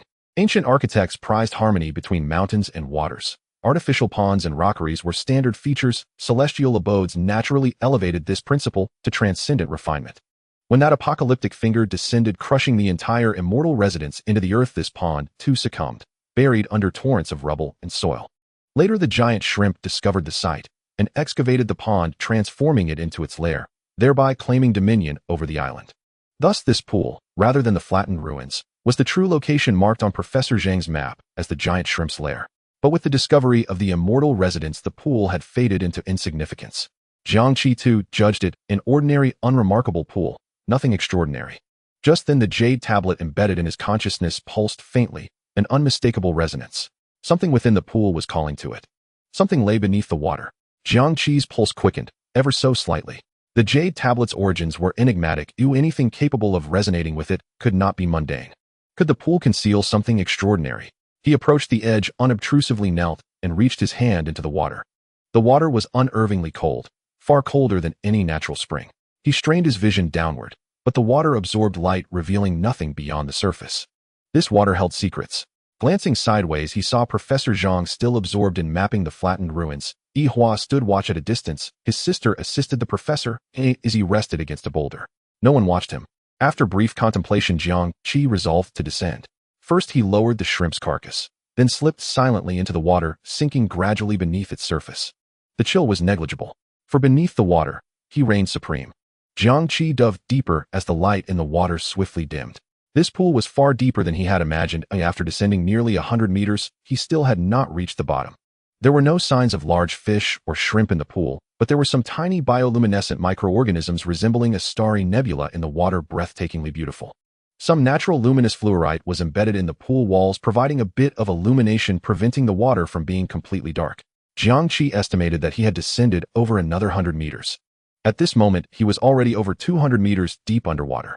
Generally speaking, ordinary people, without any tools, can only dive to a maximum depth of around 10 meters. They would never reach this place. Even if they did, they would likely be instantly crushed. Not to mention the temperature here, which was nearly below zero. Only with Jiang Qi's ability to manipulate water could he reach this area, a forbidden zone for mortals. Just as Jiang Qi was unsure how much longer he had to dive, a glimmer suddenly appeared on the waterbed ahead. His heart stirred, and he accelerated forward. His feet finally touched the solid, smooth bottom, reaching the base of the pool. The scene before him invigorated him. Beneath the water there was indeed a different world. The bottom of the pool was exceptionally flat and expansive, as if it had been artificially smoothed. Right in front of him, there was a cave entrance carved into the wall of the pool. The entrance was ancient and imposing, seemingly carved from some type of jade, starkly different from the surrounding rocks. Above the entrance hung a stone plaque upon which 3 grand characters were inscribed. Huanbo Cave. Huanbo Cave, it's actually Huanbo Cave. Jiang Qi remembered that this island was called Huanbo Island, which meant this underwater cave was the true lair of the Huanbo master. Upon reflection, he understood. Huanbo. What is Huanbo? It must be related to water. Moreover, the sect emphasizes no distinctions in teaching, with very low recruitment thresholds resulting in many disciples being demons and spirits. Perhaps the Huanbo master is a water spirit that has attained sentience. Thus, having such an underwater cave is entirely reasonable. It could even be said that the celestial abode Professor Zhang explored above is the fake one. This celestial abode is the real deal.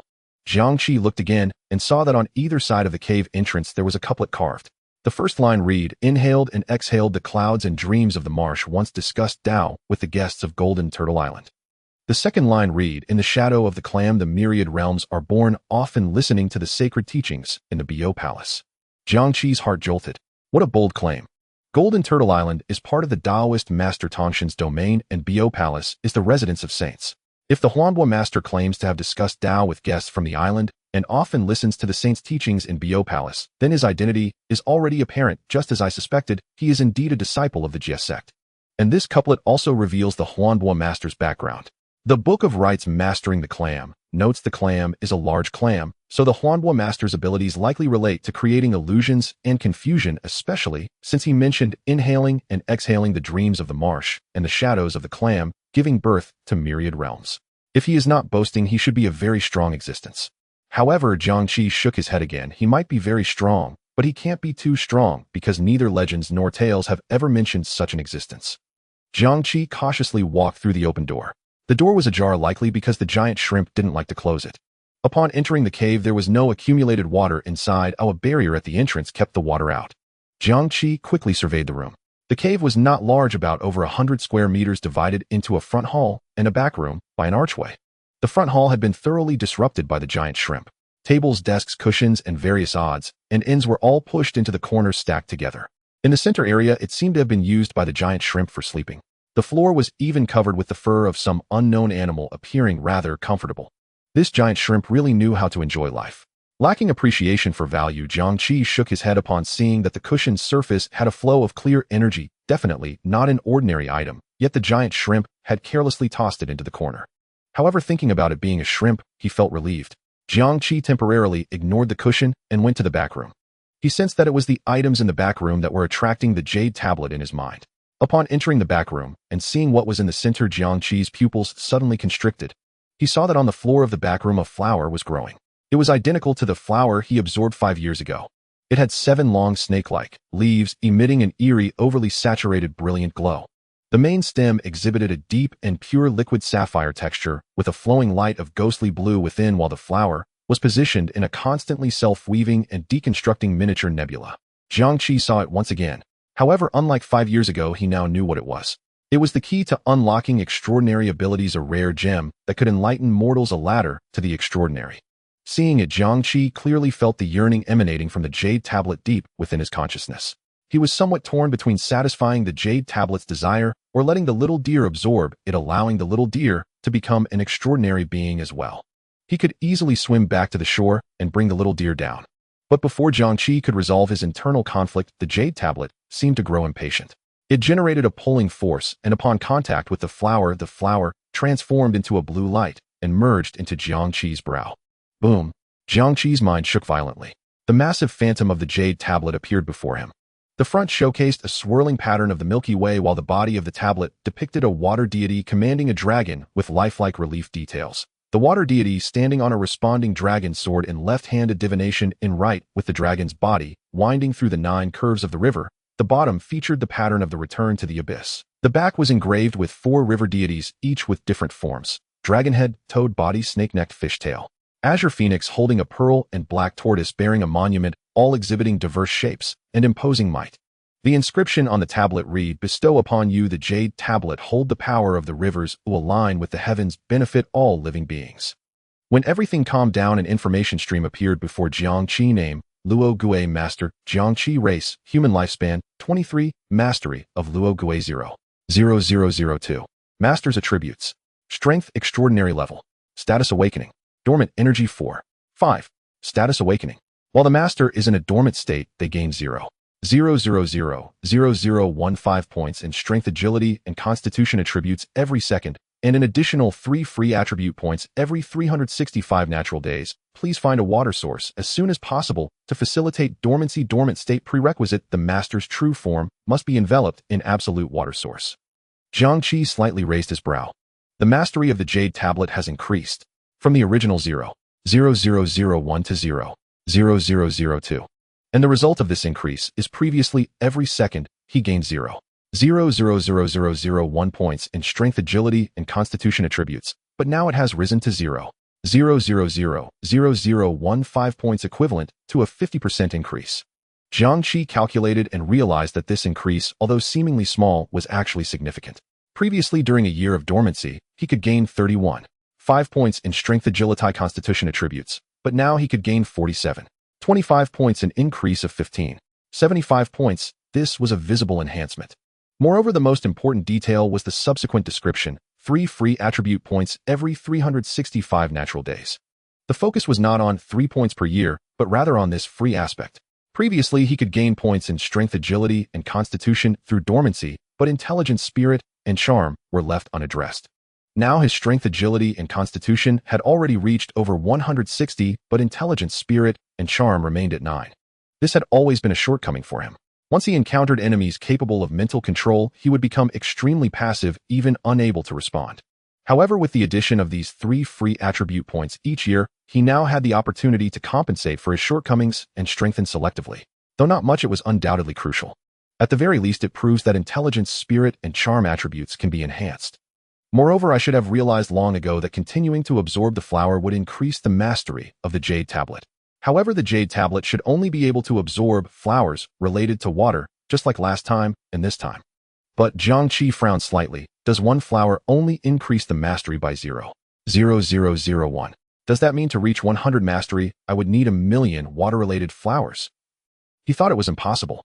Globally, the estimated total number of extraordinary beings was only around 200,000, meaning that there could only be at most 200,000 corresponding flowers, and these 200,000 would encompass all attributes and types. Among them, those related to water would likely be just a tiny fraction. Collecting 1,000,000 water attribute flowers was simply a fantasy. There will be a way when we get to the mountain. Overthinking now is pointless. Jiang Qi gathered his thoughts and suppressed the unrealistic notion. At least the increase in the jade tablet was tangible, which was enough.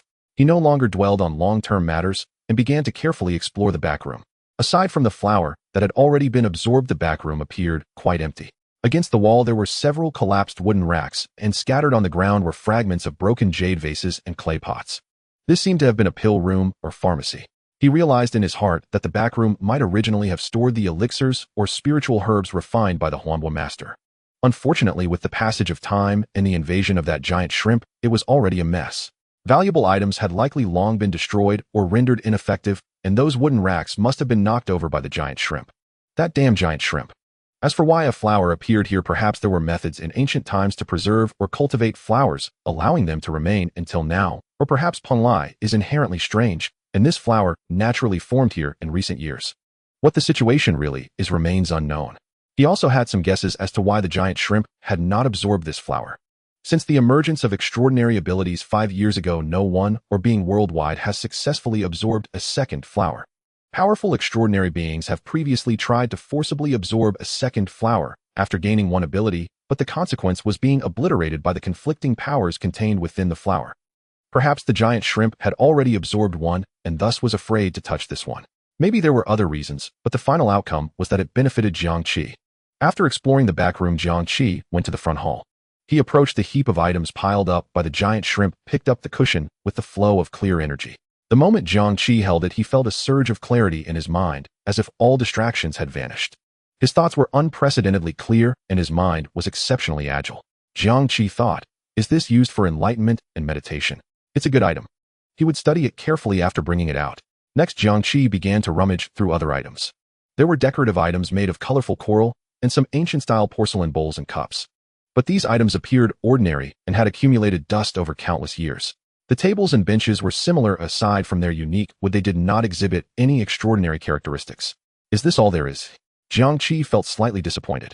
These seemed to be nothing more than ordinary items used daily by the Huanbo master, lacking any value.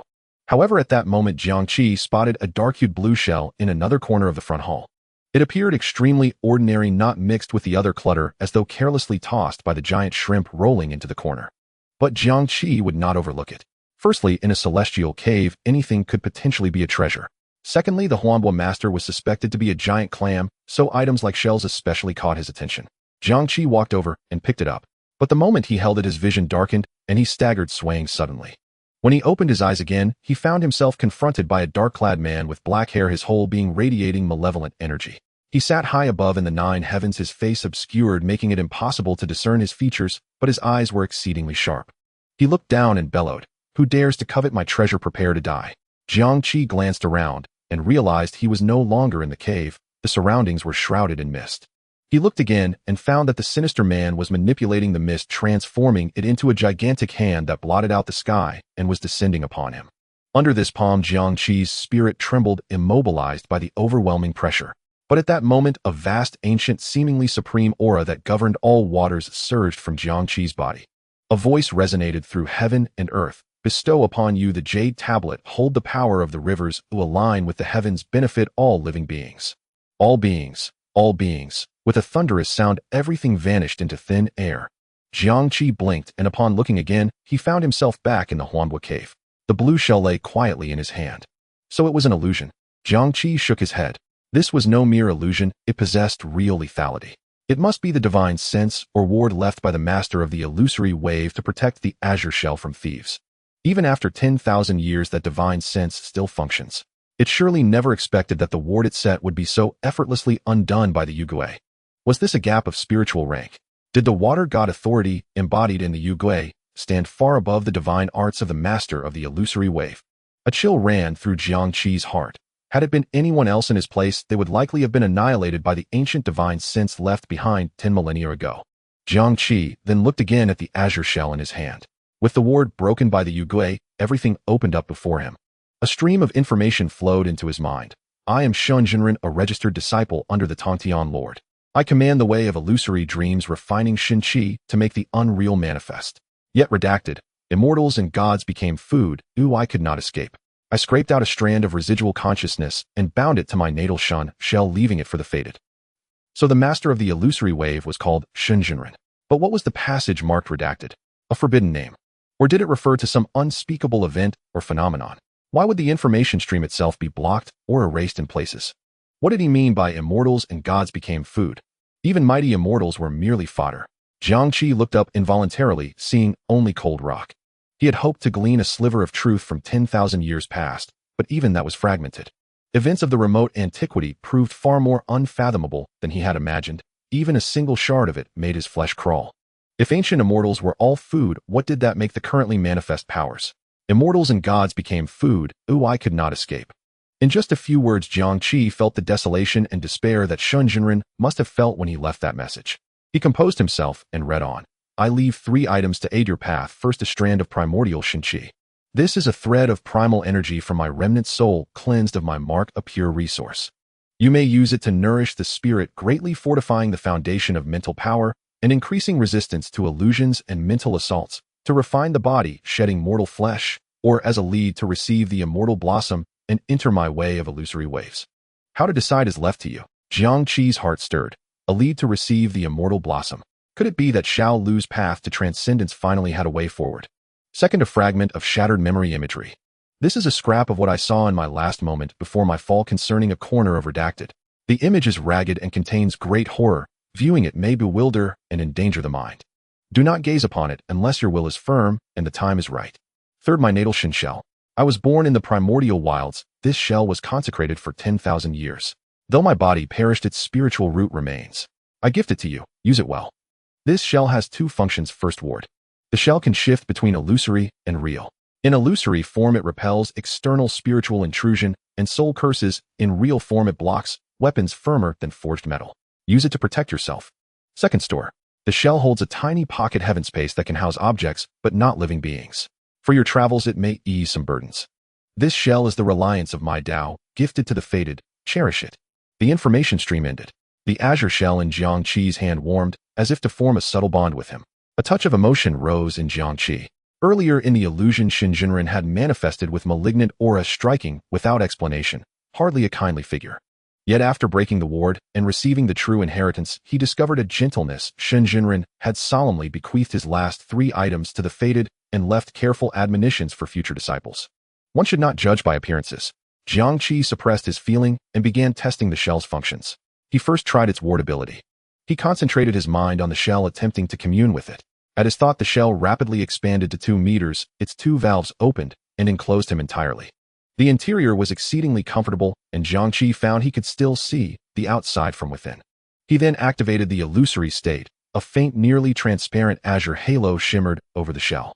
As Shun Jinren had said, the illusory state specifically defends against mental assaults. There were no mental attackers to test it against. He switched the shell to real state, and it instantly became solid and heavy, driven firmly into the ground. Jiang Qi sensed that on land, when the shell closed completely, he could not move. However, if he exposed his legs, he could wear the shell and walk. Such an appearance might look ridiculous to onlookers, but in the water the shell obeyed his will, serving as a boat or a submarine. How marvelous, he thought. With this shell, my survivability and options increase greatly. It neatly remedies my current weakness in resisting spiritual attacks. He exited, and the shell shrank back to its original size. Jiang Qi then tested its storage function. He discovered the shell's internal space was surprisingly small, only about 1 cubic meter. This was far from the vast pocket heaven described. Had the shell's marvels slowly faded over the ages? It was not impossible. He sighed at the steep fall from a true pocket heaven to a mere cubic meter. Still, he thought, it might be reparable in time. For now, I will make use of it. He stopped dwelling on it and began practical tests. He glanced at the meditation cushion on the floor, uttered store, and the shell opened, drawing the cushion in with a soft suction. It felt weightless inside. With another thought, the cushion was spat back out. He tested the maximum range. The shell could only draw objects within 10 meters. The process proceeded neither fast nor slow, roughly at the speed of an ordinary thrown object, and could be interrupted by interference. Many of his fanciful ideas for the shell's uses were instantly dashed. Still, he felt satisfied. When he had been dormant, he still had to carry a backpack with limited capacity. Now with the shell, things were far more convenient. The shell's internal space, about 3 feet square, or roughly 1 cubic meter, was not vast but decent. Nevertheless, he thought prudently, it's better to keep a backpack to hide it. Hiding one's ace never hurt. Jiang Qi then carefully scavenged the illusory wave cave for anything of value. The meditation cushion was not to be left, for it had already been stored in the shell.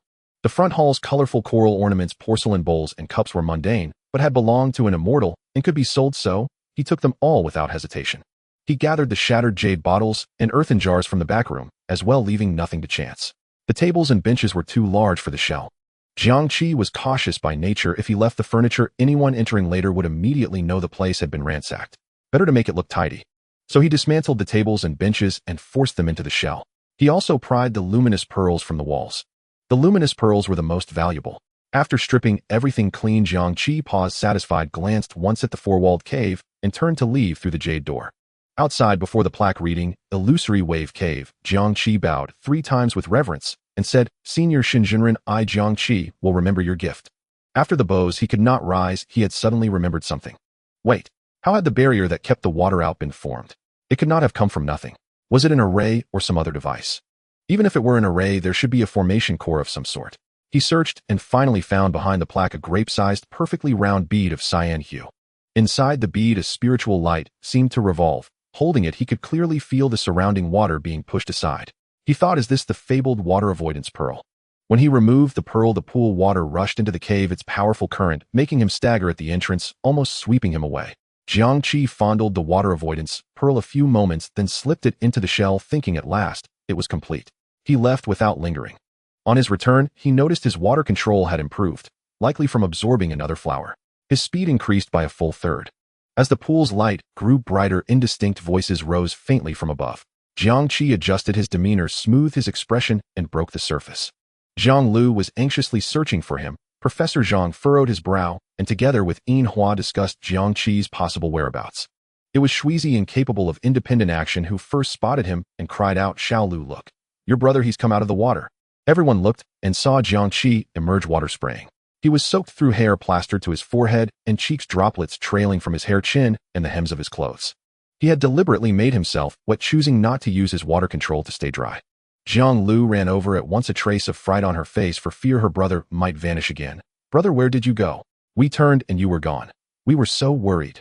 She reached out instinctively to wipe the water from his face, but Jiang Qi tilted his head slightly and gently brushed her hand aside. At the instant their palms touched, his fingertips moved with incredible speed and subtlety to squeeze Zhang Lu's palm. He answered in a calm tone, "I found a pool and went down to take a look." With Professor Zhang present, he could not tell the truth.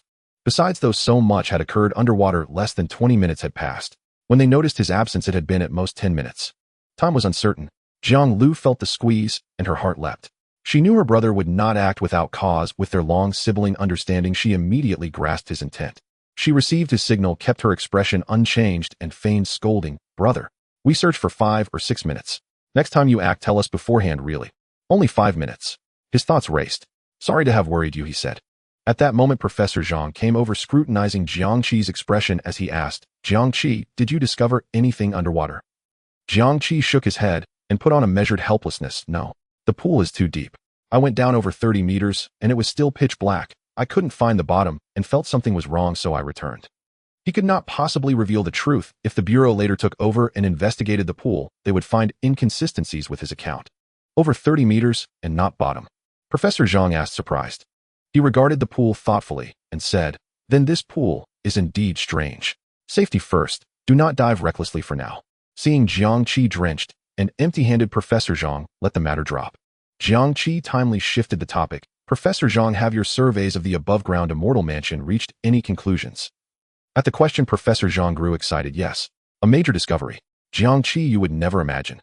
He could not wait to share the survey results. "This immortal mansion appears to belong to an ancient immortal named Shinjunren. I found mention of him in a book among the ruins, as Shinjunren was no minor figure. He was a registered disciple under the Tantian Lord." Professor Zhang became more animated. That giant prawn was merely a beast that later occupied the place. In the ruins, I also found records of some friends who socialized with Shunjinren. Jiang Qi listened quietly, showing an appropriate mixture of surprise and contemplation on his face. Inwardly, he thought the surface findings Zhang drew from the ruins above were things he had already gained from the underwater illusory wave cave. Indeed, he had obtained even more. He did not expose this, only nodding continually to show his approval. Professor Zhang regretted, it is a pity. Shunjinren's power was peerless, yet he apparently left no grand treasure. No sooner had Professor Zhang finished than a thunderous blast reverberated across heaven and earth, shaking the entire Panglai secret realm. Jiang Qi was stunned. Professor Zhang looked up toward the sky and cried in astonishment, Panglai has fully descended. Jiang Qi asked, completely descends into the world. Professor Zhang explained, indeed, before Panglai was merely a glimpse, a fragment revealing itself at the old shipyard ruins, serving as an interface in this world, while the essence of Panglai remains concealed in another space. But now Panglai is completely detaching from that other space, thoroughly squeezing into our reality, like a colossal submarine surfacing entirely. He looked around, his tone filled with excitement. From this moment on, Panglai will become a tangible part of the real-world map. Jiang Qi instantly understood. Panglai is different from renowned mountains like Taishan Kunlun and Maoshan. Regardless of past or present, Taishan Kunlun and Maoshan are real coordinates, but Panglai is different. It is not fixed to the geography of reality. It exists as a cavern in another dimension. The nature of the two is completely different. At this moment, two worlds governed by different rules are forcibly merging and colliding, leading to even more intense changes. Jiang Qi and his companions were already struggling to maintain their footing. This change was not only a physical transformation, but also a shift in the realm of rules. Especially the sky of Panglai, which originally had no sun or moon, merely simulated heavenly light. But now the entire sky of Panglai is enveloped in a layer of strange rosy light. The color of this rosy light is indescribable, sometimes radiant like the aurora, and at other times exuding an ominous dark red. Jiang Qi took a deep breath and said, let's go, we have already explored this island, it is time to leave. Professor Zhang looked towards the deepest area of Panglai, thinking of the inner islands that existed there, even the legendary Golden Turtle Island and Bio Palace, his eyes filled with reluctance. But reason ultimately prevailed. All right, Professor Zhang said with a tone of regret, gritting his teeth, 1 minute. Let's pack up the essential samples and records and leave immediately. Yihua immediately helped support the weak Shuizi, while Zhang Lu quickly stuffed several scattered surveying tools into his backpack, and Jiang Qi also reloaded the giant shrimp onto his back. 1 minute later, the group no longer lingered.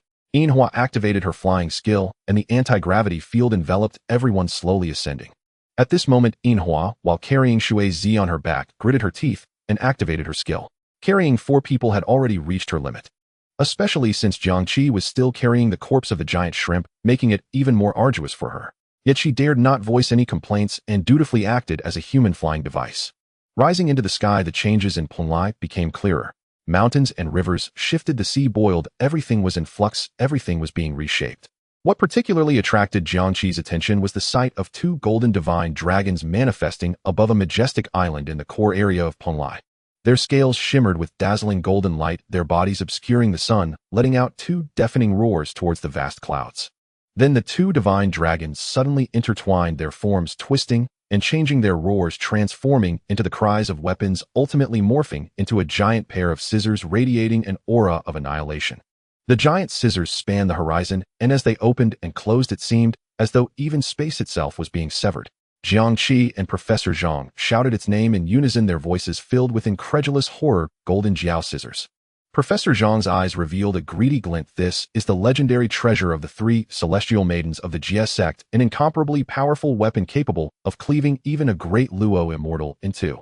Yinhua's mind was also shaken, nearly forgetting to maintain the anti-gravity field, making their flight trajectory somewhat unstable. But Jiang Qi remained calm, saying, don't dawdle, keep flying. Now is not the time to covet treasures. Surviving and leaving is the primary goal. Yihua regained her focus, quickly concentrating her efforts to maintain the anti-gravity field, continuing to fly towards the periphery. At that moment, a strange bird with feathers shimmering like metal shot out from the clouds, darting towards them like an arrow. Shuizi's face turned pale with fright. Zhang Lu warned, be careful. As the strange bird was about to close in, Professor Zhang was the first in line. Professor Zhang hurriedly turned around, but the strange bird was already too close, and he was momentarily shocked into forgetting to activate his metallicization ability. Jiang Qi's gaze sharpened as he thrust the spear made from the shrimp's leg forward with precision. The spear easily pierced through the body of the strange bird, emerging from its back. The bird let out a heart-wrenching scream wail. Its body instantly stained red with blood struggling as it plummeted towards the boiling sea below. Shui's eyes sparkled, exclaiming, "So cool." Professor Zhang, still shaken, looked at Jiang Qi, who had retracted the spear, his expression calm, and cast a grateful glance. If it weren't for Jiang Qi's quick response, he would have likely been injured. Jiang Qi retracted the spear and said, "It'll protect you, just focus on flying." Yihua nodded vigorously, not daring to be distracted, increasing her efforts to drive the anti-gravity field. All right. At this point, they were getting closer to the outermost islands. Just then Jiang Qi spotted a man wearing a hood on an island below, moving forward with a peculiar rhythm. He walked while tossing something repeatedly, exuding an air of leisurely ease amidst the tumultuous changes of Penglai. Is it him? Jiang Qi's heart stirred, and he immediately recognized him. This was the person who had come in with him initially, but had not expected that this person not only entered but also thrived. In fact, he seemed reluctant to leave, even under these circumstances. However, Jiang Qi had no intention to linger. He merely took a glance before retracting his gaze. Yihua guided the team, and finally reached the edge of Penglai. "This is the boundary of Penglai. This is it, charge in," Professor Zhang commanded. "All right." Yihua uttered a low shout, wrapping around everyone as they crashed into the invisible boundary. Jiang Qi had already taken his sister's hand in advance. A strong sense of dizziness and pulling washed over him. In the next second, a dense gray mist enveloped them once more. Finally back, Jiang Qi sighed in relief. The next step was to pass through the mist and officially leave. Professor Zhang said, "It'll lead the way." Although the mist has changed since, the basic rules should still apply. By combining the star map for positioning, finding the exit shouldn't be too difficult. He pulled up the star map and began searching for an exit based on the energy node's changes inside the mist formation. Initially confident, but after going in circles a few times, he began to sweat. "This doesn't make sense. According to my calculations, we should have already exited. Why does it feel like we're going in circles now?" He frowned. Could it be that with Penglai's complete descent, the star map is no longer effective? Jiang Qi replied, "Let me handle it if follow me." Jiang Qi once again employed the method of condensing water to measure resistance. However, he did not expose this ability to the group, instead controlling the process of condensing water droplets deep in the mist away from the team. In the mist formation, visibility was already obstructed, and both Professor Zhang and Yihua lacked vision-related abilities, so they had no idea what was happening. From his perspective, it seemed as though Jiang Qi just stood still for a moment before selecting a direction, as if guided by metaphysics, and they had no clue what he was doing. Jiang Qi also discovered that his ability to condense water droplets had strengthened. It previously took a minute to condense one droplet. Now he could do it in 40 seconds. At the same time, Jiang Qi quietly took advantage of the cover of mist to silently collect the condensed droplets into the clamshell. When entering Penglai, he had wasted all the droplets, but he couldn't afford to waste them again on the way back. After all, these droplets are quite lethal and can serve to catch enemies off guard at critical moments. Now, with the clamshell for protection, his personal strength for support, and these droplets, he felt his ability to survive was increasing. This trip into Penglai has indeed yielded substantial gains. Jiang Qi led the group forward in an orderly manner, the surroundings silent except for their breathing and footsteps. Suddenly Jiang Lu exclaimed, "Ah," stumbling as if about to fall. "What's wrong?" Jiang Qi immediately halted and supported his sister. She lightly gasped, "I stepped on something. It's hard." The others gathered around. They saw that what lay beneath was not something, but rather a withered tree trunk that had taken on a human shape. It had arms and legs, all four limbs intact. Jiang Lu speculated, "Doesn't this seem like a person? A immortal who died here ages ago?" However, Jiang Qi found the withered tree trunk somewhat familiar. He picked it up and examined it closely, realizing it resembled the merchant Zhong Shi. Especially the two silver bat-shaped patches stuck to her cheek further confirmed Jiang Qi's suspicions. Indeed, this person is Zhong Shi. However, at this moment Zhong Shi was extremely shriveled, her skin tightly clinging to her bones, resembling a dry corpse displayed in a museum, particularly her face. Jiang Qi, although reluctant to admit it, acknowledged that the original merchant was indeed considered beautiful by public standards. But now her face was almost indistinguishable from a skull with deep-set eyes and a protruding mouth. Her hair, however, remained, albeit also extremely dry, hanging down disheveled, inexplicably reminiscent of the tuft on a crowned dog's head. So ugly. Jiang Qi instinctively flashed this evaluation in his mind. Jiang Lu noticed his gaze and asked, "Brother, do you know her?" "Yes," Jiang Qi replied indifferently. "She is the merchant who brought me into the mist, Zhong Shi." "Oh, it's her." Jiang Lu instantly understood, recalling that Jiang Qi had briefly mentioned this unpleasant trading experience while in Penglai. She felt a bit inclined to kick her. "Let's keep moving." Jiang Qi planned to leave this merchant behind. It seemed she was already dead. However, he felt no sympathy for her. Those who engage in wrongdoing may not necessarily meet their demise. Someone like Zhong Shi, who profited by skirting danger, ultimately fell into this mist. It was not surprising. But what exactly caused Zhong Shi to end up like this? Was it that green ghost face? or some other entity within the mist. In any case, they needed to leave quickly. Just then Professor Jiang suddenly frowned and said, "Wait, she doesn't seem fully dead, or rather not completely." Jiang Qi paused his movements. Professor Jiang continued, "Although her life signs are nearly gone, my ability can sense that there are extremely weak neural currents still active within her." One of Professor Jiang's abilities is Ion Lock. The Ion Lock ability allows him to manipulate the metallic particles within a target's body to form nanoscopic chains. Since he can manipulate them, he can naturally sense them as well. How can she still be alive in such a state? Jiang Qi looked at the newly emerged Lulan corpse in his hands. It was hard to imagine that this could still be considered alive. Is this the consequence of misdeeds lasting 1,000 years? Professor Jiang said it should be some kind of ability she possesses. What do you think? Do you want to take her with you? I respect your choice.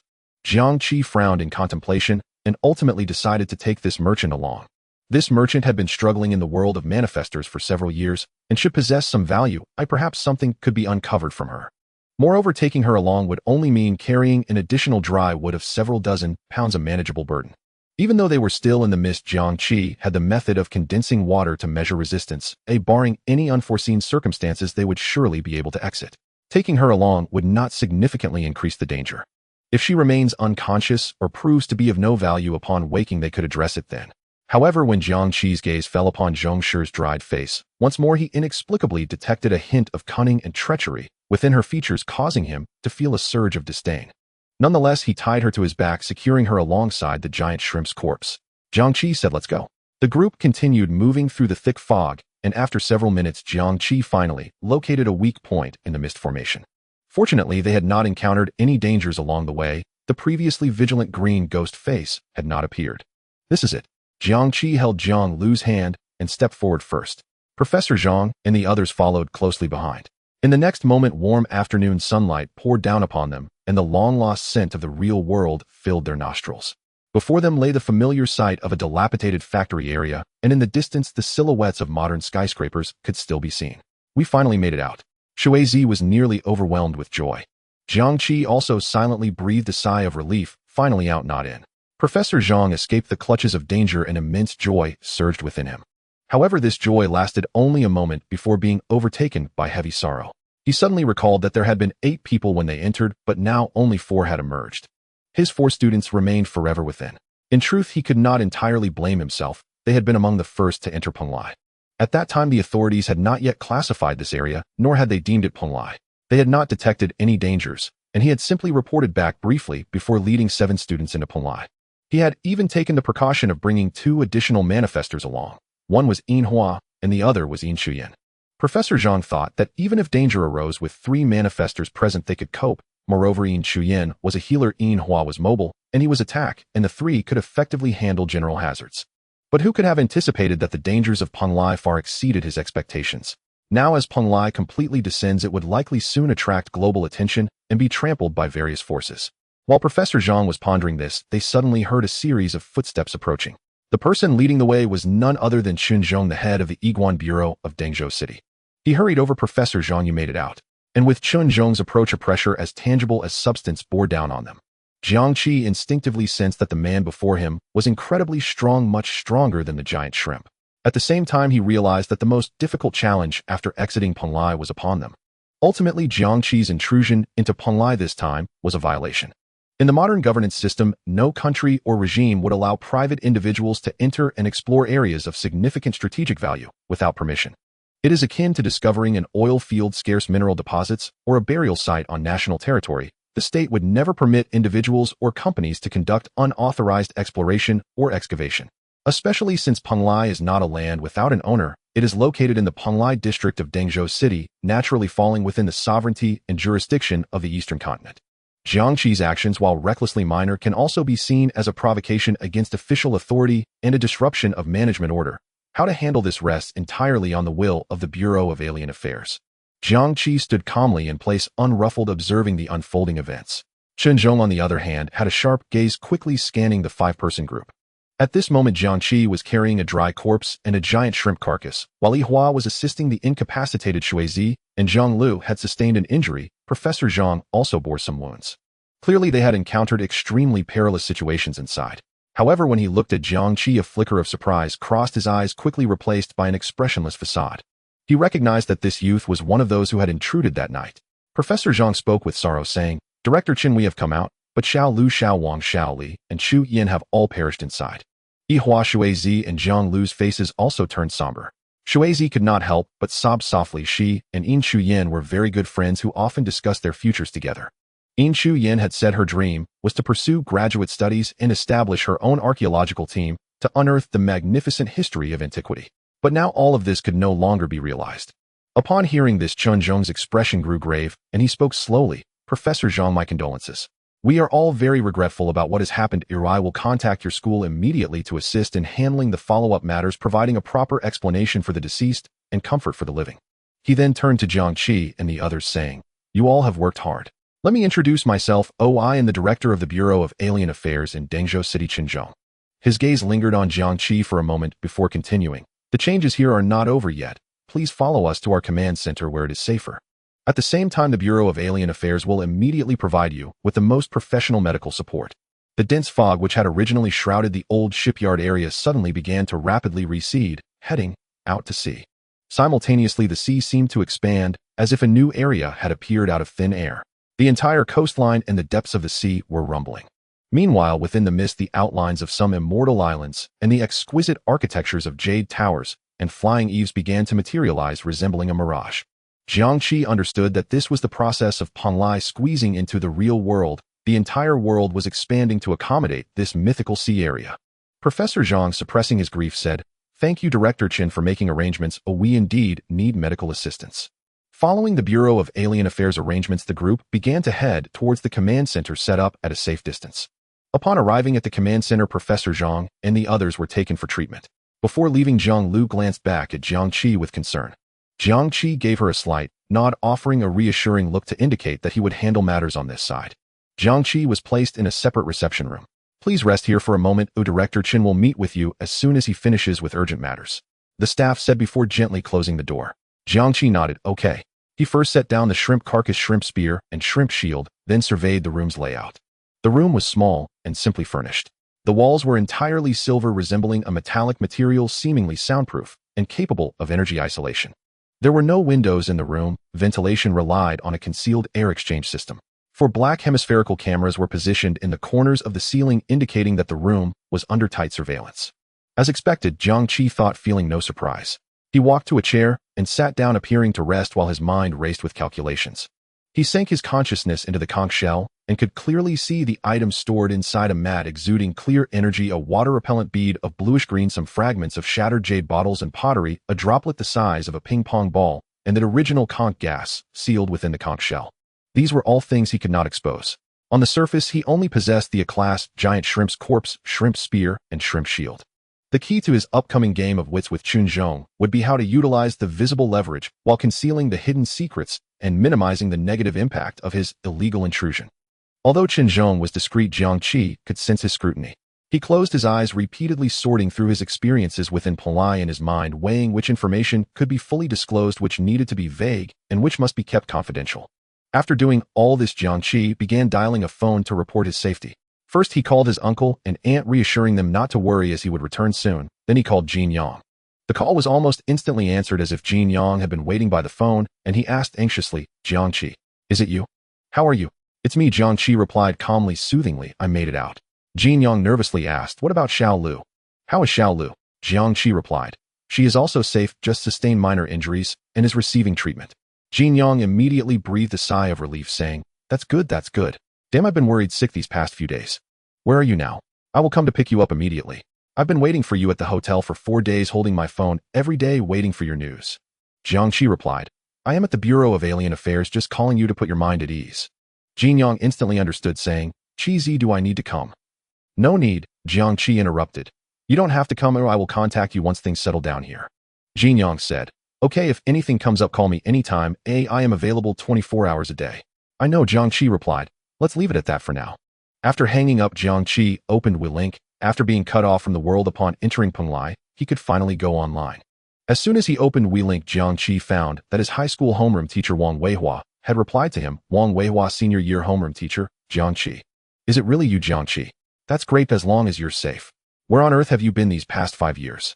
I called your uncle and aunt, but they didn't clarify much. They only mentioned that you wanted to drop out. Did you encounter any difficulties back then? After waiting for a long while, Wang Weihua saw that Jiang Qi had not replied and sent another message. But it's okay, if you don't want to talk about it, you don't have to. I won't pressure you, just knowing you are safe is enough to ease my worry that has hung for 5 years. How is life now? Where are you? If there's anything you need help with, make sure to tell me. Don't disappear again, without a word. A day later, the latest message read, "It's good to come back, child." Message time yesterday. Jiang Qi felt a bit guilty. He had actually treated teacher Wang rather poorly. Back then, teacher Wang had placed all his hopes on him, seeing him as a potential candidate for Tsinghua or Peking University, only for him to leave without a word, leaving no message behind. And he had disappeared for 5 years. Upon returning, he merely sent a message and then went silent again for several days. Jiang Qi opened the chat box, contemplating what to reply. He typed several lines such as, "Thank you, teacher Wang, I am doing well now," and "Everything is fine, I haven't encountered any difficulties," but deleted them one by one. He had a fear of replying to messages with unfamiliar people. If he sent a message, he dreaded an instant reply, as it would mean this conversation had to continue. But he wasn't someone who particularly enjoyed chatting. Forget it. After some thought, Jiang Qi erased all the text in the chat box and closed WeLink. "I will talk about it when I go back." Next, Jiang Qi began browsing information online, especially news and social media. He wanted to know the magnitude of the uproar caused by the dramatic changes in Penglai from the outside world. Meanwhile, in another room, Chen Zhong stood in front of a large display screen, which was divided into multiple monitoring images, with the largest one in the center, showing real-time monitoring of the reception room, where Jiang Qi was located. What did he do after entering the room? Chen Zhong asked. Beside him, a staff member immediately pulled up the monitoring records and reported, "Report director." After the target entered the room, he sat in the chair, first closing his eyes and remaining still for about 5 minutes, seemingly resting. Then he used his personal communication device to make 2 calls. The first call was to his uncle, lasting 3 minutes and 32 seconds, primarily to report his safety. The second call was to Jin Yang, lasting 1 minute and 18 seconds, during which the other party was emotionally agitated. The target mainly calmed him down and revealed that he was at the Bureau of Alien Affairs. After hanging up, he continued using the communication device for about 6 minutes, but due to angle issues, we could not capture the specific operation interface and could not determine the content being browsed. The staff member concluded his report and added, "The target did not display any obvious signs of tension, anxiety, or distress throughout." Chen Zhong listened quietly, his gaze never leaving the image of Jiang Qi on the screen. He thought to himself, as Professor Zhang had said, this person is exceptionally stable and rational. Before entering this room, he had already inquired in detail about Professor Zhang's experiences in Penglai, especially what happened after Jiang Qi entered. Professor Zhang spoke highly of Jiang Qi, mentioning multiple times, "Thanks to Jiang Qi, I was saved twice," and subtly expressed that for his sake they should not be too harsh on Jiang Qi. The violation of entering Penglai should be overlooked since Jiang Qi had saved them. From the accounts of Professor Zhang and the others, Chen Zhong had a clear timeline of Jiang Qi's entry into Penglai. First, he entered the mist at 3 a.m. on May 25th. At that time, Chen Zhong had witnessed it with his own eyes from a kilometer away. From May 25th to May 27th, he operated alone within Penglai and completed the entire process of entering the mist, passing through the mist, entering Penglai, and finding Professor Zhang and the others. From May 27th to 28th, he acted alongside Professor Zhang's team, during which they experienced an attack from a giant shrimp and explored an immortal abode, ultimately leaving Penglai together around noon on the 28th. Looking at the timeline, it was reasonable that Jiang Qi took 2 days to find Professor Zhang and the others after entering the secret realm. One could even say his efficiency was astonishing. After joining Professor Zhang's team, he only had 2 opportunities to slip out of sight. Once he took his sister to find a water source nearby, but returned after only 10 minutes. The other time, he claimed to be investigating a pool at the immortal abode, leaving their sight for about 5 minutes. On the surface, his primary purpose for entering Penglai was to find his sister, and he succeeded. His subsequent actions remained in line with the archaeological team, seemingly leaving no extra time or opportunity to explore Penglai and gain additional rewards. Chen Zhong pondered. But perhaps he gained something else. However, he indeed brought Professor Zhang and the others out and provided valuable information. Without him, Professor Zhang and his team would likely have perished. Yet Jiang Qi posed many questions. Firstly, as an apparent capable individual, he had not registered with the Bureau of Alien Affairs, yet his performance was remarkably strong, seemingly approaching a class proficiency. Secondly, Jiang Qi appeared to be very familiar with the mist formation, able to navigate through freely. Was this his ability, or did he possess information that even Professor Zhang did not? "Prepare yourself." Chen Zhong turned and instructed the staff. "I will meet him. Treat him according to class potential collaborator standards, but maintain a class monitoring and recording levels. Additionally, have the technical team prepare the draft of the Lingxi agreement." The staff member nodded. Soon Chen Zhong left the monitoring room and pushed open the door to the reception room. At this moment, Jiang Qi was still browsing information. Upon seeing Chen Zhong enter, he put away his wrist device. Thank you for waiting, Mr. Jiang. Chen Zhong closed the door, casually sitting down in the chair across from Jiang Qi. His demeanor was not overly authoritative yet, he exuded an inherent presence. Without small talk, he cut straight to the point, his gaze sweeping over the giant shrimp carcass and the clock, saying, "It seems your experiences inside were more complex and perilous than what we monitored from the outside." Jiang Qi nodded, saying, "Yes, Director Chen." He knew the real dialogue had begun. "First, I hope you understand." Chen Zhong continued, "You entered the Penglai secret realm without permission, forcefully breaching the Bureau of Alien Affairs blockade. This is a serious violation." Jiang Qi said, "Director Chen, feel free to ask any questions. I will tell you everything I know about the information that the authorities want." Chen Zhong looked at the calm young man before him, truly a clever person understanding at a glance. He leaned slightly forward and asked the first question. "Jiang Qi, your abilities and your performance within Penglai demonstrate that you can independently handle A-level threats and successfully lead a team to break through. This indicates you are a powerful, capable individual. But you do not have a record registered with the Anomaly Management Bureau. Moreover, I noticed that 5 years ago on May 14, 2030, at 1325 you took a bus alone to Shanghai Town, Chongqing County, Lushan City, Wuling Province. Since then you seem to have evaporated from the world, leaving no record for 5 years. You reappeared on May 14, 2035, also in Shanghai Town, Chongqing County, Lushan City, Wuling Province. What do you have to say about this?" Jiang Qi thought, finally it's here. He already knew that he couldn't hide his 5-year absence from the authorities. They would find out as soon as they checked the records. In this era of big data, citizens' journeys, consumption, and online activities are almost all recorded. Retrieving the travel records of an ordinary person is as easy as pie. Of course, accessing such information requires authorization, and only individuals at a certain level can review it. But clearly, as the head of the Anomaly Management Bureau, he has that authority. Jiang Qi met Chen Zhong's gaze and said, "Director Chen, I understand that the Anomaly Management Bureau needs to grasp the situation, and I am willing to cooperate within reasonable limits. But regarding my disappearance over the past 5 years, I am not in a position to explain as it pertains to my secrets. Other than that, I will cooperate." Chen Zhong observed the young man before him, and the atmosphere seemed to stagnate. After a moment, Chen Zhong said, "Everyone has secrets. As long as you do not pose a threat to public safety, the Anomaly Management Bureau respects personal reasonable privacy. However, according to Article 1, Section 3 of the Regulations on the Management of Capable Individuals, all capable individuals operating within the boundaries of Donglu must register their basic information with the Anomaly Management Bureau, as it is a legal obligation." Jiang Qi replied, "I know this, and will complete the registration as soon as possible." Chen Zhong nodded and said, "I will record your explanation regarding your personal experiences truthfully." Jiang Qi said, "Thank you." Chen Zhong continued, "Now let's get to the main topic. Please describe in as much detail as possible how you broke through the outer mist barrier and your complete experience operating within the Penglai secret realm. We need to understand the internal details of the mist, your passage methods, the environmental characteristics within the secret realm, the entities encountered, and their ability assessments, as well as any anomalies you observed. Please ensure the accuracy and completeness of the information." Jiang Qi then said everything that needed to be said, concealing everything that should not be revealed. Chen Zhong listened intently. The information Jiang Qi provided was incredibly detailed, including the flaws in the mist formation, the green ghost face within the mist, and the internal environment of Penglai. This intelligence corroborated with what Professor Zhang's team provided and holds immense value for the Anomaly Management Bureau's exploration of Penglai. Finally, Chen Zhong said, "In light of the important intelligence you provided and your assistance in the rescue, the Anomaly Management Bureau has decided not to immediately pursue your violation of entry, but it will be recorded. Furthermore, because you have accessed and possessed considerable core secrets regarding the Penglai secret realm, you need to sign a confidentiality agreement. The agreement stipulates that you must not disclose any of the above information in any form to any individual, organization, or force outside the specified scope of the agreement." This last sentence was Chen Zhong's real intention. Subsequently, various forces would arrive, and Jiang Qi, as a key figure who brought Professor Zhang and others out, would naturally be the target of all factions' recruitment. The Anomaly Management Bureau must keep the initiative in its own hands. Jiang Qi said, "All right, no problem."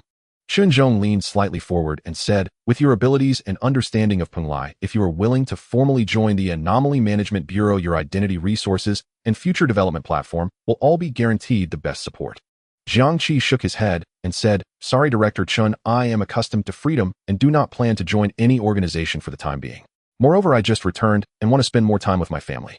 Chen Zhong did not insist. Everyone has their own aspirations, I can understand. Then he gestured to the camera. Soon an official from the Anomaly Management Bureau entered and brought in a lengthy agreement. The so-called Lingxi Agreement was created by a being within the Anomaly Management Bureau who possesses cognitive interference abilities.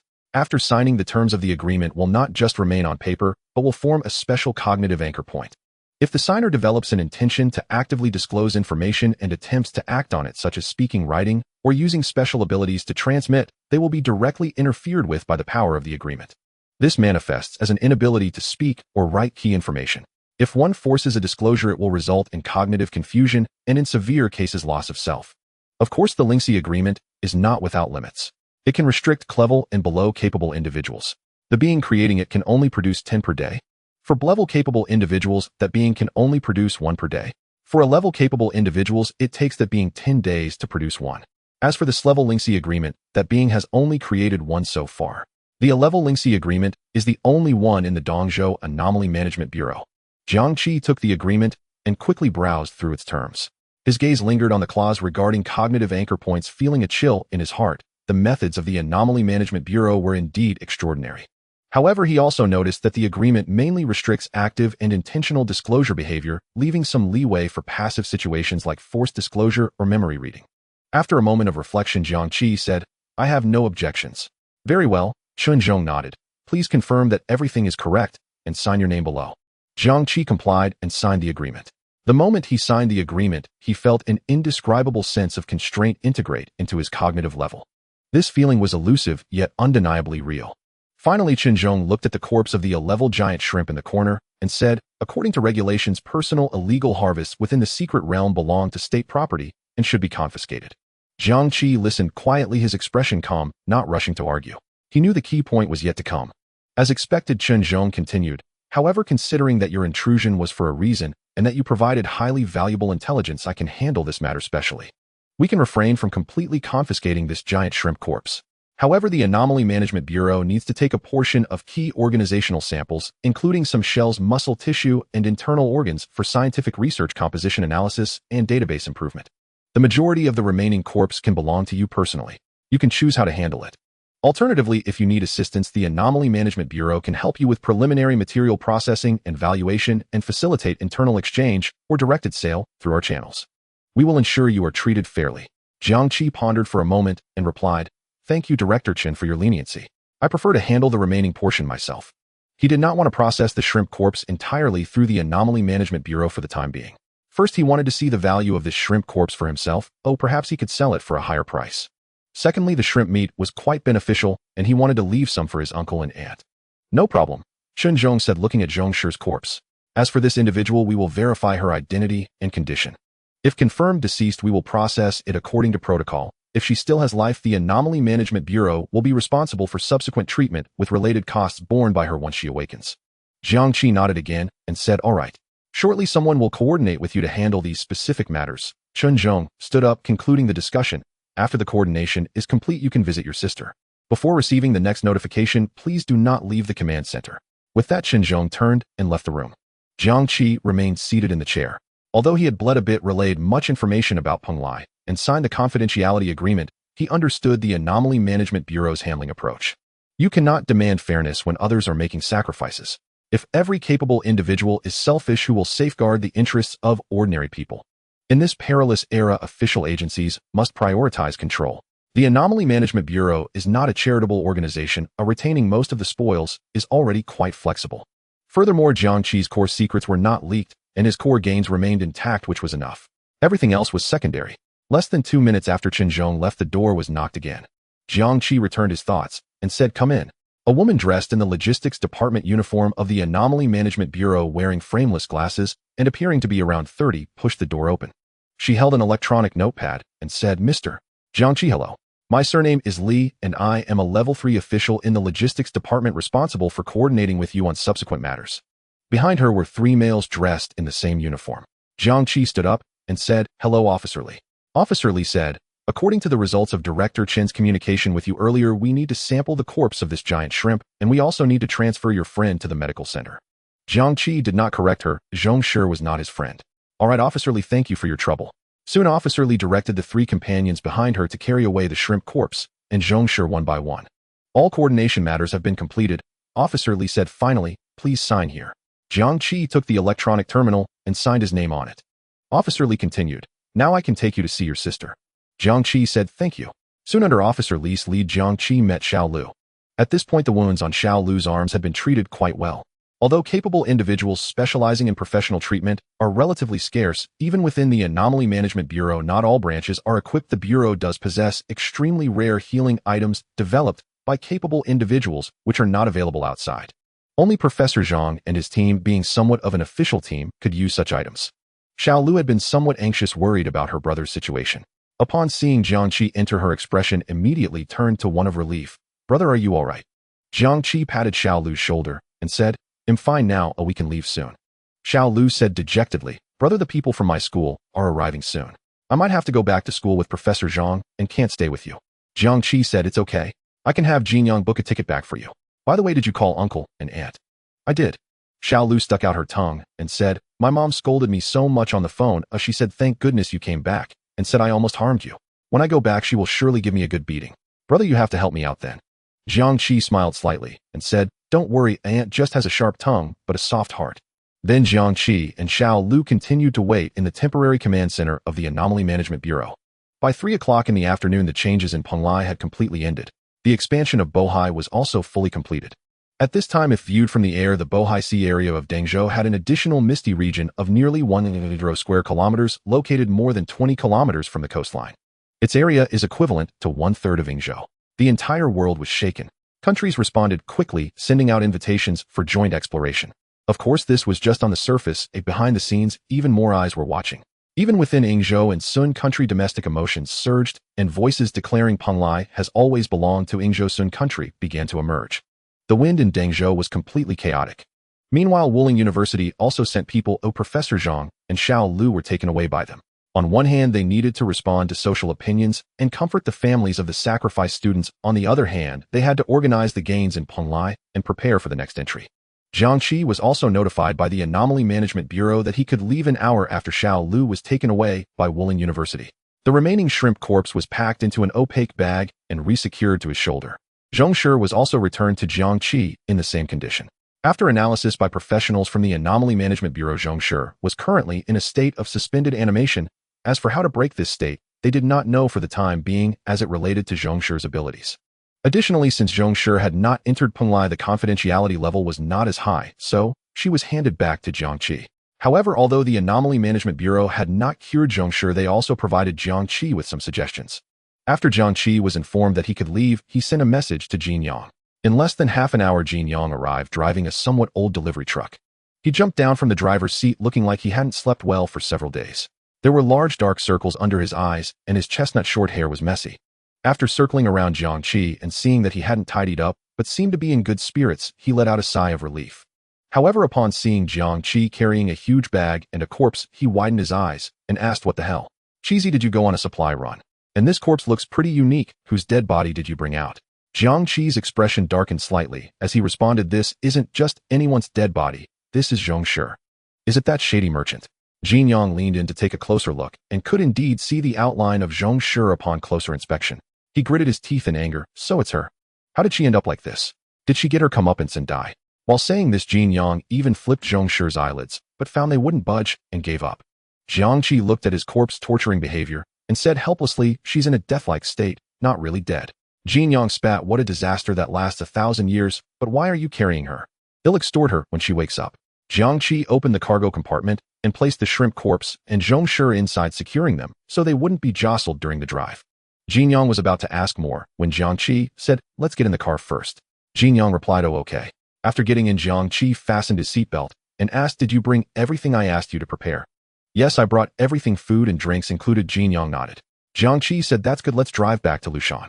For now, the matters concerning Penglai had concluded for him. He didn't want to get embroiled in further explorations and conflicts. Now that Penglai had descended, Dengzhou had completely become a target for everyone. Staying even a moment longer increased the danger, so it was better to leave as soon as possible. The reason for choosing to drive back was to transport the shrimp corpse. The shrimp corpse was in a grade material highly valuable, and using regular freight or express delivery was too risky. As Jin Yang started the truck, he asked Qizi, aren't we waiting for Xiao Lu? Jiang Qi replied, I just asked Xiao Lu and the others have already gone to the airport. Good, that's good, but he couldn't contain his curiosity and asked again, Qizi, what exactly did you experience in there? And what's in that bag? Jiang Qi detailed his experiences inside. However, he concealed some information from Jiang. Not because he was afraid Jiang would betray him, but because having one less person aware meant one less risk. Jiang listened with rising excitement, wishing he could take part. Damn. Cheesy, your experience is incredible. Venturing into a secret realm, killing an aggrade monster, witnessing the reemergence of a myth. This is simply legendary. But then his expression turned somber with abilities emerging. I can't fight side by side with my good brothers. I can only wait outside. It's truly a great regret in life. Jiang Qi glanced at him and said, I have to thank you this time. Without your help gathering information and your financial support, I wouldn't have been able to enter Penglai. That's right. Jiang grinned. My biggest role is to stabilize the rear. Look, I've done a great job at this support work. Indeed, you've done well. Both Xiao Lu and I thank you. Jiang waved his hand dismissively. No need to say that. Soon Jiang's attention shifted back to the valuable shrimp corpse. I heard that the meat of high-level extraordinary creatures is highly nourishing. Cheesy, you've struck it rich this time. He rubbed his hands together, already imagining steamed shrimp and grilled shrimp legs. Jiang Qi said, I plan to keep a portion for Uncle and Aunt Xiao Lu and you and your parents. At this level, this blood and flesh should greatly benefit ordinary people. We should divide it among our own first. Then I won't be polite.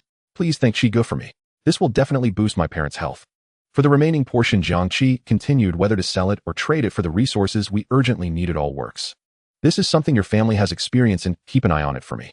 Count on me. Jiang patted his chest in assurance. Having settled the main business, Jiang Qi looked at Jiang, who clearly hadn't slept well these past few days, and asked, can you drive alone? The journey from Dengzhou back to Lushan takes 6 to 7 hours, so Jiang Qi asked this. Now that automatic driving technology is quite mature with Jiang Qi's learning ability, he could learn to drive in less than an hour, but his biggest problem is that he doesn't have a driver's license. Therefore, for the upcoming journey, he could only rely on Jiang. Jiang replied, no problem. With you chatting with me on the road, 6 to 7 hours is nothing. Saying this, he turned on the car stereo and played an upbeat and passionate song. Meanwhile, Jiang Qi opened his wrist device, pulled out the screen, and began browsing information online. The discussions online regarding Penglai had exploded. Various speculations, analyses, and rumors flooded in. Bohai Sea's great change. Denxus outer sea surfaces a misty sea of 100 square kilometers. The world map is about to be updated again. Penglai Wonderland is real. The birth of the world's largest single secret realm and similar terms quickly climbed the trending lists of major social media platforms, all followed by a boom. Damn, my hometown is Dengzhou. 100,000 square kilometers. That's larger than the territory of many countries, right? I can't imagine how many heavenly materials and ancient inheritances are inside. Will it be open to unofficial extraordinary beings? I can sign a death contract. Am I the only one worried? With such a massive secret realm, could there be terrifying things coming out? The world's first single secret realm, impressive. Other countries must be crying with envy, right? When it comes to myths, it's us of the Eastern continent who suffer. Jiang Qi focused on the official announcements and the reactions from major financial groups and the international community. 10 minutes ago, the official announcement was released. The announcement preliminarily determined that the secret realm belonged to Penglai, and that after initial analysis, Penglai had anchored to the real space, forming a new geographical unit. The announcement stated that the Bureau of Anomalies and relevant departments had activated emergency mechanisms, were conducting detailed investigations and assessments, and urged the public to remain calm and avoid approaching the relevant sea areas. It also strictly prohibited any unauthorized vessels, aircraft, and personnel from approaching and promised to promptly release further information. However, this announcement could not suppress the public's enthusiasm for discussion. In fact, it only added fuel to the fire. Immediately afterward, 25 countries, including the Republic of Castillon, the Ryan Federation, the Novgorod Republic, the Kingdom of Gold Sand, the Canaan Republic, the Anglican Federation, and the Vatican Republic, sent formal notes in quick succession, as if they had coordinated. The content was the same, expressing the hope to share data, jointly explore, and work together for the evolution of all humanity. This news once again stirred up a storm domestically. Hey, it sounds nice talking about working together for the evolution of all humanity, but isn't it just wanting a piece of the pie? Among these countries, Yingzhou and Sun country were undoubtedly the most enthusiastic.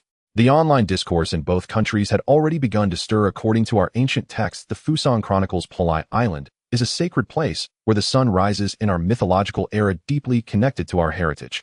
We support the government in actively negotiating if our country must have a share in the exploration rights of Penglai. This is our cultural heritage. Penglai is mentioned in our ancestors' myth of Dangun as a sacred mountain. It is the place of our ancestors' cultivation. We demand joint management. Beware of certain countries attempting to monopolize the common mythological heritage of humanity. The issue of Penglai's ownership cannot be decided solely by geographical proximity. Penglai originates from Sun country. Jiang Qi quickly browsed through this information, secretly thinking it seems that Dengzhou is about to become the eye of the storm. In the outskirts of Dengzhou, a private aircraft slowly landed in a high-end private estate, not open to the public. To this day, flying technology has matured significantly, but due to airspace restrictions and other reasons, very few people are truly allowed to own private aircraft. Each private aircraft is a symbol of power and status. At this moment, a line of people had already been waiting on the lawn. At the forefront was a silver-haired elder. Beside him stood a pair of distinguished middle-aged couples. Besides them were roles like butlers, security personnel, and servants. But without exception, they all bent respectfully at the waist. As the cabin door opened, a man in his 40s walked down the gangway. Behind him were a sturdy man over 2 meters tall and a young woman of unremarkable appearance who seemed able to blend into any background.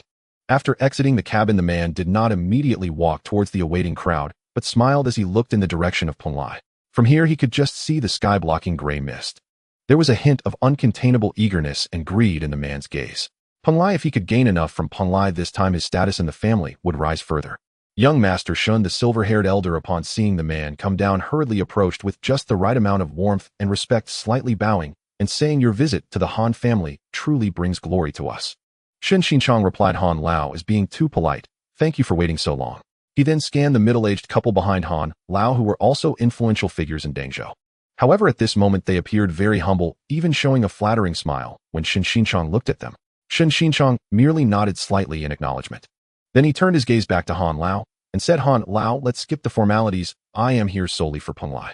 I understand. Han Lao immediately dismissed everyone present, including his daughter-in-law, leaving only the butler. Shen Xinchang was very satisfied. He had no time to waste. He said, "Han Lao, please arrange for several reliable individuals to take my people to Yaoxing Hotel. That Jiang Qi, who left the Bureau of Anomalies Command Center just 20 minutes ago, should have returned to the hotel where he was staying." Han Lao replied, "Young Master, Shen, the personnel and vehicles are already prepared and waiting at the estate entrance." Shen Xinchang nodded very well. Then he turned to the unremarkable woman and said, "Shadow, you will go with Han Lao's people. Remember, treat him with courtesy, express my appreciation and sincerity from the Shen family, and inform him that the Shen family is eager to recruit talent, offering him resources and status beyond imagination, so he understands that cooperating with the Shen family is his best choice." Then he paused. "If he doesn't appreciate it, then forcibly bring him. What I want is everything he knows about Penglai." The woman known as Shadow nodded silently and followed Han Lao's people. Soon Shadow got into a vehicle and under the guidance of Han Lao's people arrived at Yaoxing Hotel Room 408. As soon as Shadow placed her hand on the door lock, the door opened with a click. A few people quickly slipped into the room. However, the room was empty.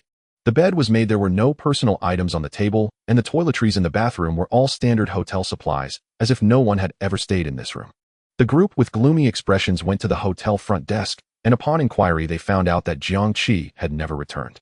His companion Jin Yang had checked out an hour ago and was now nowhere to be found. When the woman returned to report, Shen Xinchang was incredulous. "What? He's already gone."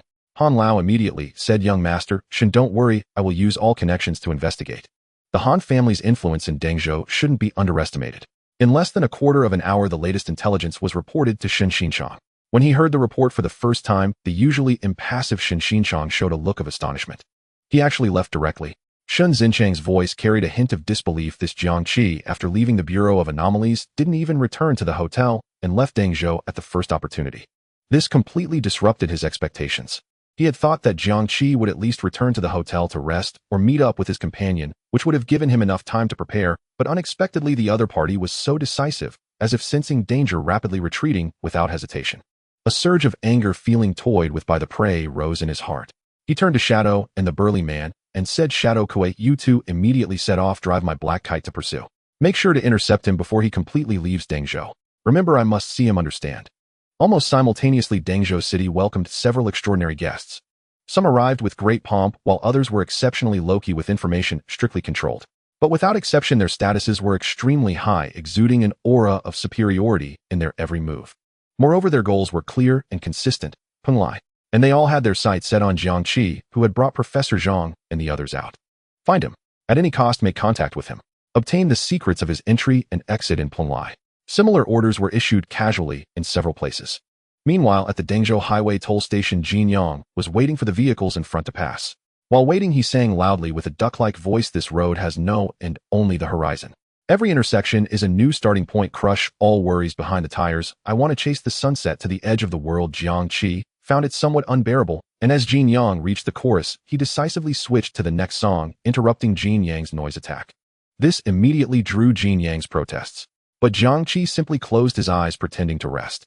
Unexpectedly, Jin Yang began singing the next song in a voice reminiscent of a grandmother. Fearless, fearless tomorrow the world is still young, and we are moving forward.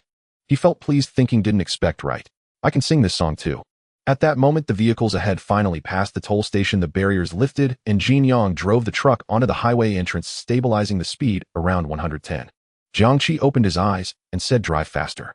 Jin Yang asked why. Jiang Qi had a faint sense of foreboding, but he didn't say anything, only replied, nothing, just want to get home faster. Good, then hold on tight. Let me show you what ground-hugging flight feels like. About 100 meters above the ground, the black kite was racing towards the highway at speeds several times faster than the vehicles below.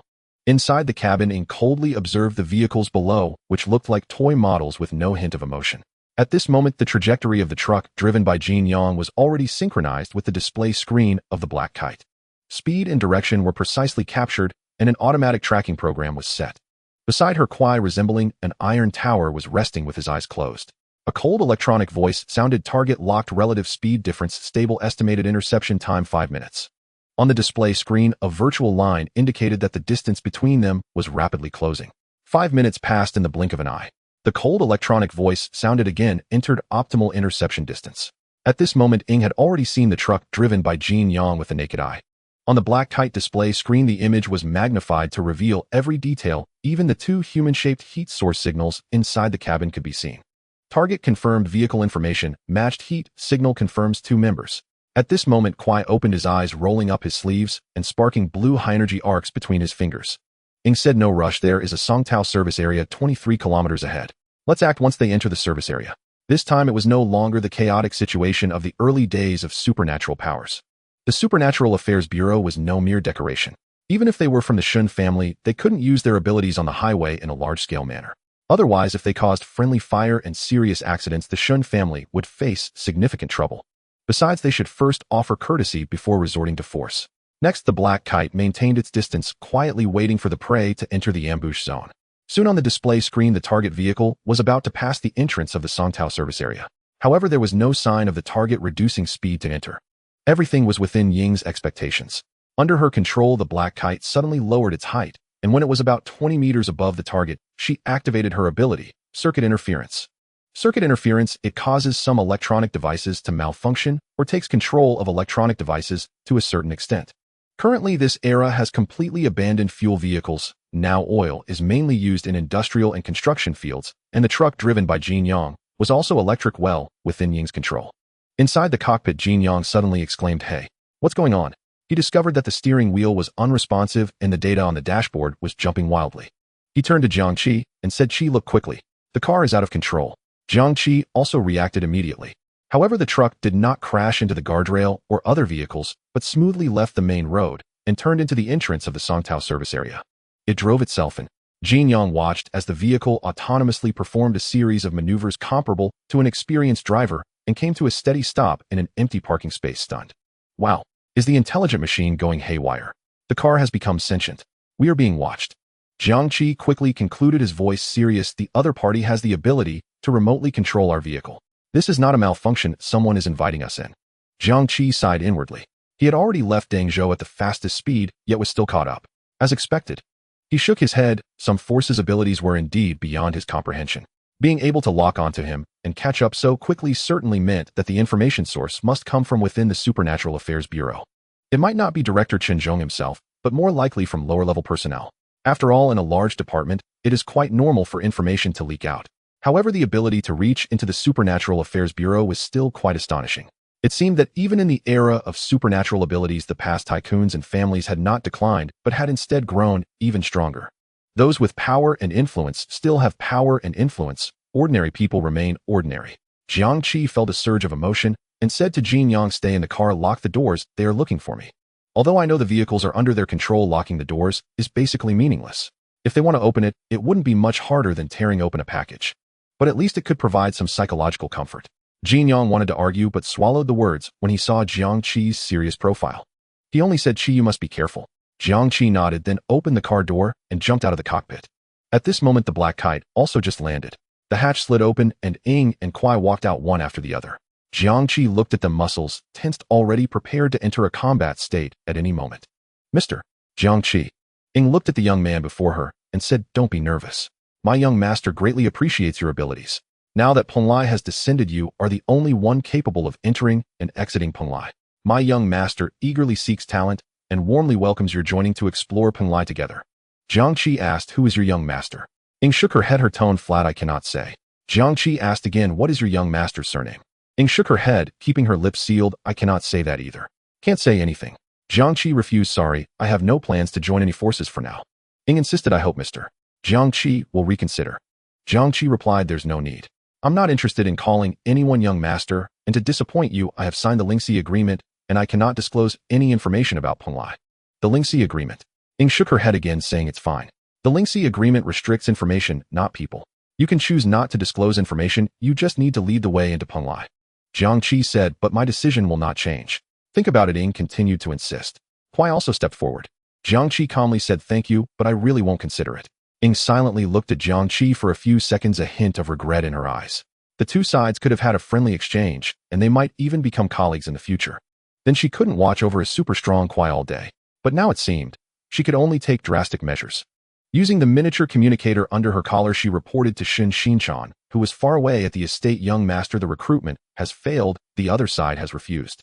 The voice of Shen Xinchan came through the communicator, filled with anger. "Unappreciative. If that's the case, then seal off the scene and forcibly bring him back." Ying bowed her head and replied, "Understood." When she lifted her head again, her eyes were already filled with electric light circuit interference. Area silence. Buzz. Centered around her, the entire service area had all its cameras automatically shut down, and all communication devices became inoperative. "What's going on? My wrist device has no signal. The surveillance is down." Countless people in the service area were astonished, not knowing what had happened, causing chaos. However, they quickly noticed the situation here, but they had no intention of coming over to watch, and instead, they chose to flee the scene at the first opportunity. Some hurriedly ran to their vehicles, while others simply abandoned their cars and fled towards the service area exit. In the past 5 years, countless battles between visible powers at home and abroad taught ordinary people a bloody lesson. In the event of a battle between visible powers, treat it like a natural disaster. Run, immediately run, as fast as you can, do not look back. But there were a few people who chose to stay and watch. So thrilling. So thrilling. It's rare to encounter a battle between visible powers. Even if we die, it's worth the ticket price. Meanwhile, at the estate, Shen Xinchan made a phone call. "Director Lu, next, please help me block all information related to the Songtao service area across all platforms." Don't think that in the era of the internet, big data, and everyone having terminals, information cannot be completely blocked.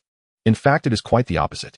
As internet technology advances, the technology for network regulation also progresses. When certain forces or individuals decide to block something, their power is unimaginable to ordinary people. Network control, content screening, keyword searches, information interception. Using multiple approaches can create an absolute information black zone within a specific area. What does it matter if hundreds or thousands or even tens of thousands of people witness it? In the face of immense capital power, the truth witnessed by these individuals cannot stir up a ripple. At this moment, the Songtao service area had become such an isolated black zone. Shen Xinchan snorted coldly. "Those who refuse to drink the wine will be forced to drink the punishment wine. Let me show you what the gap of power looks like, what it means when heaven does not respond and the earth is unresponsive." Then he said to the two, "Ying, Kuai, move quickly. Oh, bring him back before my patience runs out." Service area. Kuai let out a low roar of excitement. It should have been like this. His upper body clothing exploded, revealing his bare torso, his muscles bulging, and blue arcs of electricity coursing along strange patterns all over his body. This is one of his abilities, Thunder Body. It covers the body with electricity to achieve a three-dimensional fusion of defense, enhancement, and attack. Then he charged forward, forcefully shaking the ground. Soon he lunged in front of Jiang Qi, striking straight at his face. Jiang Qi felt a surge of anger. If they wouldn't use them, they would forcibly bring them back. Such tyranny, such arrogance.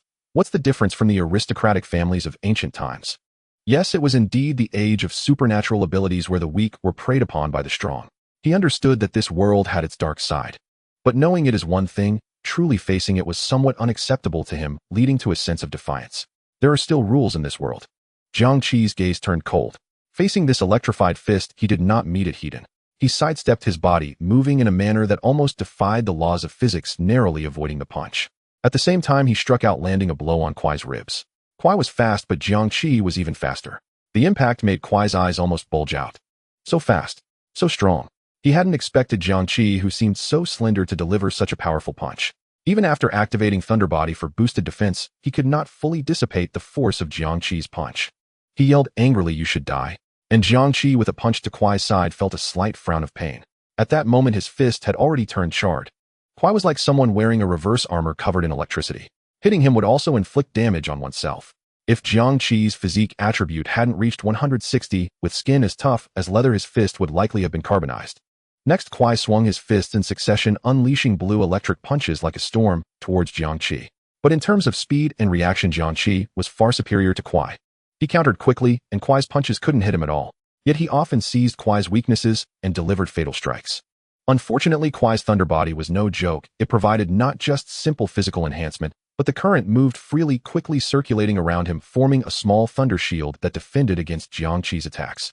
Inside the cabin, Jin Yang watched with growing anxiety, deeply worried. But at this moment, he was powerless. What to do? What to do?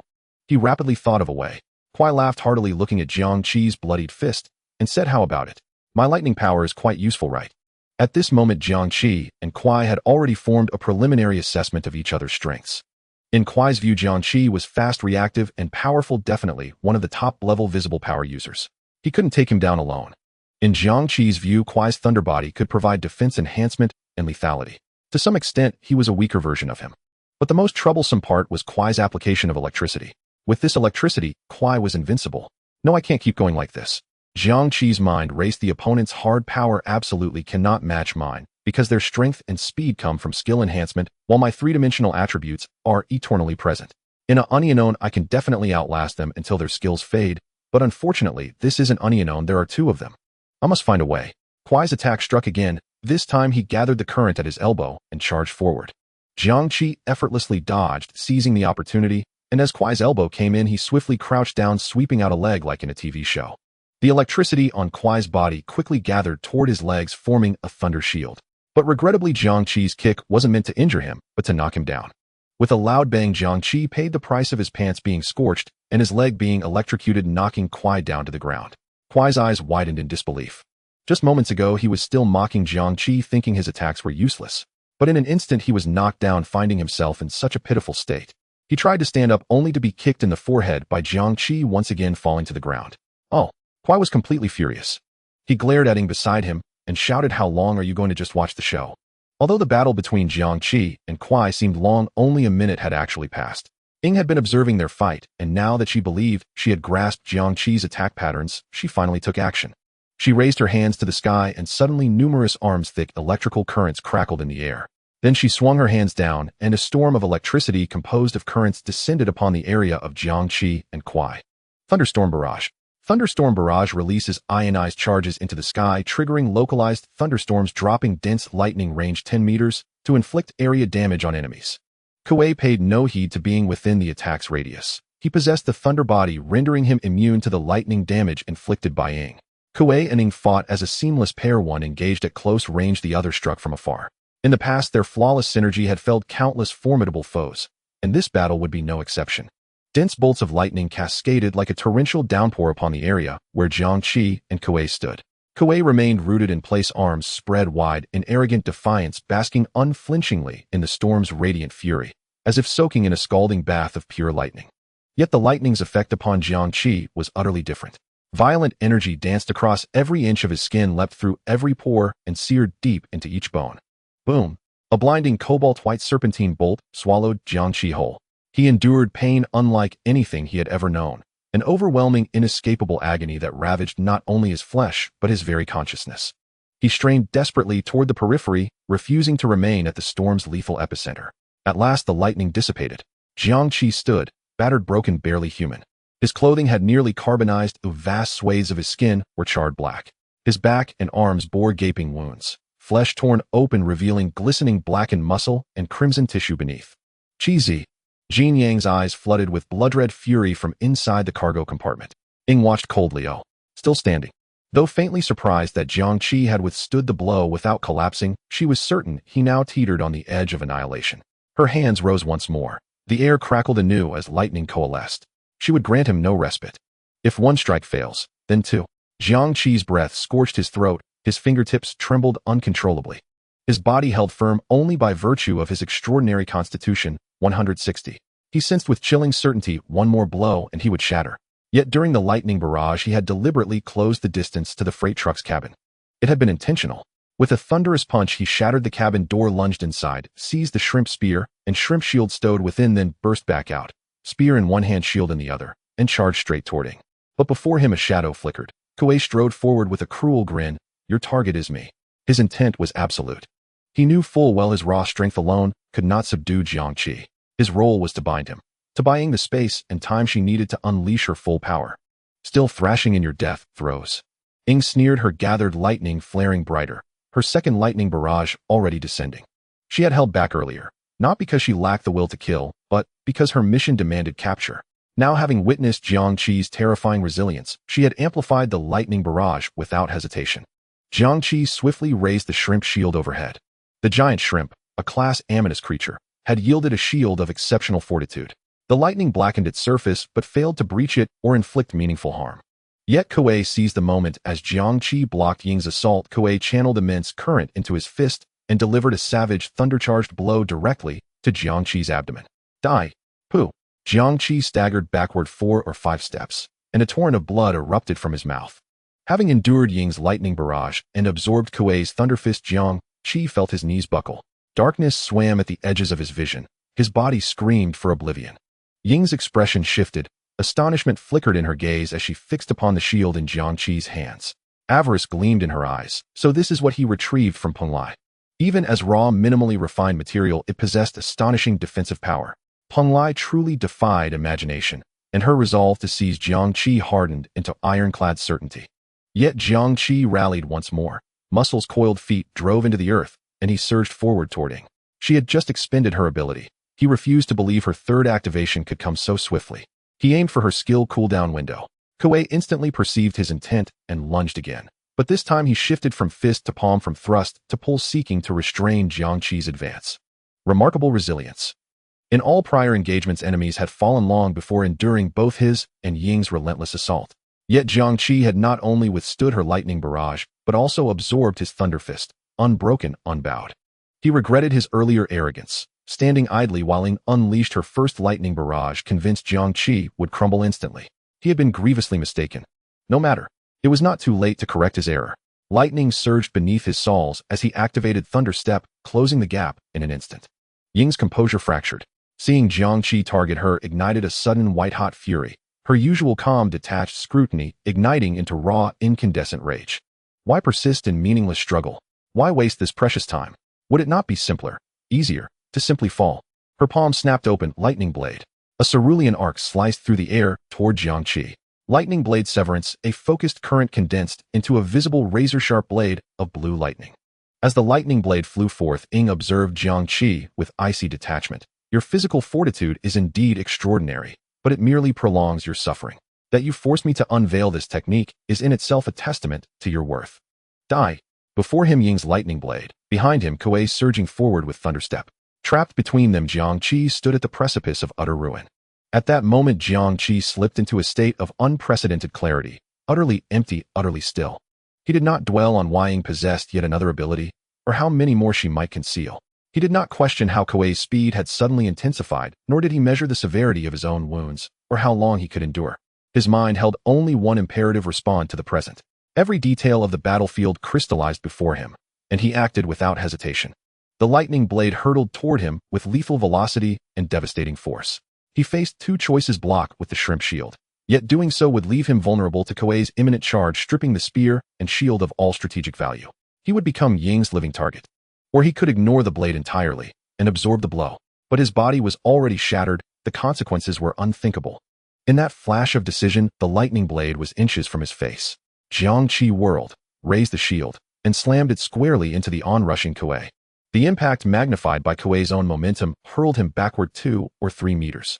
Then, the lightning blade struck. Jiang Qi managed only a slight twist of his torso. The searing cobalt blade carved deep into his back with a vicious hiss, blood vaporizing instantly under its blistering heat. A wound gaped, deep enough to expose bone, its edges blackened and crisped. Worse still, the blade carried a massive electrical surge that surged through his entire frame. His organs felt roasted, every nerve shrieked in agony. Pooh! Another gout of blood erupted. His body swayed precariously, his vision drowned in crimson haze. I'm done. I'm done. His limbs begged for rest. He yearned to collapse. But he knew to lie down was to die. No, he would not fall. He would not stop. Summoning the last embers of his will, he dragged his ruined body forward, like a moth plunging into flame, straight toward Ying. Her expression twisted with disbelief and rising dread. He hasn't fallen yet. How is he still standing? She had already deployed 2 circuit disruptions, 2 lightning barrages, and 1 lightning blade. Her spiritual energy teetered on exhaustion. She could not muster another ability. Staring at Jiang Qi's ice-cold gaze as he charged toward her, a sliver of primal fear pierced her heart. Kuei, stop him now. Her voice cracked with panic. She could not comprehend how this youth endured such punishment. Kuei activated Thunder Step once more, blazing forward with desperate speed. Yet a new emotion stirred within him, unease. The situation had spiraled beyond control. They had grossly underestimated both Jiang Qi's combat prowess and his indomitable will. Too many effortless victories had bred arrogance, leading them to dismiss Jiang Qi in the opening moments, sowing a chain of critical misjudgments. Faster. I must be faster. I will catch him. His mind roared. But Jiang Qi did not glance back. He hurled the shrimp shield straight at Kuei. Kuei chose to take the hit head-on, slowing his advance. And in that fleeting instant, Jiang Qi breached Ying's defenses. His eyes were glacial. Spear leveled, he drove it straight toward her face. So close, too close. Close enough for Ying to taste the copper tang of his blood, close enough to see the frigid, all-consuming fire burning in his gaze. She tried to retreat, but terror and fatigue locked her limbs. She tried to activate a skill, but there was no time, no capacity left to summon any defense. A suffocating wave of helplessness gripped her heart. Am I going to die? But I'm not ready. I don't want to die. Overwhelming remorse and terror flooded her soul. Spare. The word "me" died unspoken as Jiang Qi's spear tip pierced her forehead. Relentless, unstoppable final. First her scalp, then her skull, then the protective membranes. Finally her brain tissue itself, before bursting out the back of her skull, trailing gore and cerebrospinal fluid. Ying's body convulsed violently. Her pupils dilated, her eyes glazed over, empty. She was dead, unblinking, unresolved, undeniably gone. This was Jiang Qi's first kill. Only a faint ripple of discomfort stirred within him. Kuei's eyes burst with blood as he roared, "You killed Ying.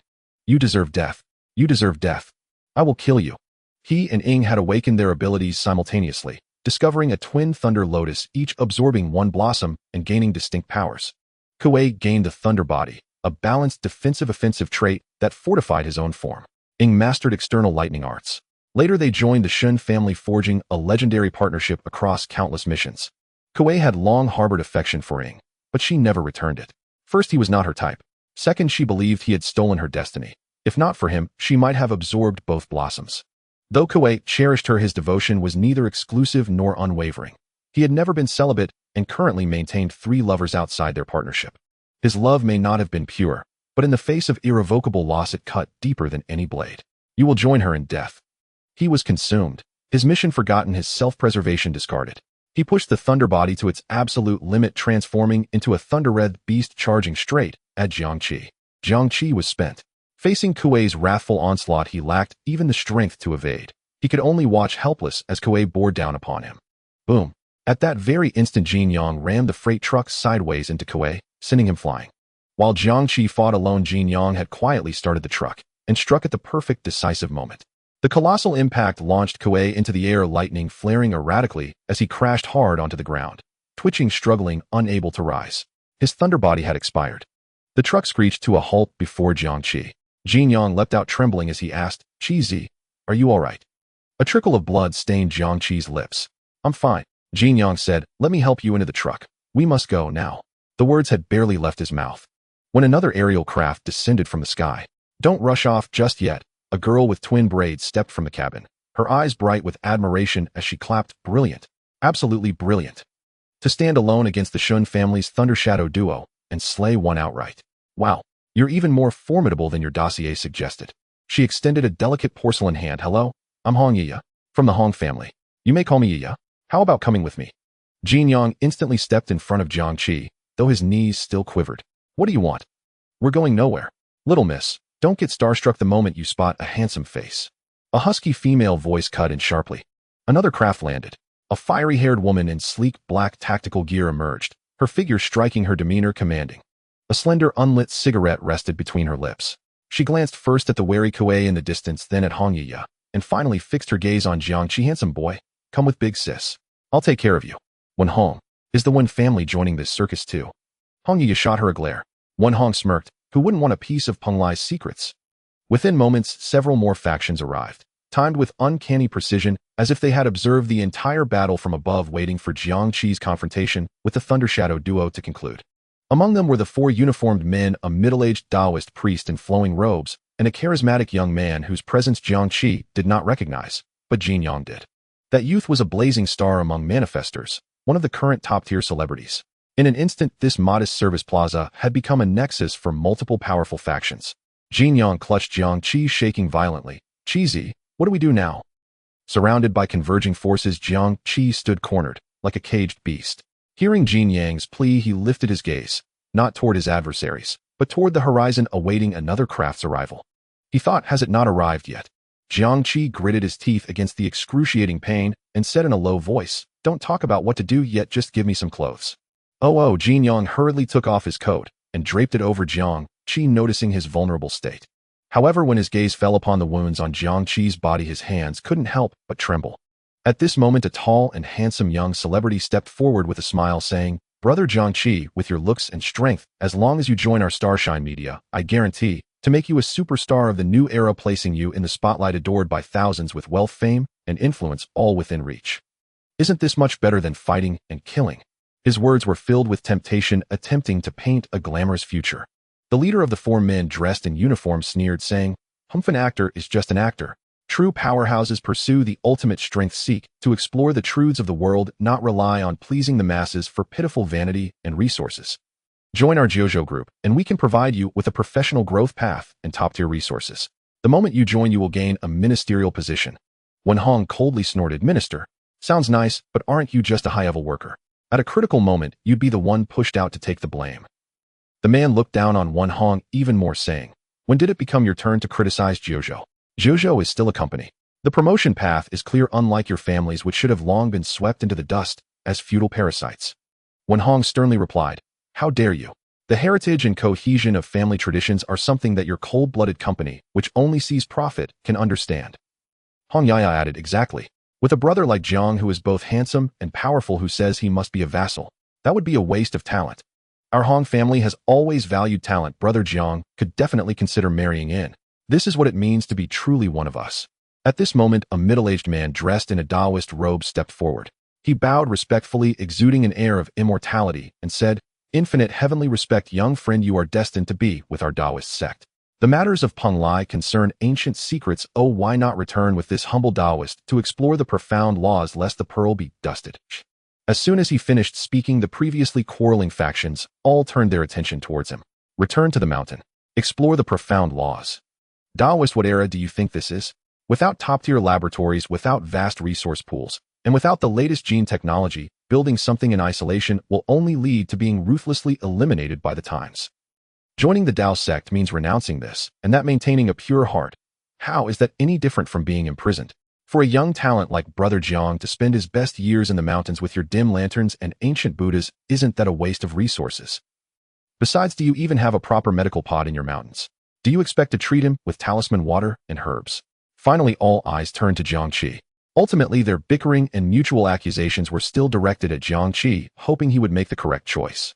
Jiang Qi shook his head. Companies, families, vassals, celebrities, Taoists, all essentially required him to sacrifice part of himself to wear different shackles, which he could never agree to. He suggested, how about you all fight first? As soon as he spoke, a brief silence fell over the scene. Shortly after, several chuckles echoed. Hong Yiya was the first to burst out laughing. Brother Jiang, you're so clever, trying to make us fight each other. Not a chance. Yiya won't fall for that. Wen Hong's fiery red lips curled into a cold smile. You want us to wear each other down so you can slip away? Don't be ridiculous. The middle-aged man in the Taoist robe shook his head slightly and sighed. Young friend, your cunning is too heavy. This is not the way of cultivation. The JoJo representative stepped forward and said, no need to waste words any longer. Since he refuses to recognize our worth, let us see who can invite him back first. Perfectly fine with me. Wen Hong's body erupted in crimson flames. Hong Yiya produced a few small, exquisite metal spheres from nowhere, declaring, Brother Jiang is mine. Almost as soon as the words left her mouth, the factions charged towards Jiang Qi from different directions. Energy fluctuations instantly disrupted the air. "It's over," Jin Yang exclaimed in horror. Qi's plan to sow discord has failed. Jiang Qi's mood sank slightly as he focused on the poisonous water inside the Shinkai. I'm still faster. Hong Yaya had already lunged in front of Jiang Qi, the metal sphere in her hand, transforming into a wire net that enveloped Jiang Qi like a heavenly trap. This was one of her abilities: metal shaping, manipulating the forms of metals such as gold, iron, and copper, altering the texture and structure of metals on a microscopic level. As Jiang Qi was about to be ensnared by her iron net, a figure suddenly appeared beside him. It was as if he had always been here, but only now did everyone finally see him. He simply raised his hand calmly, his index finger lightly pointing. A beam of terrifyingly high-temperature pure white light surged forth, striking the iron net. Sizzle. There was no violent explosion, only a light sound as the wire net instantly melted into molten iron, dripping to the ground. Photon blade, concentrating high-energy photons to form cutting blades or releasing laser beams. Seeing the suddenly appearing face, Hong Yaya's smug expression froze instantly, and she cried out in terror, Chen Zhong. Indeed, the person who appeared here was none other than the chief responsible for guarding the eastern coastal region, the director of the Denzhou Anomalous Bureau, Chen Zhong. He had already arrived, or rather he had been following Jiang Qi ever since he left the Anomalous Bureau. The skill he used was optical camouflage, achieving invisibility through the refraction of surrounding light or projecting false images. Hong Yaya's face turned pale, as if she had seen a ghost. She turned to run. Chen Zhong didn't even move. He simply raised his hand indifferently and pointed, and a mass of darkness engulfed Hong Yaya. Dark domain devour, absorbing surrounding light. To create an absolute dark field, visibility 0. Within the dark domain, the target will lose all sense of direction. A human-shaped shadow formed around Hong Yaya about 10 centimeters from her body, as if she had been erased from reality. It was evident she was thrashing in the darkness, but she could not escape the darkness that wrapped around her. She couldn't even form an effective escape. Her thrashing was confined to a square meter. When Hong, witnessing this scene, turned pale and shouted, Chen Zhong, so it was you who set the trap. The Zhuzhou representative sternly exclaimed, Chen Zhong, you're fishing for law enforcement. Fishing for law enforcement. Chen Zhong merely shook his head, disdainful of this childish accusation. He pointed the same way at Wen Hong, and a second mass of absolute darkness instantly formed, swallowing the unwilling Wen Hong as well. Wen Hong's voice echoed from the dark domain. Chen Zhong, am from the Wen family. How dare you treat me like this? Chen Zhong calmly stated, in the Denzhou territory, openly using abilities attempting to forcibly abduct or coerce citizens, it doesn't matter who you are from. Wen Hong angrily shouted, you're just a bureau chief, and my grandfather won't let you off. Faced with Wen Hong's threat, Chen Zhong's response was a photon blade which sliced into the dark domain that trapped Wen Hong. A short piercing scream immediately erupted from the dark domain, then abruptly ceased. Chen Zhong's gaze swept over the remaining Taoist celebrities and the 4 Zhuzhou group members. No need for words, their only option now was escape. They had to flee from this monster immediately. The few of them simultaneously burst forth at high speed, fleeing in different directions. But Chen Zhong, as if taking a leisurely stroll, raised his hand once more. Dark Domain Devour X4. For human-shaped shadows of darkness were conjured almost simultaneously, precisely trapping the 4 Zhuzhou members. Dark Domain Devour X1. The young celebrity also couldn't escape, trapped like an insect in amber. Among them, only the Taoist was the most cautious, having quietly retreated to the aircraft as soon as Chen Zhong appeared. At this point, he had boarded the aircraft, preparing to escape. But in the next moment, Chen Zhong's figure vanished from where he stood. When he reappeared, he was directly inside the aircraft, standing behind the Taoist. Like quantum leap, transforming oneself into a photon state, teleporting to a brightly lit area within a range of 100 meters requires prior marking of a light source. The Taoist turned around in shock, his eyes filled with fear and disbelief. How is this possible? But Chen Zhong gave him no time to be shocked. He grasped the Taoist with one hand, opened the hatch, pulled him out, and then applied Dark Domain Devour. From Chen Zhong's appearance to the suppression of all 5 factions, totaling 8 evident powers, only 30 seconds had passed. At the scene, only 8 swirling human-shaped shadows of darkness remained. Jin Yang looked on, dumbfounded. Damn, this is too strong. Jiang Qi's heart also surged with tumultuous waves. He had expected Chen Zhong to be powerful, but he had not anticipated him being this powerful. According to publicly available information, there were indeed class powerhouses in the East, such as Li Jianjin, the leader of the New Interpretation sect, and Master Shizhu, the abbot of the Rulai Temple, but Chen Zhong was definitely not among them. If Chen Zhong was a class and a class was this strong, how strong could class be? Was the gap between class and a class really this vast? Fortunately, he had always felt something was off and had not exposed himself. Earlier during the signing of the Lingxi Agreement, Jiang Qi had started to have doubts. He noticed at the time that the Lingxi Agreement restricted active and intentional leaking of information, but it could not limit passive situations like being forced or having memories read. If Chen Zhong didn't want him to leak Penglai's information, he would definitely not have allowed him to sign just one Lingxi Agreement. After all, the method that the Shadow Twins could think of to have Jiang Qi lead them into Penglai, Chen Zhong could not possibly be unaware of. Thus, the only explanation was that Chen Zhong wanted to use him as bait. Only this made sense. Because by signing the Lingxi Agreement, Jiang Qi could not actively leak Penglai's information.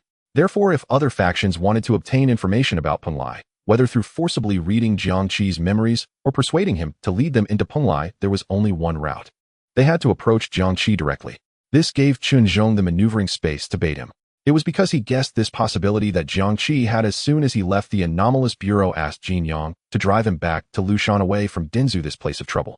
Later, when the Shadow Twins got word of his departure from Denzhou, so quickly it further confirmed Jiang Qi's suspicions, which is why Jiang Qi had not used his trump card during the skirmish with the Shadow Twins. He had neither used the Shinkai nor the poisonous water within it, because he suspected he was under Chen Zhong's watchful eye. Otherwise, with the Shinkai as protection and the poisonous water as a lethal weapon, he could easily kill the Shadow Twins without suffering any harm. But he couldn't use them, he could only operate within the open. However, he was certain he might suffer serious injuries, but he would definitely not die. Because this was something all factions could not allow. What they wanted was his secrets, not his life. His life was of no use to these people from above. And the eventual results proved that he was right. At this moment, having resolved all troubles, Chen Zhong finally turned to look at Jiang Qi. A hint of appreciation appeared in his eyes as he remarked, "You're able to stand, which is impressive.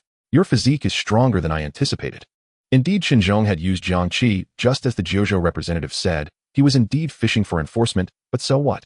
In extraordinary times, extraordinary measures must be taken. Now that Penglai has descended, the world's attention is focused here. In the face of such a storm, personal gains, grievances, and even lives are insignificant. If one day he could use his own sacrifice to exchange for sufficient strategic value, he would not hesitate to sacrifice himself. This time, using Jiang Qi to bait so many fish was, in his view, a very profitable deal. Moreover, his target for this fishing expedition was not just the other factions, but Jiang Qi himself. Firstly, he wanted to see if Jiang Qi still had any thoughts about Penglai. If Jiang Qi joined another faction, it would indicate he still wished to enter Penglai, which Chen Zhong could not allow. Secondly, he wanted to see if under the siege of multiple factions, Jiang Qi would be forced to reveal some undisclosed cards that might have come from Penglai. Although Professor Zhang and the others said Jiang Qi had not gained anything else in Penglai, what if? He did not distrust Professor Zhang, he just wanted to verify it further. Results showed that Jiang Qi indeed had not obtained anything else from Penglai. Moreover, he had passed Chen Zhong's test. Jiang Qi timely displayed a hint of enlightenment. He frowned and said, "Director Chen, you arrived long ago. So you have been using me all along. Using a Lingxi agreement with Li Wei, using my life to bait these big fish." Chen Zhong's expression remained unchanged, the last shred of doubt dissipating in his heart. To him, it was normal for Jiang Qi to think of this. It would be abnormal if he didn't. He had interacted with Jiang Qi and knew his level of intelligence. If Jiang Qi had not said this at this moment, it would have made Chen Zhong think Jiang Qi had been acting all along. If that were the case, then his thoughts would be too meticulous and terrifying. However, that was impossible. He said, "Maintaining order, eliminating hidden dangers, all are necessary sacrifices. Some bugs hiding in the dark will not easily reveal themselves without sufficient bait." Jiang Qi's eyes flashed with anger. 3 parts genuine, 7 parts acted, so I became a necessary sacrifice. Chen Zhong showed no guilt on his face, saying, "You can blame me, but this is not the time for that. Your injuries are severe and require immediate treatment. Let's talk after you are treated." As he spoke, he did not give Jiang Qi a chance to speak, directly issuing orders through his built-in communicator. "Target has been controlled, threat eliminated. Teams 1 and 2 immediately proceed to the scene. Additionally, send 2 medical teams. There are 3 injured on site." Soon the medical team arrived and Jiang Qi was assisted onto a stretcher. Jin Yang wanted to accompany him, but Jiang Qi stopped him, saying, "Drive the truck over." Jin Yang suddenly remembered. He was flustered. The shrimp corpses were still in the vehicle, and that could not be lost.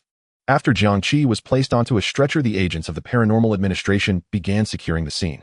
Ying's corpse was sealed into a specially designed body bag. Kuei was fitted with reinforced restraints and a neural suppression collar, then escorted alongside several others trapped within the umbral devour phenomenon into separate, hermetically sealed vehicles.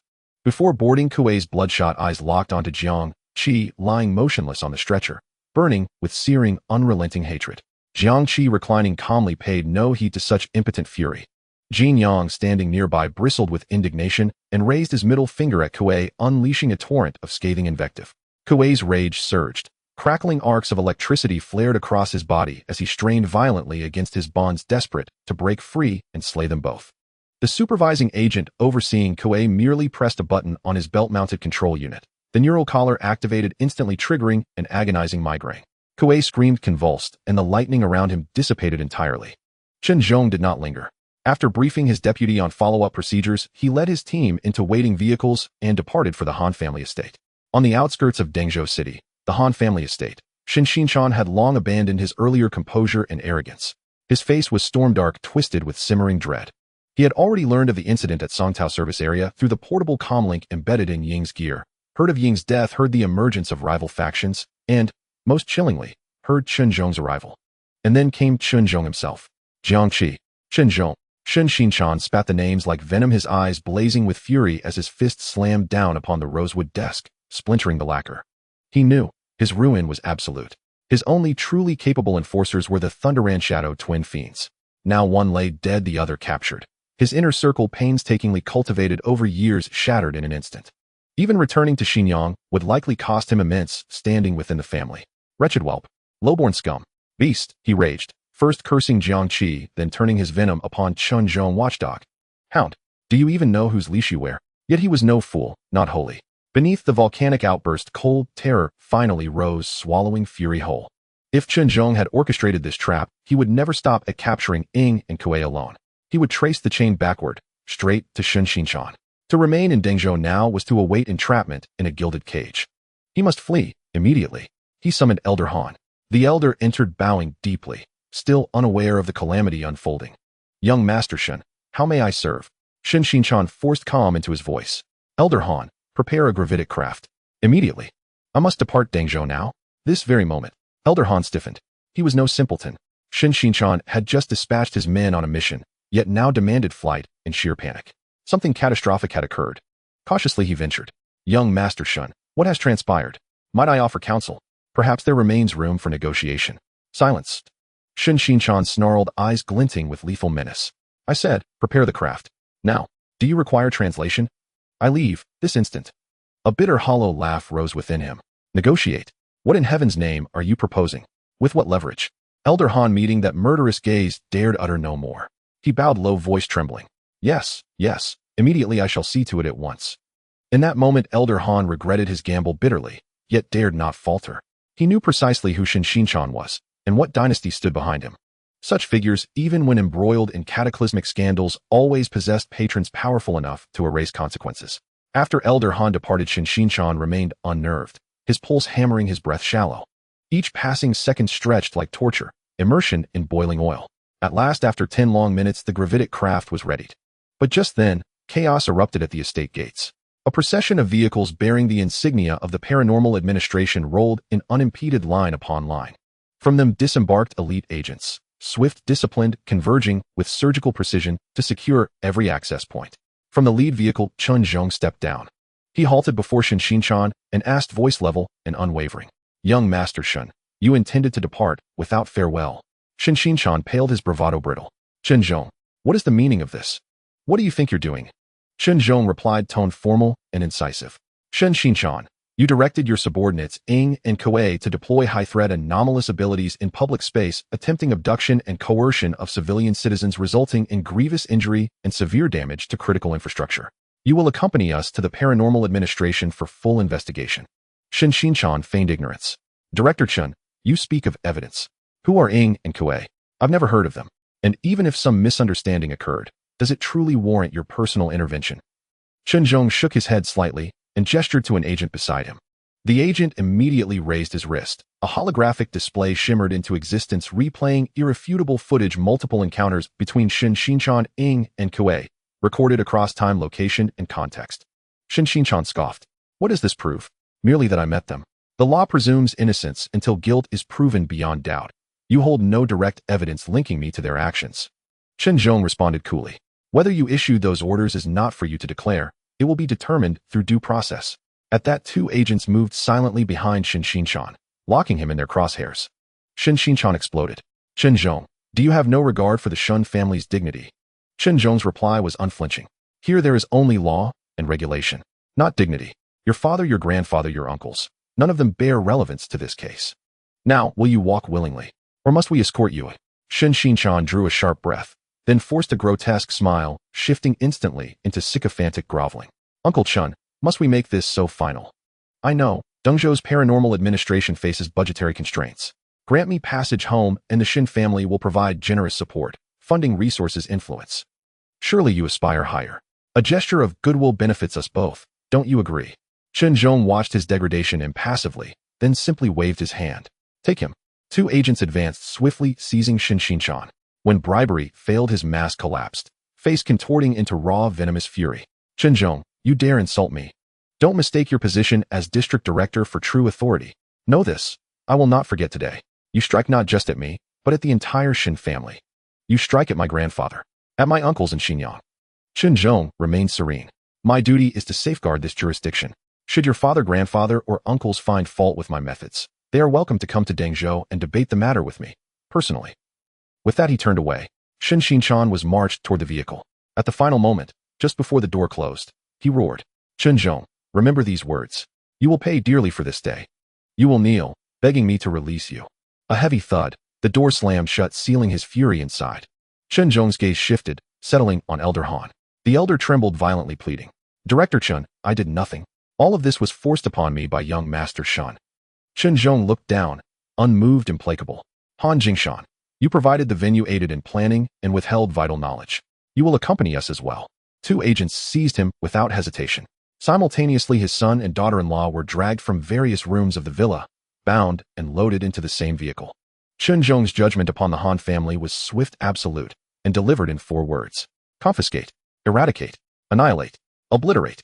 Families like the Hans, entrenched locally, serving as clandestine proxies for far more powerful entities engaged in illicit operations, their wealth untraceable, were legion across Dengzhou. They clung to privilege, corroding order from within. For years Chen Zhong had disapproved, but lacked justification to intervene. Now with Peng Lai's descent he would uproot them all, without mercy, without exception. Yes, Shen Xinchan spoke truth. Dengzhou's paranormal administration was underfunded. But Chen Zhong would claim what was owed, not from taxpayers, but from ill-gotten gains. These assets would become the Bureau's rightful capital. Chen Zhong re-entered his vehicle. Proceed to the Bai family compound. For the remainder of the day, he visited one influential family and corporation after another. One by one, formerly untouchable dynasties and enterprises were breached, core members arrested in handcuffs, their empires dismantled overnight. The operation moved with the ruthless efficiency of autumn wind sweeping fallen leaves, too swift for resistance. Yet such audacity provoked unprecedented backlash. First to protest were Dengzhou's local institutional authorities. Chen Zhong's actions, though justified, bordered on jurisdictional overreach. This tension had been building for 5 years as the paranormal administration expanded its mandate, inevitably encroached upon traditional law enforcement domains. Yet its unique mandate and overwhelming combat capability left conventional agencies seething but silent. Soon municipal and provincial officials joined the chorus, demanding immediate cessation.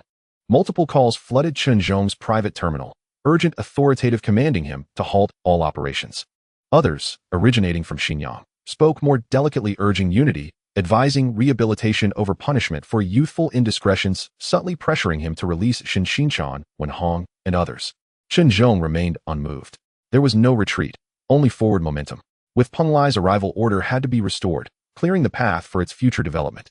Some hornet nests must be stirred. Some pressure must be borne. Some debts, long overdue, must be settled. Issue orders. Chen Zhong commanded his deputy, expand surveillance parameters, compile a watch list of all manifested individuals who entered Dengzhou within the past month. Any anomalous activity, no warning, immediate apprehension.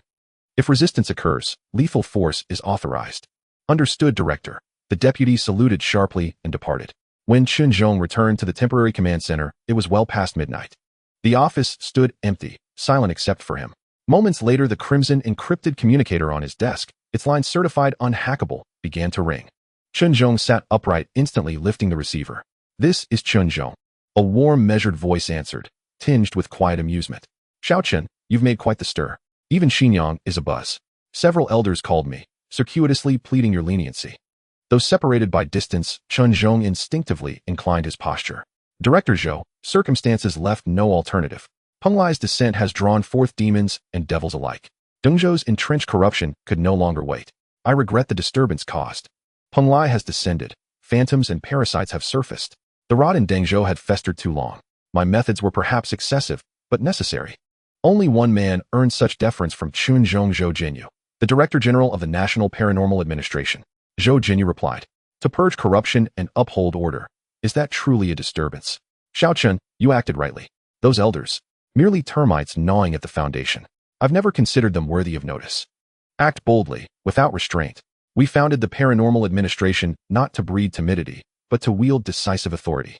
Hearing those words, Chunzhong felt exhaustion and isolation dissolve, replaced by renewed clarity and resolve. He replied, voice thick with gratitude. Director Zhou, I understand. Zhou Jinyu continued. Reinforcements are en route. They'll arrive in Dengzhou by tomorrow afternoon. They will operate under your full command, coordinating seamlessly with your objectives. Your sole charge stabilize the region and eradicate every vestige of corruption. Chunzhong affirmed. Yes, Director Zhou, I swear to fulfill this mission. Good. Rest well. I trust your judgment and your strength. With that, the call ended. Chunzhong rose. His purpose hardened into unbreakable steel. He would forge Dengzhou into an impenetrable fortress. Then he walked to Jiang Qi's recovery room. By now, Jiang Qi's injuries had markedly improved. His constitution, 160 points, granted him preternatural regenerative capacity. Wounds that would cripple ordinary humans for months, leaving permanent scars, would heal completely in Jiang Qi within a week. With medical intervention from the Paranormal Administration, that timeline shortened further to 3 days. Jiang Qi remained awake, mentally reconstructing the day's events. Upon Chunzhong's entrance, Jiang Qi levered himself upright with his arms, his gaze steady, devoid of resentment despite having served as bait. Chunzhong pulled up a chair beside the bed, not as an interrogator, but as an equal conversing across a threshold. He spoke directly. You now grasp Peng Lai's secret, and your demonstrated capabilities have marked you as a focal point for every major faction. Will you truly decline to join the Paranormal Administration? It remains the most viable safeguard for your safety. Jiang Qi shook his head. Director Chun, I thank you for your confidence. I may consider it in time, but for now I have no intention to enlist. Very well. Chunzhong nodded. Then depart tonight. Dengzhou's power structures have been purged. I've silenced every threat. This is your safest window. Tomorrow. He paused. The implication clear. Once the General Administration's reinforcements arrived, variables multiplied, and Jiang Qi's departure would grow exponentially more difficult. Ultimately, Jiang Qi had performed admirably as bait, proving not only his value but also his discernment and composure under fire. Though Chunzhong ruled with iron discipline, he was neither petty nor ungrateful. Deeply he admired this young man, and chose within the bounds of protocol to grant him agency. Additionally, I will conceal your identity to the fullest extent possible. Once Peng Lai's exploration commences, your significance will diminish accordingly. Having spoken, Chunzhong rose without further elaboration, departing the room to delegate post-operation coordination to his staff. Jiang Qi sat alone on the hospital bed, brow furrowed. Had Chunzhong truly released him so easily? Was this final visit truly only to confirm his refusal, or had deeper motives remained veiled? He found himself increasingly unable to decipher Chunzhong, his mind a labyrinth of contradictions. Ruthless, yet meticulous in strategy, yet occasionally revealing unexpected gestures of protection, even tenderness. Still, Jiang Qi maintained vigilance. Moments later, a soft knock sounded. Li, the agent who'd first contacted him, wearing rimless glasses, entered. She stated, Mr. Jiang Qi, Director Chun has authorized your departure. However, certain administrative formalities remain. Jiang Qi steadied his thoughts and asked, what formalities? Mr. Li said, there are mainly the following items. First, regarding your subsequent treatment and rehabilitation arrangements. Given that your injury recovery speed exceeds expectations, you will only need to regularly use the special healing potion we provide, and there is no need for further intensive treatment. The potion has been prepared for you and will be brought to you shortly. Jiang Qi nodded without much reaction and said, thank you. Mr. Li continued, second, based on the critical intelligence you provided to the Bureau of Anomalies regarding the Peng Lai secret realm and your cooperation in eliminating unstable factors in subsequent operations, you have made a significant contribution. Director Chun has approved the granting of the title Secondary Contributor of the Bureau of Anomalies to you. She handed Jiang Qi a certificate and a badge bearing the emblem of the Bureau of Anomalies, explaining, with this status you will enjoy certain conveniences within the Eastern continent, such as priority passage and customs rights. Additionally, your immediate relatives will be included in our basic protection observation scope to avoid unnecessary harassment by external forces. Jiang Qi reached out to take the certificate and badge. Although the so-called cooperation in eliminating unstable factors was passive and not voluntary on his part, the benefits were tangible, especially the potential protection for his family, which Jiang Qi indeed needed at this moment. This made his perception of Chun Zhong even more complex. He asked Mr. Li, could you briefly explain the criteria for being granted contributor status? For example, the levels and general standards. Sure, Mr. Li replied. Currently, the contributor system of the Bureau of Anomalies is mainly divided into 5 levels from level 5 to level 1, as well as special honorary titles above level 1. The assessment criteria comprehensively consider various factors such as intelligence value, operational assistance, and scientific research achievements. Generally speaking, to obtain the status of a tertiary contributor, one typically needs to provide crucial clues or make significant assistance during a major event, while being a secondary contributor often means providing vital intelligence that significantly influences regional situations or playing an indispensable role in major operations. Your contribution this time has reached the secondary standard in terms of intelligence value and operational cooperation. Jiang Qi nodded, realizing that this secondary contributor of the Bureau of Anomalies title was indeed quite valuable. Mr. Li continued, third, considering that the items you carry are quite special, and to ensure your return journey is smooth and discreet, Director Chun has decided to officially allocate the Black Kite aircraft seized during this operation for your personal use.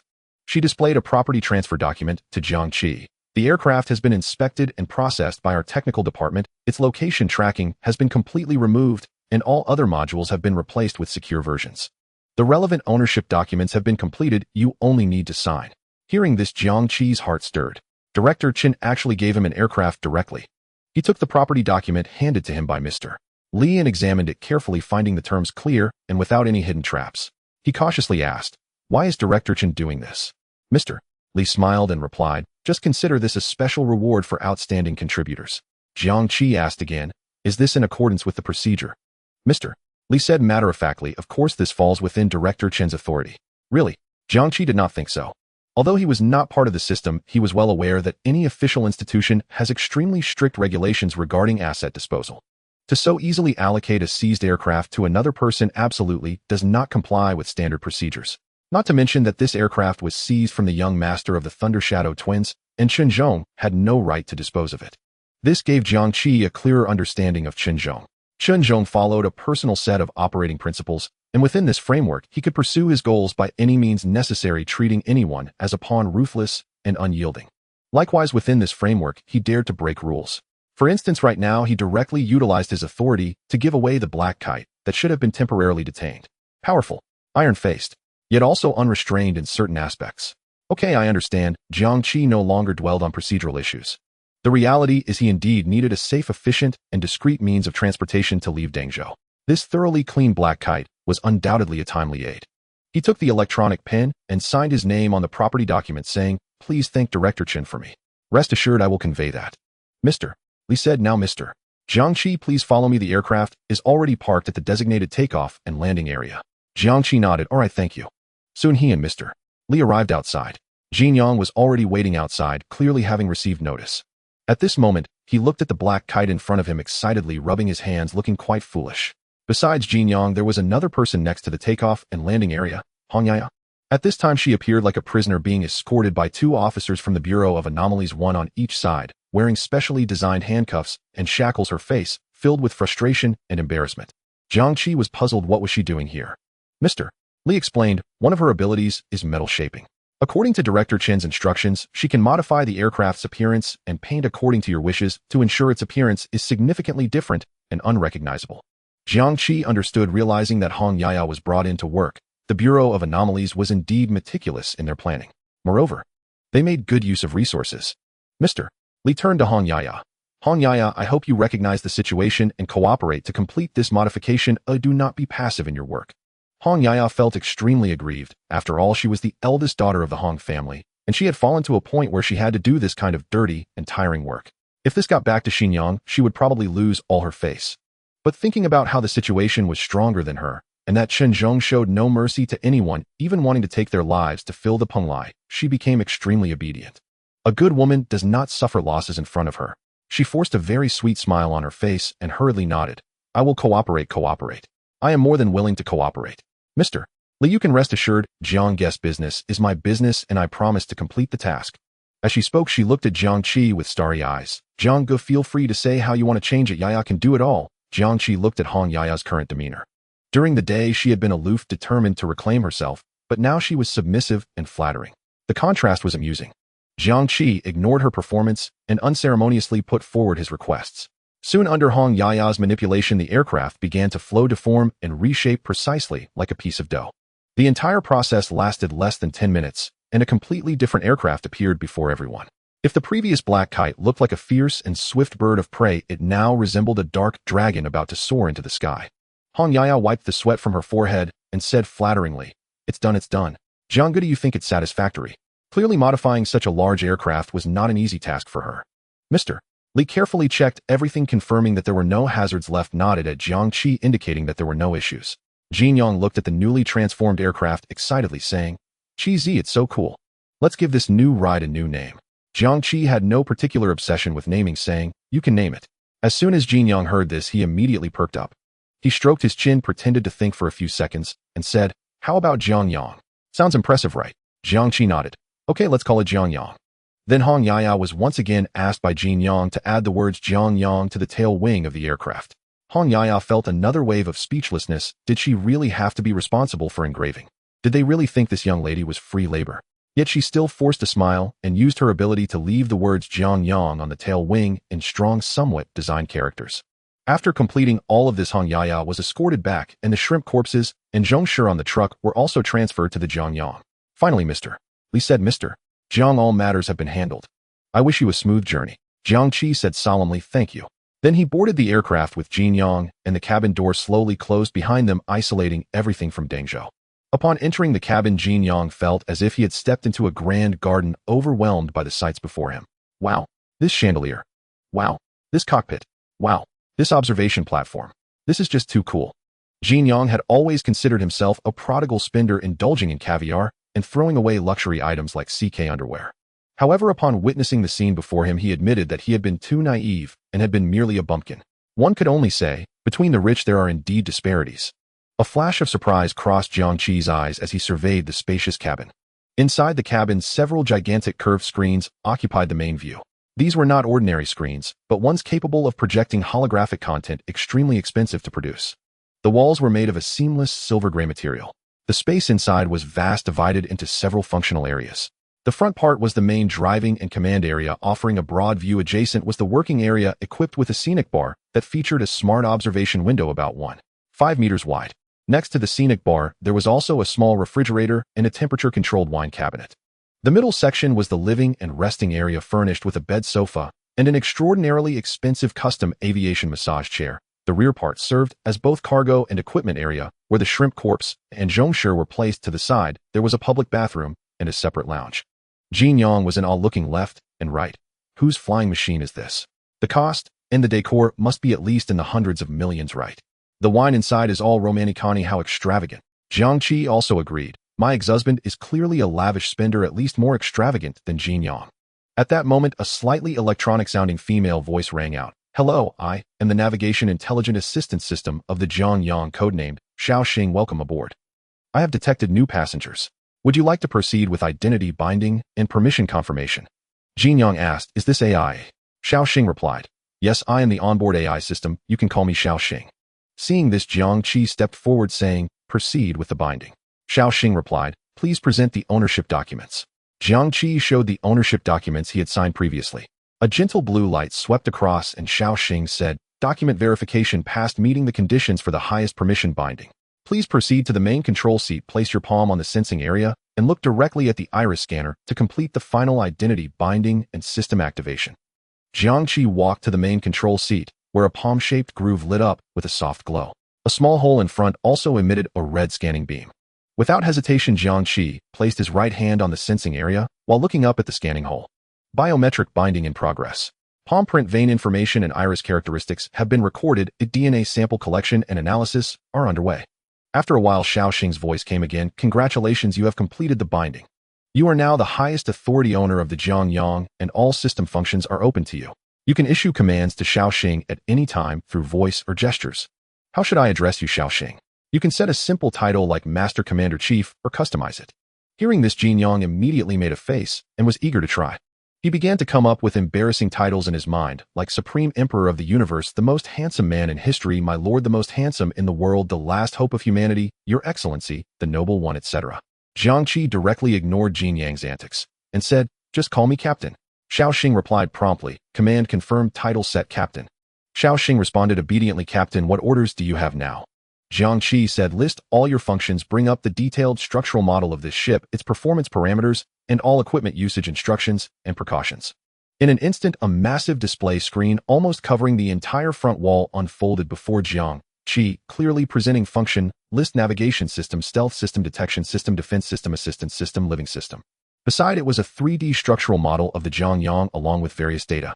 Jiang Qi browsed carefully, and after a while he processed the basic information and said, "Shaoxing, plan a route back to Lushan, activate the autopilot function, and enable passive alert mode. At the same time, automatically submit our entry application and identity recognition code to the air traffic control along the way." Shaoxing replied, "Command received." Route planned, autopilot activated, passive alert mode enabled, entry application automatically generated, and sent estimated flight time 1 hour and 15 minutes. The flying machine shuddered slightly and then ascended steadily to the air. After reaching the predetermined altitude, it began to speed towards Lushan. Jiang Qi then said, "Activate first-level stealth mode." Shaoxing replied, "First-level stealth mode activated." Jin Yang was stunned, unable to help but give a thumbs up. "Wow, you really caught on quickly." Jiang Qi said, "It's nothing, it's all on autopilot, you can do it too."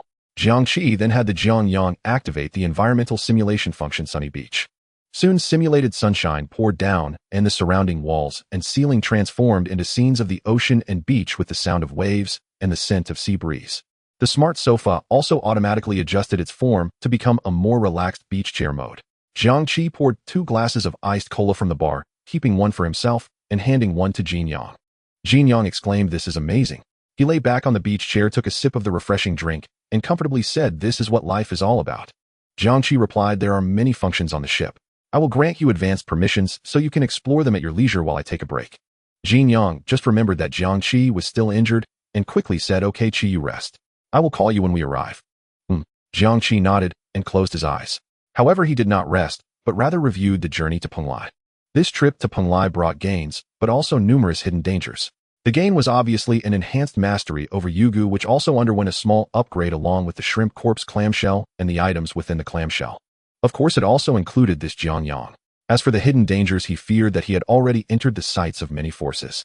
However, it wasn't a big problem. As Chunzhong said, with the exploration of Penglai by the anomaly administration, his importance would significantly decrease. Next, his plan was to return to Lushan and use the gains from this trip to enhance his strength. Moreover, he had already developed a sense of direction in his heart. From the words of Professor Zhang and others, as well as the information gathered online, Jiang Qi discovered a distinct difference between himself and other manifestors. That is, other manifestors, after acquiring the flower, almost instantly understood and mastered one or more of their abilities. The initial strength and number of abilities vary greatly from person to person, resulting in significant innate disparities. Weak individuals like Yi Hua from Professor Zhang's archaeological team and Yin Xuyan, who perished in Penglai, possess only 1 or 2 abilities, and even after awakening their capabilities are only at the sea level. In contrast, strong individuals like Chunzhong and the rumored leader of the new interpretation sect Li Jinjin, as well as Master Shiju from the Ru Lai Temple, reportedly awaken with 4 to 5 powerful and practical abilities, starting at least at the B level. As they deepen their understanding and mastery of their abilities, their own strength also rises, potentially reaching A or S levels. As for why awakening abilities leads to such varying strengths, the current consensus attributes this to the gamma waves present in individual brainwaves. The higher, more intense, and more orderly the gamma waves during awakening, the more capable one is of leveraging stronger rules, thereby manifesting more powerful and diverse abilities. This so-called gamma wave has different interpretations across various cultures, philosophies, and sect systems. Taoism regards gamma waves as the primordial spirit or innate energy mentioned in Taoist texts. It is believed that enhancing gamma waves is akin to refining the primordial spirit and harmonizing the essence, energy, and spirit, allowing one's consciousness frequency to align harmoniously with the natural Tao and cosmic laws. Buddhism interprets it as the level of enlightenment of the mind nature, asserting that enhancing this inner fluctuation is the process of breaking through ignorance, seeing one's true nature, and unlocking supernatural powers. In India, it is explained with concepts like unity of the Brahman and the individual self and Kundalini energy. They believe that the individual soul and the essence of the universe are fundamentally the same, and the intensity of gamma wave activity reflects the depth and strength of this connection. Of course, there are also different interpretations in the West. However, these various viewpoints are diverse and numerous, lacking a more scientific explanation. Jiang Qi, however, is different. In reality, he has not acquired abilities in the broad sense. He has merely received the gift of immortality from the Jade Gui, along with a limited ability to control water. This water control ability is very basic and primitive, usable only in the presence of water, and cannot create water out of thin air or control the water within living beings. He can only manipulate some unowned water. To make a simple analogy, it's like having a sword, while other manifestors immediately grasp the sword techniques and can perform various sword arts such as the Duga-9 swords, all swords return to the sect, and the Golden Snake sword technique, etc. Not only do they each possess unique skills, but they can even summon swords from thin air. In contrast, Jiang Qi can also use a sword, but he can only swing it simply without any technique. Ultimately, Jiang Qi believes that the fundamental reason for the disparity lies in the fact that he has never truly absorbed the flower. The flower was absorbed by the Jade Gui, and he merely took in what was filtered through it. Next, his path to enhancing his strength would be to research how to develop sword techniques. 1 hour later, Jiang Qi and Jianyang finally arrived at Lushan. Under the autopilot of the Little Star, the Jiangyang ship parked in a multifunctional parking area. At that moment, it was already 2 o'clock in the morning, and Jiang Qi said to Jianyang, "Let's sleep here tonight." "No problem. This place is much more comfortable than home." Jianyang had no objections. He had long praised the comfort of the Jiangyang ship's interior, especially being together with his brother. Many boys during their school years often wish to stay over at their friends' houses, viewing it as a step further in their friendship. Moreover, when staying over at friends' homes, the parents of both sides usually do not interfere excessively, allowing for more freedom. They can squeeze into one room at night, chatting about everything under the sun, discussing their favorite athletes' new games, or which girl in class is the prettiest. It's a pure joy. During high school, Jiang Qi often stayed over at Jianyang's house. Now 5 years have passed, and although things have changed in this ship, at this moment Jianyang felt he had regained that initial feeling. Then Jiang Qi messaged Jiang Lu to ask about her situation. Soon Jiang Lu replied that after their group was picked up by the school, they immediately returned to Lushan and were placed under protection. After all, they were the first group to come out of Penglai, valuable and coveted by many. In the short term, Xiao Lu and the others would likely be restricted within the school, cooperating to complete some investigations and research work, with their personal freedom somewhat limited. However, Jiang Qi felt slightly reassured knowing that at least his sister was safe under official protection. After finishing the communication with Jiang Lu, Jiang Qi lay down on the transformable sofa. The intense battles and the mental relaxation after coming out of Penglai caused him to fall into a deep sleep almost as soon as his head hit the pillow. The next day, Jiang Qi slept until 10 o'clock. After a night of rest, he felt that his injuries had improved significantly. His constitution of 160 points was rapidly healing his wounds. He cut some meat from a giant shrimp stored in the cold storage. Although the giant shrimp had been dead for several days, it still emanated a vibrant energy aura. The ship was equipped with a smart kitchen. Jiang Qi placed the shrimp meat into the designated ingredient entrance, selected the cooking method and flavor, and the kitchen quickly completed the preparation, filling the cabin with the enticing aroma of the giant shrimp. Jianyang was awakened by the delicious smell, his fingers itching with anticipation. Jiang Qi was serving a large plate of perfectly pan-fried, enticingly pink shrimp meat, saying, "Give it a try." "Wow," Jianyang said with his eyes wide open, "this is incredibly delicious." And he sensed within his body, "It feels like warmth is spreading through me, as if there's a surge of heat inside." Jiang Qi replied, "Yes, eat more of this, that might help with your awakening abilities." Jianyang gave him a thumbs up, saying, "Good brother, I'll never regret following you in this lifetime." "Eat your fill," Jiang Qi said. Then the two of them began to indulge in the meal. The shrimp meat was also beneficial for Jiang Qi, aiding in his recovery. He could clearly feel that after consuming it, the wounds on his back began to itch significantly, indicating that the healing process was accelerating. However, Jianyang, being an ordinary person, felt full after a certain amount and could only watch as Jiang Qi, with a calm expression, devoured the shrimp meat like a bottomless pit. The greatest pain in life is having no appetite while delicious food remains. After eating, it was time to get down to business. Jianyang turned his attention to the clock placed in the storage. "How do we wake her up?" Recalling Li Gan's words, Jiang Qi said, "Let's try soaking her in water." "Sure, watch me." Jianyang immediately agreed. With great enthusiasm, he placed Zhong Shi into the bathtub, filled it with water, but to his dismay, her body showed no signs of change, nor did it absorb any moisture. After 10 minutes, it remained the same. "Why isn't it working?" Jianyang added some nutrient solution, only to find that Zhong Shi's body reacted nothing to it either. At this moment, Jianyang resembled a gardener or cultivation expert faced with a tricky problem, stroking his chin deep in thought. Could it really be over? Jiang Qi mused. It seems that merely supplementing with water and nutrients won't solve the issue. He then went to the cargo hold with Jiang following, curiously asking, Qi, what's wrong? Earlier in the morning, Jiang Qi had noticed that some vegetables in the cargo hold were wilting and turning yellow, initially thinking it was due to prolonged storage, but combining it with Zhong Shi's condition, he examined them closely and immediately noticed something unusual. The degree of wilting in these vegetables showed a clear gradient, with those closer to Zhong Shi showing deeper yellowing, while those further away were less affected. This was definitely not a natural occurrence. Jiang Qi formulated a plan in his mind. Reviving her might not hinge on water, but rather on wood. Next, he had Shaoxing pilot the Jiangyang to a wooded area where he placed Zhong Shi under a tree, allowing her back to lean against the trunk for contact. Jianyang scratched his head, uncertainly asking, Qi, will this work? Just leaning her against the tree.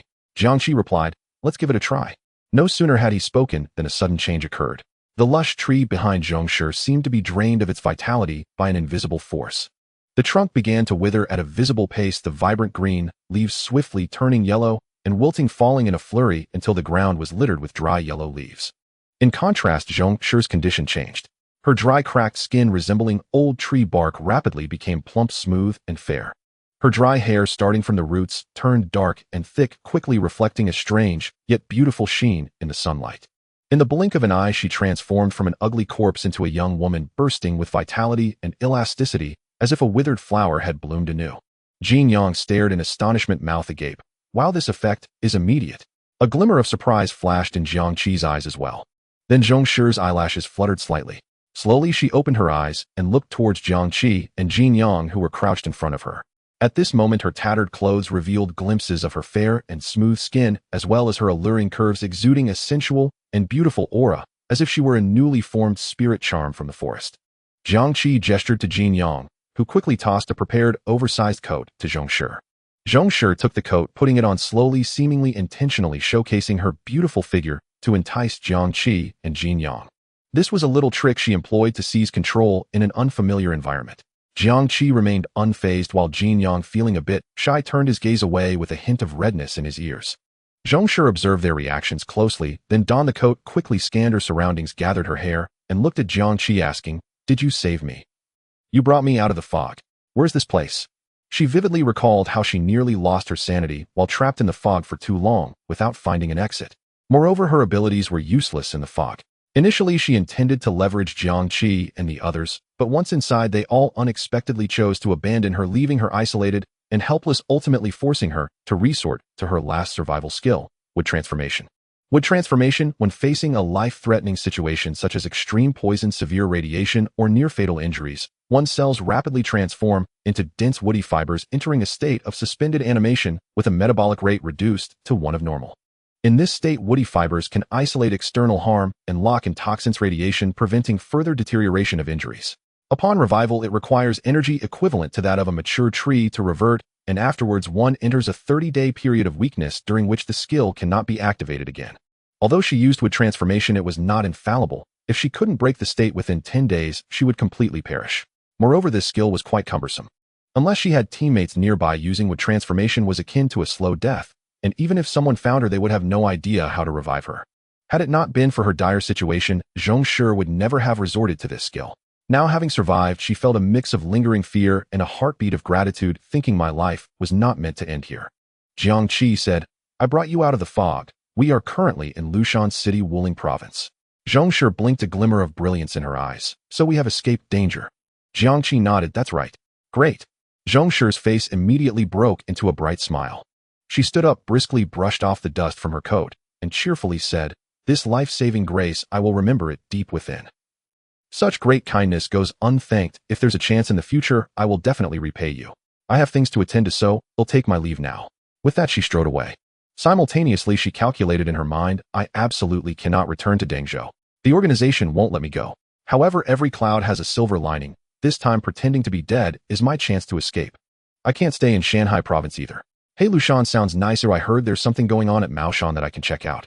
Or I could simply fly far away, Southeast Asia, Onghua, where can I roam freely?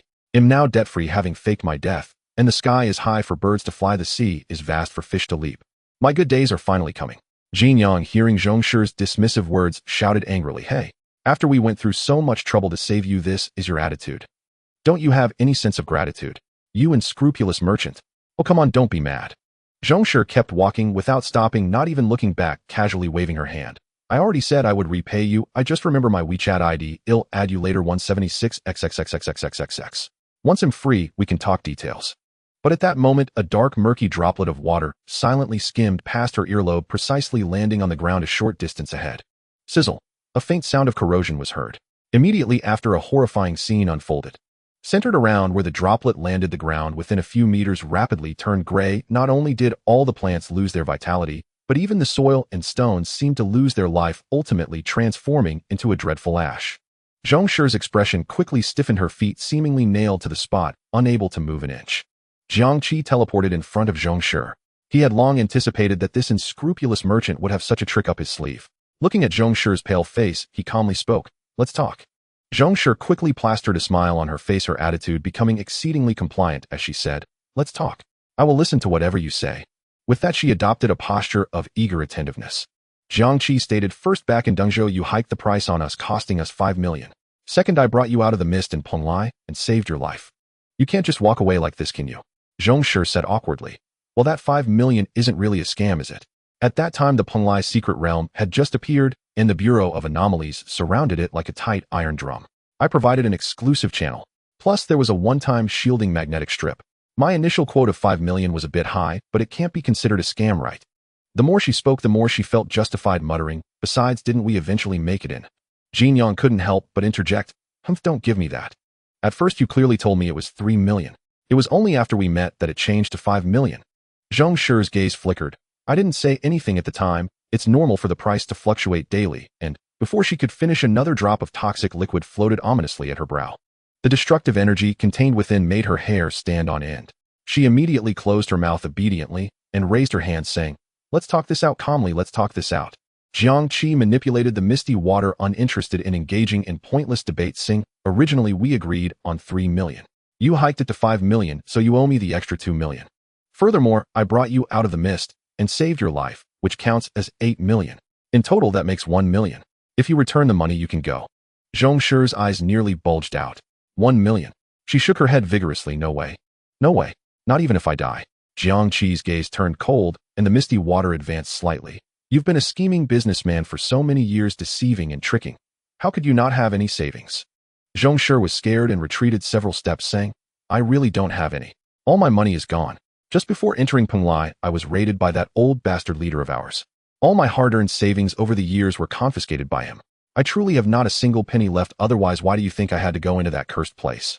It was the leader who forced me in there, hoping I could find something to atone for my sins." Jiang Qi stared at her, trying to gauge the truthfulness of her words. After a moment, he said, "Show me your account. If what you say is true, you should have the transfer records from that time." Zhongshi immediately opened her wrist device and displayed her various accounts to Jiang Qi. Indeed, on the very day they entered the Penglai secret realm, there were several conspicuous large transfer records. All the funds in her main accounts had been cleared out, transferred to the same institutional account. The total amounted to a staggering 40 million. "Here, see it clearly." Zhongshi's voice was filled with indignation. "All the wealth I painstakingly accumulated over the years working dawn to dusk was swallowed whole by that old bastard. Now I'm truly down to my last penny. Don't even mention 1 million. Right now I can't spare even 1,000. Jiang Qi hadn't expected Zhongshi to have lost every cent.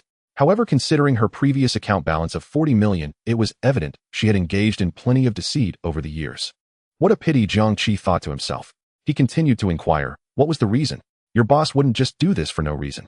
Zhongshi immediately launched into a tirade claiming her innocence, describing how dark the organization she had joined was, and how harsh and ungrateful her boss was, completely omitting the fact that her assets had been seized due to her own deceitful actions. She said, "Why? Because I inadvertently discovered that the leader was trafficking the organs of those with abilities. You know, once Hua absorbs something, it can't possibly be extracted and transferred to someone else. So they turned to a different scheme, intending to directly obtain the organs, blood, and even bone marrow of those with abilities. They hoped to gain a touch of extraordinary power through organ transplants and blood transfusions, or at least delay aging and strengthen their bodies. Where there is demand, a corresponding market will emerge. I once witnessed a transport where a heart still beating was stored in a refrigerated container. It was said to belong to a person with the ability to control flames and had been pre-ordered at a sky-high price by an elderly frail billionaire hoping to regain vitality. Though I, Zhongshi, am a black market intermediary involved in gray industries, my bottom line has not sunk to such depths. This is not just about making money. This is inhumane. Her tone was filled with righteous indignation. I continued investigating, but just before entering Penglai, I may have accidentally left traces. The leader summoned me immediately, not mentioning the investigation directly, but using unclear fund flow suspecting I was embezzling as an excuse to forcibly freeze and transfer all the funds in my accounts. At the same time, he forced me into Penglai believing I knew too much and hoping I would perish there. Jiang exclaimed in shock. They can do such things just to gain extraordinary abilities and live a few more years. Are they still human? He looked at Jiang Qi with a changed perspective. Previously, he thought she was merely a simple schemer, but now he could see a glimmer of humanity in her, quite empathetic. Jiang Qi sighed at the right moment. Now you understand, right? Knowing such secrets, you either become complicit or you'll be eliminated. The previous price hike was also out of desperation. It's incredibly difficult to remain aloof in the organization. Jiang Qi looked at Jiang Qi, not fully believing her words. Firstly, he didn't believe that Jiang Qi was the kind of innocent and righteous person she portrayed. It did not align with her behavior. Moreover, if she were truly such a person, she wouldn't have amassed over 40 million.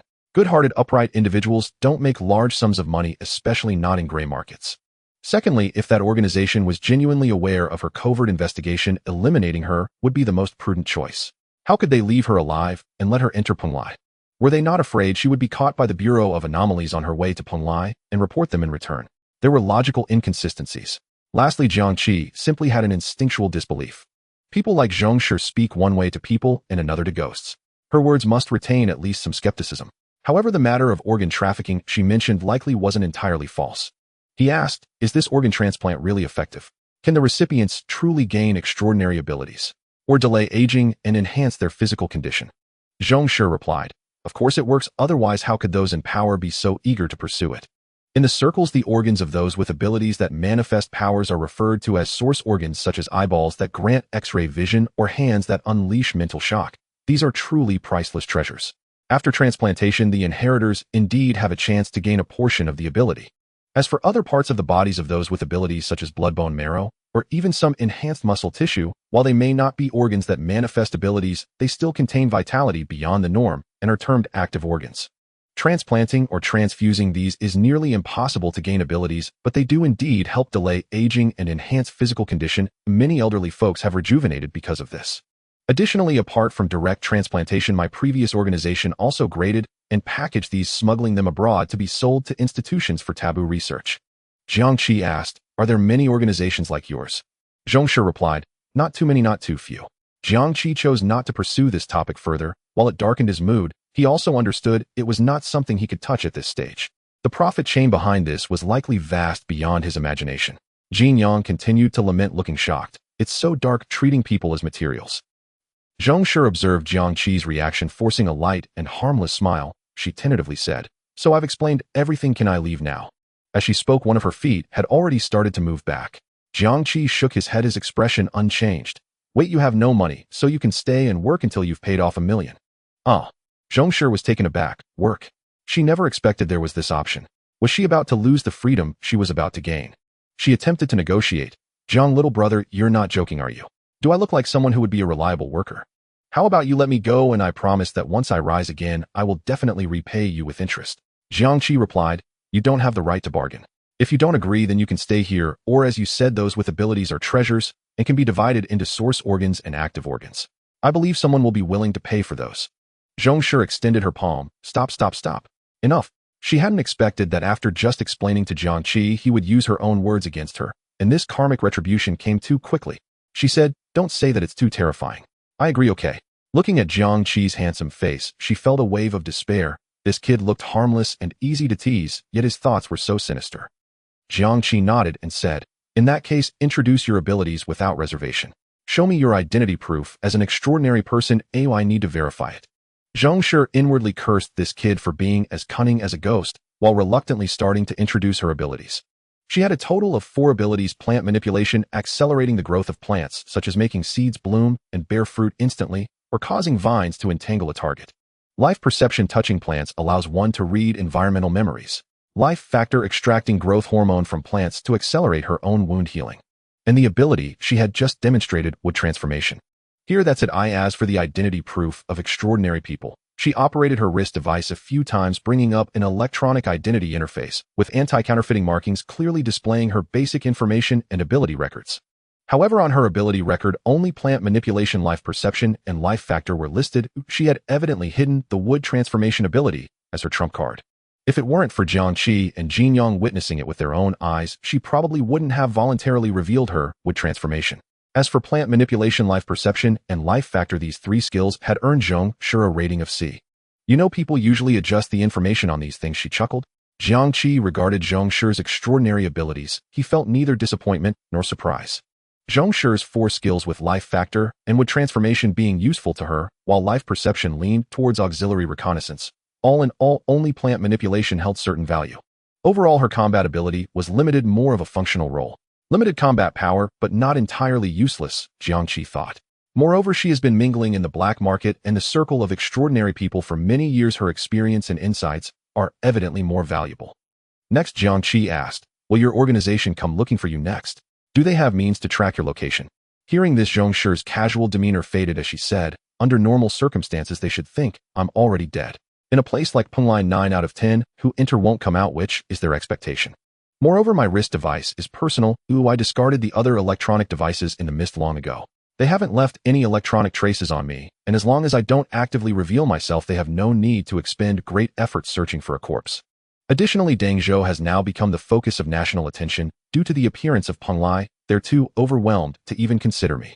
Of course, there was a primary reason Jiang Qi didn't mention. That is, the organization was completely unaware of her investigation into organ trafficking. She had lied to Jiang Qi. Her punishment by the organization was due to her deceit and embezzlement. The organization confiscated all her assets and forced her into Peng Lai. The punishment had already been administered, and there would be no further repercussions, nor would they specifically seek her out. Jiang Qi listened carefully to her analysis, saying, I hope your judgment is correct. Moreover, if you attempt to run away, I will expose your survival and my investigation of your organization. You wouldn't want to be hunted by your organization, would you? Jiang Qi opened her mouth. What?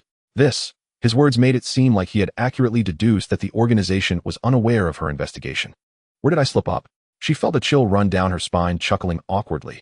Jiang, little brother, what you're saying is a bit much. I'm right here. Where could I possibly run to? Besides, what I'm investigating is real. It is also true that the organization knows about my investigation. The truth doesn't matter, Jiang Qi interrupted her. I just want to tell you that I mean you no harm. You did indeed scam me before, and I did save you. When I found you in the mist, I could have left you to your fate, but the education I received since childhood made it impossible for me to turn a blind eye to a life in danger. I may become quite cold-blooded in the future, but at that moment I couldn't do it. However, I'm not an ungrateful saint. I saved you, and you should offer me equivalent value. But upon waking, your first choice was to leave. That's your fault. Now we've come to an agreement. Since you have no money, you'll work for me until you repay your debt. Once that's done, we're even, right? Besides, you're an extraordinary person. Earning $1 million isn't difficult. Jiang Shi's expression was quite complex. Finally, she said, you're right, I truly am at fault. Just recovering from the wood transformation state, my mind isn't clear, and I was only thinking about slipping away as quickly as possible, discarding the mess I made before. I accept the $1 million. I'll work for you to repay the debt. Good. Having settled this matter, Jiang Qi said no more and turned towards the Jiangyang ship. Let's go, it's time to leave. Jiang Qi then realized that a flying vehicle was actually parked nearby. She was quite astonished. She remembered that Jiang Qi and Jianyang hadn't had this flying vehicle before. If they had this vehicle, how could she have had that attitude towards Jiang Qi and Jianyang earlier? She would have definitely taken advantage of them more. If she was unwilling to work for Jiang Qi before, now seeing this flying vehicle, she suddenly felt optimistic about her future. Working now felt exciting. Once on board, Jiang Qi had Xiaoxing set up a tracking program, an alarm system on Jiang Shi's wrist device. This tracking program simultaneously connected to both Jiang Qi's and Jiang Shi's wrist devices. This tracking program could detect biological signals if the wrist device moved more than 5 meters away from Jiang Qi, or if Jiang Qi left the Lushan area, it would automatically alert Jiang Qi's wrist device. Jiang Qi looked speechless. What, are you also being cautious? She confidently promised that she would never run away, emphasizing her commitment to contract spirit. But Jiang Qi merely glanced at her, indifferently signaling Xiaoxing to continue with the setup. After completing these tasks, Jiang Qi dropped Jiang Qi off in the city, instructing her to find a place to settle down and to create a false identity. Watching Jiang Qi leave, Jianyang turned to Jiang Qi and asked, Qi, where are we going next? Jiang Qi replied calmly, to your house first. Go to my house. Jianyang looked somewhat unnatural, his eyes flickering as he instinctively avoided Jiang Qi's gaze. Jiang Qi sensed his unease, but chose not to confront it directly. In fact, when Jianyang went out to raise the 5 million in Dengzhou, Jiang Qi had already noticed something was off. However, at that time, saving Xiao Lu was urgent, and Jiang Qi had no choice but to set it aside. Jiang Qi said, "Yes, let's go to your house. I haven't seen uncle and auntie in a long time." The Jiangyang quickly arrived at an old-looking neighborhood in Lushan City, a far cry from Jin Yang's previous luxurious home in a high-end villa area. Jiang Qi looked at Jin Yang, who awkwardly explained, "Oh, we moved here last year. The other place was too big and felt empty." Jiang Qi didn't say anything, but he already had some guesses in his mind. Soon the two parked Jiang Yang in a nearby parking lot, with Jin Yang leading the way upstairs. After ringing the doorbell, it was Jin Yang's mother who opened the door. "Yang Yang is back," Jin Yang's mother started to say, but suddenly saw Jiang Qi standing behind Jin Yang.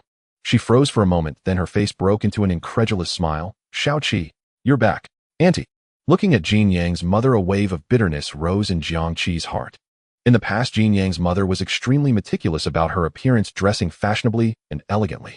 Although she was over 40, she retained a certain naive innocence, as if she were still a young girl. But now the wrinkles at the corners of her eyes were quite apparent, her complexion dull and sallow, wearing simple loungewear without any jewelry. She looked no different from an ordinary woman. Jin Yang's mother looked Jiang Qi up and down. Seeing him tall, and with a face that still resembled the boy from 5 years ago, only with more maturity and resolve, she suddenly burst into tears. Jin Yang was startled and somewhat at a loss. "Mom, why are you crying? Xiao Qi is fine, he came back, well, didn't he?" "It's nothing." Jin Yang's mother wiped her tears and said, "I just couldn't help but think of the past. After so many years without seeing Xiao Qi, I've always been concerned." Jiang Qi comforted her. "Auntie, everything will be fine." This seemed to give her some comfort. Wiping her tears again, Jin Yang's mother said, "Xiao Qi, you're right. All right, stop standing at the door, come in quickly." She instructed Jin Yang to pour water for Jiang Qi and get some fruit, then excitedly shouted into the house, "Old Jin, come out and see who's here." Jiang Qi quickly scanned Jin Yang's home. It was not large, simply furnished, a stark contrast to the past luxury, but it was clean and exuded a warm family atmosphere. There was even a white cat in the corner licking its fur unbothered. Soon Jin's father walked out of the study. Upon seeing Jiang Qi, he also froze for a moment, then quickly stepped forward, patting Jiang Qi's shoulder, hard, his eyes slightly red. "Good lad. It's been 5 years without a word." We asked Yang Yang, but he was evasive and wouldn't say anything. Jin's father's change was even more pronounced. In the past, Jin Yang's father was one of the wealthiest people in Lushan, commanding the business world with vigor, exuding the confidence and demeanor of a wealthy man. But now he looked aged, his spirit dimmed, appearing as if burdened by stress, with an unshakable sorrow etched across his brow. Yet upon seeing Jiang Qi, he seemed much happier. Jiang Qi recalled the past.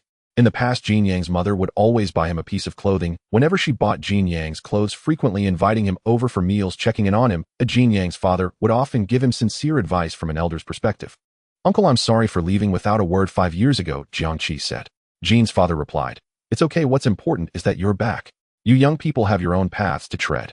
Then Jiang Qi inquired about what had happened over the past 5 years. Jin Yang's voice was bitter as he said, "Xiao Qi, my family is in trouble." Through Jin's father's reluctant recounting, Jiang Qi learned what had transpired with the Jin family in these 5 years. The Jinbang education that the Jin family originally operated was a K-12 from preschool to high school, tutoring giant, ranking among the top in Lushan City and even the province, with dozens of branches. However, the flower arrived. The world entered an era of supernatural abilities overnight. Social thoughts changed rapidly. Parents no longer focused on math and science scores, and students no longer dreamed of choosing between Tsinghua and Beida. Major enterprises no longer selected candidates based solely on academic qualifications. Gaining supernatural abilities replaced academic achievement, becoming the fastest way to ascend the social ladder, and more people wanted to become capable individuals. No matter how poorly you studied before, how terrible your character was, or how unsuccessful you were, as long as you gained a supernatural ability, you could become someone important, land a $1 million offer, and gain the favor of capital. Moreover, capable individuals even possessed educational privileges. Harvard established a preferential admission channel for capable individuals, reducing the SAT score requirements by 40. And Donglu also set up a class for young capable individuals. The saying, "studying changes your destiny," has turned into a complete joke in the face of the reality that becoming a capable individual can lead to instant success. No one cares about the top scorer in the college entrance examination anymore, Jin's father sighed. Now all parents and students are concerned about one thing: how to awaken supernatural abilities. Our courses went from students lining up to enroll to scarcely anyone inquiring about prices, all in less than half a year. A brand new awakening industry emerged, rapidly expanding and aggressively encroaching upon the survival space of traditional education, supernatural prenatal education. Some organizations claimed that letting pregnant women listen to specific high-frequency gamma wave music could enhance the frequency of gamma waves in the fetus brain, costing tens of thousands a month, yet countless people flocked to it. Although the supernatural prenatal education was later found to have significant dangers leading to many birth defects and was outright banned in Donglu, it remained popular abroad. Consciousness training camps. Training programs claiming to develop brain potential and stimulate gamma waves sprang up everywhere. The greatest blow to the traditional education sector came from sects like Maoshan, Kunlun, Laojun Mountain Lingshan, and Xiufu, which announced the opening of apprenticeship. Countless young people abandoned their studies to ascend the mountains, hoping to become cultivators. Now Kunlun, Lingshan, and Xiufu have surpassed Tsinghua and Beida, becoming top prestigious schools. Amidst various shocks, Jinbang education completely collapsed. Parents preferred to invest their money in these illusory, awakening opportunities rather than in traditional academic tutoring. Branches closed one after another. The teaching team disbanded, and in order to maintain and repay the loans from previous expansions, the Jin family's mansion and assets had all been sold. That sports car was a birthday gift when Jin Yang turned 18, registered under his name, carrying deep sentimental value, and since selling it wouldn't help the larger situation, they barely kept it. Jiang Qi asked, "Uncle, haven't you considered transforming the business to focus on supernatural ability training?" "We considered it, but it was too late." Jin's father was filled with helplessness. "At first we realized there was a crisis, but at that time, as you know, there was no unified explanation at all. Everyone knew becoming a capable individual was good, but how does one become a capable individual? Some came into contact with the flower and gained supernatural abilities, yet many who came in contact with it lost their lives. What was the pattern here? Why? No one knew. Even the scientists' explanations were inconsistent. However, at that time, other educational institutions began to roll out courses like National Studies Foundation class, Taoist Health Preservation class, and Superman tutoring class, spending lavishly to invite capable individuals to endorse and promote them. These were all scams. How many children underwent training thinking they could inherit the flower? Parents spent large sums to send their children to travel around the country hoping for luck or to pre-purchase the flower from the Supernatural Management Bureau. But what was the result? They were fortunate enough to get the flower, but discovered they couldn't inherit it and died. Jin Yang's mother added, "Your uncle is an honest man who has never done anything unethical in his life. We simply can't take the path of trickery and deceit, even if we know about it."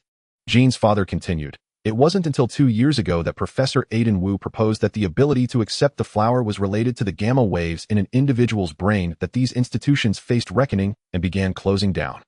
Jiang Qi hadn't experienced those 5 years, but he could imagine the chaos during the early days of supernatural abilities filled with scams and gray areas.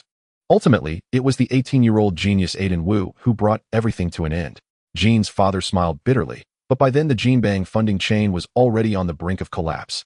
"I made one last gamble, using the final funds to assemble a project team, hiring doctoral experts in brain science and psychology at high salaries, aiming to develop a scientific, systematic, and side defect-free course to stimulate gamma waves."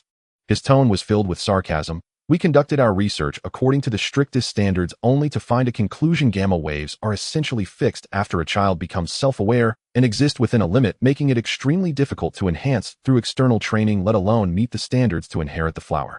Those so-called consciousness training programs, whether listening to specific music, meditating, or doing various bizarre brain exercises, only produced temporary fluctuations in brain waves.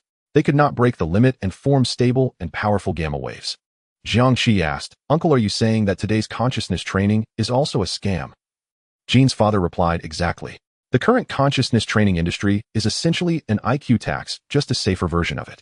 At least it won't lead to deaths, and the government finds it hard to regulate. Moreover, these training institutions are clever. They occasionally find a few children who have already reached the standard for promotional purposes, attributing the success to themselves to attract more people to enroll." Jiang Qi thought to himself, no wonder Jin Yang had resigned himself and no longer fantasized about becoming a capable individual. It turned out that the so-called consciousness training was all fake and gamma waves could not be enhanced after birth. Jin's father sighed. "Gamma waves are innate. Smart people's gamma waves are naturally high, enabling them to become capable individuals, while dull-witted people's gamma waves are inherently low, preventing them from becoming capable individuals. After realizing this, I completely gave up. I could have continued the consciousness training business like other institutions, but I didn't want to. In the end, as you can see, I went bankrupt." He concluded with a sigh, "Shaoqi, truly when the era abandons you, it won't even say goodbye." Jiang Qi fell silent, and the atmosphere at home grew somewhat oppressive. Suddenly, Jiang Qi thought of Wei Chun. How couldn't inherit the flower in the first place? Because his gamma waves were low. And why were his gamma waves low? Because he was inherently dull-witted.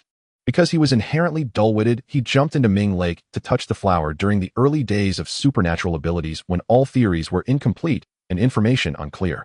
He touched the flower, but died immediately. It was a closed loop. Jiang Qi then asked Jin Yang how he had obtained that 5 million, as logically speaking the Jin family should not have been able to come up with that amount. Jin Yang replied, "That money was left for me by my parents as a backup, hoping I could start a business and make a comeback. But I thought to myself, with my brain being neither smart nor extraordinary, starting a business would only lead to a loss. Rather than that, I might as well invest it in you, and besides, Xiao Lu is my sister, I can't stand by and watch her perish." Jin's father waved his hand, signaling his son not to say more. He looked at Jiang Qi and said, "Xiao Qi, we know about Xiao Lu's situation. The money can be earned back, but a life cannot be lost. Now that Xiao Lu is safe, we don't need to talk about anything else." Jiang Qi said solemnly, "Uncle, how much debt do you still owe?" Jin's father smiled bitterly and replied with a number, almost 2 billion, of which 1.5 billion is corporate debt, mainly bank collateral loans, and some public debts, and 50 million is personal debt, which I guaranteed in my name. Legally, company assets are separate from shareholders' personal assets. When a company goes bankrupt, one can only pursue the remaining assets under the company's name. Even if it is not enough to cover debts, it has nothing to do with shareholders. This is also a common reason why even when companies go bankrupt, the owners can still be very wealthy. But there's one exception: if the business owner used their personal name to guarantee some loans for company operations, the bank would also pursue the business owner personally for repayment when the company fails to pay. The Jin family is currently facing this situation. Upon hearing Jin's father's words, Jiang Qi fell silent. Even just returning 50 million would be too much for the Jin family now. Jin Yang forced a smile and said, "It's okay, Xiao Qi. Whether we have money or not is the same. The biggest change is just that you have one less rich friend." He half-jokingly asked, "You want to despise me, will you?" Jiang Qi replied, "Don't think too much." After a while, Jiang Qi called Jin Yang out, and they went to Jiang Yang. Jiang Qi first divided 30 jin of shrimp meat, planning to take it back for Jin's father and mother. Then he took some photos and sent them to Zhongshi, asking her to find buyers in the black market after settling down selling some of the shrimp meat shells and legs to help the Jin family through this tough spot. Jiang Qi said, "He'll find a way to pay off your family's debts first." Jin Yang was taken aback, waving his hands repeatedly, "No. That's 2 billion, not a small sum. How can I let you carry such a heavy burden? I'll figure it out myself." Jiang Qi looked at him and asked, "What method do you have?" "Rest assured, I obtained many valuable things from Penglai, not just this shrimp corpse. If I sell some, I can help your family pay off that 50 million first so your parents can live well. As for the rest, it doesn't matter if it gets paid back or not." Saying this, Jiang Qi immersed his consciousness in the shell and took out a luminous pearl, showing it to Jin Yang. "Wow." Jin Yang was stunned, staring at the pearl's moonlight-like glow, and asked, "Where did you get this? Does it still shine?" Jiang Qi replied, "I told you the harvest from Penglai is not limited to this. I still have a few similar items." Jin Yang's excitement grew. "Xiao Qi, you're truly my good brother. A true brother. From now on, my life is yours." Jiang Qi said, "I don't need your life, you should keep it for yourself. Now let's go back." After everything was arranged, Jiang Qi and Jin Yang returned to the Jin family carrying shrimp meat. Looking at what Jiang Qi was holding, Jin Yang's mother thought it was a gift from him and playfully scolded him for being too formal by bringing something home. However, when she opened the bag, she realized that the contents were extraordinary. Although she was not an extraordinary ability user, as a former member of high society, she still had discerning eyes. She immediately recognized that this was the blood and flesh of an extraordinary creature. Even during the most glorious times of the Jin family, she had never had the chance to enjoy such blood and flesh, let alone now, when they had fallen on hard times. Jin's father dared not accept it. "Xiao Qi, this is too precious. We absolutely cannot take it. Quickly take it back, use it for yourself, or exchange it for resources. That would be more important for your future development." He could see that this blood and flesh, even among extraordinary creatures, was of the highest quality, worth a fortune, and yet hard to sell. Jiang Qi said, "Uncle Aunt, please accept it. Jin Yang knows that I still have plenty of shrimp meat. This is specially reserved for you to enjoy." He glanced at Jin Yang, who quickly chimed in, "Dad, Mom, please accept it. This is a heartfelt gesture from Qizi. He has more for himself, and he has set aside some for me, little dear, and for his uncle and aunt as well." Jin's father and mother were reluctant to accept it, but under the strong persuasion of Jiang Qi and Jin Yang, they eventually accepted it. However, during lunch, Jin Yang's mother immediately prepared part of it for Jiang Qi, frequently serving him dishes. While eating, Jiang Qi asked, "Uncle Aunt, where are Wu Ma and Zhang Shu? Where have they gone?" Wu Ma and Zhang Shu used to be the housekeeper and manager of the Jin family and treated Jiang Qi very well. They had worked for the Jin family for 20 to 30 years diligently and hardly making any mistakes. Jin Yang's mother turned solemn as she began to explain. It turned out that after the Jin family went bankrupt, the villa was seized, and Jin Yang's family moved into this old neighborhood. However, Wu Ma and Jiang Qi could not adjust to it. Wu Ma had to be taken to the countryside by her children to enjoy her retirement, while Jiang Qi, who had no children, could have lived comfortably on his savings after working for the Jin family for so many years, yet he could not sit idle.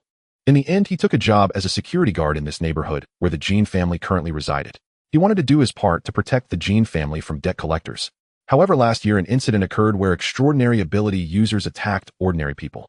Jiang Qi stepped up to save someone and was killed by the extraordinary ability user, leaving no complete corpse behind. Ultimately, according to his will, part of his assets was donated to charity and part was left for Jin Yang. As she spoke, Jin Yang's mother was overcome with emotion and Jin Yang began to cry as well. Jiang Qi felt a deep knot in his heart. He had not expected that in just 5 years Jiang Qi would have passed away. He asked, "What about the extraordinary ability user who killed Jiang Qi?" Jin Yang gritted his teeth and said, "That extraordinary ability user has already been executed by the Bureau of Anomalies. He killed over 10 people and was dealt with specially. He was executed just a month after being captured." Jiang Qi nodded. It was good that he had been executed. He then inquired about where Jiang Qi was buried and where Wu Ma was currently living. He planned to visit Jiang Qi's grave when he had time and to see how Wu Ma was doing. After finishing the meal, Jiang Qi took his leave as he had other matters to attend to. After Jiang Qi left Jin's father's side, it's easy to add flowers to something already beautiful, but hard to send coal in the snow. Xiao Qi is a child who values feelings and loyalty, and he has great talent. Our family is currently down on its luck, but with such a descendant, perhaps we still have a chance to rise again. After leaving the Jin family, Jiang Qi returned to Chongqing and also left some shrimp meat for his uncle and aunt. He was afraid that his uncle and aunt would give it to others, and he worried they might find it too expensive to eat, so he quoted a reasonable price, but this still led to his aunt's complaint about him, saying it would be better to sell it than waste it. Afterward, Jiang Qi went to the bank, withdrew 3 million from his savings account, and applied for a new bank card to deposit the money. Then Jiang Qi returned to Lushan and arrived at the headquarters of the Bureau of Anomalies. Standing at the entrance, Jiang Qi carefully observed this new department that had emerged after the arrival of extraordinary abilities. This was his first time seeing the Real Bureau of Anomalies. Previously, while in Dengzhou, he had only interacted with a temporary command center of the Bureau, which was not a proper office. Before him stood a 7-story building. The Bureau of Anomalies was primarily in black and white with the words Bureau of Anomalies prominently displayed on the front. A sign next to it read Lushan Headquarters of the Bureau of Anomalies. Below the words Bureau of Anomalies, there was a scrolling screen displaying messages. Deeply study the 3 principles proposed by Director Zhou Jinyu. Do not escalate contradictions, do not expand influence, and do not leave hidden dangers. The integration of extraordinary ability users into society is key to achieving harmony and stability. Manage according to the law, safeguard order, regulate anomalies, serve the people, and maintain the social order of the new era. This building, standing tall in the city, exuded a sense of near-futurism and the solemnity of a governmental authority. Jiang Qi paused for a moment at the name Zhou Jinyu. After the emergence of extraordinary abilities, not only did the world witness a surge of gifted individuals, but it also saw the rise of powerful figures with wisdom and vision. Among them, Zhou Jinyu was the most representative figure. As the first director of the Eastern Land Bureau of Anomalies, he established the framework of the Bureau and helped the Eastern Land navigate through the most chaotic period following the arrival of extraordinary abilities. Thanks to his efforts, the Bureau of Anomalies has extended its grassroots institutions down to the county level. His most legendary case was the South China Sea Extraordinary User Rebellion in 2032. At that time, a group of extraordinary ability users funded by Ongwa gathered over 20 extraordinary ability users and more than 10,000 supporters attempting to occupy the islands of the South China Sea to resist the government. Zhou Jinyu sat at the center, using a combination of legal deterrence, public opinion guidance, and military suppression to achieve a zero-casualty suppression of the rebellion. The rebel group fractured and disintegrated with its main leaders captured, shocking both inside and outside the country. In addition, he vigorously promoted the integration of extraordinary ability users into society, leading and supporting a number of emerging industries related to extraordinary abilities. It can be said that the stable situation in the Eastern Land today is closely tied to his contributions. He is an extraordinary individual. Jiang Qi withdrew his gaze and entered the Bureau of Anomalies. The lobby was extremely spacious and filled with people, some reporting incidents and others conducting business. A guiding robot silently glided to Jiang Qi and emitted an electronic voice, "Hello, please select the service you need to process." Jiang Qi looked down and saw options on the screen for reporting anomalous events, extraordinary user crimes, abuse of abilities, updating extraordinary user information level verification capability, adaptability assessment, and employment guidance inquiries for positions, recruitment from Bureau of Anomalies, and registration reporting of special items, biological samples. Jiang Qi searched and clicked on initial registration and certification of extraordinary user identity. The robot prompted, "Please insert your identification document." Following the instruction, Jiang Qi inserted his ID card into the slot. Basic information was instantly read, and an option popped up for capability preselection divided into categories, such as elemental manipulation, spiritual perception, life empowerment, and time-space influence. Jiang Qi selected the body enhancement category under life empowerment. After making his selection, the robot spat out a paper ticket with a QR code and serial number displaying A17 life empowerment, body enhancement. Your number has been generated. Please proceed to the capability assessment waiting area and await your turn. We wish you a smooth process. The robot finished its guidance and silently glided away. Holding the ticket, Jiang Qi followed the signs to find the corresponding waiting area, only to discover that someone was already waiting there. Among them, 3 teenagers around 17 or 18 stood out, 2 boys and a girl. Jiang Qi noticed that they were all holding tickets similar to his. Clearly, they were also here for their initial registration as prospective extraordinary users. The other middle-aged men and women, dressed elegantly and exuding calmness, did not have tickets in their hands, yet their eyes were always following the 3 teenagers filled with pride. Jiang Qi surmised that these were likely parents accompanying their children for capability assessments. Before Jiang Qi arrived, the 3 teenagers were chatting excitedly, their expressions filled with anticipation. Upon seeing Jiang Qi's arrival and noticing that he also held a ticket, they all stopped looking at him, as if they had found a companion, especially the girl whose eyes sparkled. The parents, seeing Jiang Qi come alone, looked on with curiosity, seemingly wondering why he was there by himself. At this moment, one of the taller boys stepped forward and introduced himself. "Hello, I'm Xiaoxia. Are you here for extraordinary user registration too?" He looked at Jiang Qi with an equal gaze, clearly regarding him as a peer. Jiang Qi nodded. Another boy and girl approached. "Hello, I'm Zheng Yi, an extraordinary ability user of the elemental type." "Oh no, I should say I'm a prospective extraordinary user. I'm Sun Li from the life empowerment category. You can call me Li or a Li." She glanced at the category label on Jiang Qi's ticket, then exclaimed, "Wow, that's amazing. You are also from the life empowerment category." Jiang Qi did not expect these 3 to be so enthusiastic. He took a half step back, put the ticket in his pocket, and replied, "Yes, it is indeed a coincidence." The one who introduced himself first, Xiaoxia, said, "It seems we are lucky today. Including you, there are already 5 newcomers here for capability assessments." He appeared quite pleased, wanting to pat Jiang Qi on the shoulder, but Jiang Qi dodged. He felt a bit awkward, but quickly added, "In any case, we are now of the same kind." Jiang Qi raised an eyebrow. "Same kind?" Xiaoxia replied, "Yes, we are the new humans." Nearby, Sun Li cheerfully added, "We are the direction of humanity's evolution.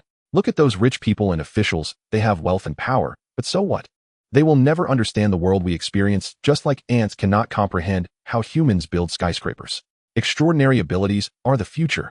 Zheng Yi added, "Not to mention ordinary people." He spread his palm, using his ability to conjure a flower woven from flames in his palm. Then the flower continuously changed shape, transforming into an animal one moment and a cup of water the next. Spider silk, shooting spider silk-like flames from the palm, it can wrap around an enemy's limbs to restrict their movement, while causing continuous high temperature burn effects. In combat, it can be used to trap enemies, creating opportunities for subsequent attacks, and can also serve as a temporary rope when climbing or overcoming obstacles. Zheng Yi felt the power within, as if immersed in it. "We have infinite possibilities. Ordinary people are destined to be eliminated by the world. From now on, ordinary people can only engage in the most menial jobs." Nearby, Zheng Yi's mother, also an ordinary person, did not feel embarrassed by her son's remarks. Instead, she wore a proud expression, reveling in her son's potential. "That's right, son. You are destined to become a truly significant figure, surpassing your father." Another calm individual, Xiaoxia's father, agreed. "The rules of the old era are collapsing.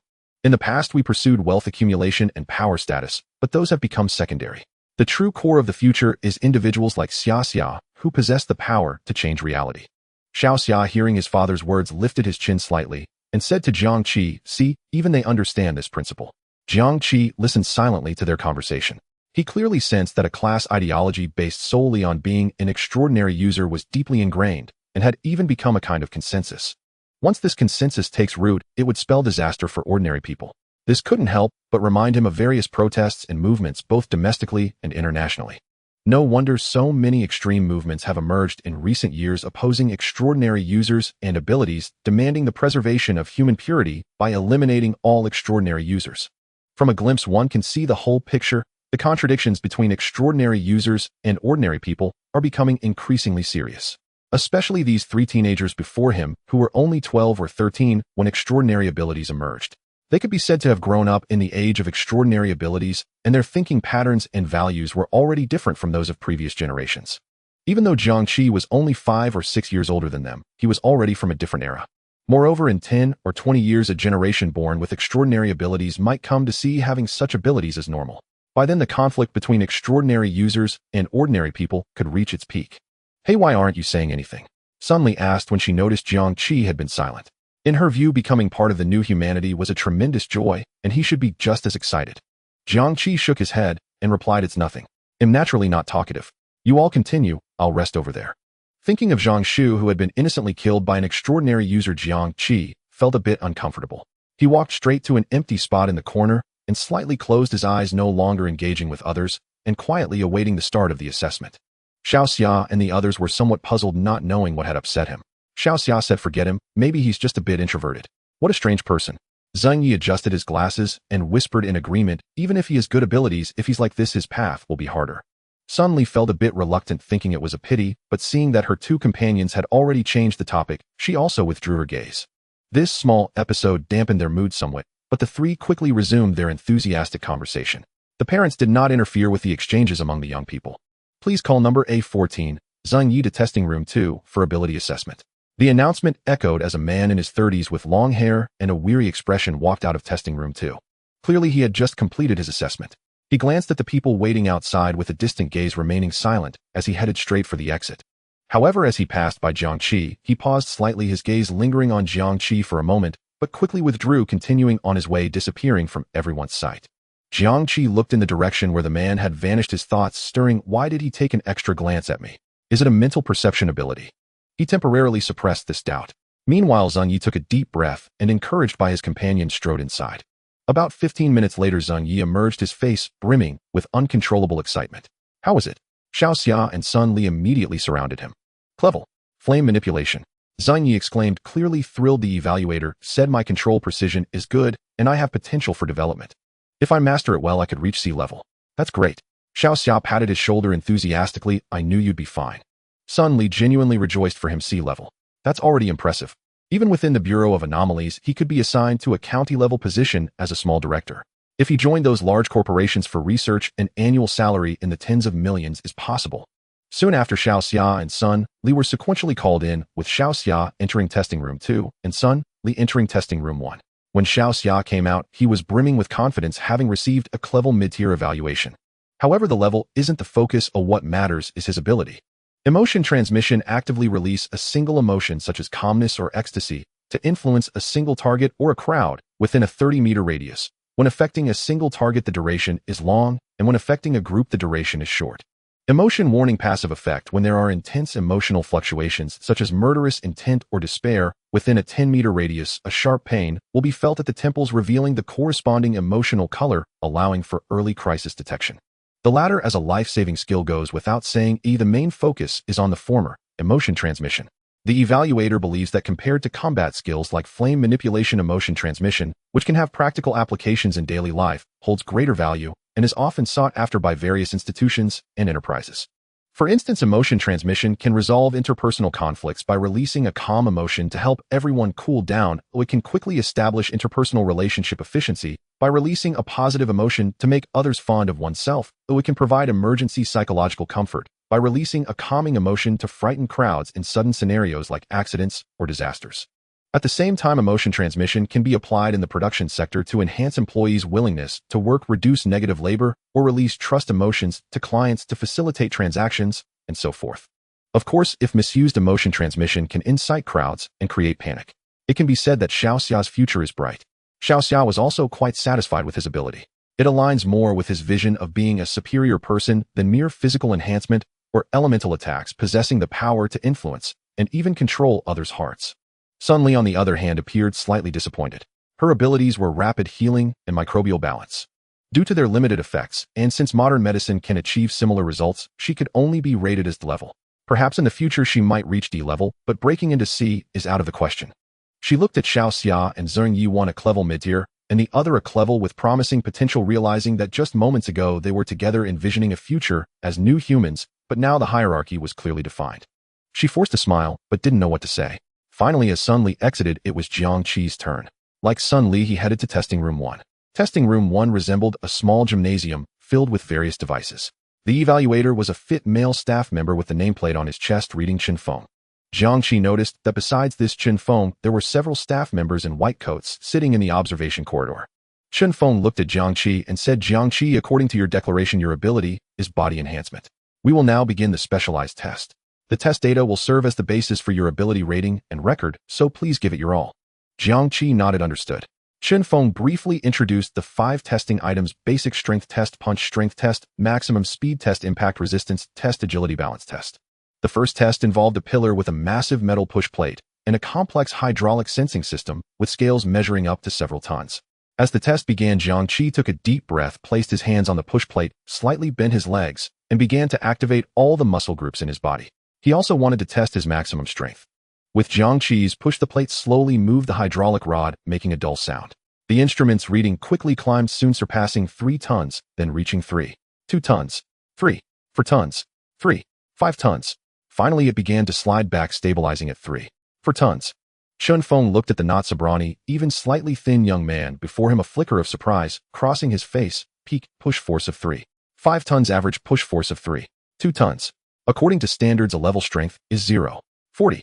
8 tons level is 0, 81. 5 tons, your strength is in the upper level. Jiang Qi quickly compared in his mind. The maximum push force for adult males is around 200 kilograms. His strength is nearly 17 times that value, which is about the weight of an elephant.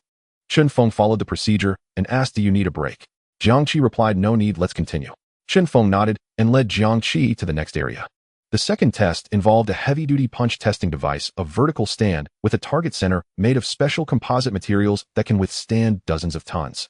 This is also why only the headquarters in Lushan City can conduct ability tests. Other branches simply do not have the necessary conditions. Chen Feng said, for the second test, the punch strength test, please use your most explosive punching technique to strike the target center. You may run up and can wear gloves. Jiang Qi chose not to wear gloves. He stood about 10 meters from the target, then sprang into action. He leaped across the 10-meter distance. Then, harnessing excessive kinetic energy, he pulled back his right fist, twisting his waist and hips, channeling all his strength through his body. Ultimately, his fist struck the target center like a cannonball. Boom! A tremendous explosion erupted in the testing room like a thunderclap. The entire punch target, along with its supporting structure, emitted a grating sound, shaking violently. In the observation corridor, a recorder instinctively adjusted his glasses. Ultimately, the numbers on the instrument screen jumped wildly, settling on a striking red number, 4, 1 tons. Chen Feng's expression changed almost in disbelief. He looked at Jiang Qi as if seeing a humanoid Tyrannosaurus Rex. Many people had no concept of 4, 1 tons of punch strength.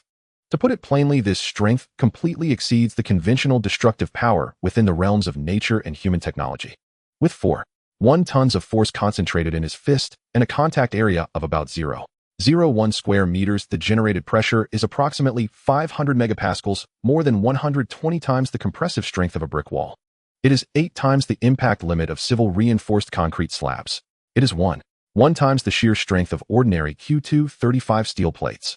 With one punch, a brick wall would be directly penetrated, creating a 30-centimeter hole. Concrete slabs would shatter instantly, reinforcing bars would bend as steel plates would develop a 2-centimeter dent. Let alone the destruction to living beings. If an adult elephant were struck, it would collapse instantly, losing all vital signs. If a human were hit, the impact would propel the body 35 meters away with no chance of survival upon landing. It can be said that this punch is more terrifying than a bullet. Chen Feng took a deep breath, forcing himself to calm down, and said, peak punch strength is 4, 1 tons, rated B level, close to a level threshold. The third test is the maximum speed test. The device is a specially designed 50-meter track lined with high-speed cameras and infrared sensors. Jiang Qi slightly bent over the starting line, and as the starting gun fired, he surged forward, leaving behind a trail of afterimages. Before Chen Feng could react, Jiang Qi had already reached the finish line. Time taken 0.7 seconds. Chen Feng recorded again 100-meter sprint time 0.7 seconds, a rated B level. The fourth test is the impact resistance test. Chen Feng said, the fourth test is very dangerous. I hope you don't push yourself too hard. Please signal promptly if you cannot bear it. Jiang Qi nodded, indicating he understood. He then stood on a marked circular area surrounded by several precisely engineered mechanical arms, each ending with different shapes of impact heads. During the test, these impact heads will continuously increase their force until Jiang Qi can no longer withstand it. The test began with the mechanical arms striking Jiang Qi's back arms, chest, abdomen, and legs with varying degrees of force angles and frequencies. Throughout the process, the impact heads hitting Jiang Qi produced a series of dull thud sounds which alone made one feel a prickling sensation on their scalp. But Jiang Qi remained silent, not attempting to dodge the impact heads. He simply ensured his body remained balanced during the strikes while protecting previously injured areas.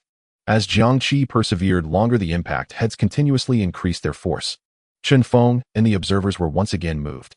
Currently, the striking force had reached a level capable of denting a car's exterior, yet Jiang Qi was still holding out. How strong is he? Until Jiang Qi felt his organs being noticeably shaken and was on the verge of collapse, he finally called for a stop. Chen Feng suppressed his shock and said solemnly, impact resistance test result, 6,000 joules rated B level. Then came the final test, agility balance test. This time the device was a multidimensional vibration platform. During the test, the platform would shake violently and erratically, simulating various extreme imbalance environments. At the same time, different speed and trajectory obstacle balls would randomly pop out from the surrounding walls and ceiling. Jiang Qi needed to maintain his balance while avoiding these obstacle balls. The longer he lasted, the better his score, as ordinary people can't even stand on it for a second. Jiang Qi stood on it, as if walking on solid ground. No matter how the platform shook, he always found his balance. The obstacle balls coming from all directions posed no threat to him. He merely tilted slightly or bent down to evade them with minimal movement. Rather than testing, it was more like a performance. After a minute, the platform had reached its maximum vibration frequency and the speed of the obstacle balls had also peaked. Yet Jiang Qi continued to hold on. In the observation corridor, several data recorders exchanged glances. It seems the device has reached its limit. Can't we measure his upper limit? There's nothing we can do. One recorder said helplessly, this type of agility and reaction testing device is different from the strength and impact resistance devices, which primarily test the physical strength of materials and can continuously increase force. But agility tests rely on the mechanical movement frequency and response speed, the motor speed of the platform's shaking, and the air pressure for launching the balls have physical limits. So what should we do? Forget it, let Section Chief Chen call it off. His tone carried a hint of regret, but also excitement, as he had witnessed the birth of a monster that exceeded conventional testing ranges. Soon the device came to a halt. Jiang Qi stood on the platform, tilting his head to look at Chen Feng with a puzzled expression, seemingly asking why it had stopped. Was it over? Chen Feng appeared uncharacteristically awkward as he said solemnly, testing is complete. Agility and balance test, dynamic reaction time below 0.8 seconds. Balance stability surpasses the maximum monitoring range of the device. Outstanding performance rated B level. Final data summary, basic strength 3. 4 tons, upper level punch strength 4. 1 tons, upper level maximum speed, 142. 8 milliseconds, upper level impact resistance, 6,000 joules, upper level agility balance, dynamic reaction time, less than 0.8 seconds, upper level. Final rating B, body enhancement type manifester. Evaluator Chen Feng looked at the final report, suppressing the waves of shock within him. In the 4 years since the establishment of the Lushan Bureau of Anomalies, only 5 level manifestors have been rated, and unexpectedly one was born today. Moreover, achieving a B level rating on the first assessment. What does this imply? It means that this young man before him has a high possibility of stepping into the A-level threshold in the future, becoming a figure standing at the top of the manifestor pyramid. Although there exists a hierarchy of disdain within the manifestor community, generally it is believed that rule distortion type time and space influence type mental perception type life empowerment type elemental manipulation type body enhancement type within life empowerment. The core logic of this hierarchy of disdain is simple. Mechanisms outweigh numbers. No matter how strong your numbers are, can you surpass mechanisms? A curse, a time stop, or a mental control can reduce a body-enhanced manifestor to mere prey on the chopping block. Chen Feng also agreed with this view. The body enhancement ability exhibited by Jiang Qi is indeed recognized as the most plain and unadorned among all types of abilities, sitting at the very bottom of the hierarchy of disdain. However, this all presupposes that the level gap isn't significant. When the numbers are large enough to crush everything, even if the mechanism is lacking, it will undoubtedly be a presence that ordinary manifestors can only dream of. Next, Chen Feng said, Jiang Qi, your ability assessment has been completed. According to the Eastland Superhuman Level Classification Standards, your final rating is B level. However, according to regulations, the certification for superhumans of B level or above requires final approval from officials at the level of division director or higher. Please wait in the special reception room for a moment. The director will personally handle the follow-up matters for you. He gestured for Jiang Qi to proceed. Jiang Qi calmly nodded, and exited room 1 of the ability assessment. Then a staff member from the Bureau of Anomalies approached him, guiding him towards the special reception room. Meanwhile, Xiao Xia, Zheng Yi, and Sun Li had also received their superhuman certificates. The superhuman certificates were differentiated by color based on their levels. E-level gray, the most common certificate, indicating initial manifestation of abilities. This type of superhuman is the most numerous and has the least utility, often unstable and indistinguishable from ordinary people. D-level white, a common level with stable abilities and some practical value. C-level blue, at this level superhumans are truly distinguished from ordinary people. B-level red, indicating high-end combat power or extraordinary abilities that can significantly impact a nation's research and technology applications. Red represents the national color of the Eastland, and holders have entered the upper echelon of superhumans. A level black, national strategic force, the top tier among superhumans. The certificate is black, representing ultimate authority and deterrence. S-level dark gold, a walking natural disaster. At S-level, it is beyond the assessment capabilities of the Bureau of Anomalies, often evaluated based on shocking achievements or extraordinary displays that are hard to replicate. For instance, Li Jianzheng monopolized Kunlun, established the New Xin sect, opened the mountain gates, and conferred titles on 12 golden immortals. Over the past few years, he has faced joint attacks from other sects and pressure from the national level. But after a battle 4 years ago where he struck down the Luo sect's main altar from 1,000 miles away with heavenly thunder, no one dared to covet Kunlun again. In 2032, Zhou Jinyu even personally visited Kunlun to discuss with him, confirming his transcendent status. As a result, the Bureau of Anomalies signed the Kunlun Agreement with Li Jianzheng, allowing Kunlun autonomy in exchange for his intervention when necessary. At this time, Xiao Xia, Zheng Yi, and Sun Li had received 2 blue certificates and 1 white certificate. They caressed their newly received superhuman certificates, excited, yet occasionally glanced towards the assessment room, curious about what rating Jiang Qi would receive. Zheng Yi asked, "Why hasn't he come out yet? Is it a troublesome ability?" Sun Li replied uncertainly, "Maybe the assessment process isn't going smoothly."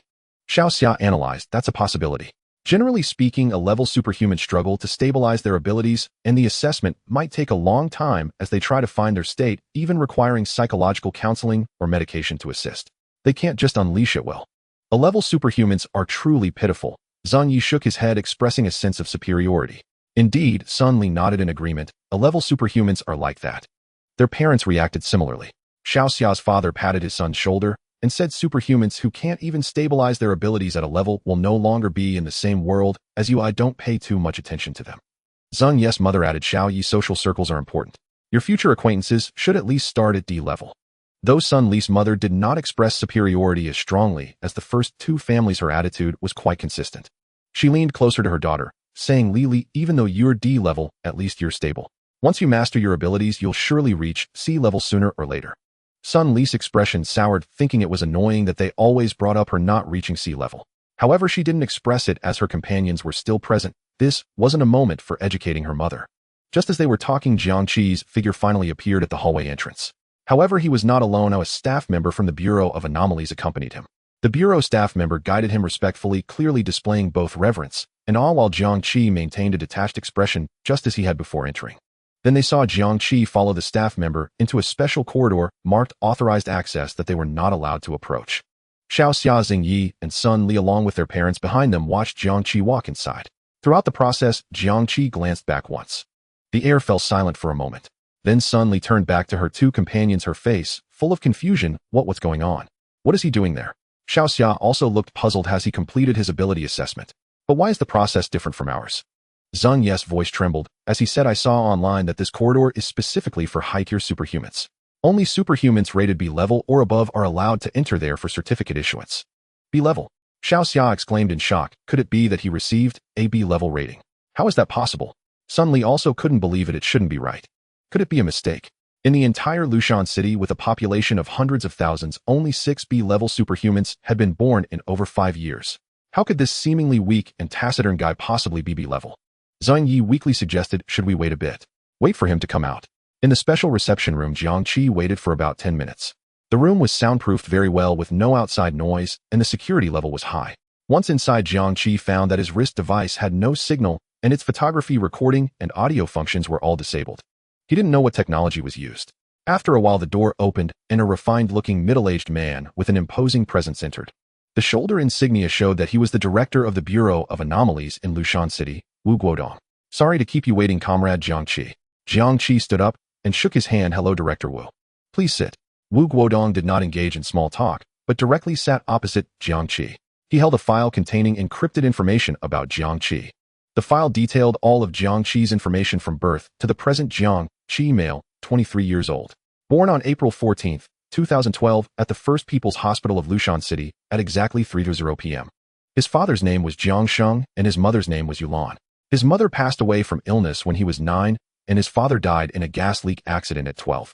After that, he moved to Chongqing County to live with his uncle Jiang Mao, Aunt Su Mei, and sister Jiang Lu. At 15, he entered Lushan High School with the top score in the province. At 18, he exhibited early signs of abilities, left school, and went missing. His last known location was in Shahu Town, Chongqing County, and 5 years later he reappeared in Shahu Town, where he encountered an incident involving a self-proclaimed Justice Knight. This was the basic identity information. Next was the core content that required higher permissions to access. On the 12th of this month, he and his friend Jin Yang flew to Dangzhou, and to save his sister, delved into Penglai. 3 days later, he rescued his sister and 3 remaining members of the archaeological team. After exiting Penglai, he was also attacked by the Shun family's Thunder Shadow duo, and countered successfully against one of them. This file also included some action reports from Penglai and summaries of discussions with the director of the Dengzhou Bureau of Anomalies, Chen Zhong. Finally, there was a personal evaluation from Chen Zhong. The target shows mature mentality, meticulous thinking, and calmness in handling matters. Maintains a cautious, cooperative attitude towards the Bureau of Anomalies, possesses value worth pursuing, and it is suggested to keep in contact and observe. When Wu Guodong first saw this report, even with his composure, a hint of surprise flickered in his eyes. At this moment, he scrutinized the excessively young B-rated individual before him, and said, "Comrade Jiang Qi, I have basically understood your situation. Your ability assessment is confirmed to be B-level. Before officially issuing the certificate, I need to confirm one thing according to the process. Information about superhumans of B-level and above is usually handled in 2 ways. 1 is complete confidentiality restricted to the highest level files of the Bureau of Anomalies. The other is public disclosure within a certain scope, which serves both as social recognition and motivation for the superhuman and helps enhance public confidence in the Bureau." Jiang Qi met Wu Guodong's gaze and insisted, "Director Wu, I'm sorry, but I choose confidentiality." Jiang Qi preferred to be low-key. He knew that if he agreed, he would inevitably have to step into the spotlight, and might even be used by the Lushan Bureau of Anomalies as a promotional tool. While this could bring unimaginable benefits, it contradicted his desires. He preferred to quietly develop and silently enhance his strength. Wu Guodong felt somewhat disappointed, but his expression remained unchanged as he nodded and said, "I understand and respect your choice. It's up to you." 10 minutes later, Jiang Qi received both the electronic and physical versions of his superhuman certificate. The electronic version was directly synced to his personal electronic information. The physical version was a deep red certificate edged with intricate anti-counterfeiting patterns. Upon opening, it displayed the national emblem of the East Land and the grade indicator B. Jiang Qi thought to himself, "I've finally obtained the superhuman certificate." The benefits of having an officially recognized superhuman identity were evident. On one hand, he could utilize his abilities without excessive concealment within reasonable bounds. On the other hand, the B-level certificate itself held considerable value, offering him convenience in many matters. Moreover, this was closely tied to his upcoming plans. The East Land had done a great job regarding the value of superhuman certificates. Many ordinary people might think that a superhuman certificate is just a high-level version of an ID card, further exacerbating social division and categorizing people into ranks, making it even harder for ordinary individuals to stand out. However, from a national perspective, the higher the value of the superhuman certificate, the more companies recognize it, and the more superhumans are willing to register. Once superhumans register, they naturally fall under national regulation. Consequently, the number of unregistered superhumans decreases, which undoubtedly helps maintain overall social stability and the safety of ordinary citizens. In Jiang Qi's hand, besides the superhuman certificate, there was also a blue booklet embossed with the title, Code of Conduct, Rights and Obligations for Superhumans in the East Land. It detailed the rights and obligations that superhumans enjoy in the East Land, and one crucial point is that superhumans must not abuse their abilities, endanger national security, or infringe upon the rights of others. Additionally, when national security or significant public interests are threatened, they are obligated to respond to summons within their capabilities. Wu Guodong stood up and extended his hand. "The procedures are complete, Comrade Jiang Qi. Congratulations, you are now officially a registered B-level superhuman in the East Land. I hope you can remain true to yourself, use your abilities wisely, and be a superhuman beneficial to the nation and its people." Jiang Qi shook his hand and replied, "I will." Then, guided by the staff, Jiang Qi exited through the special passage. In fact, during their extensive conversation, Jiang Qi and Wu Guodong discussed more than just the superhuman certificate. Wu Guodong showed signs of probing and recruiting interest. After all, a young and powerful superhuman like Jiang Qi was a target that all organizations, including official institutions, strive to attract. But Jiang Qi remained firm in his stance. He might consider joining the Bureau of Anomalies in the future, but not now. He had his own plans. At the entrance of the Bureau of Anomalies, Sun Li spotted Jiang Qi emerging from the special passage and immediately whispered, "He's out." Xiao Xia and Zheng Yi looked in the direction of her voice and indeed saw that familiar, yet unfamiliar figure. It really is him. Xiao Xia's eyes sharpened. Sun Li suggested quietly, "Should we go over and say hello? Ask about the situation? After all, he might be a level superhuman. The temptation is too great." Zheng Yi nodded vigorously, more inclined to trust his judgment, thinking that this might be a chance to connect. The three exchanged glances nearly in unison. They stepped forward quickly towards Jiang Qi, putting on the most friendly and enthusiastic smiles they could manage. "Jiang Qi, classmate." Xiao Xia spoke first. "Congratulations.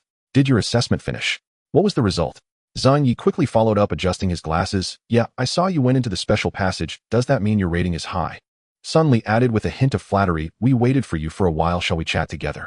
However, Jiang Qi merely cast a faint glance in their direction. His gaze was calm and indifferent, showing no arrogance, yet lacking any interest in conversing with them. He didn't even stop, walking straight past them. The three suddenly froze in place, their smiles stiffening into an incredibly awkward expression. Sun Li opened her mouth. Xiao Xia frowned, feeling embarrassed. "This is too." Zheng Yi's face shifted from green to pale. Sun Li's mother couldn't help but step forward, saying, "You young man, don't you have any manners?" Jiang Qi immediately halted. Xiao Xia, Zheng Yi, and Sun Li were suddenly filled with terror. Although they were displeased, being displeased and questioning was two different matters. How dare they challenge a suspected level superhuman? Sun Li moved slightly to the side, distancing herself a bit from her mother. Jiang Qi looked at them and said, "I'm not lacking in manners. I just dislike the content of your previous conversation." After saying that, Jiang Qi turned and left. "Zheng Yi, dislike our previous conversation. Was it about the new humans?" Before they could process it, Jiang Qi had already walked to the parking lot outside and boarded a sinister-looking all-black flying vehicle. Xiao Xia, Zheng Yi, and Sun Li, along with their parents, watched as Jiang Qi's flying vehicle ascended vertically into the sky before vanishing from their sight. Zheng Yi's tone was filled with shock. When did Lushan produce such a character? Lushan High School. In the office of the Teaching and Research Group, Wang Weihua neatly stacked the ungraded mock exam papers and placed them into a worn canvas tote bag. This bag was given last year when the school selected outstanding teachers, featuring the school logo and the phrase "cultivating virtue and nurturing talent." The bag was heavy, containing not only the exam papers, but also the lesson plans for tomorrow's lecture. "Mr. Wang, are you bringing those home to grade again?" asked Li Jian, the math teacher, at the opposite desk. His desk was cluttered with a ruler, and he was drawing auxiliary lines on a piece of sketch paper. "Yes, I still have 10 more to review," Wang Weihua replied. "I need to finish grading this set of mock exams quickly so I can explain them tomorrow." Nearby, the younger English teacher Zhang Li was also tidying up her things. She adjusted her hair in a small mirror and smiled, saying, "Mr. Wang, you're really pushing yourself. It's not often you don't supervise evening study sessions. Why not take some time to relax?" With just over 10 days until the college entrance examination, the pressure on the senior year teachers was particularly intense, especially for Wang Weihua, who as the homeroom teacher had to supervise 4 to 5 evening study sessions every week. Evening study sessions ran from 1800 to 2000, followed by a later study session from 2010 to 2115. If he finished work early, he could leave by 2130. If late, he had to wait until 2300 due to dormitory inspections. Moreover, Mr. Wang could only take 2 days off a month, specifically on 2 Sundays. Although teachers had winter and summer vacations each year, for senior year teachers, true relaxation only came in the latter half of summer vacation. During the winter break, they were too busy secretly running remedial classes under scrutiny from the Education Bureau, and in the summer they guided students in filling out college applications and dealt with parents. His wife had urged him many times to step down from the position of homeroom teacher, preferably to teach the comparatively lighter junior grades. But the issue was that young teachers were unwilling to take on homeroom duties, let alone supervise the senior year, even though being a homeroom teacher came with an extra 1,000 yuan per month. Young people nowadays are clever. They'd rather forego that 1,000 yuan than endure such exhaustion. Wang Weihua thought about taking on a few more classes while he was still relatively young. Furthermore, the principal was reluctant to let him go, as Wang Weihua was experienced and responsible. Li Jian rubbed his temples and said, "These kids nowadays have long since lost interest in academics. It's hard enough to get them to focus on class." Last month's monthly exam results showed that less than half of the class performed well. Why are we still putting in so much effort? The thought of having to supervise those little brats during evening study sessions tonight made his temples throb. The geography teacher Lu Mei chimed in, "Be content, old Li. At least you teach math. Mathematical formulas don't change, unlike us geography teachers, whose textbooks change every month, sometimes drastically. It's like chasing a soap opera. Her words seemed to open the floodgates, and soon the office was filled with complaints from teachers of various subjects. Who says otherwise? Sci Chinese is useless now. Since the emergence of extraordinary abilities, the impact on the education system has been revolutionary, leading to significant changes and restructuring across all subjects. The subjects that changed the most were history, geography, and biology. History could almost be said to have been completely overhauled, with current findings pointing to numerous gaps and even inaccuracies in humanity's historical understanding, blurring the lines between myth and reality. As a result, textbooks have had to include substantial content regarding various mythological figures, their stories, and authenticity analyses, leading many history teachers to question their existence. Am I really living in the 21st century? Am I supposed to teach whether Sun Wukong and Yuan Hong from the Seven Monsters of Meishan are the same monkey? Do Sun Wukong and Lin Daiyu have any relationship? Is Zeus a sexual addiction patient or a reproduction enthusiast? Geography is even more awkward as the Earth's maps are constantly being updated, and the return of legendary mountains and rivers often accompanies changes in topography and regional climate. The timeliness of maps has deteriorated significantly, and some textbook compilers wish they could publish monthly issues. But monthly issues can't keep up with the changes, they need to be daily. The changes in biology are similarly vast, as extraordinary abilities have been discussed multiple times by experts and classified within the field of biology. The curriculum now places greater emphasis on studies of brain structure, consciousness, and gamma waves, while traditional content like anatomy and evolution has been relatively diminished. Phenomena related to basic extraordinary abilities and gamma waves have also become significant chapters in textbooks. Next in line are politics and chemistry.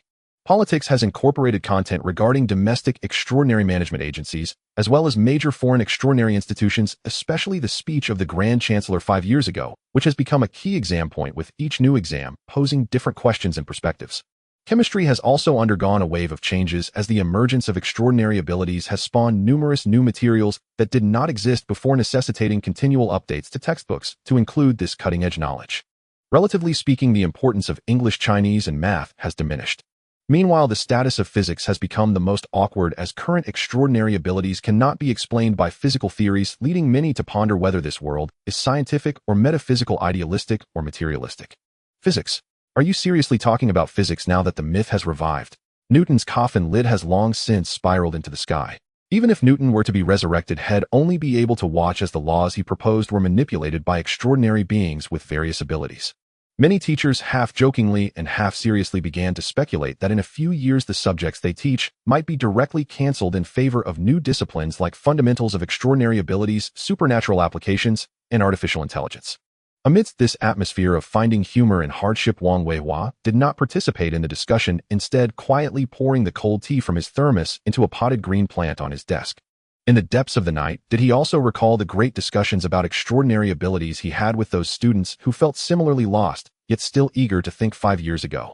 Compared to other teachers who were concerned about their own fates, Wang Weihua was more concerned about the future of his students. Times have changed. Previously, students and parents were focused on how to improve scores in various subjects, hoping to push harder before the college entrance exam, in hopes of qualifying for a better university that would lead to a decent job in society. Is fresh fish the same as dead fish? Is entering society the same as progressing into society? Now parents are concerned about how to awaken extraordinary abilities, inquiring which consciousness training classes have better reputations. Students are similarly engaged in discussions about which streamers have awakened cool abilities. Xiao Mei rejecting Jia Hao again, whether the Empress of the Fangguan Kingdom is a double, when Kunlun will recruit again, and what new TV series featuring all extraordinary beings have been released, as well as whether civilian manned rockets can be realized, and if there are many flowers on the moon, etc. Wang Weihua worried that ordinary children who were destined to be unable to awaken their abilities, yet were overly focused on them, feeling that knowledge was useless and no longer striving to learn, might find their futures increasingly limited. Perhaps in another 5 or 10 years, society will gradually find a new balance, and the situation may improve somewhat. After all, extraordinary abilities have only emerged in the last 5 years, and societal ideologies are still unstable. Yet Wang Weihua was still unwilling to watch this group of children waste their time and lose their direction. But on the other hand, what could he do? Each generation has its own confusion. Wang Weihua packed up his things, pushed his chair under the desk, and said, "Everyone, I'm heading home first." Other teachers paused their banter to greet Wang Weihua. "Hey, Mr. Wang, take care. Be careful on the road, Mr. Wang. See you tomorrow." Wang Weihua carried the canvas bag with cultivating virtue and nurturing talent printed on it as he exited the office. The corridor was quiet as most students had already gone to the cafeteria for dinner.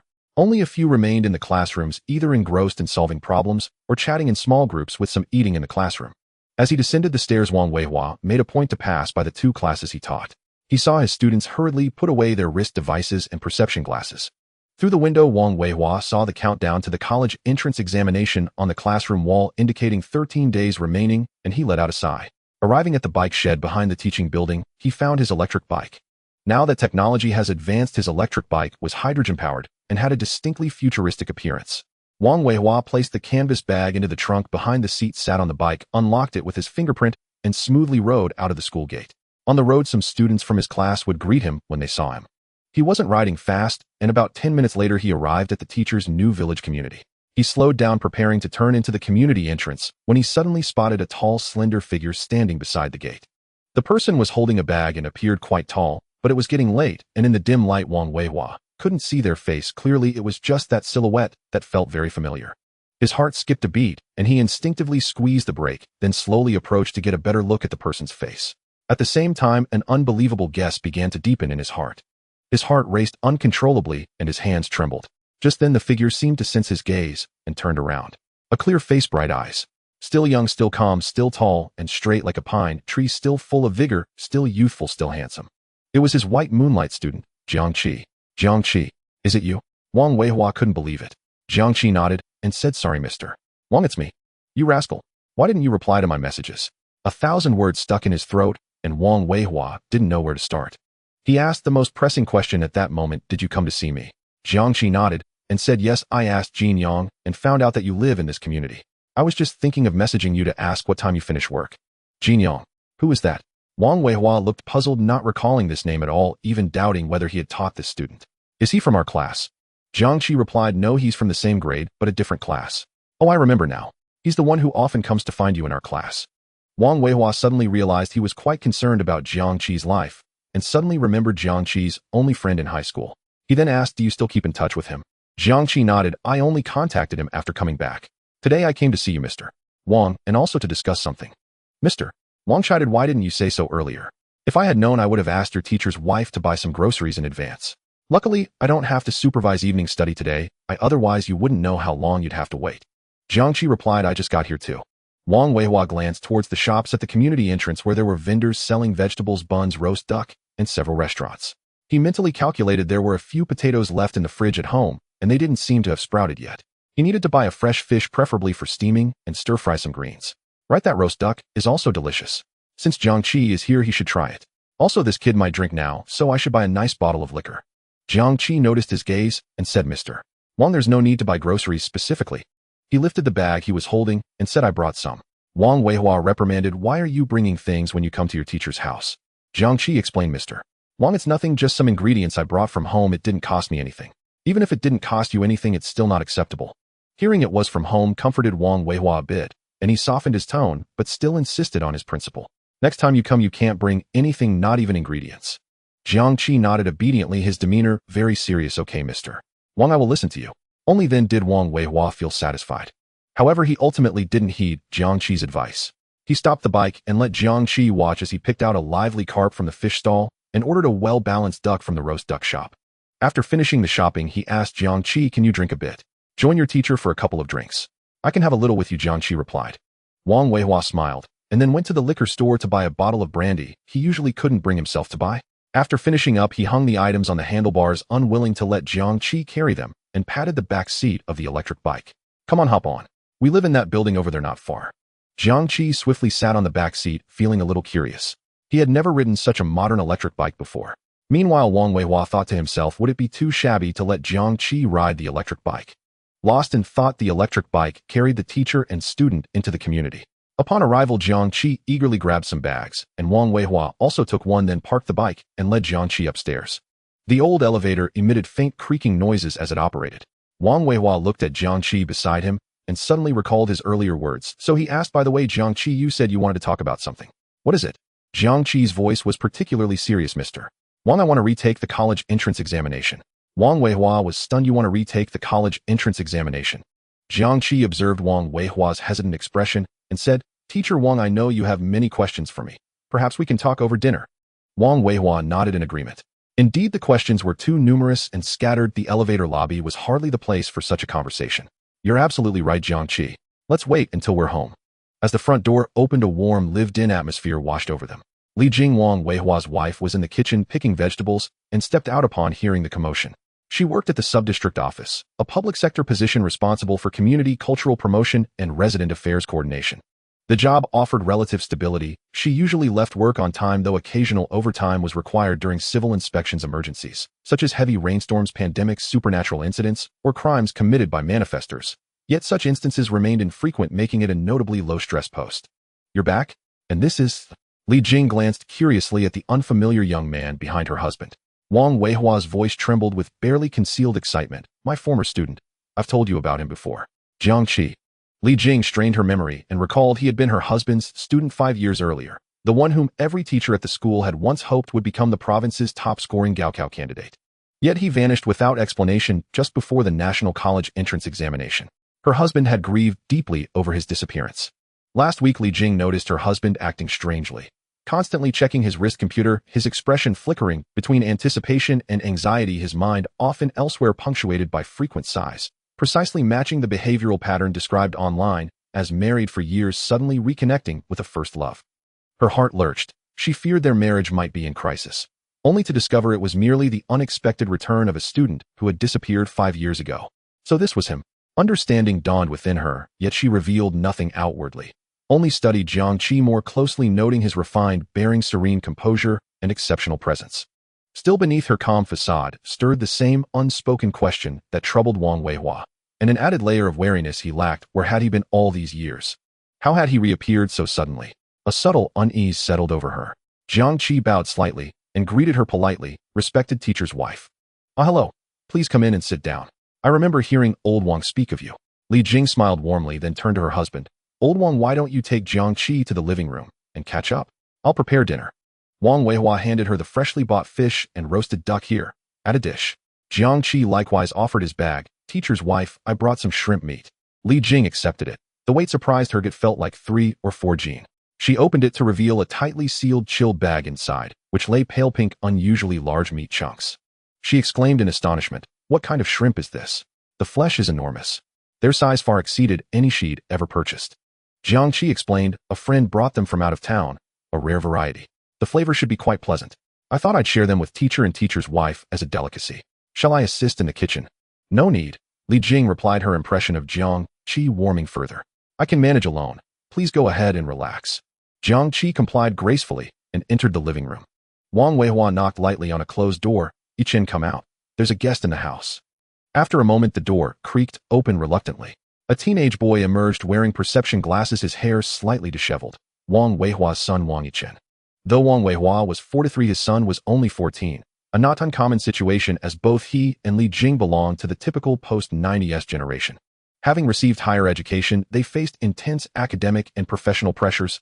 Only after securing stable careers post-graduation did they consider marriage, and children naturally arrived around their early 30s. Wang Yichen cast a fleeting glance at Jiang Qi and murmured, Big brother, hello, before retreating into his room and shutting the door before Jiang Qi could even respond. Wang Weihua sighed helplessly and offered Jiang Qi an apologetic smile. He's going through a rebellious phase. Please don't take it personally. Jiang Qi nodded understandingly. Not at all, teacher Wang. Then the two settled onto the sofa and began reminiscing, mostly about Jiang Qi's former classmates.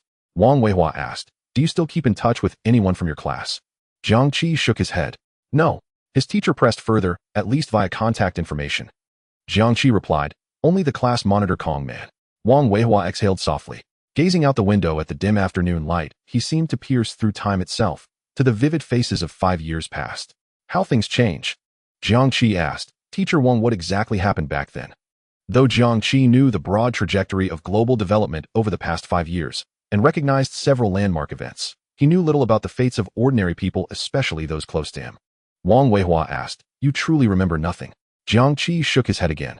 Due to certain extraordinary circumstances, I left Lushan and severed all contact. Truly, I know nothing. Wang Weihua continued, very well, I'll begin at the beginning. After the Chunhao incident, the school originally planned to resume classes in 5 days.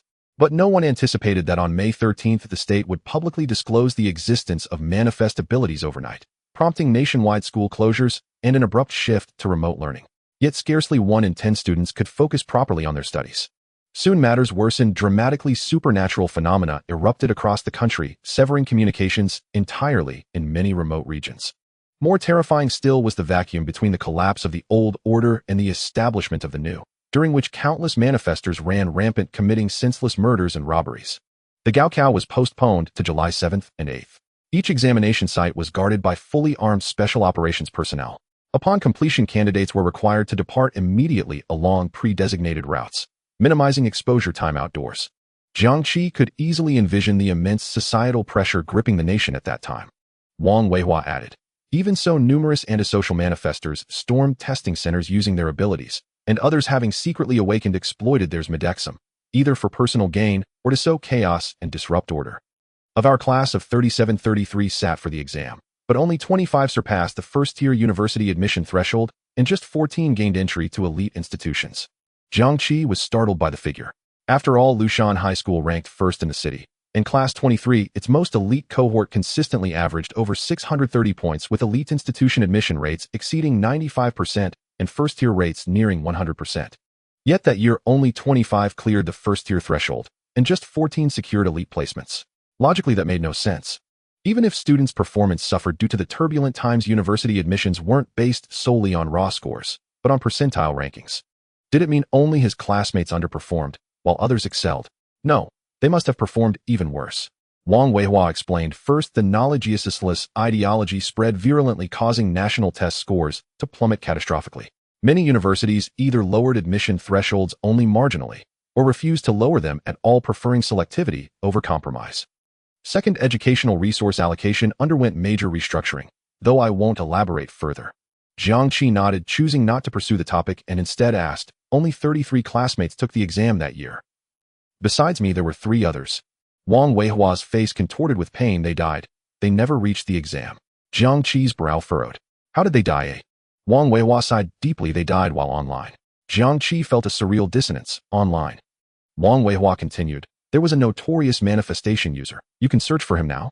He called himself the chaotic good arbiter. His power was formidable. He could kill people directly across the internet, targeting only those whose opinions opposed his own or whom he deemed guilty. Chaotic good arbiter. Jiang Qi instantly recalled the alignment system from a certain game: lawful, good, neutral, good, chaotic, good, lawful, neutral, true, neutral, chaotic, neutral, lawful, evil, neutral, evil, and chaotic, evil. Chaotic good individuals followed personal moral codes that might conflict with societal norms and rejected legal or institutional constraints altogether. In a sense, chaotic good, though aligned with goodness, could be more perilous than lawful evil or neutral evil. That this manifestation user styled himself the chaotic good arbiter spoke volumes about his utter self-absorption. Wang Weihua went on. He hunted dissenters online. Within 1 month of awakening, he killed over 1,300 opponents. Officials withheld exact figures to prevent panic, but the number is verifiable through forensic reconstruction. Victims typically remained active on social media until moments before death, posting comments, then fell permanently silent. Programmers developed web crawlers tracking the disappearance rate of active accounts under specific keywords, estimating fatalities between 1,200 and 1,400. 1,300 lives in 1 month. Jiang Qi was mildly stunned. The lethality was staggering. Moreover, killing remotely through the internet ranked among the most bizarre abilities he had ever encountered. Wang Weihua continued. The 3 who died were roommates. During remote study, one tagged the other 2 on Yin Fu. A discussion they joined angered the arbiter. That very night, all 3 collapsed simultaneously in their homes. Forensic reports confirmed massive spontaneous cerebral necrosis. The internet today is utterly toxic. Wang Weihua lamented bitterly. Back in our early 20s, netizens coexisted harmoniously. Nothing like today's endless quarrels. Debates raged over trivialities. Whether to recline airplane seats, whether library seats could be reserved, whether terminal audio could play externally, even escalating to vitriolic curses threatening entire families. After manifestations emerged, so too did internet-based judges ready to execute life sentences over mere disagreements. Listening to this post-90s elder reminisce, Jiang Qi once again sensed the profound chaos and lawlessness that defined the early manifestation era. Yet recalling Wang Weihua's remark that the arbiter could be searched online, Jiang Qi tried it. And to his mild surprise, the term yielded a detailed encyclopedia entry clearly indicating the case's monumental impact and its status as a canonical precedent. Codename Chaotic Good Arbiter. Real name Yucheng. Gender male. Date of birth. Abilities. Tracking by tracing a target's recent digital footprints, e.g., Messages posted within 24 hours. Realm verified accounts may be geolocated and marked.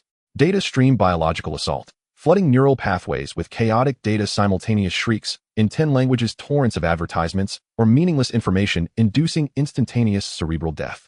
Mechanical assault. Electronic devices inducing systemic failure via corrupted code execution. Activation modes. Data stream assaults operate in two ways. First, remotely against tracked targets. Second, within a 5-meter radius targeting a designated individual near the user. Seeing the ability description, Jiang Qi murmured, just as expected. The chaotic good arbiter's power was not invincible. At minimum, it was not an unsolvable conceptual ability. His method involved two distinct steps, first marking targets via their digital traces, second delivering a lethal data stream assault. If a target could withstand the data stream, the arbiter could not kill them. That made perfect sense. Otherwise, he would have become a de facto internet deity, erasing whomever he pleased at will. The encyclopedia also recounted how the chaotic good arbiter was ultimately apprehended. Initially, cases were scattered nationwide and failed to be linked, allowing him to remain hidden. But as identical deaths mounted, authorities recognized a serial pattern, and the full force of the state apparatus mobilized. He tracked victims through their digital footprints, yet officials could reverse track him just as effectively. By retrieving all account data from victims, even if he hadn't interacted directly, merely browsing their profiles or commenting on videos they'd engaged with sufficed. Aggregating such traces made locating him effortless. He believed he hid well, playing God behind the veil of the internet. But the internet is not beyond the law. This case was later classified as the most egregious long-range manifestation homicide in Donglu history. Its horrifying methodology and vast societal damage directly catalyzed multiple legislative reforms. Jiang Qi closed the encyclopedia page. Wang Weihua resumed speaking of others. Some perished chasing manifestations, others struggled to find footing in the new world. Some had their edges worn smooth by life, returning home to manage family businesses. Still others grew uncharacteristically withdrawn and silent. Of course, most avoided catastrophe, but remained unremarkable. In this era, for an ordinary person to rise above obscurity was extraordinarily difficult. Yet class monitor Kong Man endured the initial chaos, earned admission to Xinyang University, and during a university archaeology field project serendipitously awakened. She now served as a key talent in a national-level scientific research initiative. Kong Man. Jiang Qi recalled her face. Indeed, she was the only classmate he still had on WeChat, but that didn't signify closeness. Quite the contrary, they exchanged almost no words. He'd added her only because she served as class monitor, often relaying announcements on behalf of teachers. Wang Weihua released a long, weary sigh. Sometimes one reflects on how fate toys with us. Look at this. History doesn't ask whether you're prepared. It simply roars forward unstoppable. Each of us is like silt in a torrent, swept along, rising and falling without control. Sometimes a seemingly trivial choice reshapes an entire life's course. Wang Weihua looked at Jiang Qi, wondering silently what decision had he made back then. Just then, an extraordinary fragrance wafted from the kitchen. Rich and oceanic, layered with a deep, savory umami, irresistibly mouth-watering. Even Wang Yichen, hiding in his room, pushed open his door and emerged, asking, "Mom, what are you cooking? It smells incredible." Wang Yichen followed the enticing aroma to the kitchen. He saw his mother serving dishes, and the source of the fragrance was the plate in her hands. Unable to resist, he reached out to taste it first. "Mom, what is this?" "It smells amazing. Let me try first." Slap. Li Jing smacked his hand away, frowning as she whispered, "There are guests here. What are you doing? Quickly wash your hands and set the table just a bit, and all you think about is playing games when you get home." "Oh." Wang Yichen reluctantly glanced at the meat on the plate before heading to wash his hands. After washing his hands, he went to prepare the bowls and chopsticks. The temptation of the food spurred him on. Meanwhile, Li Jing looked at the freshly steamed shrimp meat, feeling increasingly unsettled. Only she knew that when she prepared this shrimp, she hadn't added anything, merely steaming it simply. Yet she hadn't expected it to be so fragrant even so. What kind of shrimp is this? Although Li Jing wasn't as worldly as Jean Yang's parents, who had once been in high society and seen much, she could still sense the extraordinary quality of the ingredient. At the same time, she was increasingly worried about Jiang Qi's purpose for visiting. There are no visits to the Sanbao Hall without reason. Did he have something he wanted to ask old Wang for help with? Li Jing knew her husband well. He would never refuse anyone. If a student asked him for help, he would assist if he could. This was what worried Li Jing, fearing her husband might get dragged into trouble. Especially since her husband valued this student so much, he would certainly respond to any request. In the living room, upon smelling the aroma, Wang Weihua was also quite surprised. However, as a role model, he maintained his composure and merely speculated that it was an ingredient brought by Jiang Qi, intending to ask later. Soon the dishes were all set on the table and the bowls and chopsticks were ready. The four of them sat down, and the steamed shrimp became the undisputed star of the dining table.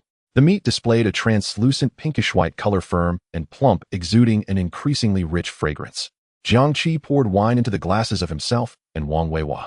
Jiang Qi wasn't a person who enjoyed alcohol, but he knew Wang Weihua liked to drink, and having disappeared for 5 years causing him such worry, it was only proper to share a few drinks with his teacher. Wang Weihua watched Jiang Qi pour wine for him, smiling happily, his wrinkles smoothing out. What could be more delightful than having a proud student pour wine for him? Wang Weihua called out, "Come on, let's eat. Don't be polite." As the only two drinkers, Wang Weihua clinked glasses with Jiang Qi and took a sip.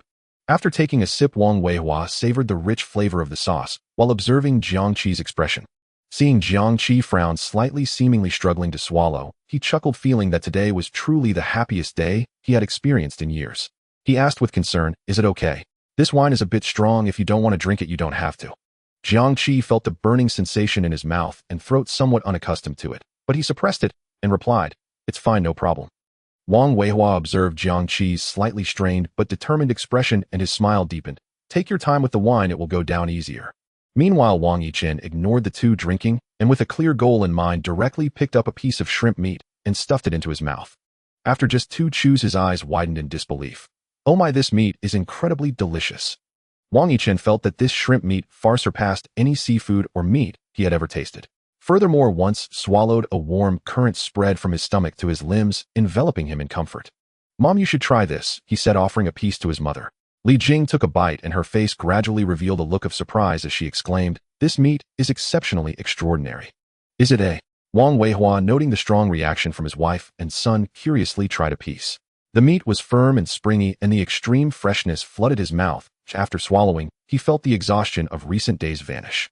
He suddenly recalled hearing a teacher boast about having tasted the meat of some extraordinary creature, describing the flavor and sensation in almost mythical terms seemingly similar to this shrimp meat in front of him.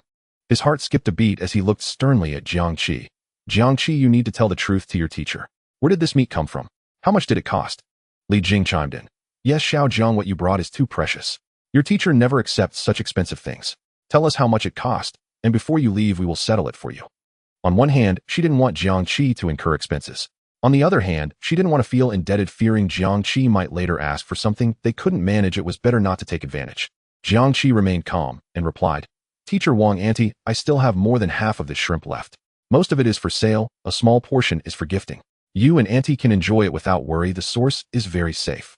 Hearing Jiang Qi say this, terms like "most is for sale" and "source is safe" only confirmed for her that this was no ordinary ingredient, and it was quite valuable. She felt increasingly that Jiang Qi was unfathomable, as if he were enveloped in a shroud of mystery. Meanwhile, Wang Weihua grew concerned for Jiang Qi, his mind conjuring up negative associations with black markets and gray areas, fearing Jiang Qi might stray onto a bad path. He had thought Jiang Qi was just bringing back ordinary shrimp. However, this topic was evidently not suitable for further discussion at the dining table. Wang Weihua planned to wait until after the meal to find an opportunity to speak to Jiang Qi privately. Li Jing also intended to look online later to check how expensive similar ingredients were, planning to slip some money to Jiang Qi before he left. Throughout the meal, Wang Yichen was the most enthusiastic eater, almost finishing half the plate of shrimp, making Li Jing feel embarrassed.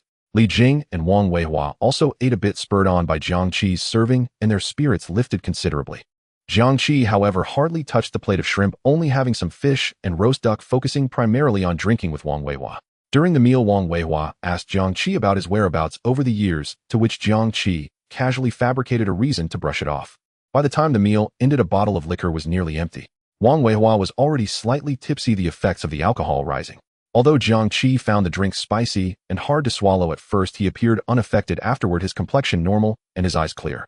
Having eaten and drunk his fill, Wang Yichen contentedly retreated to his room. Li Jing began to clear the table, and the sound of running water could be heard from the kitchen. Meanwhile, Jiang Qi and Wang Weihua went to the study. Closing the door, Wang Weihua finally asked the serious question, "Jiang Qi, now that there's no one else, please tell your teacher why you wish to retake the college entrance examination." Jiang Qi's answer was very brief, "Because of my thirst for knowledge. We are now in an era of extraordinary abilities where heroes abound like fish crossing the river. Although extraordinary abilities have only emerged in the past 5 years, in these 5 years humanity's research, understanding, and application of these abilities have progressed by leaps and bounds. The government, universities, research institutions, and civil organizations are all attempting to understand, analyze, and even harness this brand new power at an unprecedented speed and investment. The understanding of flowers and their forms the conditions for activating extraordinary abilities. Gamma waves the biological foundations of source organs and active organs, as well as the development of new materials and technologies born from extraordinary abilities, are all phase results of research during this stage. Indeed, Jiang Qi possesses infinite lifespan and has pathways to steadily enhance his strength through the slumber mechanism. Even if he does nothing, as long as he finds a place to hide and repeatedly falls into slumber after the long years pass, he would effortlessly become one of the strongest beings in the world. But what is the meaning in that? Jiang Qi believes that the significance of life lies not just in its length, but also in its depth and breadth. Even if he possesses infinite lifespan, if he merely schemes through the ages, tasting only superficially and remaining indifferent, living only to prepare for the next slumber and waking to face another brand new world, what then is the meaning of his life? Perhaps living 1,000 years may not be as meaningful as someone living just 100. Ultimately, when novelty turns into repetition, when anticipation turns into numbness, the gift of infinite lifespan may become a curse. Therefore, he wants to participate in the era not as a bystander, but as a participant, a feeler, and a promoter.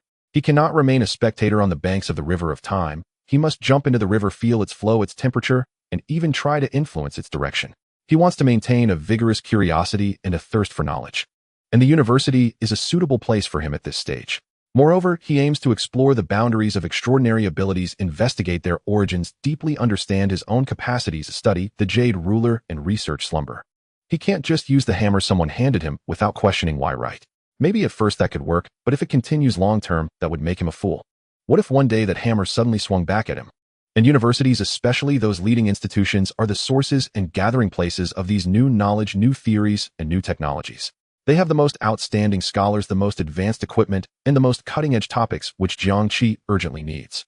Although now Kunlun, Maoshan, Shaolin, Longhushan, and other sects also play a part in fulfilling some of the roles of universities, and even have their own research on extraordinary abilities, Jiang Qi believes that the research atmosphere in universities will be more vibrant, open, and focused on exploring principles and sharing knowledge.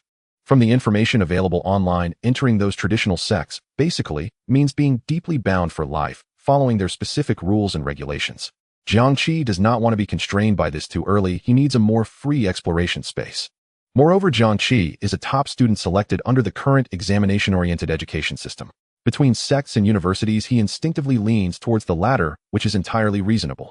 Additionally, joining a university offers Jiang Qi a highly attractive benefit. He wants to leverage university resources to systematically develop his water-based extraordinary abilities. The key lies in the Jade Ruler. Not the Jade Ruler's inherent infinite lifespan and slumber capabilities, but the fact that the Jade Ruler itself is a treasure trove. As an ancient artifact, a symbol of the authority bestowed by the heavenly emperor upon the water god, the engravings on the Jade Ruler should not merely be simple decorations. Especially after the Jade Ruler absorbed the second flower, he faintly sensed some rhythm and rules contained within. Perhaps these engravings themselves are an extremely profound, systematic expression of the laws of water. If he could calm his mind to study and analyze it using modern scientific methods, he might be able to decode and reverse engineer a more profound and systematic water-based extraordinary ability, rather than being just a primitive person as he is now. Not to mention, the Jade Ruler also features carvings of the 4 rivers, divine beasts, and the water god. Researching these requires extensive knowledge, including ancient linguistics, semiotics, etc., and a strong research environment as support. Thus, for Jiang Qi, entering a top university is not only about participating in this era and acquiring cutting-edge knowledge of the new age, but also about leveraging modern academic power to manifest his own abilities. To carve out a path that belongs to him, understanding not just the what, but also the why. In fact, Jiang Qi discovered that the Jade Goo was a treasure not long ago. Excluding the 5 years of deep slumber, he activated the Jade Goo, and it has only been 11 days in total, 5 days before the slumber and 6 days since. Thus, Jiang Qi's next steps were quite simple. 1. Continue searching for the flower of the water system to enhance his control over the Jade Goo. 2. Enter university or begin studying the engravings on the Jade Goo. Before entering university, develop water system abilities and acquire as much knowledge as possible, exploring the boundaries of these abilities and understanding their origins. 3. At the appropriate time, enter the next slumber. Is it the thirst for knowledge? If another student had said this, Wang Weihua would have thought it mere flattering words. But for Jiang Qi, Wang Weihua believed it without hesitation. He was convinced that 5 years might have altered Jiang Qi's experiences, but certain things had never changed. He exclaimed excitedly, "Good. Jiang Qi, I trust you. I have always felt that you are different from other students." However, Wang Weihua started to frown again. There are only 13 days left until the college entrance examination, and the registration period has passed. You can only take the exam next year. No, it hasn't. Jiang Qi shook his head. As he spoke, he pulled up his personal electronic information. His personal page was different from that of ordinary people, with a red background and one line clearly marked Manifestor Life Empowerment Department, Physical Enhancement System B level. Upon clicking, there was an electronic version of the Manifestor certificate. Jiang Qi said, registration is not an issue for me. To attract Manifestors, universities have a special Manifestor admissions pathway similar to that for students with artistic or athletic specialties. Furthermore, since the awakening time for Manifestors is uncertain, one could be an ordinary student today and become a Manifestor tomorrow. Registration is very flexible, allowing supplementary registration up to 3 days before the examination. This cannot be called a privilege. It is merely the nation's urgent need for Manifestor talents. Wang Weihua looked at the prominent national emblem and B label on Jiang Qi's Manifestor certificate almost in disbelief. He wanted to ask Jiang Qi when he became a Manifestor and how it happened, but ultimately he didn't ask anything. He gazed at the strikingly handsome youth before him, convincing himself to accept this reality. Truly, his star student, whether before or after the emergence of his abilities, was a genuine prodigy. However, he quickly became puzzled. But since you are B level, you can enter university without an exam. Why do you want to take the college entrance examination? For Jiang Qi, there were 3 reasons. First, he wanted to repay the kindness of teacher Wang and the principal, making up for his abrupt departure back then. Second, to provide an explanation to his past self, who was just a small-town test taker. Third, if he could pass the exam, why take an interview? Jiang Qi calmly met Wang Weihua's gaze and said, I don't need exemption from the exam. Wang Weihua's eyes suddenly became warm and a long-lost sparkle erupted within them. All right, since you've made your decision, I will fully support you. In these 13 days, we will fight together once more. Looking at the suddenly passionate Wang Weihua, Jiang Qi wanted to say that his efficiency in self-study and organizing knowledge points might be higher, and besides, excluding the time spent in slumber, he had only been a high school student for just over 10 days, so he hadn't forgotten his original knowledge. Yet he ultimately refrained from dampening Wang Weihua's enthusiasm and instead followed the conversation, making specific requests. Teacher Wang, I will rely on you to help me formulate a review plan, and I also need your assistance with the registration. Additionally, is my student status still valid? No problem. Leave it to me. Wang Weihua patted his chest in assurance. At this moment, he felt invigorated. I will prepare the review plan for you tonight. You don't need to worry about the registration. I'm familiar with the process. As for the student status, you needn't worry. Although the rules state that after 5 years of leaving school, the status is automatically canceled, your situation is special. Your willingness to take the exam under the name of your original school is a tremendous opportunity for the school. I will go find the principal tomorrow and ask him to make special arrangements for you. Over the years, Lushan High School had been overshadowed by several other schools that gained fame through their Manifestor students. This time, his star student was coming back, and he could finally hold his head high. Moreover, he knew that Jiang Qi was likely doing this on purpose, reminiscing about old times and wanting to lend a hand to his alma mater. Otherwise, he could have directly entered university without taking an exam or participated in the college entrance examination as a social examinee, without needing to seek help from him, a high school teacher. Wang Weihua looked at Jiang Qi, his eyes filled with deep affection. Jiang Qi, this child is kind. After finalizing these matters, Jiang Qi chatted with Wang Weihua for a while longer and then stood up to bid farewell. Wait. Wang Weihua hurriedly stood up, grabbed a bag, and shoved an entire set of textbooks, several sets of study materials, and compilations of past college entrance exam questions into the bag, handing it to Jiang Qi. Take this back and review the physics. For other subjects, I will ask other teachers tomorrow. Jiang Qi accepted the bag and said, thank you, Teacher Wang. I will definitely study hard when I get back. Then, as the study room door opened, Wang Weihua escorted Jiang Qi to the door. He initially wanted to ride his electric bike to take Jiang Qi home, but Jiang Qi firmly refused. Watching Jiang Qi's figure disappear around the corner of the stairs, Wang Weihua felt an indescribable sense of melancholy, closing the door after a while. At that moment, he saw his wife Li Jing approaching with a worried expression, holding a wrist device. Wang Weihua asked concernedly, what's wrong? Li Jing handed over the wrist device screen and said, look, I just searched online. The flesh of extraordinary creatures is sold at an exorbitant price, typically only appearing in auction houses, and ordinary ones cost over 10,000 yuan per pound. The quality your student brought is even higher. I estimate it could be worth 100,000 per pound. She became increasingly anxious and asked, did he ask you for help with something? Otherwise, why would he give such an expensive gift? Other than that, she couldn't think of any other reason. Over 100,000 per pound. Jiang Qi must have brought at least 3 or 4 pounds, which means tens of thousands, or even over 100,000. She initially wanted to check the price, hoping to repay Jiang Qi, but discovered that her family simply couldn't afford it, especially when she thought of her son devouring most of it. While Jiang Qi hardly touched it, she felt both angry and regretful, wishing she could pull her son out of his room and scold him. You glutton. You good for nothing. Wang Weihua stared at the screen, silent for a long time. After a while he finally sighed. You misunderstood. It wasn't he who asked me for help, but rather he came to help me. Oh. Li Jing was taken aback. After bidding farewell, at Wang Weiwa's house Jiang Qi returned to the Jiangyang ship. The hatch slid open silently, and the electronic voice of Xiao Xing chimed in, "Welcome back to the ship, Captain." Entering the cabin, Jiang Qi suddenly became curious and asked Xiao Xing, "Do you have a virtual interactive avatar?" Retrieving the available avatar library, now Xiao Xing immediately responded. In the next moment, several holographic projections appeared in front of Jiang Qi, a virtual girl around 16 or 17, with twin ponytails bouncing into view, her voice bright and cheerful. "Captain brother, would you like to listen to the new song I learned?" A tall, elegant woman wearing gold-rimmed glasses stood calmly at Jiang Qi's height. "Captain, would you like to review today's navigation log?" A muscular, robust man crossed his arms and stood firmly. "Honorable Captain, how about a tactical simulation training? I am eager to begin." A handsome young scholar, holding a scroll, slightly bowed. "Young master, do you wish to review your studies? I can prepare the scroll and ink for you and organize the documents."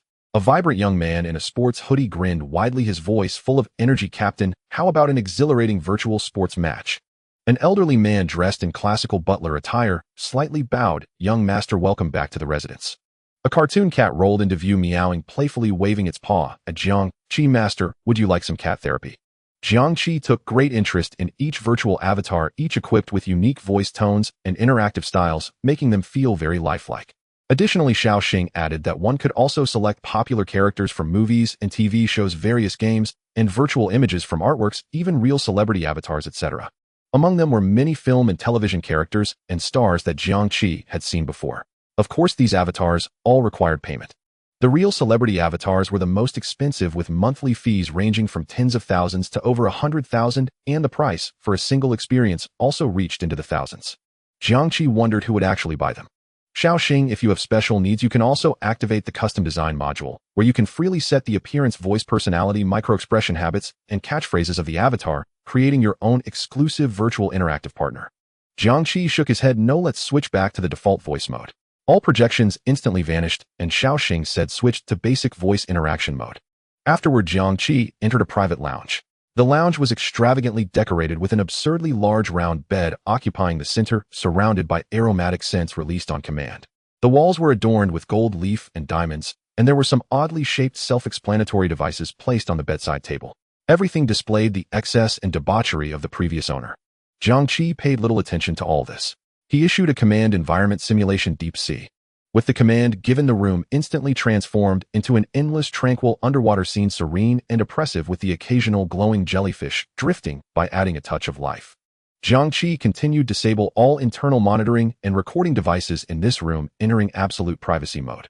Xiao Xing immediately responded, "Command confirmed, all monitoring and recording devices are off, privacy mode activated." With everything set, Jiang Qi's mind sank into the shell. Inside was stored all the belongings he had acquired from the Mirage Cave: luminous pearls, water avoidance beads, meditation cushions, colorful coral ornaments, porcelain bowls, porcelain cups, a broken jade bottle jars, and some dismantled tables and chairs. In addition, the shell also contained the original Mirage Qi and fragmented memory images left by the Mirage being. However, Jiang Qi dared not touch the latter. He reminded himself, "I must wait until my strength is sufficiently powerful before I can look." Then, with a thought, the meditation cushion in the shell appeared in his hands. This was the most valuable find he had aside from the shell from the Mirage Cave. However, at the time he had no time to study it, and now he finally had the chance to examine it closely. He noticed that the cushion was neither fabric nor leather, neither gold nor jade, and was enveloped in a layer of clear energy exuding a very ancient aura. Jiang Qi placed it beneath himself and sat cross-legged. As soon as he settled down, he felt a difference. A cool and tranquil essence slowly seeped from the cushion, directly reaching his sea of consciousness. Jiang Qi felt his already alert mind becoming even clearer. He summoned a glowing jellyfish to float above his head for illumination, then took out the bag of materials given to him by Wang Weiwa. Understanding the Tao does not mean it cannot be about understanding the physical Tao. With the cushion's enhancement, Jiang Qi first opened the physics textbook. He found that the core content had not changed much compared to 5 years ago, still focusing on the pillars of Newtonian mechanics, electromagnetism, thermodynamics, optics, and atomic physics. However, the compulsory content had introduced the basics of quantum computing, such as the concepts of superposition and entanglement. The sections on relativity were deepened, and topics like controllable nuclear fusion and all superconducting tokamak devices were added. Moreover, the content regarding outer space had expanded, extending from basic celestial mechanics to relativistic effects in interstellar travel, such as the impact of time dilation on interstellar communication, etc. Jiang Qi considered this a signal. With the emergence of superpowers, humanity's ambitions towards the extraterrestrial were also expanding. Perhaps within a century, empowered by these abilities, humanity would establish a multi-planetary civilization system centered around Earth, achieving a leap from Earth species to interstellar species.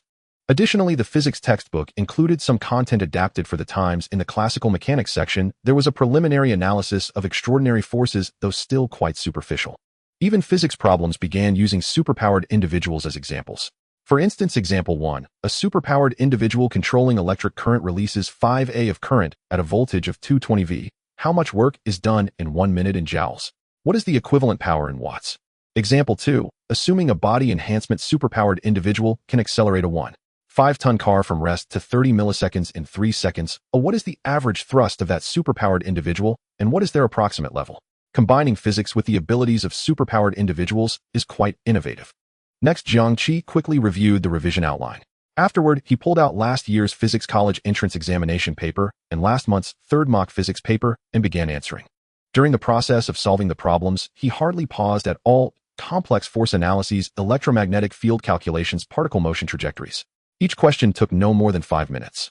After checking the answers, both papers scored full marks. Jiang Qi packed the textbooks and supplementary materials into the bag and set it aside, saying high school physics is still too easy. P.S. There will be another chapter tonight. The next morning, as the first light of dawn broke, Wang Weihua rode his electric bike out of the community and greeted the security guard. Although technology has developed, the security profession still exists, primarily manned by elderly individuals in their 50s and 60s. At this moment, Wang Weihua wore an excited expression. Despite staying up until 2 in the morning to create a review plan for Jiang Qi the previous night, he felt no fatigue and instead was filled with vigor. Whether it was due to eating shrimp or just being overly excited, he thought, first, I need to prepare the registration materials, and then after class I will go find the principal to finalize the matter. Wang Weihua envisioned the future with a smile forming at the corners of his mouth. Passing by a breakfast stall, he bought a portion of soup dumplings, and when he entered the office holding his breakfast, the other teachers had not yet arrived. He turned on the office lights and opened the windows for ventilation, then quickly finished his breakfast. When the bell for morning self-study rang, Wang Weihua brought the exam papers to the classroom, sitting down to grade them while keeping an eye on the morning study session. Seeing a student secretly playing with their wrist device under the desk, he simply walked over and tapped the table without reprimanding them. After morning self-study ended, Wang Weihua returned to the office. While making tea, the math teacher, Li Jian, noticed him and remarked on his change. "Oh, teacher, Wang looks radiant today."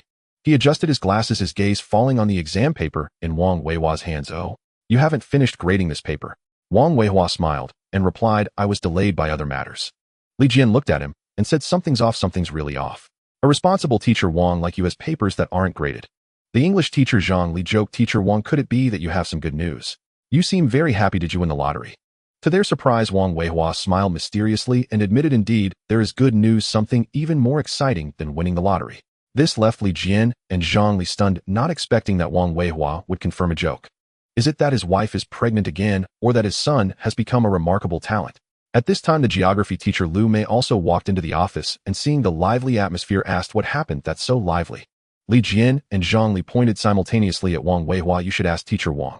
He has good news. He even said he's happier than winning the lottery." Lu Mei looked at Wang Weihua with curiosity. Wang Weihua smiled, without speaking, teasing them, "Wait until things are finalized before I tell you. This isn't just good news for me. It's also good news for our school, and he'll need everyone's help when the time comes." This tease sparked speculation among the teachers. After teaching the first 2 classes, Wang Weihua guessed that the principal had arrived at school. He called the principal, confirming he was in the office, and then headed to the principal's office. Knocking on the door, Wang Weihua entered and sat down, unable to contain his excitement, saying, "Principal, I have something important to discuss with you." The principal, noticing Wang Weihua's seriousness, put down his pen and asked what important matter. Wang Weihua forwarded Jiang Qi's personal information to the principal, saying, "Principal, please take a look first." The principal, looking puzzled, opened Jiang Qi's file, and when he saw the red background personal electronic information page, he immediately sat up straight and quickly scanned down Jiang Qi, 23 years old. A remarkable talent, life empowerment system, body enhancement system, B level. Jiang Qi. That name sounds familiar. And he is a B level remarkable talent. He looked up confused and asked Teacher Wang, "What is this?" Wang Weihua replied, "Principal, don't you remember? Jiang Qi, that student from my class 23. As soon as Wang Weihua said this, the principal suddenly recalled. Not only did he remember, but a flood of past memories surged into his mind, and Jiang Qi's image became increasingly clear in his mind. But the more he remembered, the less he could believe it. Is it really him? He has become AB-level remarkable talent. Wang Weihua said yes, but that's not the main point. The main point is that he wants to retake the college entrance examination under our school's name. The principal's fingers trembled, his heart shaken. Really? Teacher Wang, this matter can't be taken lightly. Wang Weihua insisted it's true. Then he explained the details, and the principal immediately stood up excitedly. Teacher Wang, this is great news. I thought something had happened to him since I couldn't contact him back. Then I never expected this, truly unexpected. He still remembers our school. He is a good child. Even with his composure, he felt a bit flustered at this moment. If what Wang Weihua said was true, this would undoubtedly be a significant turning point for Lushan High School. A B-level remarkable talent, giving up the exemption qualification and insisting on taking the college entrance examination under his alma mater's name would not only greatly enhance the school's reputation, but also attract more quality students. Wang Weihua quickly reminded principal the urgent task now is to help Jiang Qi register and reinstate his student status. You're right. The principal calmed down, regaining his usual composure, and said seriously, Teacher Wang, this matter must be kept strictly confidential, known only to those who need to know. I will personally coordinate the matter of his student status. Next, he eagerly asked, can you invite him to school? Some procedures may need to be handled in person. Wang Weihua nodded, no problem, I will make the arrangements. That afternoon, the principal called all the teachers from the Qi senior class together for a meeting requiring each subject teacher to provide a targeted review plan and to compile all necessary textbooks and materials. The subject teachers exchanged glances, some confused, but they all agreed. Meanwhile, on Jiang Qi's side, Jin Yang had temporarily returned to school. He had already skipped a week of class and feared failing if he didn't show up. In a private room of a tea house, Jiang Qi met with Zhong Shi, who had settled in. When Zhong Shi walked in, Jiang Qi almost didn't recognize her. Her long hair, which had been braided into dreadlocks, was styled so that the braids were not completely tight against her scalp, combining braiding with a high ponytail design. Some dreadlocks were tied at the top of her head, while a few thinner braids adorned with tiny metal beads fell casually over her forehead and cheek, adding a touch of untamed liveliness. Interspersed among the dreadlocks were soft, glowing strips that flickered like streams of faulty code. Her previously fair skin had also been tanned, with an even brown complexion radiating health, giving her a streetwise wild vibe.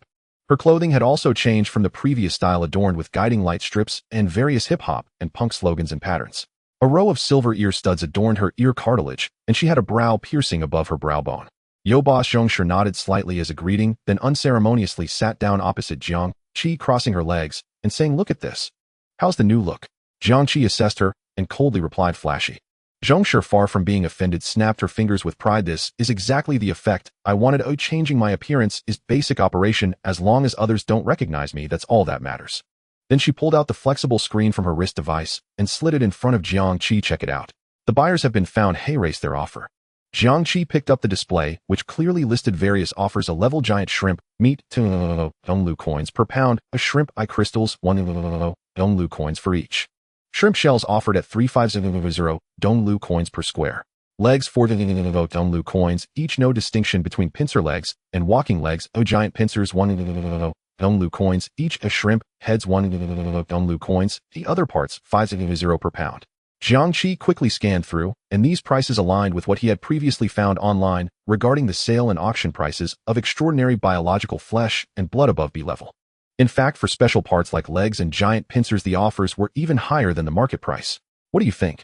Zhong Shi observed Jiang Qi's expression, asking proudly, not bad, right? Jiang Qi replied, very efficient.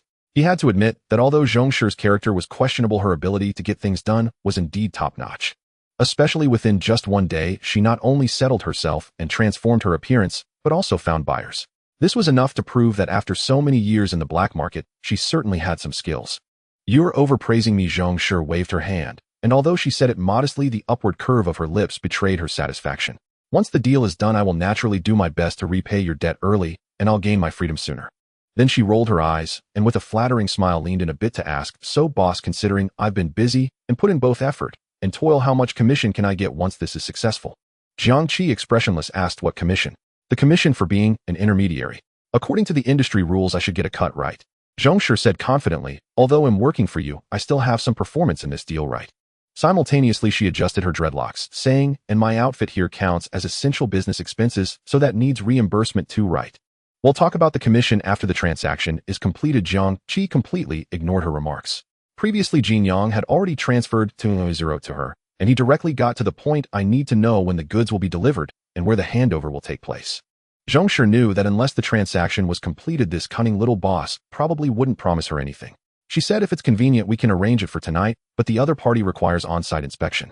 Jiang Qi replied, inspection is fine, then tonight it is. He stood up, operated his wrist device, tapped the screen, and said, I've already settled the bill for the private room. You can leave now or take a break first. During this process, Jiang Qi inadvertently revealed his B-level remarkable talent certificate. He wanted Jiang Qi to realize that it would be best not to play any tricks or have any improper thoughts.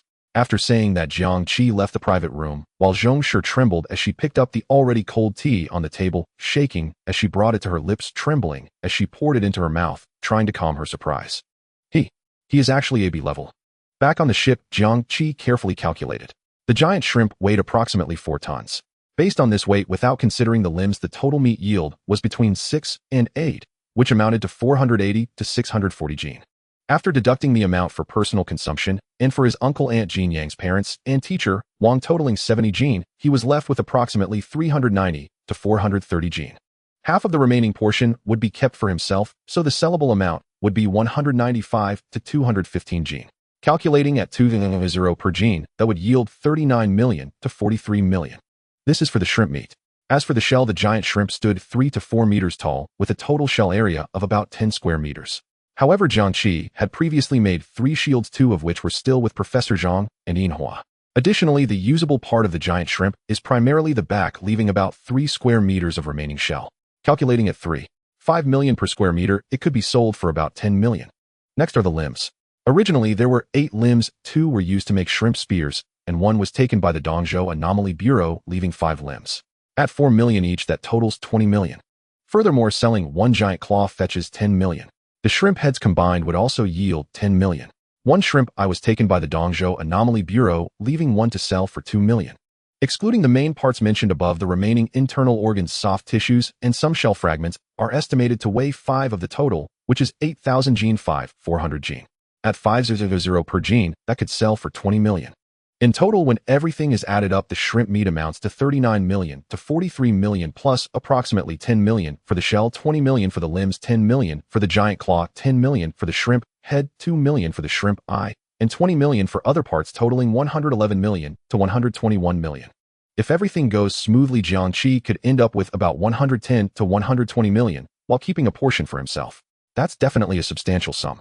Not only could he pay back the 50 million owed to Jin Yang's family, but Jiang Qi could also keep 50 million for himself. This 50 million could greatly improve his uncle and aunt's living conditions or serve as a development fund for his future with Jin Yang and Xiao Lu. The price for the giant shrimp is also quite reasonable. An A-level ingredient is already the pinnacle of extraordinary cuisine, sitting at the top of mundane transactions. Going above a level is something beyond imagination for both diners and capitalists. After all, there exists a significant gap between B-level and A-level. While B-level extraordinary beings are powerful, they still fall within the realm of predictability. A-level beings, however, have already touched upon mythic qualities. The same applies to extraordinary creatures. True A-level beings have developed intellect comparable to humans. This giant shrimp has merely grazed the threshold of A-level and hasn't fully reached it. With Jiang Qi's complete restraint over its abilities and the assistance of Professor Zhang and Yinhua, it was barely captured. Otherwise, killing an A-level extraordinary being is definitely not an easy task. Currently, there are indeed very few A-level ingredients available on the market, making them extremely rare. However, Jiang Qi thought to himself, the premise of selling for 110 to 120 million is to successfully complete the transaction. Money can sway hearts, and unexpected events may arise. With this in mind, Jiang Qi began preparing for tonight's transaction. Night had fallen, and Jiang Qi piloted the Jiangyang to a mountainous forest on the outskirts, a prearranged meeting place with Zhong Shi. The Jiangyang landed in a relatively open area of the forest. At this moment, it had been given an optical camouflage to slightly alter its appearance to avoid being recorded. Inside the cabin, Zhong Shi unceremoniously grabbed a bottle of expensive red wine from the built-in wine cabinet, poured herself a small glass, and comfortably reclined in the massage chair in the lounge. With her legs crossed, her form-fitting outfit accentuated her graceful curves, and she unabashedly displayed her charm in front of Jiang Qi. She took a sip of the red wine and teased, wanting to provoke her perpetually serious young boss. What do you think? If we can't reach an agreement later, will there be a fight? There are ways to handle a fight, Jiang Qi replied, flipping through the various textbooks he had obtained from Teacher Wang. He had already reviewed the mathematics and English sections, finding little change, and after a quick read through with quantum speed reading, he set them aside. Now he was looking at geography, one of the subjects most affected since the flower descended, and even he needed to relearn it. Jiang Qi continued, "Boss, don't be so serious, why don't you tell me what's inside Peng Lai?" Jiang Qi simply replied, "It's a secret." Jiang Qi pouted, "The boss is stingy." In truth, it wasn't that Jiang Qi didn't want to share, but he had signed a lengthy agreement. Of course, he also genuinely didn't want to share. At that moment, a voice from Shaoxing rang out. "Captain, an unidentified flying object signal has been detected in the designated airspace, and it is approaching rapidly, expected to arrive in 1 minute." The screen projected the trajectory of the unidentified flying object. Jiang Qi instantly closed the geography book, stood up, and said, "They're here. Prepare for contact," he added, glancing at Zhong Shi. "Got it, boss." Zhong Shi set the red wine aside, gracefully stood up, and the two stepped outside the cabin, quietly waiting on the open ground. Jiang Qi stood ahead, while Zhong Shi fell back a step. Almost simultaneously, a pure white flying object descended onto the nearby clearing. The flying object bore a logo with a striking design. Its structure resembled a double helix of genes, with the left spiral entwined in flames, and the right spiral resembling the ancient character Li. Finally, the two spirals converged at the top into a torch shape. Below the logo were 4 prominent characters, Zhong Li biology. This was the buyer Zhong Shi had been looking for. According to ancient texts, Zhong Li is Zhu Rong, who served as the fire minister during the time of Emperor Ku, and was granted the title Zhu Rong for his contributions. After the emergence of extraordinary abilities, countless companies were shattered by the tide of the times, much like Jin Yang's father's educational company. However, some companies seized this disruptive opportunity and rose with the wind. Zhong Li Biology is one such leader. Its predecessor was Heezy Pharmaceutical, founded in 2020, mainly focusing on traditional cardiovascular drugs, ranking in the mid-tier among domestic pharmaceutical companies. In the second year after the emergence of extraordinary abilities, it officially rebranded to Zhong Li Biology and quickly adjusted its strategic direction. Zhong Li as the fire minister also signifies the inheritance of life. The philosophy of Zhong Li Biology is to become the new era's master of fire, using technology to deconstruct and replicate extraordinary abilities. They have already achieved some significant results, such as the mass-produced Li Hua Type 1 oral solution, which allows ordinary people to gain a 20 increase in endurance. Although it is expensive, it has opened up a market among specific populations. Moreover, their experimental Zhu Rong's breath injection is already circulating in small circles within the bodybuilding community, claiming that one injection can boost muscle mass by 80, granting strength comparable to level extraordinary beings. However, the side effects are also quite severe. If one can't handle it, the hospital's ambulance might arrive faster than the enhancement. Many organizations and companies like Zhong Li Biology focused on specific research directions exist. This is a bet on the future in uncertain times. As the cabin door opened, a middle-aged man dressed in a fitted suit exuding a competent aura stepped out. He looked every bit the business elite. Behind him was a team of 6 individuals, all wearing matching white work uniforms, each adorned with a miniature Zhong Li Biology torch logo, carrying various sealed testing boxes and portable devices. The middle-aged man was somewhat surprised by Jiang Qi's youth, but his expression remained unchanged. He stepped forward with his team, stopping about 2 meters away from Jiang Qi, and said, "Mr. Jiang, Miss Zhong, good evening. The mountain air is chilly. Thank you for waiting so long." He was quite gracious. "Let me introduce myself. I am Bai Cheng, the head of the Special Projects Department at Zhong Li Biology." Saying this, he candidly revealed the information on his personal identification page. Bai Cheng, gender male. Date of birth 1996. Identity certification extraordinary being. Ability spectrum life empowerment life catalysis. Official rating level. Jiang Qi knew that the abilities of this spectrum were mainly used for research, such as enhancing cellular metabolism and hormone secretion, and even intervening in gene expression to some extent. They are highly sought-after talents in biological medicine research. Seeing the other party's candor, Jiang Qi pondered briefly and retrieved his own personal information. Jiang Qi. Identity certification extraordinary being. Ability spectrum life empowerment body enhancement. Official rating B level. Extraordinary being life empowerment body enhancement B level. Since the giant shrimp had passed the observable level, there was no need for secrecy. Bai Cheng's pupils involuntarily constricted, but he quickly regained composure, saying, "I am impressed. I didn't expect Mr. Jiang to be a B-level powerhouse. The information I received from Ms. Zhong seems far more valuable than anticipated." After some pleasantries, the conversation turned to business. Jiang Qi said, "It's getting late. How about we examine the goods first?" Bai Cheng readily nodded. "That sounds good to me." Jiang Qi issued a command to the Jiangyang via his wrist device. The cargo hold in the belly of the ship opened and a platform descended, revealing a frozen giant shrimp carcass before everyone. Even though this shrimp carcass had lost its life, it still exuded a chilling aura. Its thick shell, menacing claws, and sharp limbs all showcased its formidable presence when alive. Even Bai Chung, seasoned as he was, couldn't help but step forward, gazing intensely at the shrimp carcass. A level. Indeed, this is a top-tier material that has touched the threshold of a level. Perfect, simply perfect. As a life catalysis extraordinary being, he could sense the immense life energy contained within this shrimp carcass. Bai Chung suppressed his excitement. Mr. Jiang, shall we begin the examination? Jiang Qi replied, please proceed. Without needing Bai Chung to give an order, the six-member team immediately surrounded the shrimp carcass, conducting tests on different parts. One group used an instrument to measure the freshness, energy level, and biological toxins of the shrimp meat. Another group inserted molecular probes into the shell for material strength analysis, and another group examined the structure of the claws and limbs. The entire process was exceptionally efficient and professional. After about 10 minutes with the final test confirming accuracy, Bai Chung smiled widely. Mr. Jiang, thank you for your patience. The quality of your goods is impeccable, and in some aspects it even exceeds our expectations. Now may I ask which parts you plan to sell? Jiang Qi had already considered this matter. He stated half of the meat, all of the shell, all of the shrimp, heads, one giant claw, and all of the limbs. Bai Chung felt somewhat regretful that Jiang Qi wasn't selling everything. Every missing piece of such premium material represented a significant loss. Nonetheless, he understood that one couldn't force a decision, maintaining his smile. Understood. I respect your decision. He turned to his team and instructed, according to Mr. Jiang's requirements, proceed with precise segmentation, weighing, and pricing. His six-member team sprang into action, retrieving ultra-low temperature plasma cutting tools from the flying object to precisely segment the shrimp carcass. The segmented parts were immediately placed on high-precision floating electromagnetic scales, measuring down to the gram. The data was automatically recorded into the system and priced based on unit price. At the same time, others began counting, confirming, and packaging. Jiang Qi watched their movements, thinking to himself the shrimp brother had been quite helpful. Initially in Penglai, it was the shrimp that made Jiang Qi realize there was a problem with the water pool, leading him into the illusion wave cave, where he obtained the clamshell and flour. Later it was with its shrimp spear that Jiang Qi pierced through the shadow. Now the shrimp brother was supporting him with all its parts. Thank you, shrimp brother. After about 10 minutes, once all the work was completed, Bai Chung approached Jiang Qi and said, Mr. Jiang, the final accounting is complete. Based on the parts you provided at our agreed price, the total amount is 1.25 billion Donglu coins. Shall we proceed with the payment now? Hearing this figure, even the coldest of hearts would smile. Zhong Shi was also taken aback, regretting why she hadn't stubbornly followed Jiang Qi into Penglai. 1.25 billion. She had painstakingly crawled and fought in the black market for 5 years, only to save up a few tens of millions. Yet Jiang Qi's outing had almost netted him a fortune effortlessly. She felt somewhat psychologically imbalanced.